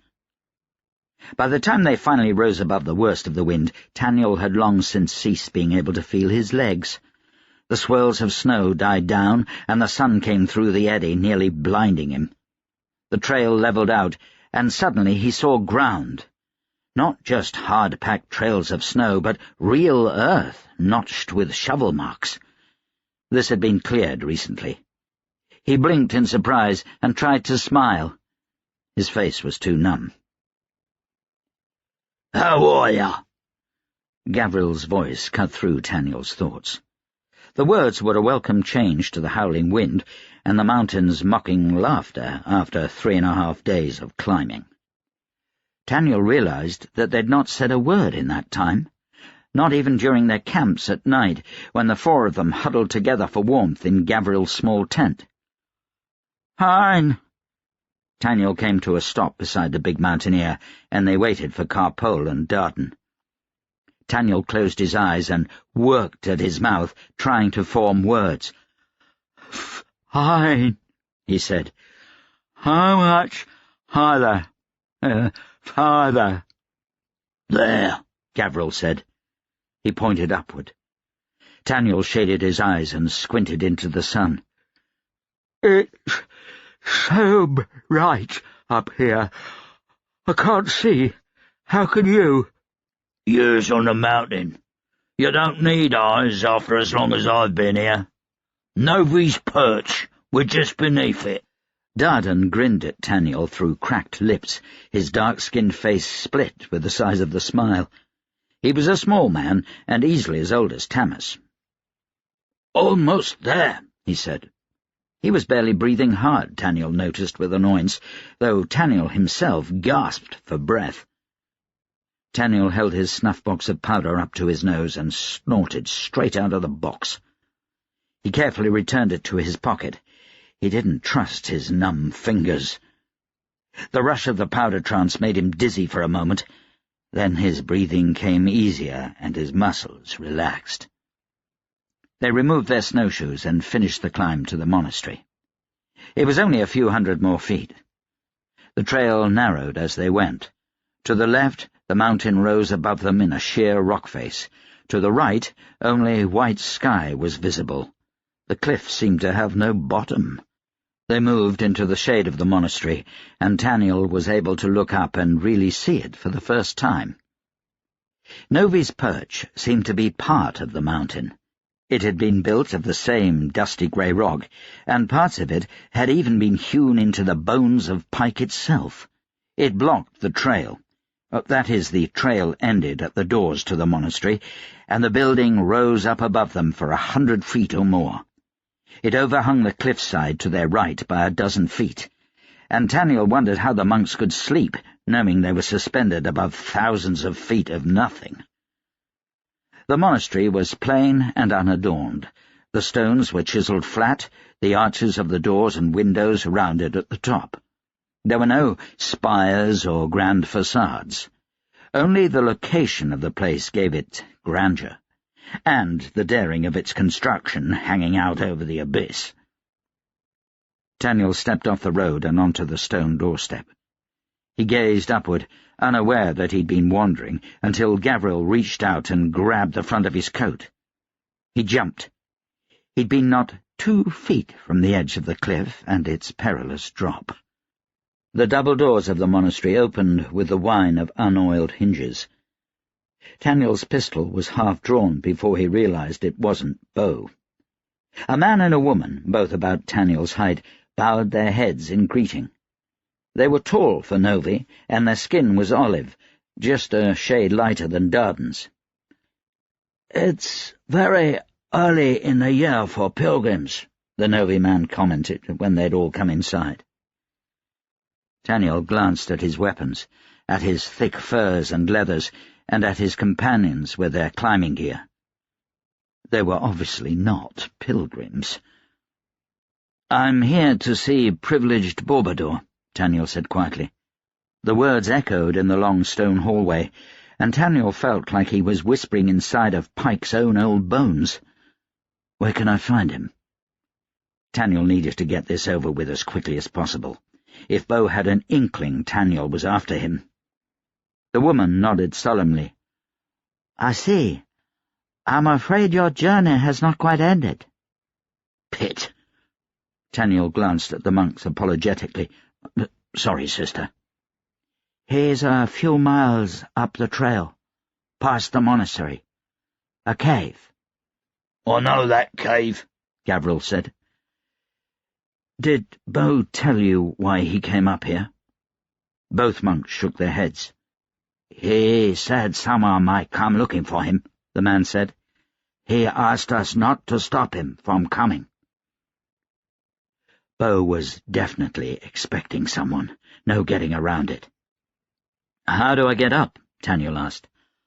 "Through the monastery," the woman said. "This is the only true path up the mountain, even in the summer. We are the gatekeepers to Kresimkurga." Taniel felt his heart jump. "It really exists?"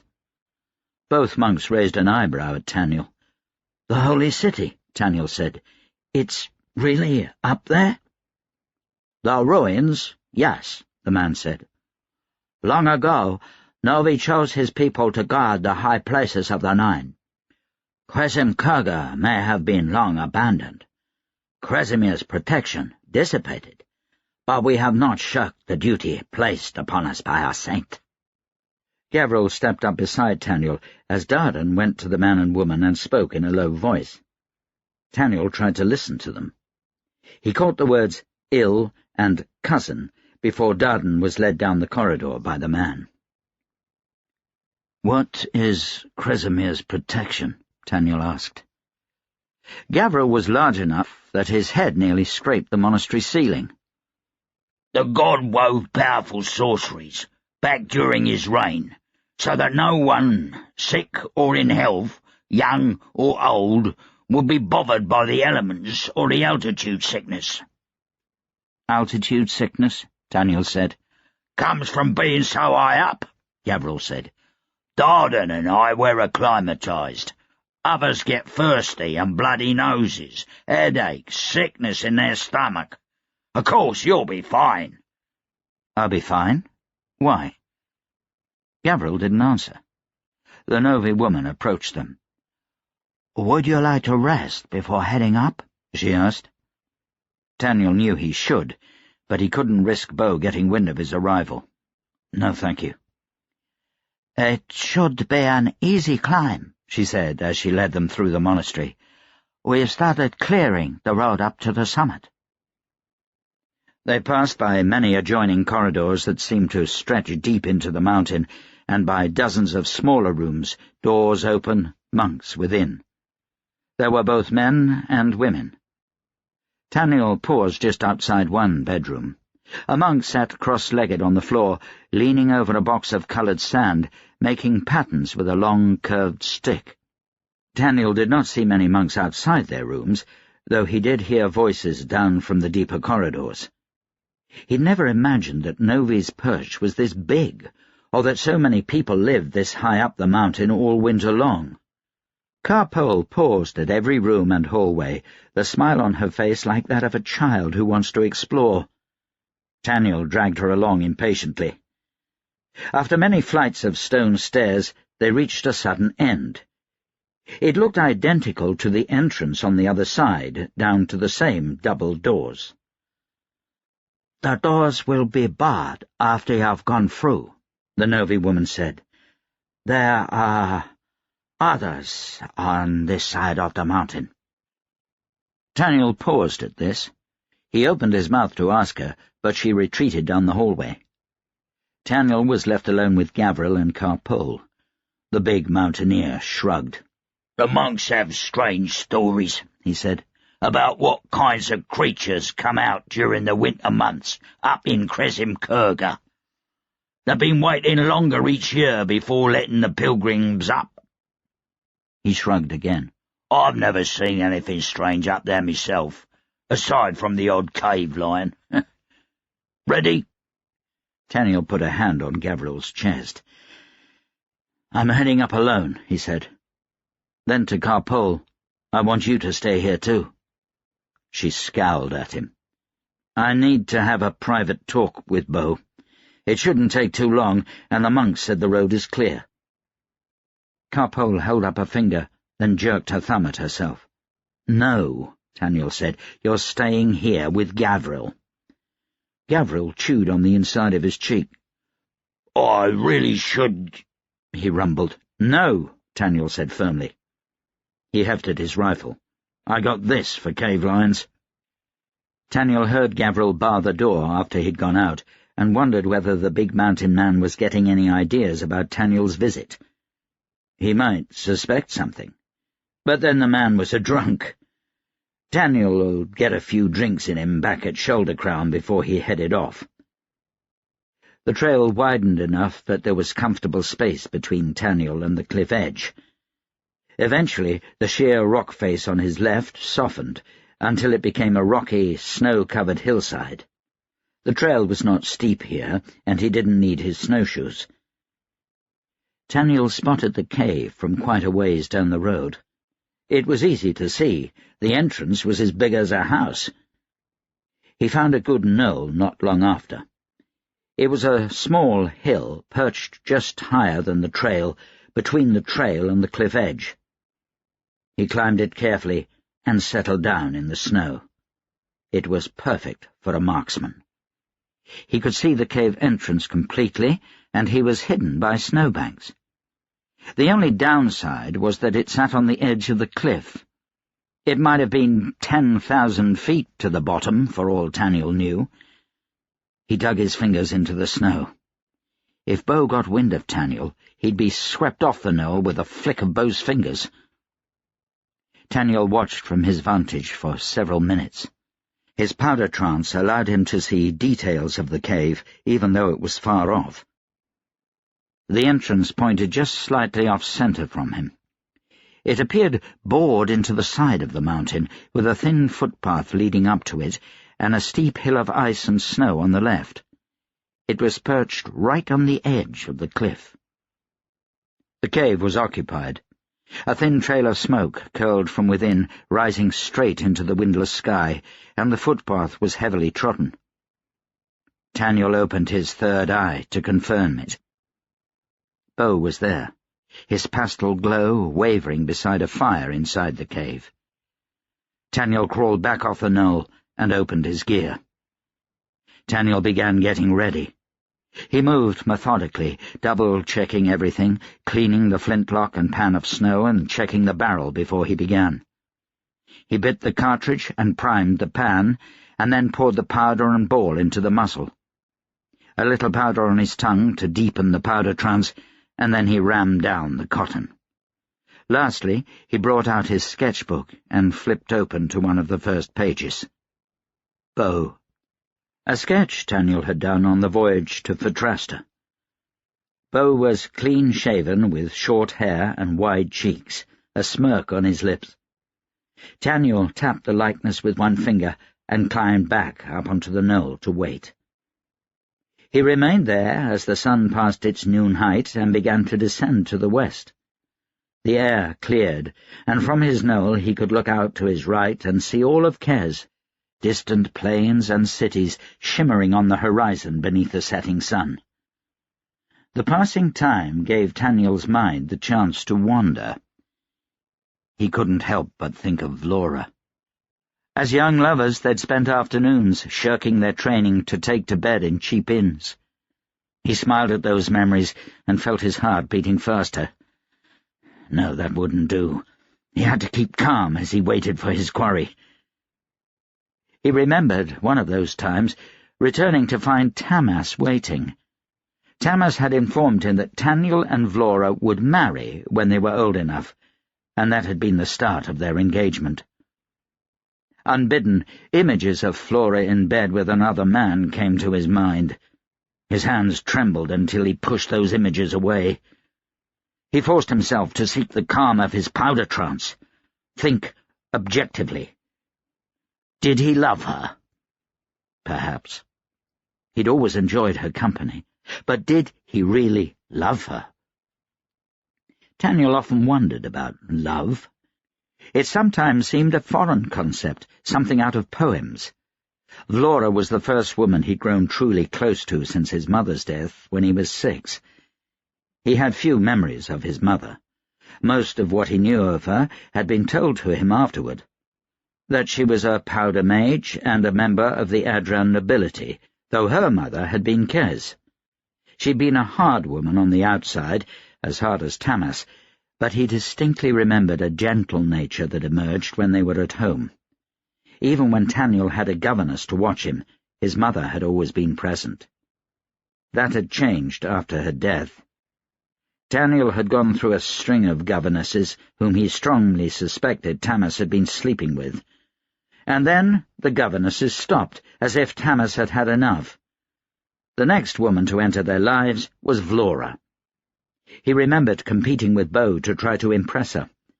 It was the only time in his life he'd been able to best Bo for a woman's affections. Did that mean she was the only one for him? No. It was too big a world for that. It was surprising to him how little he thought of her now, so many weeks after ending their engagement. He touched his pocket, where he kept the rumpled likeness of her he'd torn from his sketchbook. No, he did not love her. He'd been hurt by her betrayal, but mostly in his pride. Their marriage had been a foregone conclusion for so long that it seemed strange not to have it looming in the future any more. He wondered what her assignment was now. Was she still attached to Tamas's staff? Tamas wasn't overly sentimental, not by any stretch of the imagination. He'd be angry that the wedding was called off, but he'd not want a talented powder mage like Vlora far off. Taniel found himself grinding his teeth together. Not sentimental. Ha!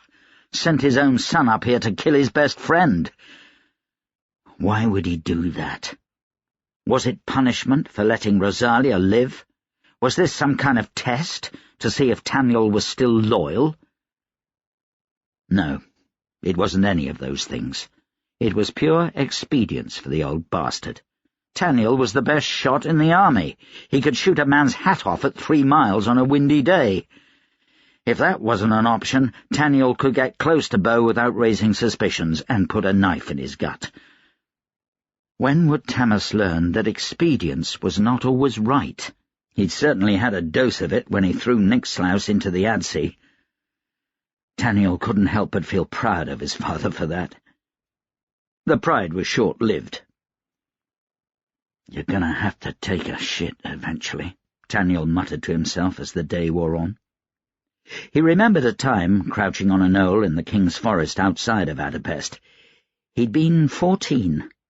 Beau had figured out where the Queen and her handmaidens liked to bathe in the river. They'd concealed themselves on a knoll for almost 24 hours before the women had come down to the river. Beau had been armed with a looking-glass. Taniel had a horn of powder and the eyesight of a powder trance. It was risky, and they both knew the beatings they'd get if caught. Yet the Queen was said to be one of the most beautiful women in the 9. And she was. The wait and the risk had been well worth it. There was movement in the cave. Beau emerged. He stood in the entrance to the cave and rubbed his hands together, looking out over Kez, not a foot from the edge of the cliff. Taniel wondered how Beau could do that without quaking at the fall. He took a deep breath and steadied himself for the shot. Beau turned to examine the hillside. He removed a thick fur hood, and Taniel examined his childhood friend down the barrel of his rifle. Beau's hair had grown long in the mountain watch, and he sported a thin, unruly beard. He'd lost a lot of weight since Taniel had last seen him. Beau studied the hillside, and then looked down the road toward Taniel. Taniel resisted the urge to duck. Beau was looking right at him. Beau shielded his eyes from the sun and tugged absently at his privileged gloves. The arcane symbols on the back of the gloves caught the sunlight, and Taniel wondered whether Beau had surrounded himself with a shield of hardened air. Beau's strongest elemental aura was air. Did Beau know he was here? Was Beau waiting, laughing to himself, ready to strike Taniel down when he betrayed his position? Was he watching Taniel with his third eye? Taniel couldn't sense Beau's third eye or any kind of shield. Taniel's finger tightened on the trigger. Beau stood there for another minute or two, squinting down the road before he turned to go back inside. Taniel swore to himself. Why the pit didn't he pull the trigger? He'd had a good shot. He sighed. He knew the answer. "To the pit with it," he said aloud, and stood up. He came off his knoll and gathered his gear, then headed up the path toward Beau's cave. Pit, what was he going to say? "Hi, Beau. How've you been? I came up here to kill you, but don't worry, I've changed my mind. I hope everything's fine between us." Taniel gathered his thoughts and his resolve, or what was left of it anyway. He shook his head. He'd been forced to choose between duty and his friend. He hoped that made him a good friend, because he was a piss-poor soldier. Taniel took one step onto the thin trail leading to the cave and froze. Bo had come out of his cave again. Perhaps 50 paces separated them. Bo would clearly see the rifle over Taniel's shoulder. Would Bo recognize him? Taniel pulled the furs away from his face and tried to smile. He raised a hand in greeting. Bo's eyes narrowed. Taniel swallowed. Bo tugged on his privileged gloves. They blended in with the snow, all white, save for the gold symbols on the back. Taniel opened his mouth to call out a greeting. "Not another step!" Bo shouted. "Stay where you are!" He tugged on his gloves again, and Taniel could see something on Bo's face that he didn't like. He knew why Taniel had come. Bo raised his hands over his head. The pose was almost comical. Bo was not a big man, and his thin cheeks and the wispy beard made him look like a boy. Bo's chest rose and fell, his breathing wild. He was gearing up for something big. Taniel didn't have to open his third eye to know that Bo had touched the else with his gloved fingers. Sorcery poured into the world. Taniel squeezed his eyes shut. "Get down, you fool!" Bo screamed. Taniel's eyes flew open. Something hit him from behind, bowling him over. He flew down against a snowdrift, blood pounding in his ears as something big rushed by. Was that Gavril, all wrapped in his furs? Taniel felt his heart lurch into his throat. No, that wasn't Gavril. That was a cave lion. The name was a misnomer. It didn't look much like a lion. Its back feet were padded like a cat's, but its front feet were clawed like a rooster's, with 3 great talons as long as sickles. It had a head like a tiger's, and the deep, broad chest and maned shoulders of a lion. This one was bigger than any Taniel had ever seen or heard about. It made a Fatrastan swamp bear look small by comparison, and it rushed down the trail toward Bo on its hind legs. Bo's fingers worked in the air as if plucking at the strings of an invisible cello. The air cracked, thunder pealing against the mountainside as lightning burst from the clear sky and connected with the lion's head. The creature wasn't even stunned. It sprang from 2 feet onto 4, bounding with the speed of a jaguar. Smoke rose from its furry mane. Bo jerked one arm into the air and then let it fall. Ice on the hillside above the cave lion suddenly surged down, a mini avalanche, hitting the lion with the force of 10 carriages. The ice split, sliding around the creature as it ran onward, as if it were a shark's fin cutting through the top of the sea. Wind buffeted it. Flames shot from the clear air and sprayed across its face. The lion ignored them all. The cave lion was 15 paces from Bo, and Bo was looking tired. Sweat poured from his brow. His fingers twitched, jerked at unseen strings.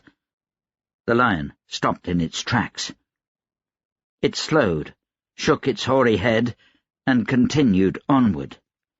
"Don't just sit there!" Taniel felt himself jerked to his feet.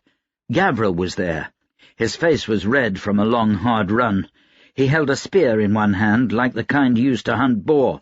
"Shoot the damn thing!" Taniel flipped his rifle off his shoulder and sighted. The creature shook its head as if dizzy and let out a low howl. It slapped its ears with both clawed hands. It jerked about, slamming its head against the ground as if its skull was full of bees. Taniel pulled the trigger. The beast's head jolted back where Taniel's bullet hit it. He felt his eyes go wide. The bullet had connected and simply slid off the lion's ugly face, just like it had the privileged in Adapest. It howled again and made a gesture of disgust toward Taniel with a taloned hand. There was sorcery in this creature, the kind gods are made of. Taniel felt the snow beneath him explode. He was thrown into the air toward the cliff edge. He landed in the snow and slid, unable to find any purchase. He scrambled for some kind of hold. There was nothing. He'd go over the edge in a second. His boots hit solid ground. Rock jutted from the side of the mountain, a sheet a man's length across beneath his boots that hadn't been there a moment before. Taniel struggled to climb back up to the trail. He felt hands grab him. "Come on," Darden said. The old Deliv watcher was armed with a spear in one hand, just like Gavril was. He dragged Taniel up with the other. Carpole was there too, lending her small strength. She gave Taniel a wide-eyed stare, and then hurried after the others. Taniel looked for his rifle. It was on the ground, too far away. Did he have time to reload? One glance toward Bo told him no. Bo retreated to his cave, his back against the rocky wall of one side. The cave lion surged toward him on 2 feet. It ploughed onward as if against a current, each step a struggle. A struggle it was winning. Gavril reached the lion first. He thrust his spear up, sinking it into the lion's soft flank. It gave a wail and turned on him. He leapt out of range of the raking claws just in time and rolled back down the trail. Darden jumped over Gavril's rolling form, spear held at the ready, and rushed the cave lion. Darden exploded. One moment he was there, the next he was gone. Blood and ribbons of tissue spattered the mountainside. The cave lion howled triumphantly. Taniel didn't have time to think, didn't take a moment to consider Darden's blood soaking his coat. He aimed both pistols and fired. A powder mage can float a bullet for some distance. It gives his shots extra range, and it costs nothing but his own mental exertion and a bit of extra powder. He can also ignite powder, transferring the energy by touch. A good marked can do it with bullets, giving one the strength and energy to pierce rock or steel. Taniel ignited his whole powder horn and pushed the blast behind his bullets. They tore right through the cave lion. It screamed as bubbling green blood sprayed the icy trail. The lion turned from Bo, its howls sounding like the scream of a wounded horse, and instead turned to face Taniel. It raised a taloned hand. Taniel felt the heat of approaching sorcery.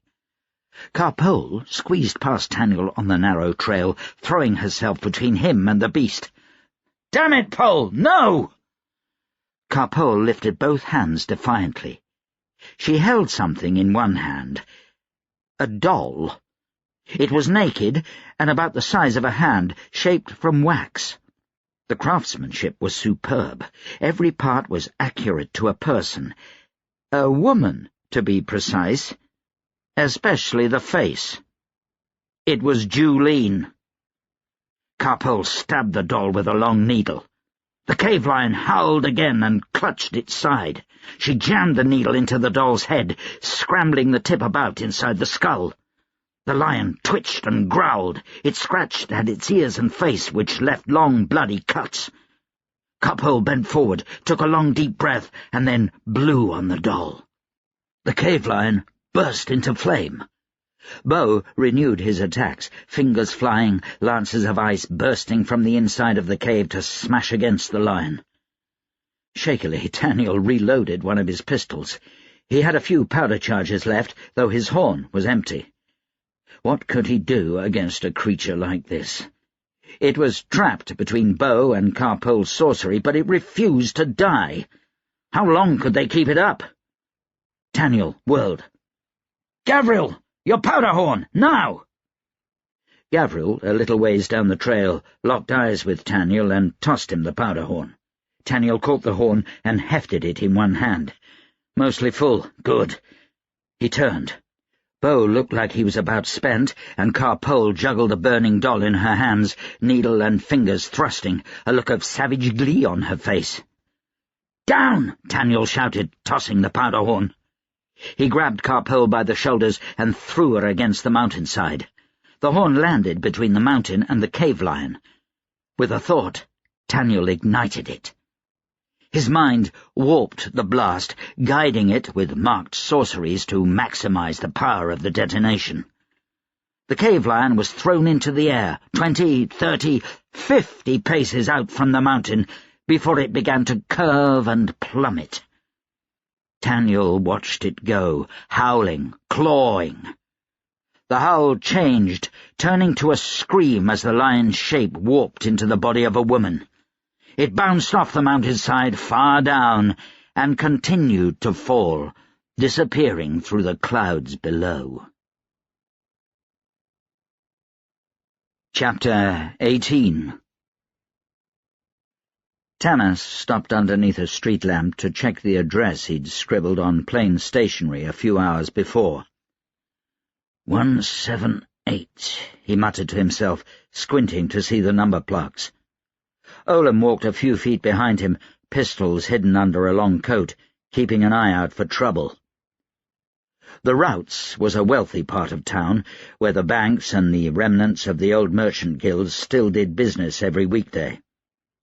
It had barely been touched by the earthquake, and not at all by the Royalist uprising. Side streets were lined with small but well-kept houses for businessmen, clerks, and merchant liaisons. The lanterns were lit, and there was a common police beat on every street, enough that Tamas wondered if he'd stumbled into the wrong part of town. "Bad place to kill a man," he noted. He paused, correcting himself as he noticed that there was a splash of darkness on the street up ahead. As he drew closer, he saw that a good half-dozen lamps had blown out, or had been put out, as was the case. He counted the street numbers so that he was sure to find the right house, and approached it straight on, stepping up from the street and rapping on the front door 3 times. There were no lights on, or any sign of life at all. The place looked abandoned. The door opened a crack, and he and Olam were admitted immediately. Olam waited in the sitting-room while Tamas was taken by the arm and led down a hall, and then into what he guessed to be a back room. A match was struck, and a candle lit. Tamas saw a familiar face over the candle. "Good to see you, Tamas," Sabon said. "Likewise. I hope I'm not too late." "The Babas aren't here yet." "Good. I want to see how they operate." Tamas's eyes adjusted to the light, and he glanced around. They were in a small kitchen, the floors and cupboards bare. A man sat on one of the counters in the corner, an unlit pipe in the corner of his mouth. He was a small man, demure and of medium build, his face covered with a thick black beard that made his features almost impossible to see in the dim light. He chewed on the stem of his pipe and watched Tamas. "You are our contact?" Tamas asked. "Fingers," the man said. "I take it that's not your real name," Tamas said, raising an eyebrow. "A pseudonym," he said, "for my protection." The man was studying Tamas with some intent, his eyes working up and down slowly, judging, weighing. Tamas felt there was something peculiar about the man. "You have the knack," Tamas said. Fingers adjusted his long black coat and brushed something off the front. "Oh, yes," he said. "A lot of spies do. It makes it easier to get things done when you have talents that others can't judge. It also makes it damn hard for me to put together a spy network, since Manhooch's whole system went to ground when I killed the Royal Cabal." Fearing for one's life gives one an incentive to disappear. Finger's eyes darted between Sabon and Tamas. It was clear he didn't like being in the same room with 2 powder mages. "Yet here you are," Tamas said. "I have mouths to feed." He paused, then added, "I'm a very minor knack. I can pick locks without a set, open latches from the outside." Tamas had heard scholars talk about this kind of thing. Minor telekinesis, they called it. "Nothing that would be a threat to me," Tamas said. "Yes, I get your meaning. But I have no quarrel with anyone outside the Royal Cabals, unless they have a quarrel with me. I need Manhooch's spies. You let it be known that we're paying twice what Manhooch did." Fingers removed the pipe from his mouth and coughed into his hand. "Are you laughing at me?" Tamas said. He glanced at Sabon. The Delev just shrugged. "What the pit is so funny?" Tamas said. "That stuff about paying us more," Fingers said.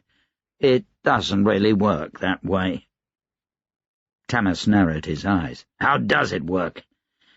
"Spies aren't like soldiers, Field Marshal. A soldier has loyalty, yes, but at the end of the day he does what he does for a full belly and a month's wages. Spies do it because they love the game. They love their country or their king."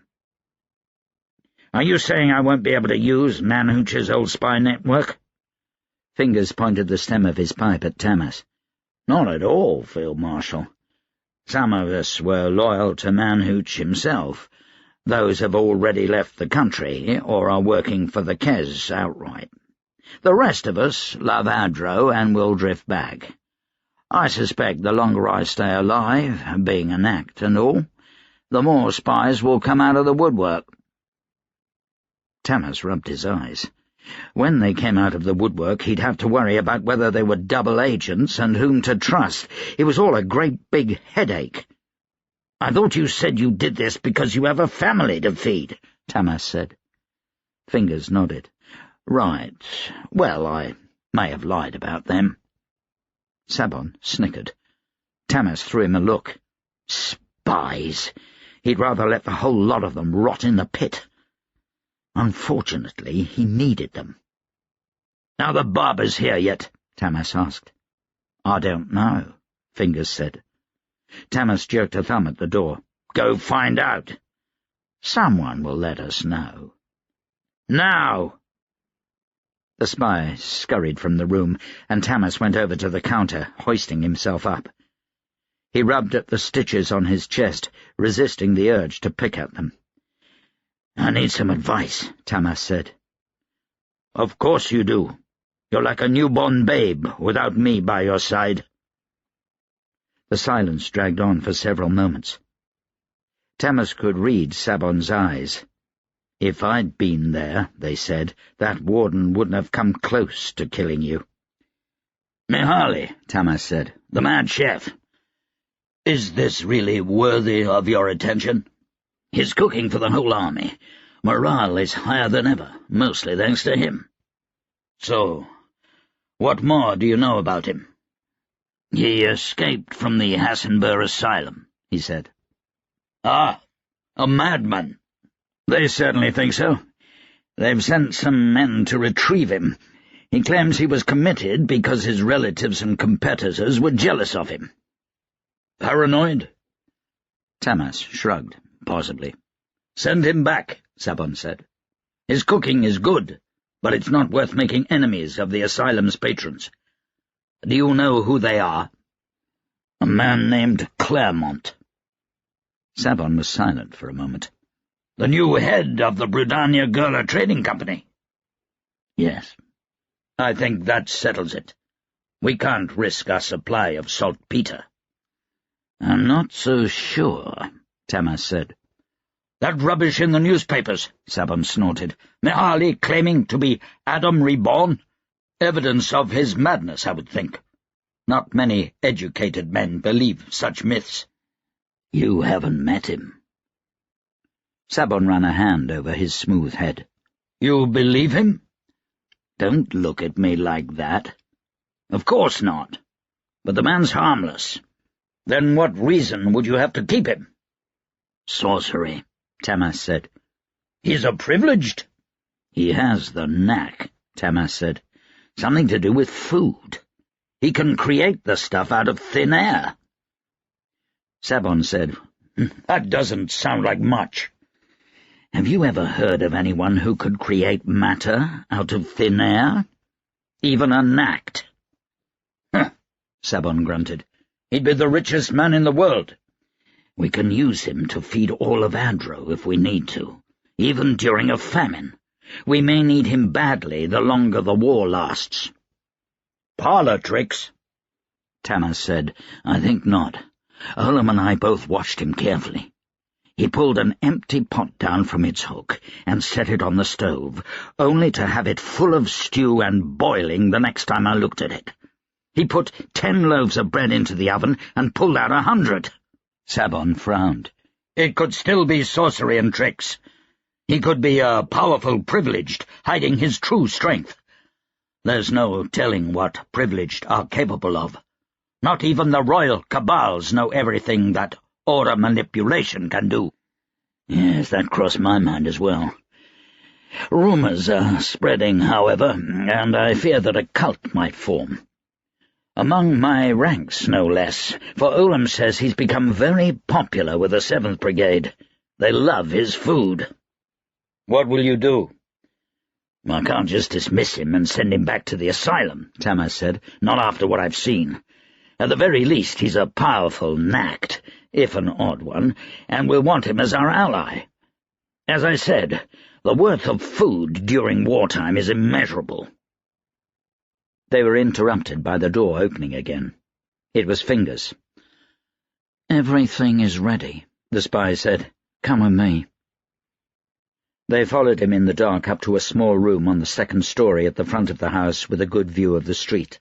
The curtains were drawn back, but the room was completely dark, so as to hide them from any prying eyes. Fingers directed them to a pair of chairs set a pace back from the window. They sat and waited. "So, this is him?" Tamas asked quietly, nodding to the house across the street, before realizing they couldn't see his movement. "It is," Fingers responded. "A long-term spy for the Kez. He owns a small shipping company on the Ad Sea. The warden that tried to kill you, he was smuggled into the country on one of this man's cargo ships." "And you're certain he's involved?" "The man's in deep. He's a banker here in the routes and has friends among the city council. He's been talking a lot at the local town hall, spouting about how the Powder Mages are going to get us all killed, and we should pull down your council and surrender to the Kez." "That's awfully bold," Tamas said. Fingers said, "Yes, and I would have thought too bold for a spy, if we hadn't been watching him since he immigrated to the country 15 years ago. There's no doubt that he was involved getting the warden here." "I want to make something clear," Tamas said, his voice dropping to barely a whisper. "I don't want a wholesale slaughter of Adro citizens. I don't want a police state. We're only doing this to rid ourselves of Kez spies, so unless you have evidence that a dissenter is indeed a spy, simply pass him on to the local precinct that he needs to be watched. I'm not ready to wage war on our own people and the Kez." There was a moment of silence. "Understood. Good. Is everything working out?" Tamas said. "Working with the barbers. I must admit I have reservations about using them." "They're a wonder," Fingers said. "I've not seen anything like it, even among our own killers. I'm surprised we've never used them before." "That good?" Sabon asked. "That thorough," Fingers said. "They kill quietly, and they clean up their messes to perfection. Not a single drop of blood left behind, and the body's just gone. It's flawless." Tamas remembered the barricades and the bodies of nobles and royalist leaders lying in their blood-soaked beds, throats slit wide. "So they have some restraint, then?" Fingers gave a low chuckle. "Yes, well, when they want the bodies found, it's quite messy. It keeps their street reputations intact and keeps the larger gangs from messing with them. We ask them to do it quietly, though, and I'll be damned, they are." There was a wince in his voice that Tamas barely caught. "And the problem?" Tamas said. "Sometimes no sign at all is worse than a body. It starts rumours when there's not a book out of place in the whole house, and a family was there yesterday and gone tomorrow. Bad kinds of rumours, like ghosts and demons and gods." Tamas thought of South Pike Mountain smoking in the distance, and of Adamat's explanation of Krezimir's promise, and of Mihali's cryptic warnings. Rubbish. The common folk would believe anything. I don't want any more of these rumours. See if you can make things a little more organic. We'll do our best. Tamas caught sight of a dark shape in the street. He tapped Sabon and guided his gaze in that direction. Several more shapes joined the first. "I'll be back in a while," Fingers said. The spy left the room without a sound, and a moment later joined the dark shapes in the street. Tamas thought he could make out the familiar apron uniform of barbers. He shook his head. "I think I'm going to shave myself from now on," he said quietly. "You and me alike," Sabon said. "The local police?" Tamas asked. "They've been warned off tonight. They'll leave us be because they know they'll have one less problem to deal with in the morning." Tamas opened his third eye. In that vision, Fingers was a dim glow of colour standing out even through the walls of the house. He followed Fingers as he made his way into the front door of the house across the street and then up the stairs to the bedrooms. "Wait," Tamas said. "That other spy, the one they're going after? He's a sorcerer, stronger than an act, a privileged."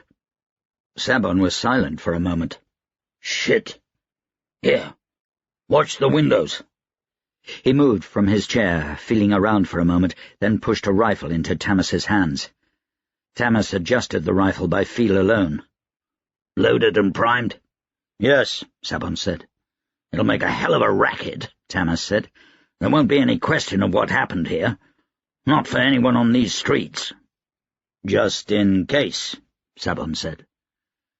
Tamas sighted down his rifle, watching the windows of the front bedroom. He could see the glow of the Kes privileged lying there in bed, and he could sense Fingers standing in the door to the room. He thought he caught a glimpse of shadows moving in the darkness. Tamas ducked instinctively as a flash of sorcery lit up the window in his sights. The flash was followed by a muffled thump, barely audible, and then there was silence. Tamas peered out the window, rifle at the ready. He could see the knacked and the privileged by their glows. Fingers was in the staircase, flat on his belly, while the Kes privileged knelt on the ground in the bedroom. Tamas could only guess there had been a razor to his throat, otherwise more sorcery would have followed. Fingers slowly climbed to his feet and entered the bedroom. Tamas lowered his rifle. A few minutes passed before dark figures emerged from the other house, the barbers and their prisoners. They crossed the street, and Tamas heard the door downstairs open. He remained in his seat, watching the street for any sign of interested neighbours or overly curious passers-by, while Sabon went to check on things. There were no such signs. Fingers returned a moment later. He held a candle in one hand. He didn't look happy. "You didn't warn us he was a privileged." "You should have seen for yourself," Tamas said. "If you really have the knack, you'd have the third sight as well. Damn sloppy." "I can't open it," Fingers mumbled. "Leaves me with the runs for a week." "That privileged could have left you without a head," Tamas said. Fingers harumphed. "It was all show. Light and sound, nothing real. Though for a moment I thought the flesh was going to melt from my bones." "Fright keeps you honest." Tamas uncocked his rifle and leaned it against the wall. "You brought over the wife," he said. "She woke up when he made the flash. He must have warded the room. Was awake the moment the barbers were at his bedside." He shook his head. "I've seen these fellows kill a man with a wife in his arms and take away his body, leaving her sleeping like a babe. If it wasn't for the wards, it would have gone more smoothly." Fingers was nervous that Tamas thought he'd botched the job, Tamas realized. "Well done," Tamas said. "Let me know what your interrogation finds." "You're not coming?" Fingers looked surprised. "Despite what you may have heard, I don't have a bloodlust for privileged," Tamas said. Fingers sniffed, as if disappointed. I don't think he's going to say much. He looks like a tough one. Tell him he loses a hand in 5 minutes if he doesn't talk. Tell him the other one in 10. Finger's eyes grew wide. That's Tamas gave a shallow smile. Okay, so maybe I have a slight bloodlust for sorcerers.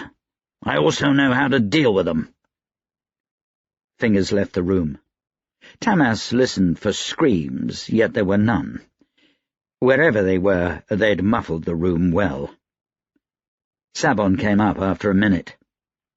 Fingers looks ill, he said. I told him to take the hands of the privileged, if need be. Sabon snorted. That's a dangerous precedent. Is that the policy we're going to take with non-cabal privileged in Adro? Pit, no, Tamas said. This bastard is a Kes spy, though, and we need to work quickly. Fingers came into the room not long after. His face was pale in the candlelight, his hands shaking a little. He's given up 3 names already. Tamas felt a bit of trepidation. Anyone on my council? No. He claims he never had direct dealings with anyone higher than himself, just coded messages and intermediaries. He did give up the name of his wife. He paused. Push a man too hard, Field Marshal, and he'll give up his own mother. There's a reason we keep a limit on torture. They'll say anything for the pain to end. It's purely psychological, Tamas said. You didn't actually cut off a hand, did you? He smothered his disappointment at not having any clue to the traitor on his council. No. Interrogate the wife. Find out what she knows. Hand them both over to my soldiers when you're finished, and they'll deal with the executions. Any children? 1, Fingers said. She's at a girls' boarding school in Novi. A neutral country, Tamas mused. They were prepared for this eventuality. Send a missive to her schoolmistress. Tell her to keep her at the school indefinitely. Fingers nodded shakily. What word do we have about these spies? Tamas asked. These plants, like this one. How many do you think there are? Fingers chewed on his pipe stem furiously. You won't like it. I don't have to like it, Tamas said. I just need to know. Hundreds, Fingers said. Just from our first handful of encounters, we've gotten dozens of names. Good names, too, and not just ones spouted off under torture. People who check out as Kes spies, and hundreds more with a big question with their names. The Kes are in here deep. They've been planning this for decades.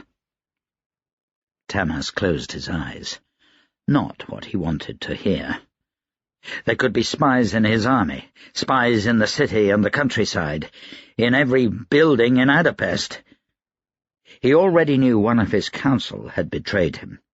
How many more would? Well done, Fingers, Tamas said quietly. The spy waited a moment before he left, one eye fixed on Tamas the whole time. I'll have to double what I'm paying the barbers, Tamas said.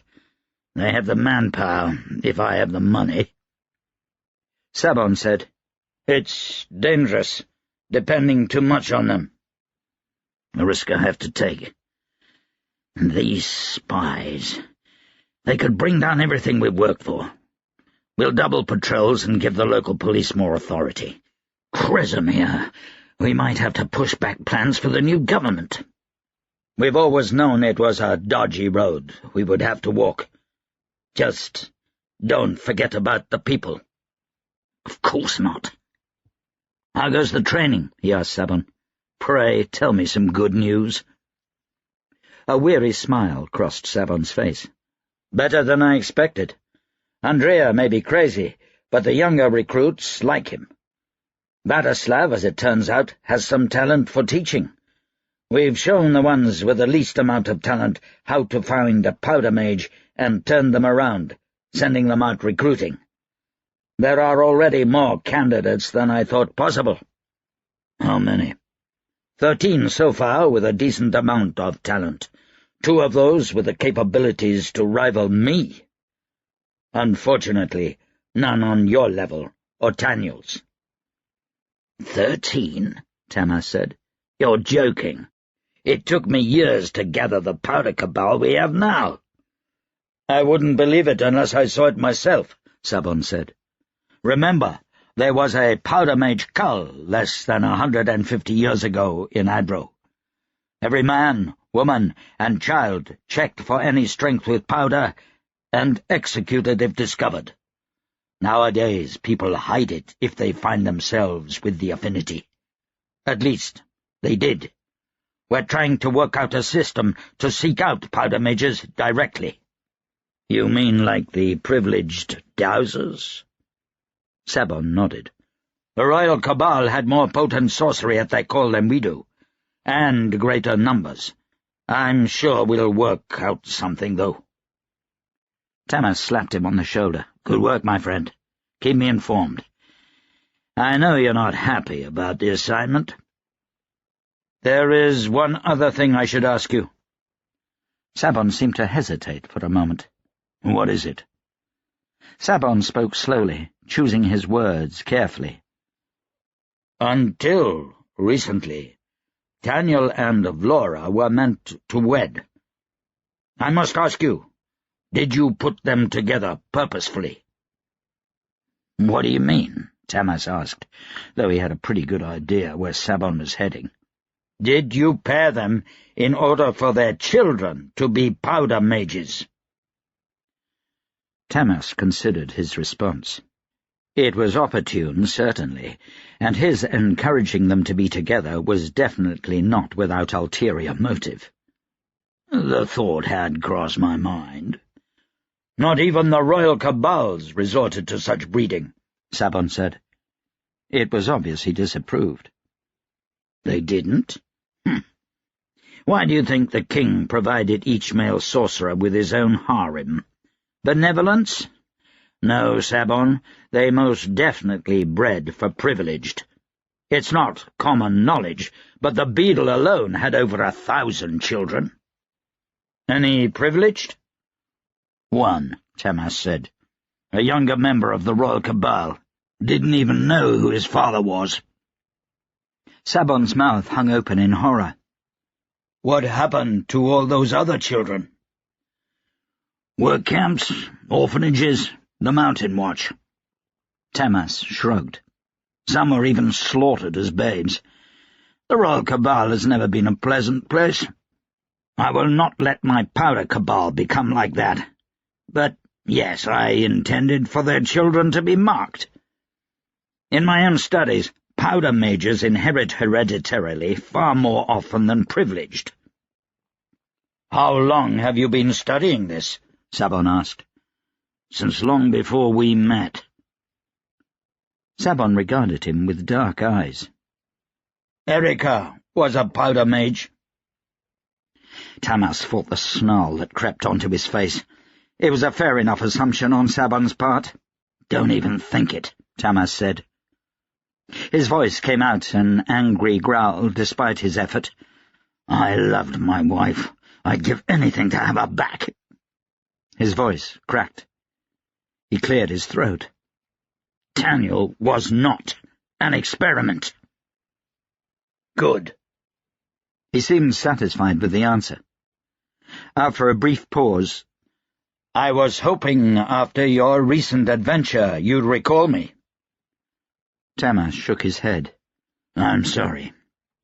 I need you teaching new powder mages.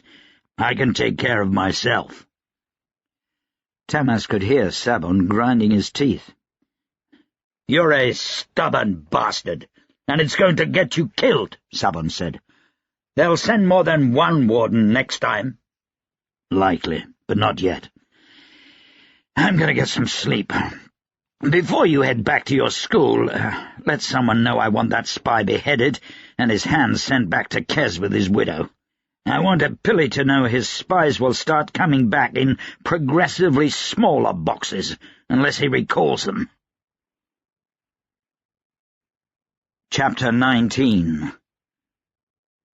They buried what they could gather of Darden beneath a small barrow of rock and ice. There were more buried, Gavriel told them, farther up the trail.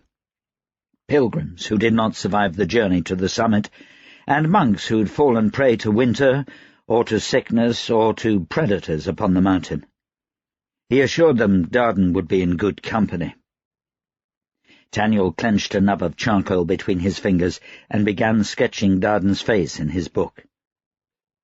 The memory of how the man looked was already beginning to fade. Taniel just hadn't known him long enough. He closed his eyes, trying to remember. The vision of Juline, Taniel knew for certain it was her now, bouncing and screaming her way down the rock face and out of sight, haunted Taniel throughout the night. He couldn't sleep, for each time he managed to fall asleep he saw Juline's body, or that of the cave lion, thrashing and angry before his mind's eye, mocking him. How could he not have seen it? Her anger, her recklessness. At the very least, he should have been watching for a double-cross.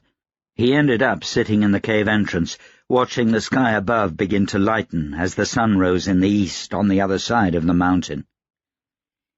He disobeyed a direct order. What would Tamas do about it? What good could come of it? Tamas would just send another powder mage. Maybe he'd even come himself. He'd have Taniel court-martialed. Could Tamas have him executed? Taniel didn't think even a man like Tamas could execute his own son. He hoped not, anyway. How would Taniel explain this to Tamas? What would they do when another powder mage came for them?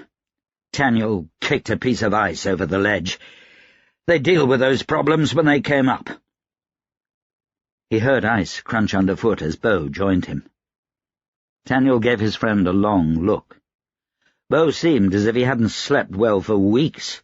His eyes were red, his face sunburned. He seemed to be constantly sweating, and he fingered the lapel of his coat nervously as he took a seat next to Taniel. Bo watched the stars fade as Taniel sketched a likeness of Darden, until Taniel heard the first cries of birds looking for a morning meal. "You're getting quite good," Bo said. "Looks just like him." "I'm glad you think so," Taniel said. "I was having trouble picturing him." He tucked the bit of charcoal into a pouch and folded his sketchbook. "Tamas has a lot of gall sending you up here to kill me," Bo said. His voice was pleasant, quiet. A feature many of his women found soothing, no doubt. "Don't get me wrong," he added. "I'm glad he did. Somebody else may have taken that shot. You could have chosen a better time, though." "You were expecting me," Taniel said. He found he wasn't surprised. Bo tended to know a lot of things, even when he shouldn't. Taniel blew on his hands to warn them. "A powder mage, eventually," Bo said. "Actually, I expected Juline first. She's the one I was preparing for." He pointed down the trail, along the ledge of the mountain and the monastery far below. "I've been warding this whole trail for 2 weeks now. Ever since that inspector visited and gave me the message that she would try to summon Kresimir." He fingered his lapel again, running a finger along the collar. "She? Juline, that pretty bitch." "Pretty," Taniel said. "That privileged I tracked in Adapest said she was a pretty." Bo swallowed hard. "2 of them? Pit." "What's a pretty?" Taniel said. "You don't know?" "Would I ask if I did?" Bo frowned. "There's a lot you find out in a royal cabal. Things only scholars remember.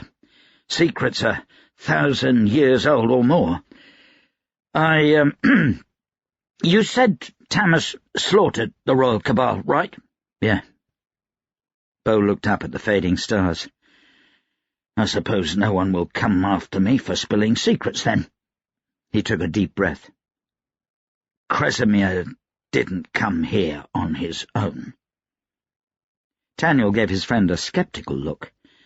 "I haven't attended a sermon since I was a boy. Only peasants listen to that stuff these days. Peasants aren't as dim as you think, Bo said. All superstition has basis in fact. And you believe this superstition? Taniel asked, looking down his nose at Bo. Bo took a deep breath. There's a difference between having faith in something you've never seen or experienced and knowing firsthand that it's true. You're saying you met Kresimir? No, I didn't meet... Bo sighed. Just shut up and listen. They show you things in the Royal Cabal that have been passed on through the minds of sorcerers for millennia. Taniel snorted. Kresimir. All right. Assuming he is real, that was thousands of years ago. Oh, Kresimir was real. Whether you call him a god or a mighty sorcerer, every history from that time agrees that he was real. And it was 1400 years ago, give or take. The exact timeline was lost in the bleakening, Bo said. He was summoned, brought here, maybe even forced into this world by the Predii. Some think that he was even bent to their will. God or sorcerer, how could anyone force him to come to this world? Bo fiddled with his collar. Predii are the predecessors of the privileged. Powerful sorcerers that make today's privileged look like school children playing with fire. They were rulers in the days before Kresimir, and they sought a way to expand their power.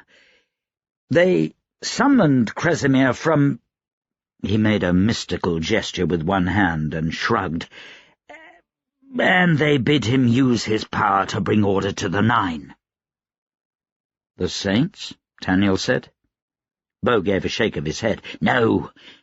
Good thought, though. The Saints, Adam, Novi, and the rest, they came later, when Kresimir was not up to the task anymore and needed to summon brothers and sisters to help him. They shared his power and his wisdom, and when he left, so did they. But the Predii remained, Taniel asked. They'd be thousands of years old. Or more, Bo said. He shrugged again. They discovered a way to keep from dying from age or disease, even before they summoned Kresimir.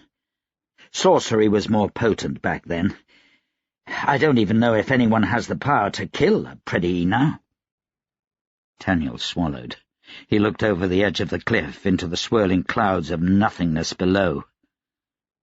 You mean she's not dead? Bo's face was grim. I don't know. Probably not, though I'm trying to remain optimistic. Either way, we have to go find out. If she survived, then Adro is in great danger. How? She wants to annihilate our armies, our sorcerers, and our powder mages. Half the work is already done with the Royal Cabal dead. If she summons Kresimir back, then he'll do the rest of the work for her, and Adro will be under her thumb. Kresimir made it clear once that he had no interest in ruling the Nine for very long. If Julene proves to him that the kings and their royal cabals are not up to the task, she thinks he'll leave her in charge. She's been waiting a long time to rule. Taniel scoffed. Kresimir. Who thinks of things like that? Kresimir is long gone. Julene doesn't think so.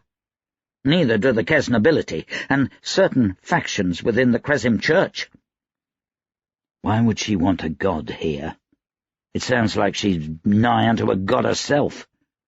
It explained the battle at Adapest University, how Rosalia and Julene seemed so powerful, and how Julene survived Rosalia's assault. Power. That's all Julene cares about. Power over others.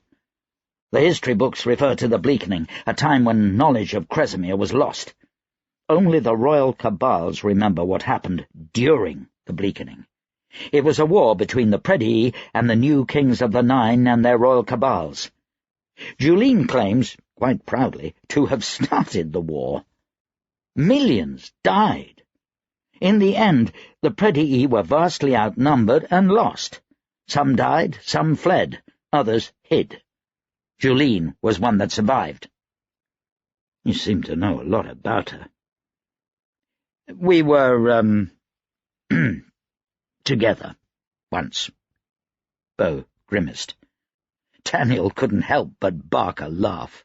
"I'm not proud of it," Bo said. "What in the nine did you see in her?" Bo sniffed. She was very good in bed.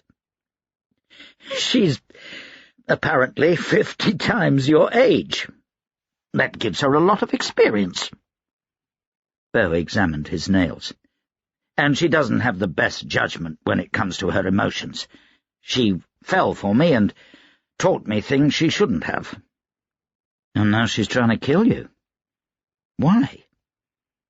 Bo tossed a rock over the cliff and watched it until it disappeared. "You say she was employed by Tamas?" "As a mercenary, yes, to hunt down the privileged. Likely she saw an opportunity she couldn't ignore. She doesn't like the other Predi, and she certainly doesn't like me. You saw how hard she came after me.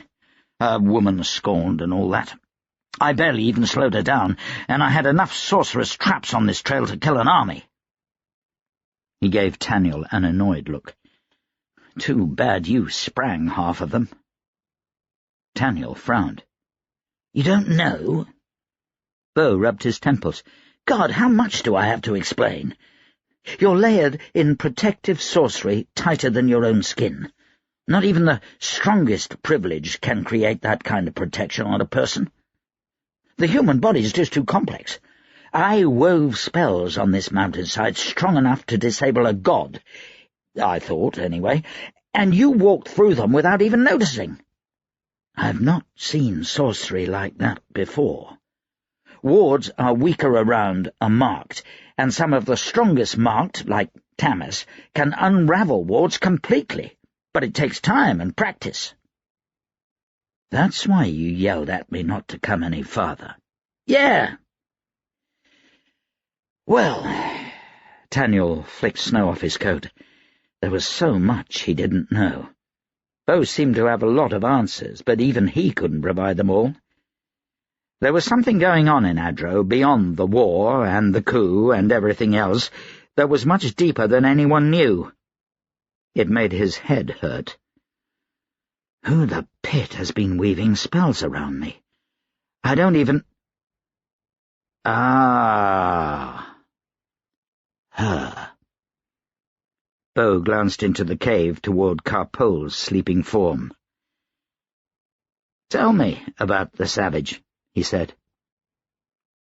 Carpole was bundled tightly in her bedroll, not a finger's breadth of her visible, but for a few stray red hairs sticking out from the top. The bedroll rose and fell steadily with her breathing. "She's a Dionyse," Taniel said. "Not from the Dionyse Empire, but from the Fatrastan wilds." "How'd you come across her?" Taniel said, "When Fatrasta declared their independence from Kez, I joined up in the war. I spent about 13 months using her village as a base during the war in Fatrasta. Her tribe was allied with the Fatrastans. I ranged all over southern Fatrasta from there, hitting Kez camps with my unit, killing privileged and officers. Even a couple of wardens. Her village was deep in the swamp, impossible to find unless a native showed you the way. It was the perfect place. Another tribe lived in the same swamp. They stayed neutral through most of the war, but toward the end of my time they were bought by the Kez. They attacked Carpole's village. Her people managed to fight them off, but not before they captured 20 or 30 children. The village wanted Fatrastan help getting the children back. The Fatrastans were spread too thin. They said no. My unit was ordered out of the village. I stayed behind and went with the natives to recover the children. Well, they'd killed most of them." Taniel felt his mouth go dry. The memory haunted him, even now. The sight of dozens of children, crucified on barbed crosses, hung to rot from the twisted branches of moss-covered swamp trees. "Why?" Bo asked. Taniel snorted. They wanted to show the Kez how savage they could really be. The Kes had offered barrels of whiskey, spices, rifles, horses, anything they wanted in return for helping take down my unit. We'd caused them a lot of grief over that year. "What do you do in that village?" Taniel tossed a rock off the edge of the cliff.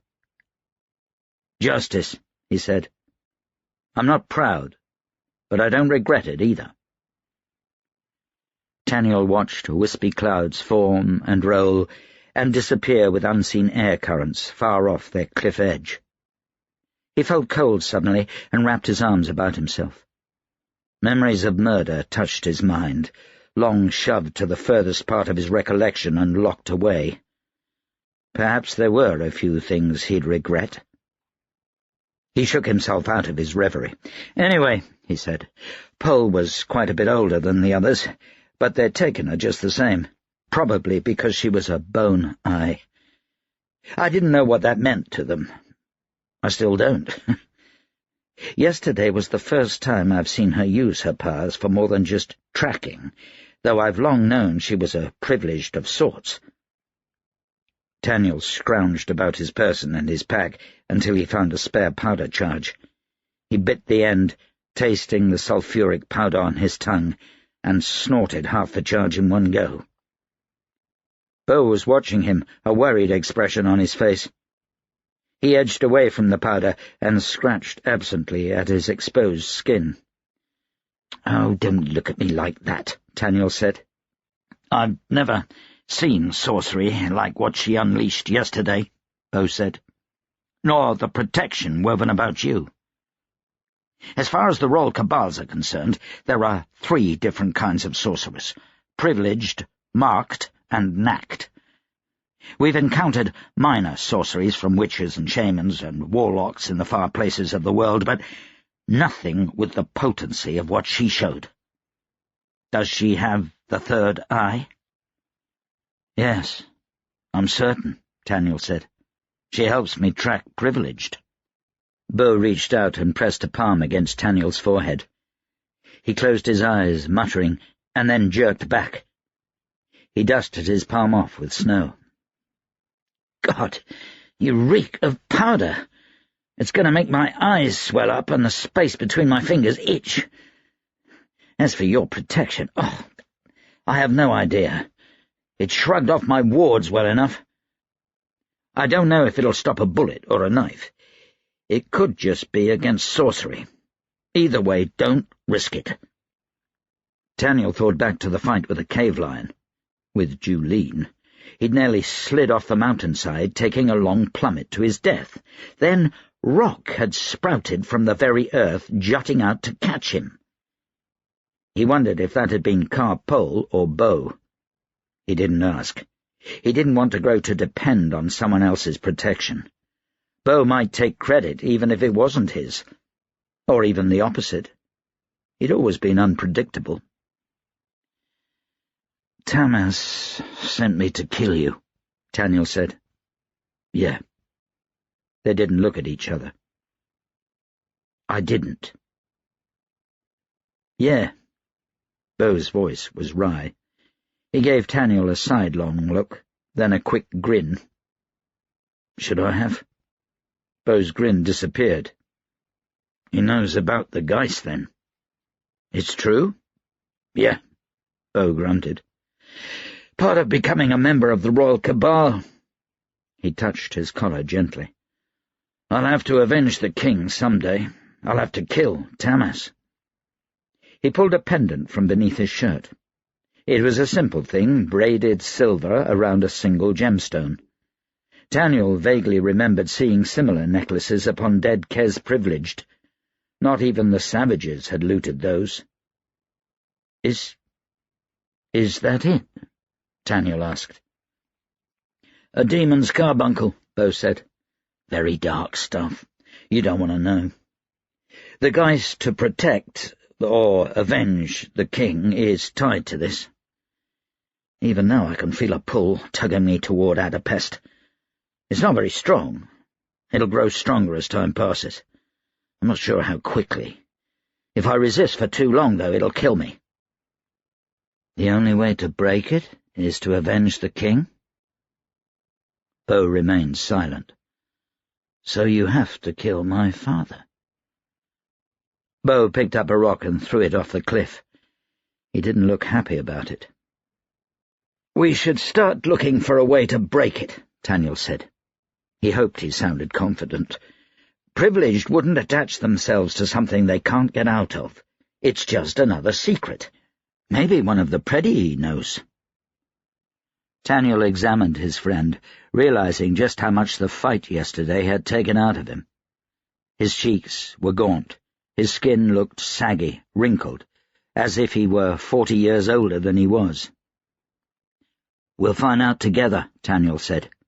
"We'll break it, I swear." Bo gave a tired chuckle. "My eyes are going to itch every day I'm with you, you optimistic bastard."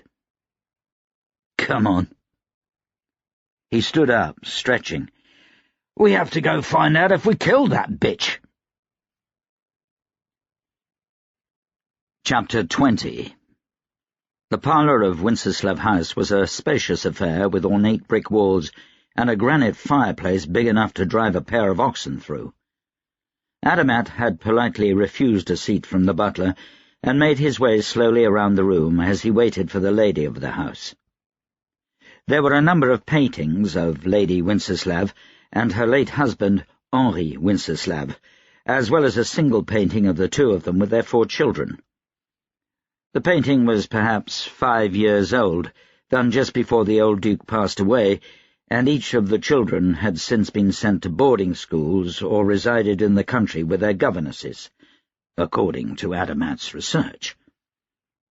Adamat examined the floor, the walls, and the doors. A lot could be discovered about the waxing or waning fortunes of an Adran noble family by observing the state of their manor. When money was tight, upkeep and repairs often fell behind as housing staff were let go and materials became scarce. Everything was pristine. The wood furniture and brass hangings were polished, the floor recently replaced, and the brickwork dusted. Her mercenaries had done quite well, even without Lord Winceslav to direct them. They fought in Fatrasta against the Kez, against the Girlish on behalf of the Brudanians, and just about everywhere else colonists from the Nine had the coin to pay them. Adamat had to remind himself that it wasn't Lord Winceslav alone who was responsible for the wings. It was said Lady Winceslav had a mind sharp enough to match most field marshals, and that Lord Winceslav had relied heavily on her advice in all matters before his death. The Lord had been clever, a man skilled with words and people. The lady was astute and practical, a forward-thinking planner. Adamat faced the door when he heard voices in the hall outside. He smoothed the front of his waistcoat. A small group filed into the parlour, 3 men and a woman, all of them in white uniforms, military sashes of gold across their chests. 4 brigadiers of the Wings of Adam. They were followed by Lady Winceslav. She wore a riding gown of fine purple wool, the collar pulled tight despite unseasonal warmth, and a matching shawl draped around her shoulders. Her heeled boots clicked on the wooden floor. The commanders regarded Adamat with some wariness. He recognized 2 of them from paintings in the great hall outside. Brigadier Reiser was an older man, older even than Field Marshal Tamas, his hair as white as his uniform. He bore a number of visible scars on his hands and face, and wore a white sash of linen across one eye to conceal a wound received in battle half a decade ago. Brigadier Abrax was a woman, and her appearance could not have been more opposite Lady Winceslav's. Short blonde hair was cropped above her ears. Her face was tanned and weather-beaten from too many campaigns in Gurla. Her uniform matched the others completely, apart from the slight bulge of small breasts. She regarded Adamat with a coldness he rarely felt from another person. Introductions were short and brisk. The younger 2 were Brigadier Sebastanian and Brigadier Barrett. Compared with their elders, they were barely weathered, and looked almost like a pair of boys playing in their father's uniforms. They couldn't have been past their mid-20s. Brigadier Barrett approached Adamat. "I'd like to see your credentials, please," he said briskly. Adamat narrowed his eyes at the impertinence. "I showed them to the butler when I arrived. They are in order." "Even so." Adamat produced an envelope and handed it to the young brigadier. He forced himself to check his indignation. Unlike many modern armies, a commission in the wings could not be bought. Everyone climbed the ranks. To be a brigadier at that age was remarkable. Brigadier Barrett read over Adamat's papers. He crossed the room to his elders and handed them one of the papers. The note from Tamas that granted him freedom in the investigation.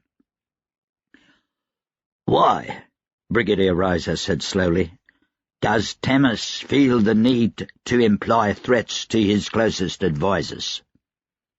"It's just a precaution," Adamat said. "An assurance that my investigation will proceed quickly without any hitches." But there would be plenty, he was sure. Tamas's note promised that anyone attempting to hamper Adamat's investigation in any way would be presumed guilty. Yet 100 of those notes wouldn't prevent nobles from trying to keep their secrets to themselves. Adamat wondered if Tamas would actually back up the threat if he were found face down in the ditch outside the manor.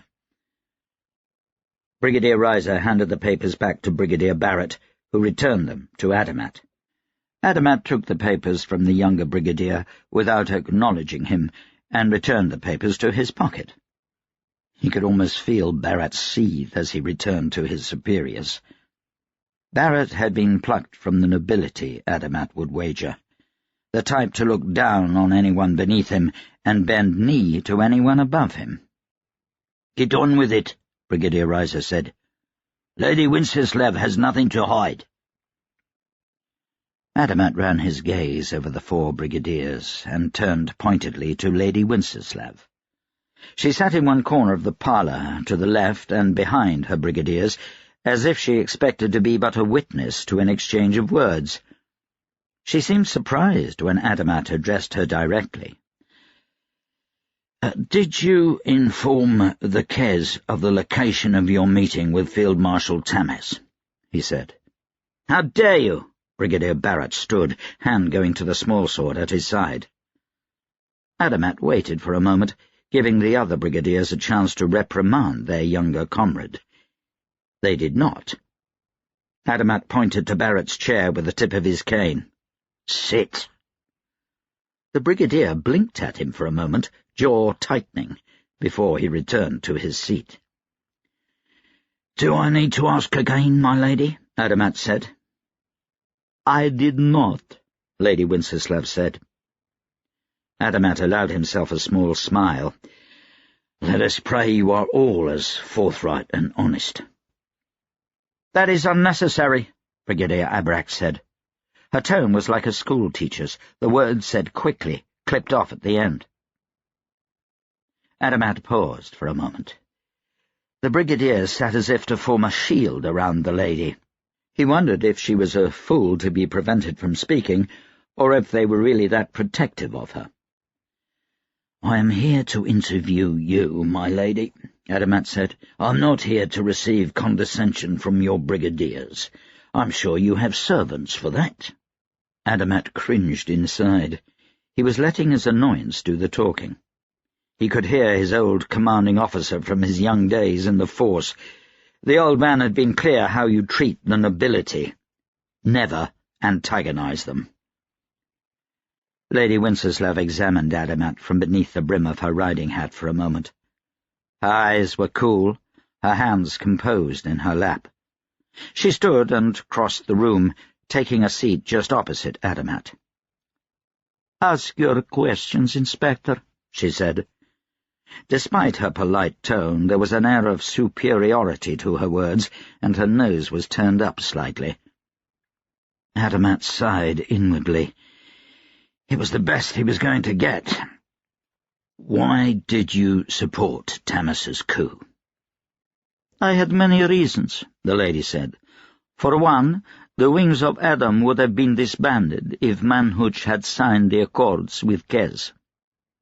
"Why? The Wings of Adam are only based in Adro. They're not subservient to the king." "It was a stipulation in the negotiations," she said. She leaned forward. "Do you know why Ipili wants Adro under his rule?" "We have an abundance of natural resources," Adamat said. "That is a reason, yes. But Ipili and his royal cabal fear Adro. In Kez, the nation is run by the court. Nothing happens without their say. Adro is different. Despite his flaws, Manhuch was an open-minded king. He allowed the Union, the Powder Mages, and my mercenaries to all operate independently of the court. This made Adro stronger. The Kez royal cabal fear the Powder Mages will make them obsolete. They fear the Mountain Watch for their control of the major trade routes through the heart of the Nine. And they fear the Wings of Adam, for Henri gathered the greatest military minds and men of courage from throughout the Nine and bought and earned their loyalty. The accords stipulated that the Powder Mages would be disbanded, that the Mountain Watch would be reduced, and that the Wings of Adam could no longer function from within Adro's borders." She shook her head. "I could not have that. I would not have that." "You could have moved your headquarters to another country, even for Trasta, far out of Ipili's influence." "No," Lady Winceslav said. "My husband chose Adro because it was his land and his pride. The Wings of Adam are not just any mercenary army. They are a secondary defense of Adro, and that is how Tamas will be using them in the coming war. I will honor Henri's vision." Adamat examined the lady. Her cheeks were flushed, her tone raised. She felt strongly about her husband's mercenaries, and about Adro. If this was an act, it was a good one. "Are the Wings being paid for their service to Adro?" "They will receive a portion of the land confiscated from the nobility," the lady said. "And if the Kez offer payment greater than what Adro can muster?" Lady Winceslav drew herself up. "The Wings of Adam have never once switched sides after taking a contract. I'm offended that you suggest we would." "My apologies," he said. "Why else did you go along with the coup?" Lady Winceslav composed herself. "I agreed with Tamas's opinion of the monarchy. It is an aged and corrupt institution." "You yourself are a prominent member of the nobility." Lady Winceslav removed an embroidered pocket fan from her sleeve and spread it out with a flick of her wrist. She began to fan herself. "Despite appearances, I was not born to such a position. Nor was my husband. Henri was a soldier of fortune in Gurla, and I was the youngest daughter of a merchant. After Henri made his first fortune in textile manufacturing, he formed the Wings of Adam, and purchased a duchy from an ailing old man without wife or children." Adamat blinked. "Duke Winceslav was not his father?" She read his expression and gave a light laugh. "Krasimir, no. This is not common knowledge, of course. In fact, few people outside this room know about it. Tamas is one of them. I tell you only in the hope that it helps remove me as a suspect in your mind. Tamas and I are kindred spirits. I would never want him dead." Adamat let his eyes travel over the four mercenary commanders. They stared back at him, unblinking, sharp as hawks. "Did you tell anyone, even the closest of confidants, about the meeting of the council?" "No," Lady Winceslav said, her chin raised. "Tamas forbade it. Not even my brigadiers knew." She shot them a glance. "Much to their chagrin." Adamat asked a few more basic questions before he sat back and folded his hands in his lap. He struggled to hide a grimace. Nothing. Wenceslav was a lady through and through, polite and charming, and her cards held close to her chest. That bit about her husband buying the duchy. Adamat was sure that any of her enemies who could have used that against her were taken to the guillotine last month. "Thank you for being so forthright," Adamat said, careful to inject the proper amount of sincerity into his tone. "I do appreciate it." He turned to the butler, who just entered the room. "Is the manor's staff gathered?" The aged man gave a curt nod. Adamat stood, as Lady Wenceslav did. The brigadiers followed suit. Adamat took her offered hand and touched his forehead to it. "I will finish with your staff as quickly as possible." "My staff and manor grounds are yours for the day, Inspector," she said. "One last thing, my lady." Adamat paused in the doorway. "Do you have reason to suspect any of the other members of the council?" Lady Wenceslav paused halfway to her chair. She sat back down. "None that come immediately to mind. Charlemont is a man of Kresimir. I would never suspect the Vice-Chancellor. Prime is an old family friend, a scholar. The proprietor must be top of your list. He is a criminal, after all, despite his connections. I'd heard that Ondraus and Tamas have been arguing about the city ledgers for weeks, though I'm sure there's nothing more to that." She frowned. "I did hear that Rika Tambler sent a delegation from his union to Kez just after the coup. Seems he wants to start a chapter there." Lady Wenceslav rose and bid him good day. The brigadiers filed out behind her, leaving him alone with the butler. Adamat interviewed the house staff and groundskeepers for hours before he moved outside and began to walk around the manor grounds. Sue Smith joined him outside, looking almost as if he'd burst through the chest of his new suit of clothes. "Well?" Sue Smith asked. "She's a capable old vixen," Adamat said, "despite what her brigadiers want us to think." He glanced over his shoulder. Brigadier Barrett and Brigadier Abrax had appeared from a side door after he exited the house. They made no effort to conceal that they were following him and Sue Smith. Adamat spied an outbuilding some ways off and veered into a field toward it, just to see how far the brigadiers would follow them. "The brigadiers are very protective of her. I think it is more likely one of them betrayed Tamas rather than she did, though she claims none of them knew the location of the meeting. Of course, that doesn't rule out that she was spied upon, or even—" He mulled over the idea before speaking it out loud. "Or even spoke in her sleep." Sue Smith gave him a look. "I cannot rule out the idea," Adamat said. "However improper that she's sleeping with one or more of her brigadiers. I don't see her as the type to bet a woman, so that rules out Abrax. Sabastanian and Barrett are both handsome young men, while Riza has a particular grizzled quality that women of all ages find attractive." They followed an old track as it looped toward the horse stables and out of sight of the manor house through a thick forest. The two brigadiers remained a comfortable distance behind them. "Not one of the staff has seen anything suspicious in the previous 2 months. They remember Tamas visiting a number of times over the last year, but not once since the coup. There have been no strangers about the place, no one to suggest a Kez agent." Adamat shook his head. "She will start low on my list of suspects. One thing did bother me, however. She mentioned that Ricard Tumbler sent a delegation to King Ipoli of Kez. I've not heard that from any other source.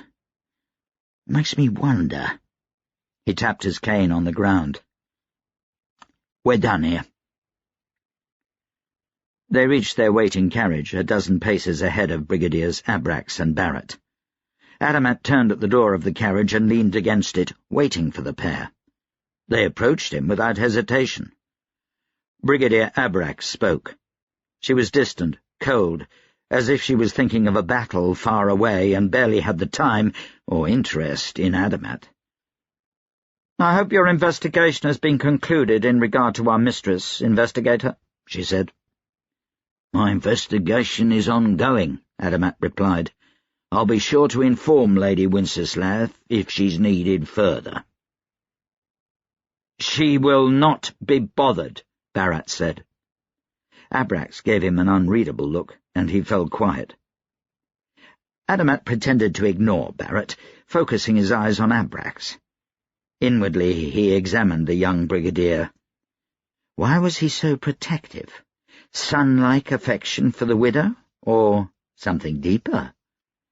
Aloud he said, "I'm conducting an investigation. I'm not some salesman harrying your mistress without cause.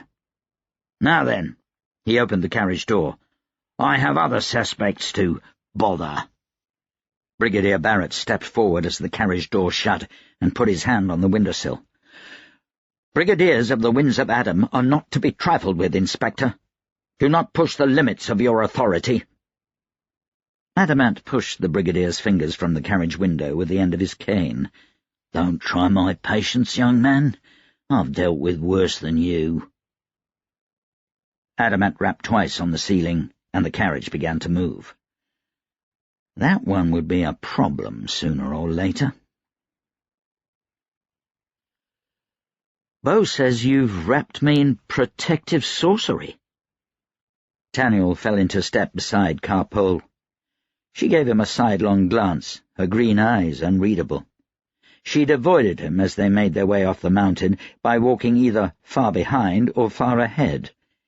It could have been coincidence that she was always bundled to the ears, unable to talk whenever they passed close by. He thought not. She knew he wanted to ask questions. Another long glance. They kept trudging through the snow, snowshoes making the going slow and awkward, but saving them from falling through the soft middle layer and having to wade through the stuff. "Thank you," Taniel said. Her next look was surprise. He resisted a smile. "He says you're very powerful," Taniel said. She paused for a moment and turned toward him. "I wonder what I did to deserve your protection." Carpole reached out a bare hand and touched his face. Taniel had an image of Carpole in the back of a muddy hut, naked and afraid, crying. They'd blinded her with some herb to keep her from trying to escape, and, unseeing, she'd flailed about with a sharp stick, trying to kill one of her captors, when Taniel had entered the hut. She'd recognized his voice, and he'd been able to calm her. He remembered the cuts on her stomach and thighs, and the blood on her face. The vision left Taniel gasping.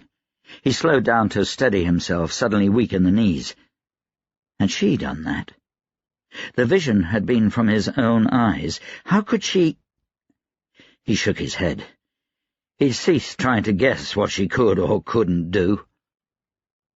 They reached a lip of the trail overlooking the mountain watch. Beau was a few paces ahead of them, and when Taniel heard a sharp inhalation of breath from Beau, Taniel rushed up beside him. It seemed the whole world spread out beneath them. Not far below, Shoulder Crown sat on the mountain ridge separating Kez and Adro, like a cork in the centre of a dam. Below that, tiny from this height, Taniel saw men. They filled the basin just below Shoulder Crown on the Kez side. There was a sea of tents, and roads that looked like serpents leading back to the centre of Kez, each one of them writhing like lines of ants. "An army," Beau breathed. "The whole damned grand army." Taniel took a snort of black powder. Gavril grunted. "Or well near it." "Where the pit did they come from?" Taniel asked. "We've been on the mountain, 6 days?" 7, Gavril said. "They weren't there when we left," Taniel said. Gavril just shrugged. I was too drunk to know. They weren't there, Taniel said with certainty. War was declared. He did some math in his head. Less than 3 weeks ago. How could they possibly gather the entire army in that time?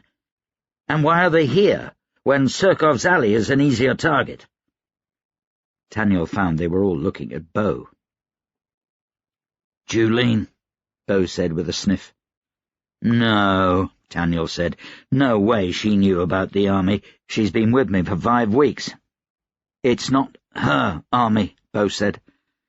But I'd be willing to bet she's going to use it. How?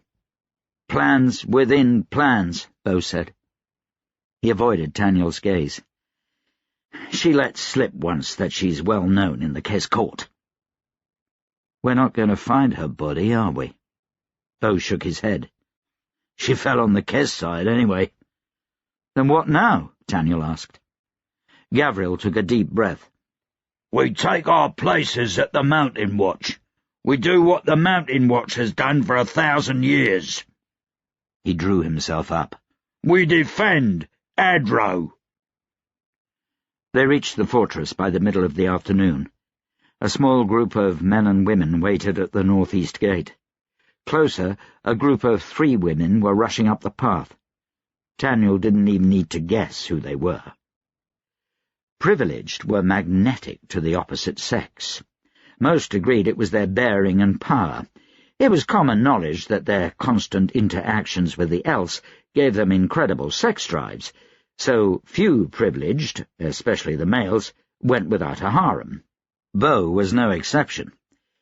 Bo pushed them and their questions away with a brusque wave of his hand, and instead went with Fesnik and another watcher named Moses, who took him away without a word.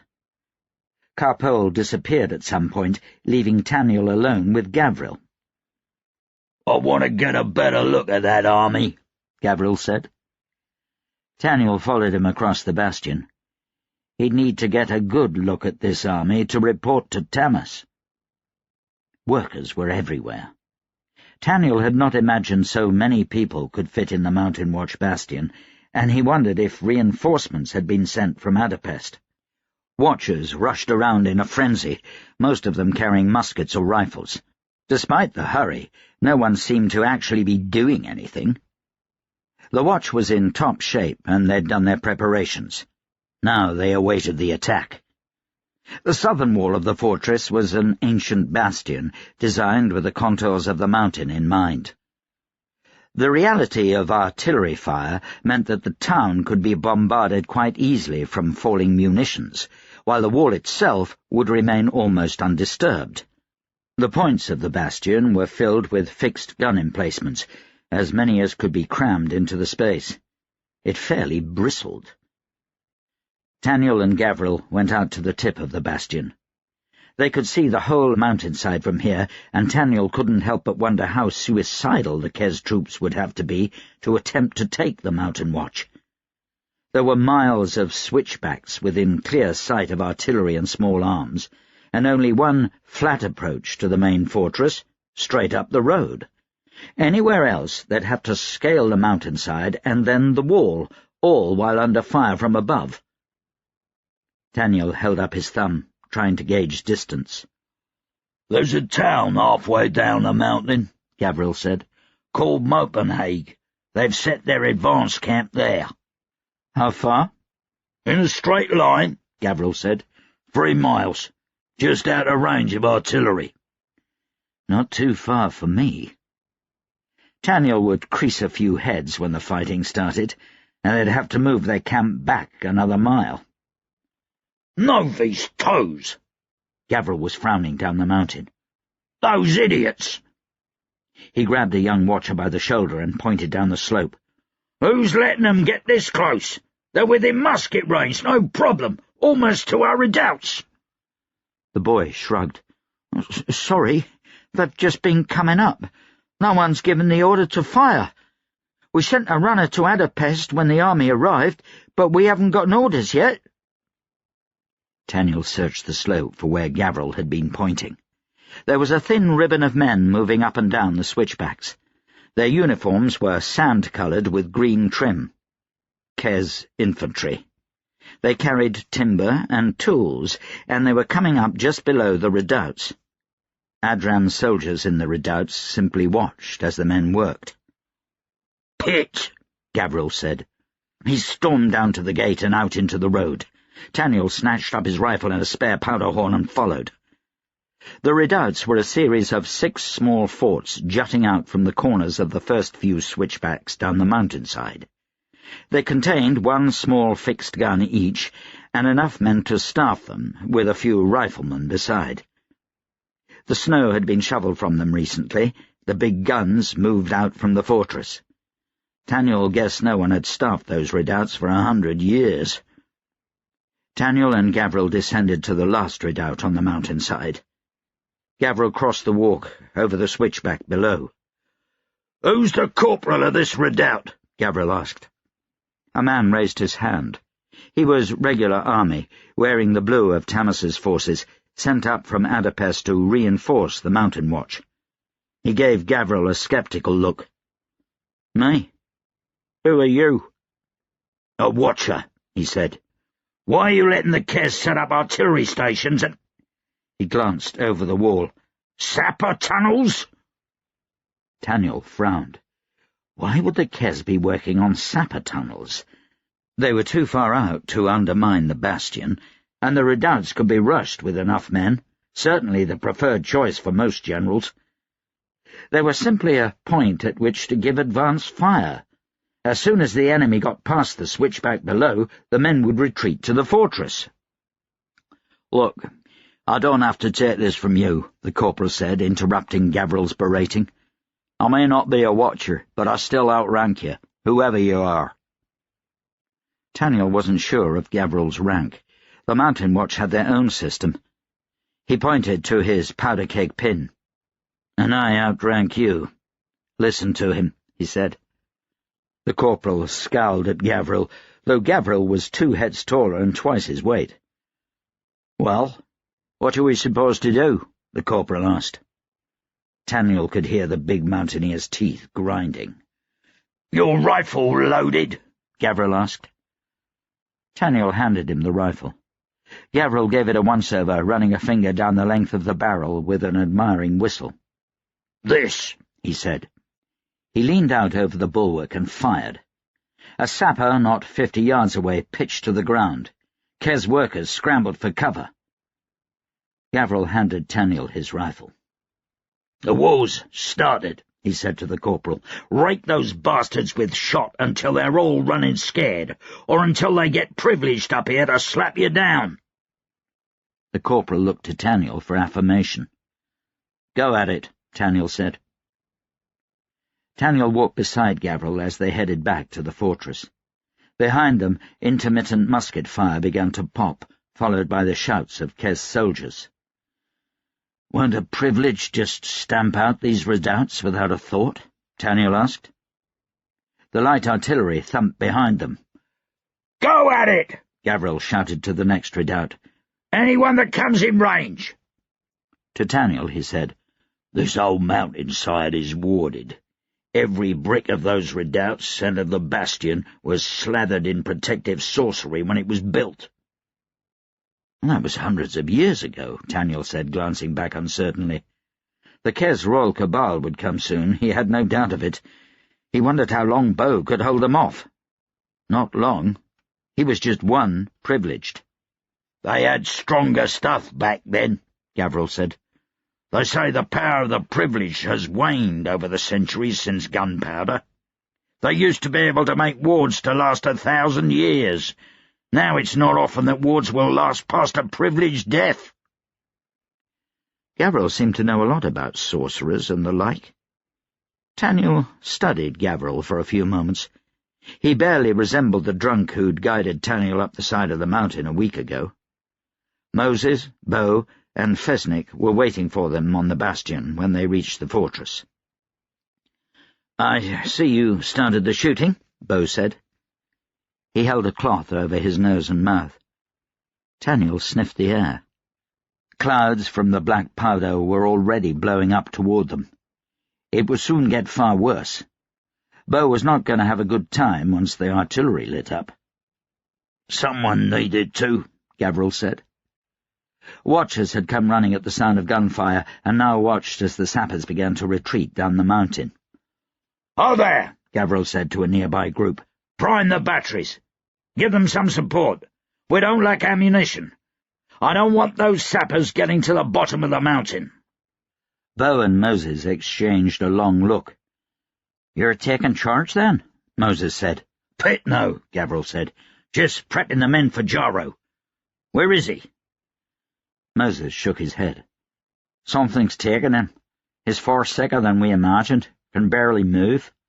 Doctor says he might not live out the night." Gavriel's eyes looked sad for a moment, and then it was gone behind a stony facade. "So be it."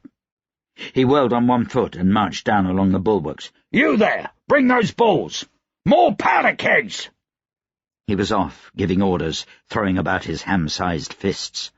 "Wait," Taniel said. "Jaro must have been the watchmaster. He's second in command?" "Used to be watchmaster before he started drinking," Bo said. Moses had gone off after Gavriel, and Fesnik went to fetch a rifle. "Sure, he was a competent guide, but—" "Him?" "Yes, him." Bo shook his head. Well, it's not my place to tell you. Gavriel's our man, don't worry." "Ah," he added, glancing over the bulwark, "I see they're getting ready to hit back." A company of men had left Mopenhague. Another company was lining up behind them, and then another. It looked like they were going to try an early rush. It would be close to dark before they got close enough to take a shot. But the war had started. "Next," a man called. Nyla shuffled to the head of the line. She stood on the front step of the House of Nobles, at the heart of the Adran army in their new headquarters. Somewhere behind her, the guillotines that had taken the nobility were long gone, but the stains from the blood they'd shed still remained. The sun beat down on her shoulders, the wind mussing her auburn curls. She smoothed her hair against her head. In her new dress she looked 100 times richer than anyone else in the unemployment line. The man behind the table looked her up and down. "You don't look like you need a job," he said. He wore a blue Adran army uniform with the staff emblem of a quartermaster on his breast beneath 3 service stripes. "I'm a laundress," Nyla said, holding her head high. "I keep my clothes pristine." "Laundress, eh? Dole, the noble warriors of labour need any laundresses?" A man sitting behind the next table over looked up at Nyla. "No," he said. "Boss says we have too many already." Nyla shifted her skirt around. "I heard the army was looking for laundresses." "Lass, a girl with your look should not join the army." The quartermaster leaned back. "It's just a bad idea." "I heard they pay well, provide a tent and everything. I could make 10 times what a soldier does." "Well, that's true," the quartermaster said, "but I wouldn't brag about it if I were you. We pay better than the Union for someone with skills. Are you sure?" "I need the money," Nyla said. She jerked her head toward the empty spot the guillotines had once held. "My last employer wound up losing his head, and no one else pays as well." "Hear that story a lot these days," the quartermaster said. "You're not one of those royalists, are you?" Nyla leaned forward and spoke in a low voice. "My lord took me to bed twice a day since I was 11, she said, injecting as much venom as she could into her voice. "I spit on his head when it dropped." "I see." The quartermaster chewed on the end of his pen. "You've got fire. Something tells me you can handle yourself. Still, I'll put you working for officers, safer with them. Usually. Can you sew? I think the field marshal needs a seamstress." "That would be perfect," Nyla said, smiling the first real smile she'd had in weeks. Chapter 21. Tamas awoke to the sound of his own laboured gasps. He sat up, leaning on his elbows, struggling to breathe. It felt like a millstone sat upon his chest. He kicked away the blankets that were wrapped around his feet and sat up, leaning over the edge of his bed. He slept in his office on the top floor of the House of Nobles these days, forsaking the thick cushions of the royal sofa for a simple but comfortable soldier's cot set up in the corner of the room. The cot, heavy-duty canvas, was soaked through with his sweat, as were his bedclothes and hair. He wrapped his arms about himself, suddenly shivering as his sweat began to cool. The clock, visible by bright moonlight, said it was 3:30 in the morning. His dreams came back to him, like memories of long years ago, broken and blurry. His hands shook when he thought of them, and it wasn't from the cold. Men died in his dreams, soldiers he'd known his whole life, friends and acquaintances, even enemies. Everyone he'd ever known. They lined the rim of South Pike Mountain, and one by one they leapt into a fiery cauldron.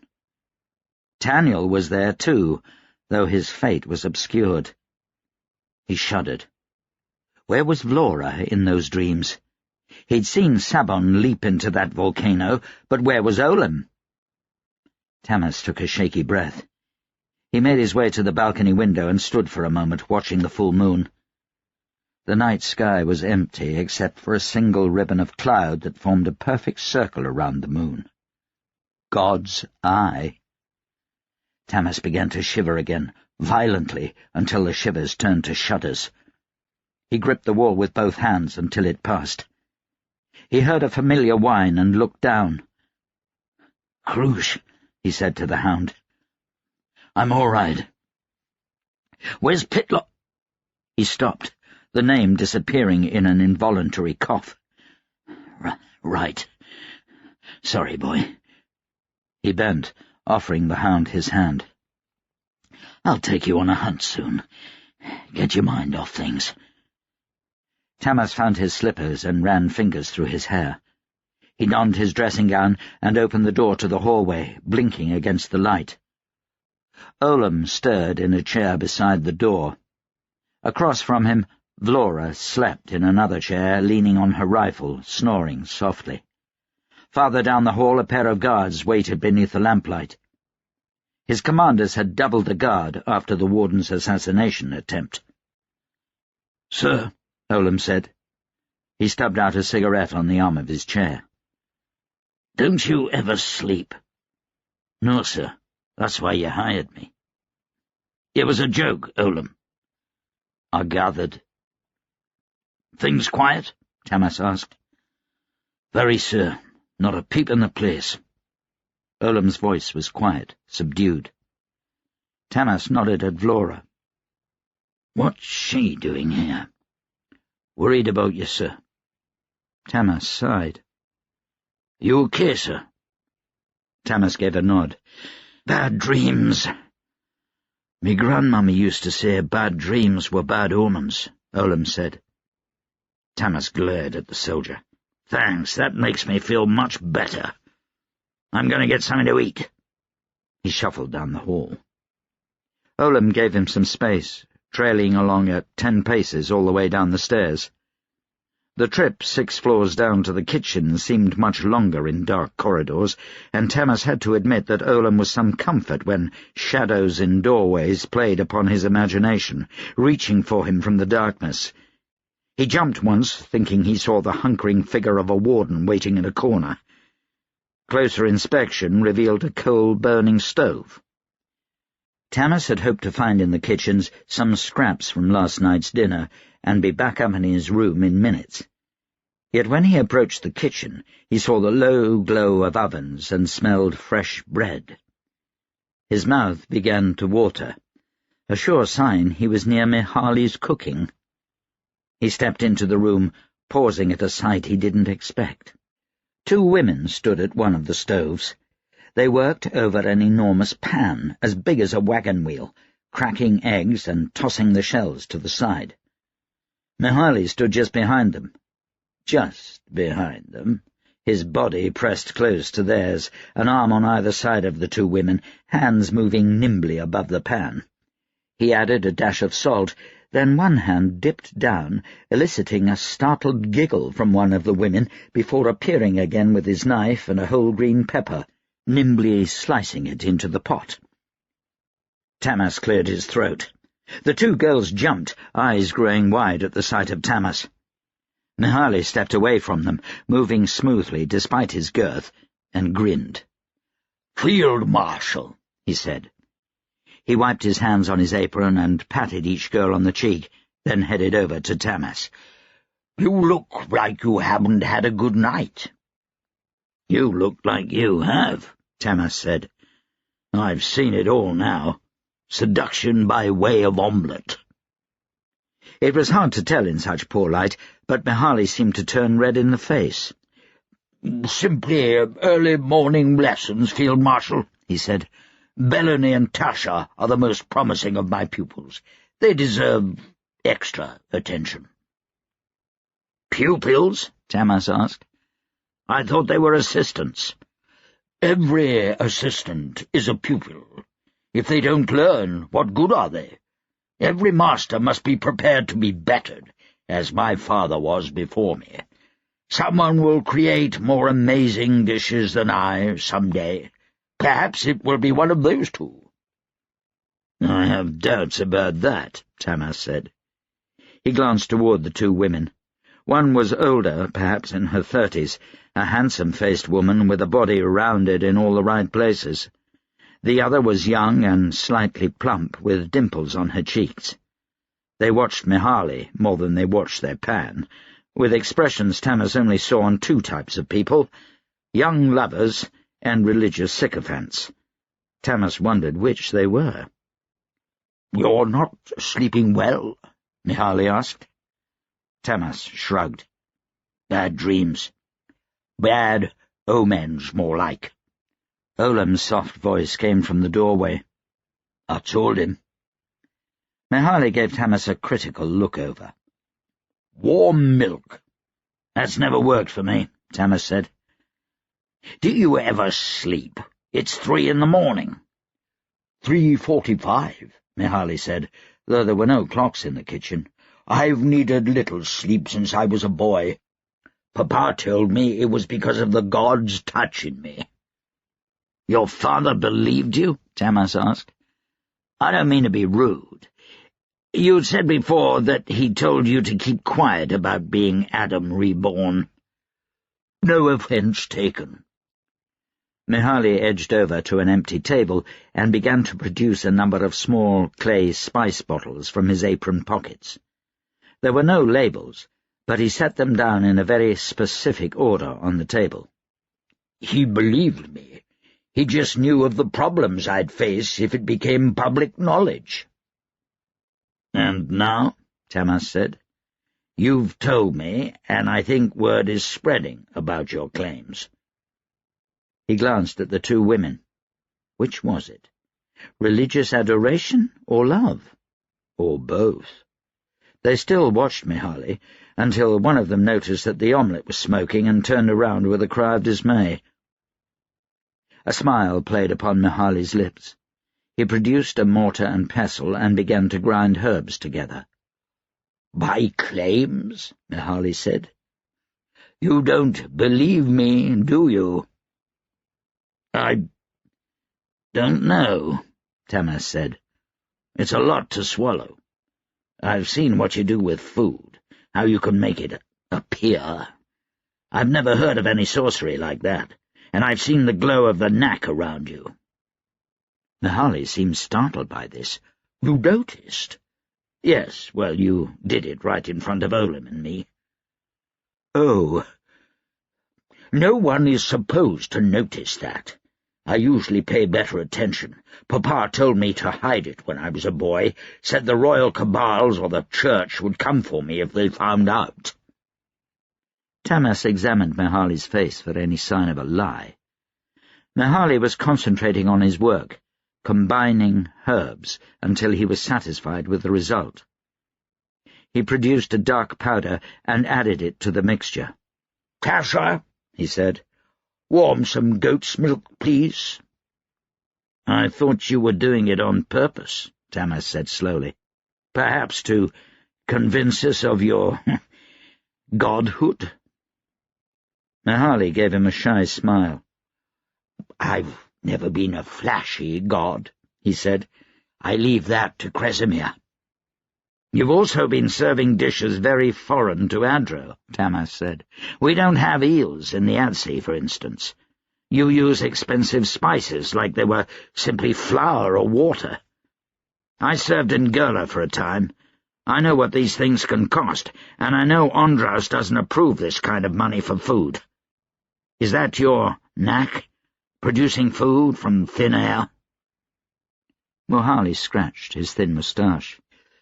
"Yes, I've been kind of obvious, haven't I? Should I hide myself?" "Maybe," Tamas said. Mahali had the knack, no doubt. Tamas might need his powers some day. Did he humour the madman chef? "Remain quiet, I think, as a precaution." "May I ask what your dreams were about?" "I remembered them when I first awoke," Tamas said, "but now they're fleeting. I think everyone I knew—no, not everyone, but most of the people I knew stood on the rim of South Pike and jumped into the mountain. My son was there too, though I don't know what happened to him, and—" He stopped, a memory coming back to him. "Someone stood on the rim with us, someone I'd never seen before. His eyes were like fire, his hair like gold tinsel. He was urging everyone to jump in, and held a knife to Taniel's throat." "Can I tell you something?" Mahali said softly. Tamas took a step closer to hear him better. "Certainly." Mahali took a cup from one of the women. "Thank you, Tasha," he said. "I've been listening to the city." Mahali added his mixture of herbs to the warm milk and stirred it with one thick finger. He handed it to Tamas. Almost absently, Tamas took a sip. His eyes widened. He'd had Fatrastan chocolate once or twice. It was too bitter. This had a similar taste, but sweeter, and with a hot, peppery bite. Spice burned his tongue, and herbs soothed it, and it rushed warmly down his throat like the finest of brandy. He tilted the cup back, draining the last drop. Mahali said, "There is danger and betrayal everywhere. Adopest is a bubbling cauldron, and the temperature must be lowered or it will boil over. Before Kresimir comes. I think I need to prepare a welcome for my brother. Good night, Field Marshal." Tamas glanced down as Mahali took the mug from him. He heard Mahali say, as if from a distance, "You'll need to carry him up to bed. He shouldn't have any problem sleeping now." "Adamat, my old friend." Rickard Tumbler stood in the doorway to a small office, arms spread wide. The years had changed Rickard since Adamat had last seen him. His full head of curly brown hair had retreated halfway across his scalp and was touched with wisps of grey. He wore his beard long in the fashion of Fatrastan settlers. His expensive suit of camel hair was rumpled as if it had been slept in, and his cravat was askew. Adamat embraced his old friend. "It's good to see you, Rickard," Adamat said. Rickard grinned ear to ear. He took Adamat by the shoulders, looking him in the face like a long-lost brother. "How've you been?" "Well enough," Adamat said. "Yourself?" "I certainly can't complain. Please sit." He led Adamat into the office. It was a jumbled mess of books, half-empty bottles of brandy, and dirty plates of food. Rickard swept a pile of newspapers off a chair and went around behind his desk. He slid open a window with a grunt. "Cole!" he shouted out the window. "Cole, bring us some wine. A bottle of the Pinny. 2 glasses. No, Better make it 2 bottles." He slid the window shut behind him, but not before the small room filled with the smell of dead fish and the brackish water of the Adsea. Rickard wrinkled his nose and produced a match from his breast pocket, lighting the half-burned butt of incense on a shelf above his desk. "I can't abide that smell," he said. "It's everywhere down here, and we're a half-mile from the docks. But," he shrugged, "what can I do? I have to be near where the action is." "I've heard great things about your progress with the Union," Adamat said. Not long after they graduated school, Rickard had started his first trade union. It had failed, as well as half a dozen others, perhaps because of the lack of manpower or because the police had been called in to shut him down.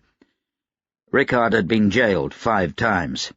But persistence paid off, and 5 years ago Manhooch legalized the first trade union in the 9. Rickard's smile grew wider, if possible. "The noble warriors of labour. We've opened 3 chapter houses since the elections, and we're in talks with city councils to open 6 more by the end of the year. We've over 100,000 members, and my number crunchers tell me that it's just the beginning. We could have 1 million members in another few years, maybe more. We've unionized metallurgy, coal coking, mining, all of Adro's biggest industries." "Not all of them," Adamat said. "I hear Hrush Avenue is giving you problems." Rickard snorted. "Damned gunsmiths don't want to unionize." "I can't blame them," Adamat said. "They already produce half the weapons used in all the 9. They're not worried about competition." "And it'd be the whole world if they unionized. Organization is key." "Oh," Rickard said. "What we're really excited about is the canal going over the Charwood pile and through Deliv. When that's finished, we'll have a direct route to the ocean from Adro, and there'll be no limit on our production capabilities. Adro will finally have a shipping lane to the ocean." He suddenly made a face. "But dear me, it's rude to talk about my fortunes like this." Rickard trailed off awkwardly. Adamat waved dismissively. "You speak of my failed business?" "Nah, think nothing of it. It was a gamble to begin with, and I bet the wrong way.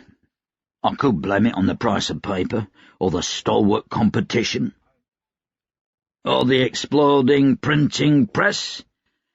All that," Adamat said. "But I still got my family and my friends, so I'm a rich man." "How is Faye?" Rickard asked.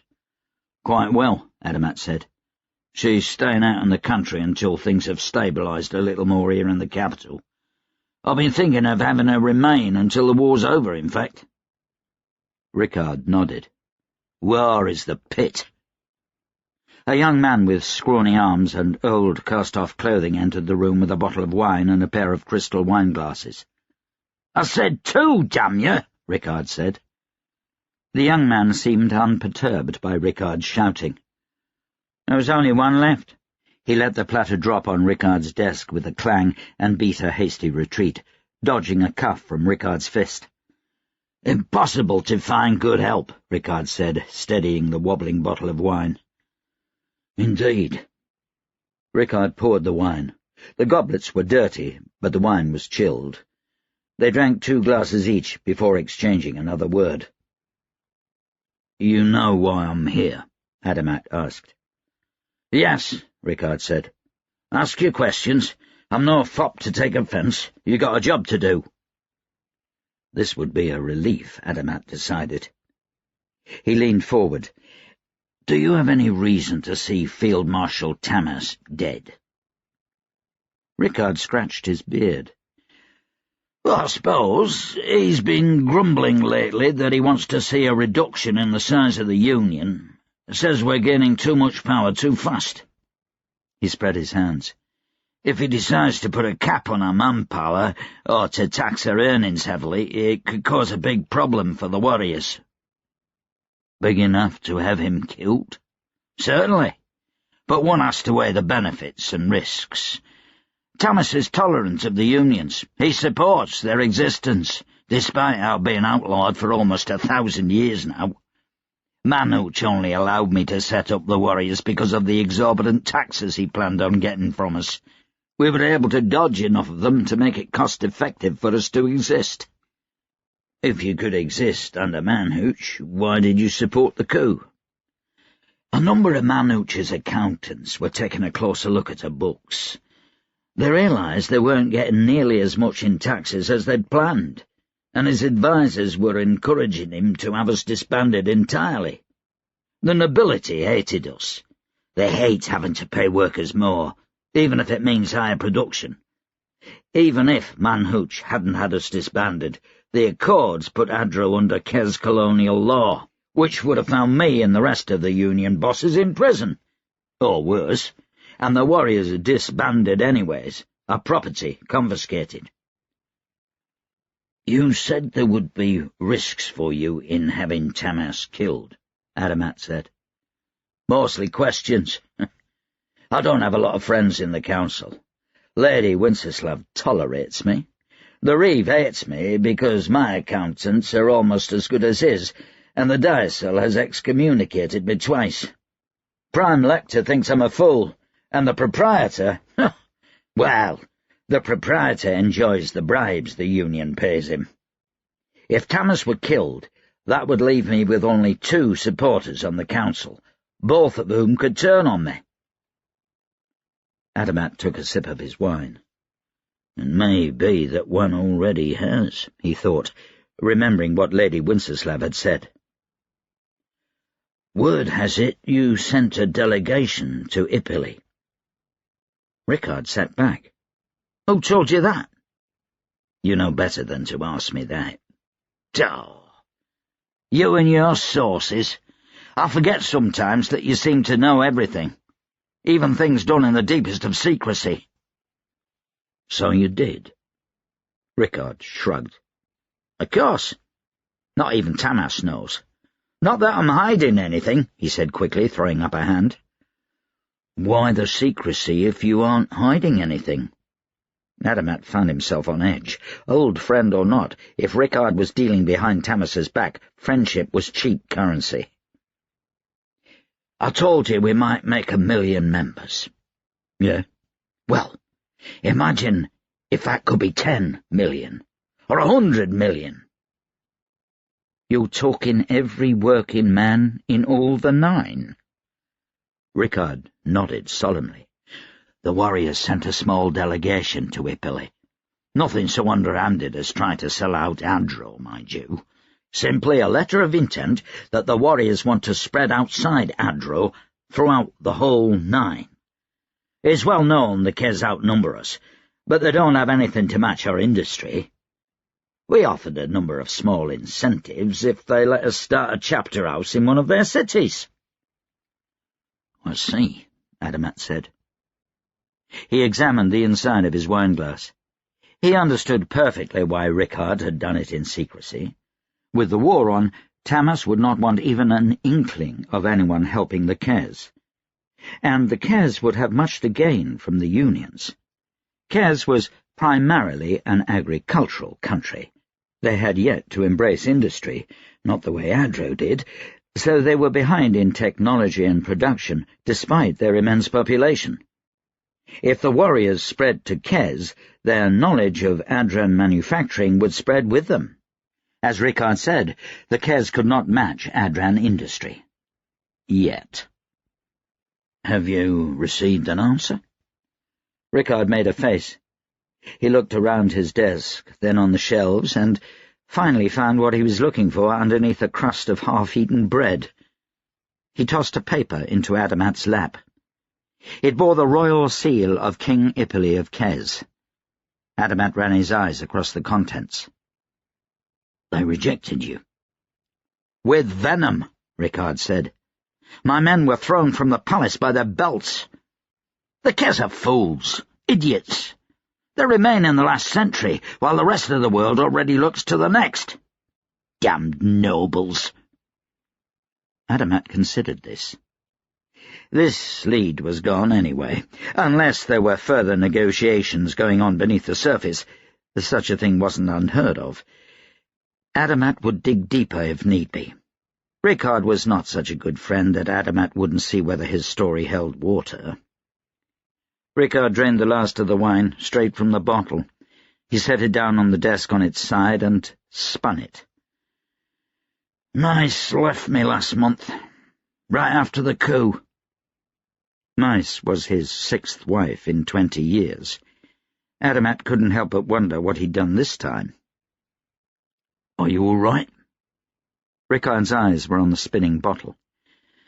"Doing fine. An office near the dockyards has its perks. I found a pair of twins." He held his hands out in front of his chest. "I could introduce you." Adamat cut him off. "I'm a happily married man, and I want it to stay that way." Rickard wasn't the type of man to share. Adamat couldn't even be sure what kind of an offer that was. "What do you think of the other councillors?" Adamat asked, changing the subject. "Personally? Well, I don't care if you like them. I care if you think one of them would plot against Tamas." "Charlemagne," Rickard said without hesitation. "That man's a cave lion in the henhouse." He shook his head.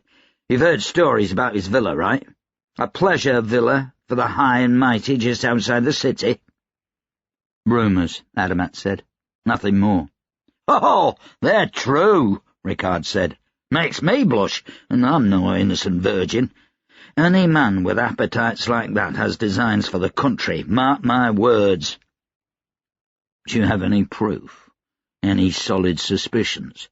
"No, of course not. He's a dangerous man. The Church already speaks out against the warriors, says we're going against Cresemir's will by not rolling over and letting the nobility work us to death for nothing. I'm not putting my nose in that." "What about Undraus?" Adamat said. Rickard became very still. "Watch that one," he said. "He's more than he seems." An odd warning from Rickard. "Well, let me know if you get any evidence to convict the Archdiocese," Adamat said, picking up his hat. Rickard put his finger in the air. "Wait," he said. "I just remembered something. There were rumours a few years back that Charlemagne was involved in some kind of a cult." He put his hand to his head. "I can't for the life of me think of the name." "A cult?" Adamat said good-naturedly. Rickard was reaching. He obviously didn't like the man. "Let me know if you remember. I'll need access to your books and to any property the Union owns down by the docks." "Ha!" Rickard said. "You'll need an army to wade through all of that." "Still, you're welcome to it. I'll spread the word around with me boys that you're not to be bothered and that your questions are to be answered." Adamat and Sue Smith spent the rest of the day and much of the next walking the docks and warehouses. Nearly everyone in that district belonged to the Warriors of Labour, so Adamat asked a lot of questions. As he suspected, though, they took him nowhere. He wound up speaking to well over 300 people. There'd been suspicions, and half-truths, and lies, and fingers pointed, but it all turned in on itself in a great big circle. Rickard had been right. It would take an army to sort through all of it. The only thing he could confirm was that Kes agents had been coming into the country through these docks over the Adsea. He dropped by Tamas's military headquarters at the end of the second day and left a list of names and ships for Tamas's soldiers to check out, but went home with nothing further in the search for Tamas's traitor. He knew his work may have helped avert another assassination attempt, but he couldn't help but feel he was putting his hands into murky, shark-filled waters. He was but one man, and Tamas's enemies could strike from anywhere and at any time. Chapter 22. The pealing of the watch bell brought Taniel out of a restless sleep and had him on his feet in moments. He snatched his rifle from beside his bed and sprinted for the door. Carpole began to stir from her cot in the corner of the room, and then Taniel was out and down the stairs. The officers' mess was empty. Taniel ran past the rows of tables, their chairs set upside down on top of them, and came out into the street. He only paused there to pull on his shirt and adjust his rifle kit. Boots came on next, and by the time he was up, men and women poured from the rest of the buildings on the street. Taniel joined the flow of those heading toward the southern wall of the bastion. "You heard the alarm?" Fesnik asked, dropping in beside Taniel. He'd taken a liking to Taniel in the 2 weeks since he'd come down off the mountain with Bo. Taniel couldn't imagine why. He'd cracked one of the man's teeth when he put a pistol in his mouth all those weeks ago. Taniel rolled his eyes. Of course he heard it. Half of Adro heard it, and the damned bells were still going. "Yeah," he said. "Think it's a big push?" "Dunno." The young watcher looked far too excited for the prospect. They'd had nothing but pot-shots at the Kez soldiers since fire was first exchanged. The Kez army had simply lain out on the fields, readying itself for something out of range of artillery. Their privileged had stayed completely out of sight, a fact that irked Taniel, though he'd had his share of shots at wardens. Killing one of them in a single shot, though, took much more luck than skill. Taniel fell into a spot on the bulwark and got comfortable. He snorted a pinch of powder to sweep away the last of his sleep and squinted into the morning sun. "They've got the sun with them," Taniel said. "Bastards," Fesnik grunted. Taniel said, "We've always known they'd attack in the morning. Their advantage will turn against them in the afternoon, when they're looking up the mountain to make a shot." The sun had barely begun peeking out from the distant hills. The morning air was chilly, despite summer's onset. The snow had disappeared from the lower parts of Pike's Skirt, and the road up the southern side would be soggy. It had been trampled to a mud-covered slide when Kez troops began their ascent. Taniel wondered at the Kez strategy. The bells fell away from the town behind them. Quiet came, save for a few nervous whispers and the rattle of gear. Cannons were loaded, muskets readied. Men and heavy guns lined the entire bulwark with just enough room between them to work. Taniel did not envy the enemy. "Boy, Kresimir," Fesnik said, squinting. "They've got enough troops to throw men and bullets at us until the end of times." "They're welcome to try," said a watcher-woman on Taniel's right. He thought he recognized the voice and took a glance. It was Katerine, one of Beau's women. She was a serious woman, not Beau's type at all, tall and thin, with raven hair and a severe voice. He gave her a nod. She responded in kind. Taniel took a little more powder and tried to search the plains below for some kind of movement. Being a powder mage didn't reduce the glare of the morning sun. He felt a tug on his sleeve. Carpole stood beside him and pointed down the slope. Taniel tried to follow her finger, searching the hillside and the plains below. Then he saw it, down near Mopenhague. The town had long been abandoned in favor of a headquarters farther back. Not any more. A tower had been erected during the night. It stood 3 stories high, made of wooden beams and sitting upon a sled with a full team of oxen ready to pull it. Taniel felt his heart jump. "A privileged tower," he said. He opened his third eye to find out for certain.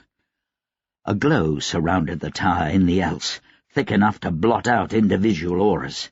"It's just a pile of sticks," Fesnik said. "One good shot from a big gun and it splinters." Carpole snorted. Taniel didn't think she'd ever seen a privileged tower, but she could definitely sense the sorcery around the thing. Katerine seemed worried. She gave Taniel an uncertain look. "Don't get your hopes up on that," Taniel said. "Privileged towers are more a bundle of sorcery than sticks." He gave the thing a once-over. His third eye found a field of colours below. 1,000 pastels all smeared together and mixed up. The tower glowed like 1,000 torches. Looking at it gave him a headache. He closed his third eye. "They've been weaving wards into that thing for the last few weeks. I don't think one of these has been built for a long time. It takes an entire royal cabal, and when it's finished—" "OK, but what the pit does it do?" Fesnik asked. Taniel gave the young watcher a glance. Fesnik's musket barrel wavered.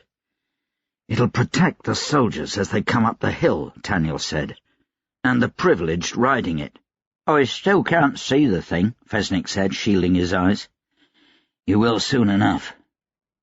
Taniel lifted his rifle and spun about. "Any idea where Beau is?" Fesnik shook his head. "With Gavril," Catherine said. "Above the gate." The largest of the bulwarks was above the southeast gate. It stuck out from the main wall, looming over the side of the mountain with 20 cannon and artillery pieces. Taniel found Gavril right out on the point of the bulwark, his eyes shaded against the sun, leaning out as if waiting for a bullet to strike him. Beau stood a few paces back, frowning at the hillside below. "Privileged tower," Taniel said. "I know. I've been wondering what they're up to. Thought they were waiting for more men."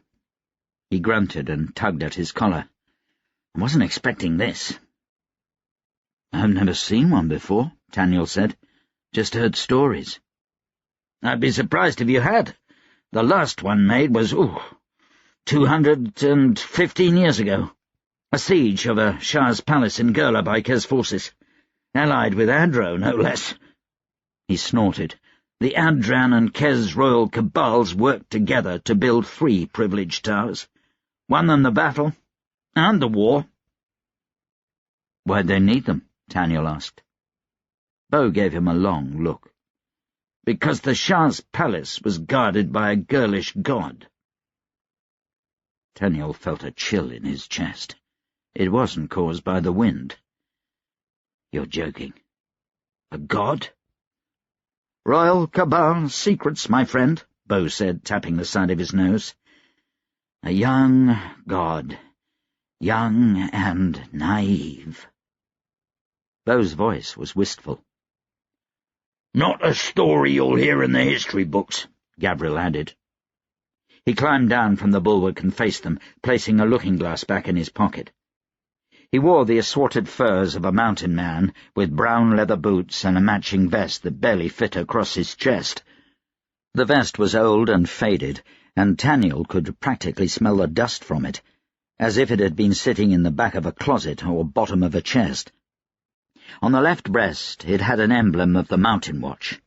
3 triangles, a bigger one with a halo, flanked by 2 smaller ones.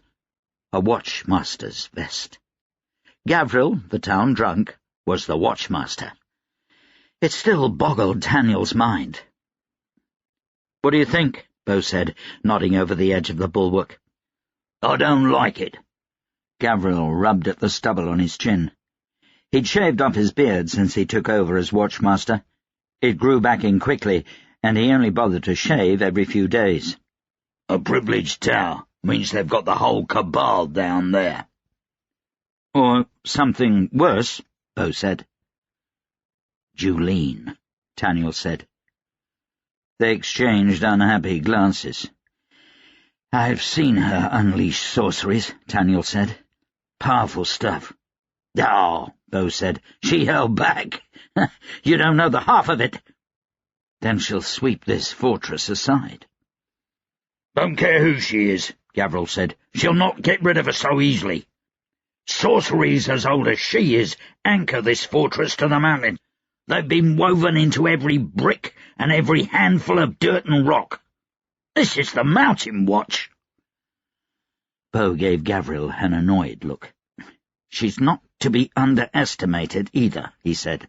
"She may be weakened by our fight. She took a beating up on that mountain-top that would have killed half a royal cabal, not to mention the fall. She probably left a crater in the ground where she hit." A murmur went through the troops lining the bulwark. Taniel went to the edge to look over. He was joined by Gavril and Beau. Squinting through the glare, Taniel could see the foot of the mountain writhing with motion. The whole army had moved up during the night, just out of bombardment range. It seemed like one giant, unorganized mass, but as Taniel watched, it began to form into ranks. He saw them then, the banners of the Kez Cabal. They were huge as bedsheets beside a shirt compared with the banners of the nobility and the royal house. They rose, aided by sorcery, above the Kez ranks, untouched by wind, their broad sides pointed toward the watch. They displayed a white snake in a field of grain that was the Kez symbol of power. The snake writhed and moved as Taniel watched. Sorcery again. The snake's mouth opened, and it spit venom toward the mountain fortress. Taniel glanced at Bo. "Tricks," Bo said. "Illusions. Nothing dangerous. Yet." Right. The privileged tower began to creep up the road. Soldiers poured past it on either side, marching in step, the steady snare of the drummer boys reverberating up the mountain, the creak of harnesses as 1,000 horses began to pull cannons. A trumpet sounded. The ascent began. Up until now there'd been feints and prods, a few companies of soldiers rushing the bulwark and then falling back to the relative safety of the natural breastworks created by the roads cut into the side of the mountain. Adran's soldiers in the outer redoubts had retreated several times, but retaken their redoubts without a fight each time when the enemy fell back. Taniel could tell this was no feint. The real attack had begun. There would be no rest until one side was destroyed. He felt a tug at his sleeve. Carpole pulled him to the side and offered him a satchel. It was the size of a cannonball and felt as heavy as one. "What the pit, Pole? What is this?" He set the bag on the ground and looked inside. It was full of bullets, enough for half a unit. He frowned at Carpole. "Thanks?" Carpole rolled her eyes. She struck her fist to her chest, a symbol she used for privileged, and then mimed shooting a rifle. Taniel felt a smile slowly spread on his face as he began to understand. "What's that?" Bo asked, looking over Carpole's shoulder. "Bullets," Taniel said. He pulled one out and held it up to the light. It was a standard lead musket ball about the width of a man's thumb. Upon closer inspection, one could see a dark red band of colour across the middle of the bullet. Bo reached for the ball, which Taniel snatched back. "You don't want to touch this," he said. "It's a red stripe." Bo gave the bullet a sceptical look. "A what?" "These have been charmed by a bone eye. The Dine-Eye sorcerers," Taniel said. "We used these in the Fatrastan War. Killed a number of privileged with them." "How's it charmed?" Bo said. He peered at the bullet, keeping his distance. Taniel jerked his thumb at Carpole. "To cut through privileged shields. Ask her if you want details. From what I understand, they take a lot of energy to make." Taniel gave Carpole a look over. He'd not known she could make these. They looked like the real article, and Carpole had bags under her eyes that indicated many nights spent working. Taniel realized he hadn't seen her much the entire week. He'd been on the wall from sun-up to sundown, eyes on the Kez. Bo had the look of concentration he always had when he was using his third eye. "You said not to touch it," he murmured, looking closer. "Do they do damage beyond? You know, the hole they make in a man's head?" "Yeah," Taniel said. "One Fatrastan privilege told me they burn at the touch. I can't imagine that inside of you." "So it doesn't need a direct hit," Bo said thoughtfully. He straightened. "Why have I never heard of these before?" "If you were the Kez, would you want it widely known that enchanted bullets could cut through your best defences? If you were the Fatrastans, would you want to tip your hand at having an advantage?" "Fatrastans could sell one bullet for a lot of money," Bo said. Taniel could practically hear the gears turning in Bo's head. "Yeah, and then you'd find one coming for you one day." Bo smiled. Probably would at that, wouldn't I?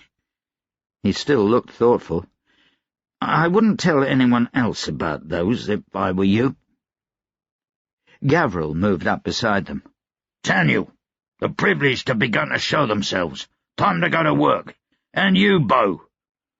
The big man snorted. I want you slinging whatever you can at them the whole way up.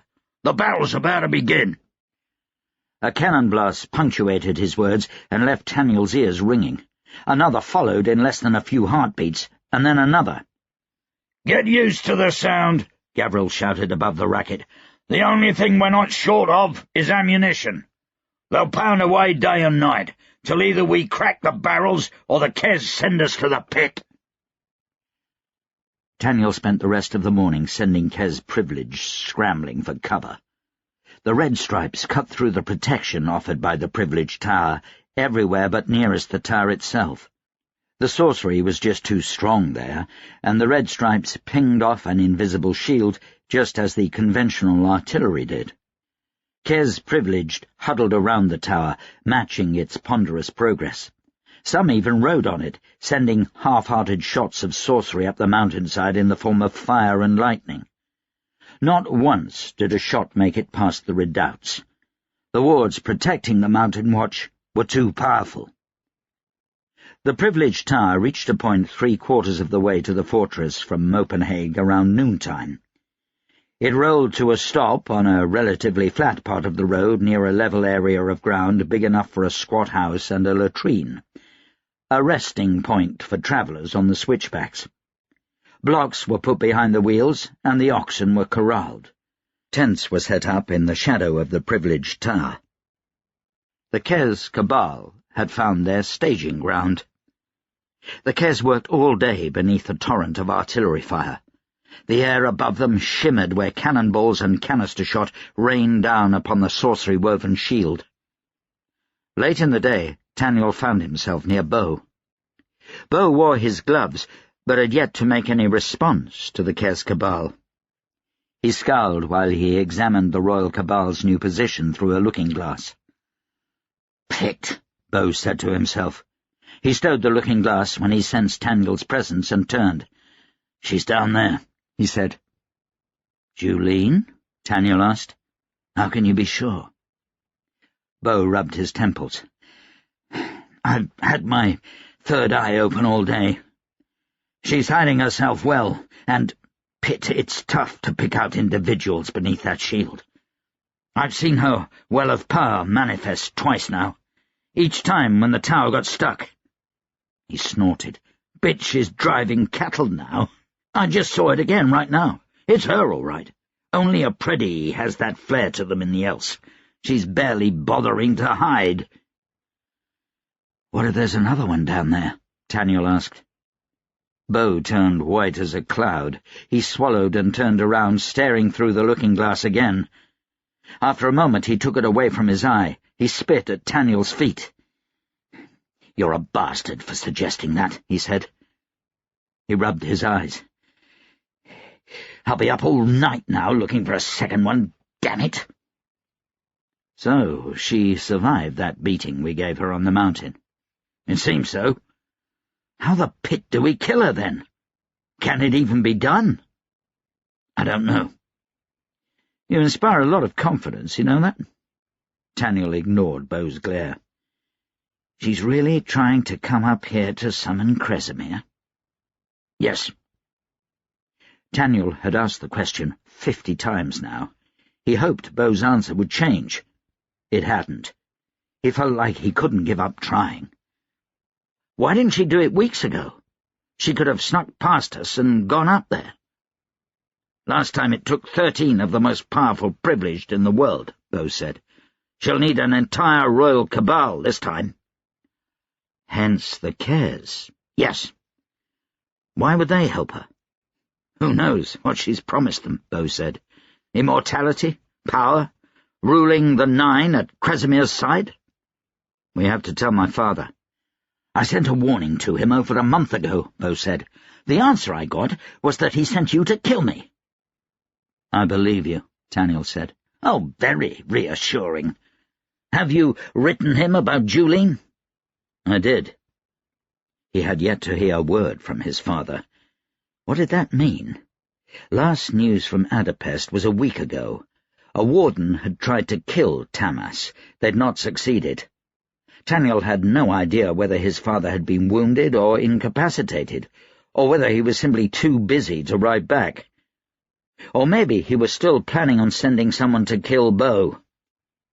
Taniel was looking over his shoulder every day for another powder mage. None had come. "I can already tell you he won't believe all that stuff about summoning Kresimir," Taniel said. "He's too practical." "You did tell him, though, right?" "Of course I told him. I told him I couldn't kill you because I needed your help on the mountain. I told him I saw the Kez army and knew we'd need a privilege to hold them off." "You didn't see the Kez army until we were on our way back, though," Beau said. "But it's a plausible lie." "The only kind that works."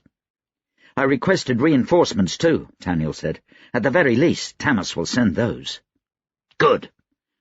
Only problem with a choke point like this is that only so many men can hold it. More soldiers might just muddle things up. I'll talk to Gamvril. Having a few companies camped just down the mountain on the Adran side would allow us to cycle men, give us more rest." Taniel and Beau stared down at the Kez army for a few minutes of silence. Beau turned to him. "Tamas is really playing with fire, isn't he?" "Seems so." "I have a question," Beau said. He sounded hesitant. Taniel frowned. When had Beau ever held back from asking him anything? "Yeah?" "What happened to your mother?" "I've heard the official stories. On a diplomatic mission to Kez, accused of spying and treachery, and then beheaded quickly. There's more to it than that." Beau wanted to know why Tamas had started the war. "I haven't told you." "I've never asked," Beau said. "It seemed a topic you were reluctant to discuss." Taniel opened his mouth to speak, and found he had no words. He choked, then coughed into his hand and tried to blink back the tears. No, he had never talked about it, not even with his closest friend. He worked to find his voice. "My mother's mother was Kez. Mother used it as an excuse to visit once, sometimes twice a year. Her status as a noblewoman made her impossible for the Kez to touch, despite their habit of imprisoning powder mages. Each visit, she tried to find a powder mage and smuggle him, or her, into Adro and under Tamas's wing, or out of the Nine entirely. Duke Nixlaus found out. The Kez arrested her and my grandparents, and they were all put to death by the time word reached Adro." Taniel cleared his throat. "Tamas demanded that Manhooch declare war. Manhooch refused. The Crown buried the entire affair so deep that no one asked questions. My father disappeared for more than a year. When he returned, there was rumor that he tried and failed to assassinate Ipili. That rumor was squashed just as quickly as the one that my mother was put to death without a trial." "Your father," Beau said, his voice flat, "tried to kill the King of Kez and got away with it." "He's never spoken about it." "My mother had 2 brothers. They both disappeared around the same time. I think they were caught, and Tamas got away and claimed he had nothing to do with it." Taniel sprinkled powder on the back of his wrist and took a sniff. His uncles were a vague memory. He couldn't even remember their names. "Should I watch my back for another powder mage?" Beau asked. Taniel was glad he'd changed the subject. "I don't think so," he said. "With the whole Grand Army here, and the better part of the Kez Cabal, Tamas knows he needs you. At least until the army retreats." "Fantastic!" Beau managed to smile and slapped Taniel on the shoulder. He turned to head back toward the town. Taniel fingered the rifle in his hands and watched his friend's back. Beau's shoulders were slumped, his walk hardly more than a shuffle. He was tired, Taniel realized. Beau was their best weapon against the Kes, and he was getting dull.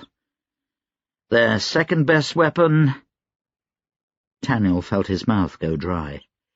That was a lot of pressure on him. Tamas could thrive on this kind of pressure. He'd throw 100 bullets into the air and kill every Kes privileged on the mountainside. It should be his ass up there. Taniel shouldered his rifle and headed back to the bulwark. He had to do it the old-fashioned way, 1 bullet at a time. No, he realized. He was Taniel Two-Shot.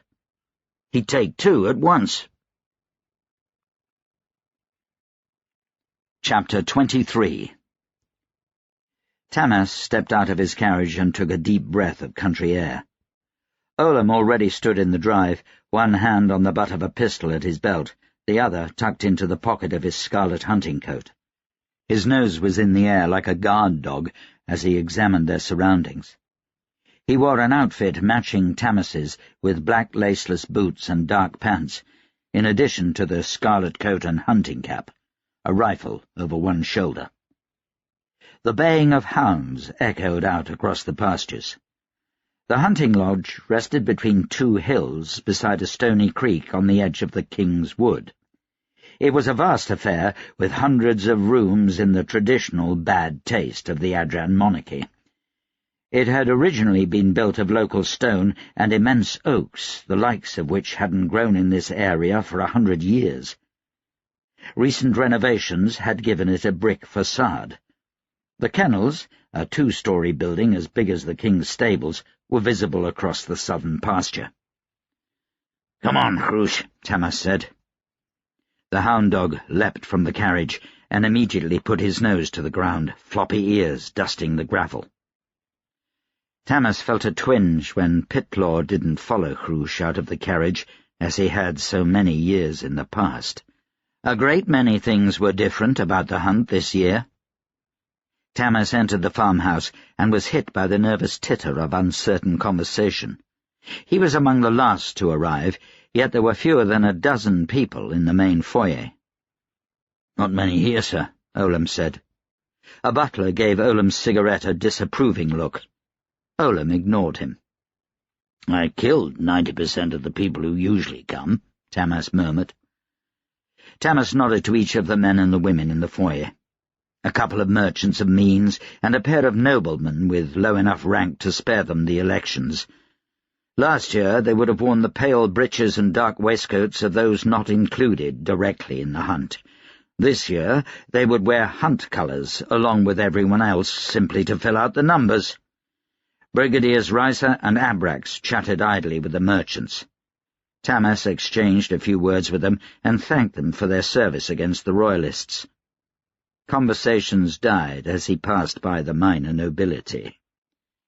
Lady Winceslav, dressed in colours with a dark riding habit and a black coat with a scarlet collar, swept down the stairs. "Tamas, I'm glad you made it," she said. Brigadier Barrett, a sullen, impetuous young man that Tamas continually wanted to smack, lurked on the stairs behind her. "I wouldn't miss it for the world," Tamas said. "Hrush needs something to take his mind off things." The hound looked up from his olfactory inspection of the floor at the sound of his name. "As do I, perhaps," he added. "Of course," Lady Winceslav said. "Is he in the running, then?" Tamas scoffed. "He'll win it. Pitlaw was the only one to beat him last year. With the King's kennels out of contention, it'll be no contest." He felt his smile begin to slide off his face, and gestured for Lady Winceslav to step to the side. When they were alone in the hallway, he said, "This is a farce, lady." She glared at him. "It is not, and it's insulting of you to say so." "The King is dead. This hunt was his tradition. Most of the people who used to come are dead, too." "So we should let it die with them?" she said. "Don't deny that you enjoy these hunts." Tamas took a deep breath. The Orchard Valley Hunt was an annual tradition going back 600 years and marked the beginning of St. Adam's Festival. Tamas struggled within himself. He loved the hunt. However, "It sends the wrong message," he said. "We want to show the people we're not replacing Manhooch and his nobility with more nobles. The hunt is a noble sport." "I think not," Lady Winceslav said. "It's an Adran sport. Would you outlaw tennis or polo? This is simply entertainment." She shook her head. "Next you'll want to outlaw masquerades, and then we'll see how popular you are come winter, when there's nothing else to do." "I wouldn't do that. I met my wife at a ball," Tamas said. She gave him a sympathetic look. "I know. Look around, Tamas. Some of the finest merchant families of Erdro are here. Even Ricard and Ondraus came. I made the invitation open to everyone in Adopest." "Everyone?" Tamas asked. "If that was the case, there'd be more people here, if only for the free food." Lady Winceslav sniffed. "You know what I mean. There are even some amateur kennel masters here from North Joal, freed peasants. They're rough men, but they seem to know their hounds." She poked Tamas in the chest with one slender, slightly wrinkled finger. "St. Adam's Festival cannot begin without the Orchard Valley Hunt. I simply won't let it happen. Now, the draggers have already begun laying the scent. The hunt will begin in 20 minutes. Get Hrush to the starting line. The stable master will have a hunter ready for you to ride." Tamas and Olam found their mounts and headed out to the kennels, where the official hunt would begin. A chalk line had been dusted on the trimmed grass, spanning an entire field. Hundreds of men and women sat atop their hunters. Some held their hounds on leashes, others by command alone, while a number of the wealthier participants had kennel masters on foot beside them. Tamas took a place at one end of the line. There were more people out here than he expected, and a far greater number of hounds. She really meant it when she said she'd invited everyone. Half these people aren't even wearing hunt colours. He bit back a comment. It was a damned time to complain.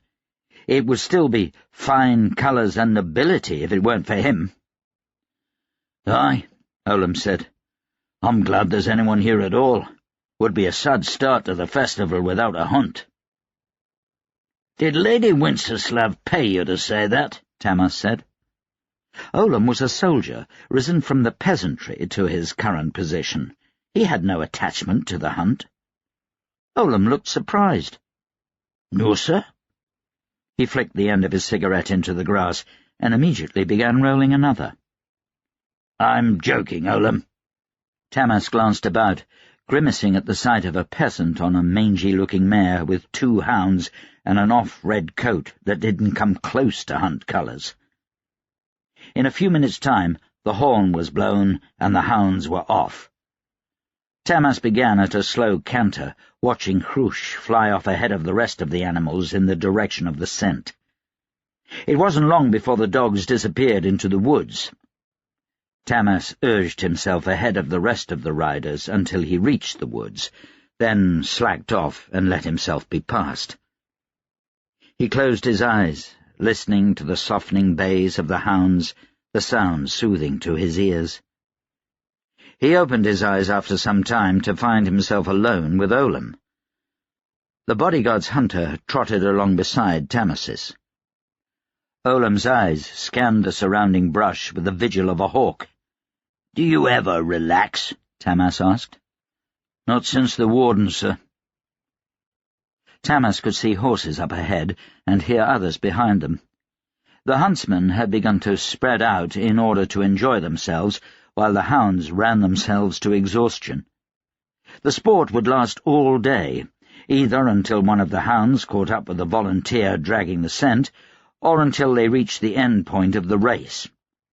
Last year, Pitlaw had found the volunteer halfway through the day, earning the ire of Adro's nobility for cutting short their hunt, and earning himself a flank of steer from Tamas.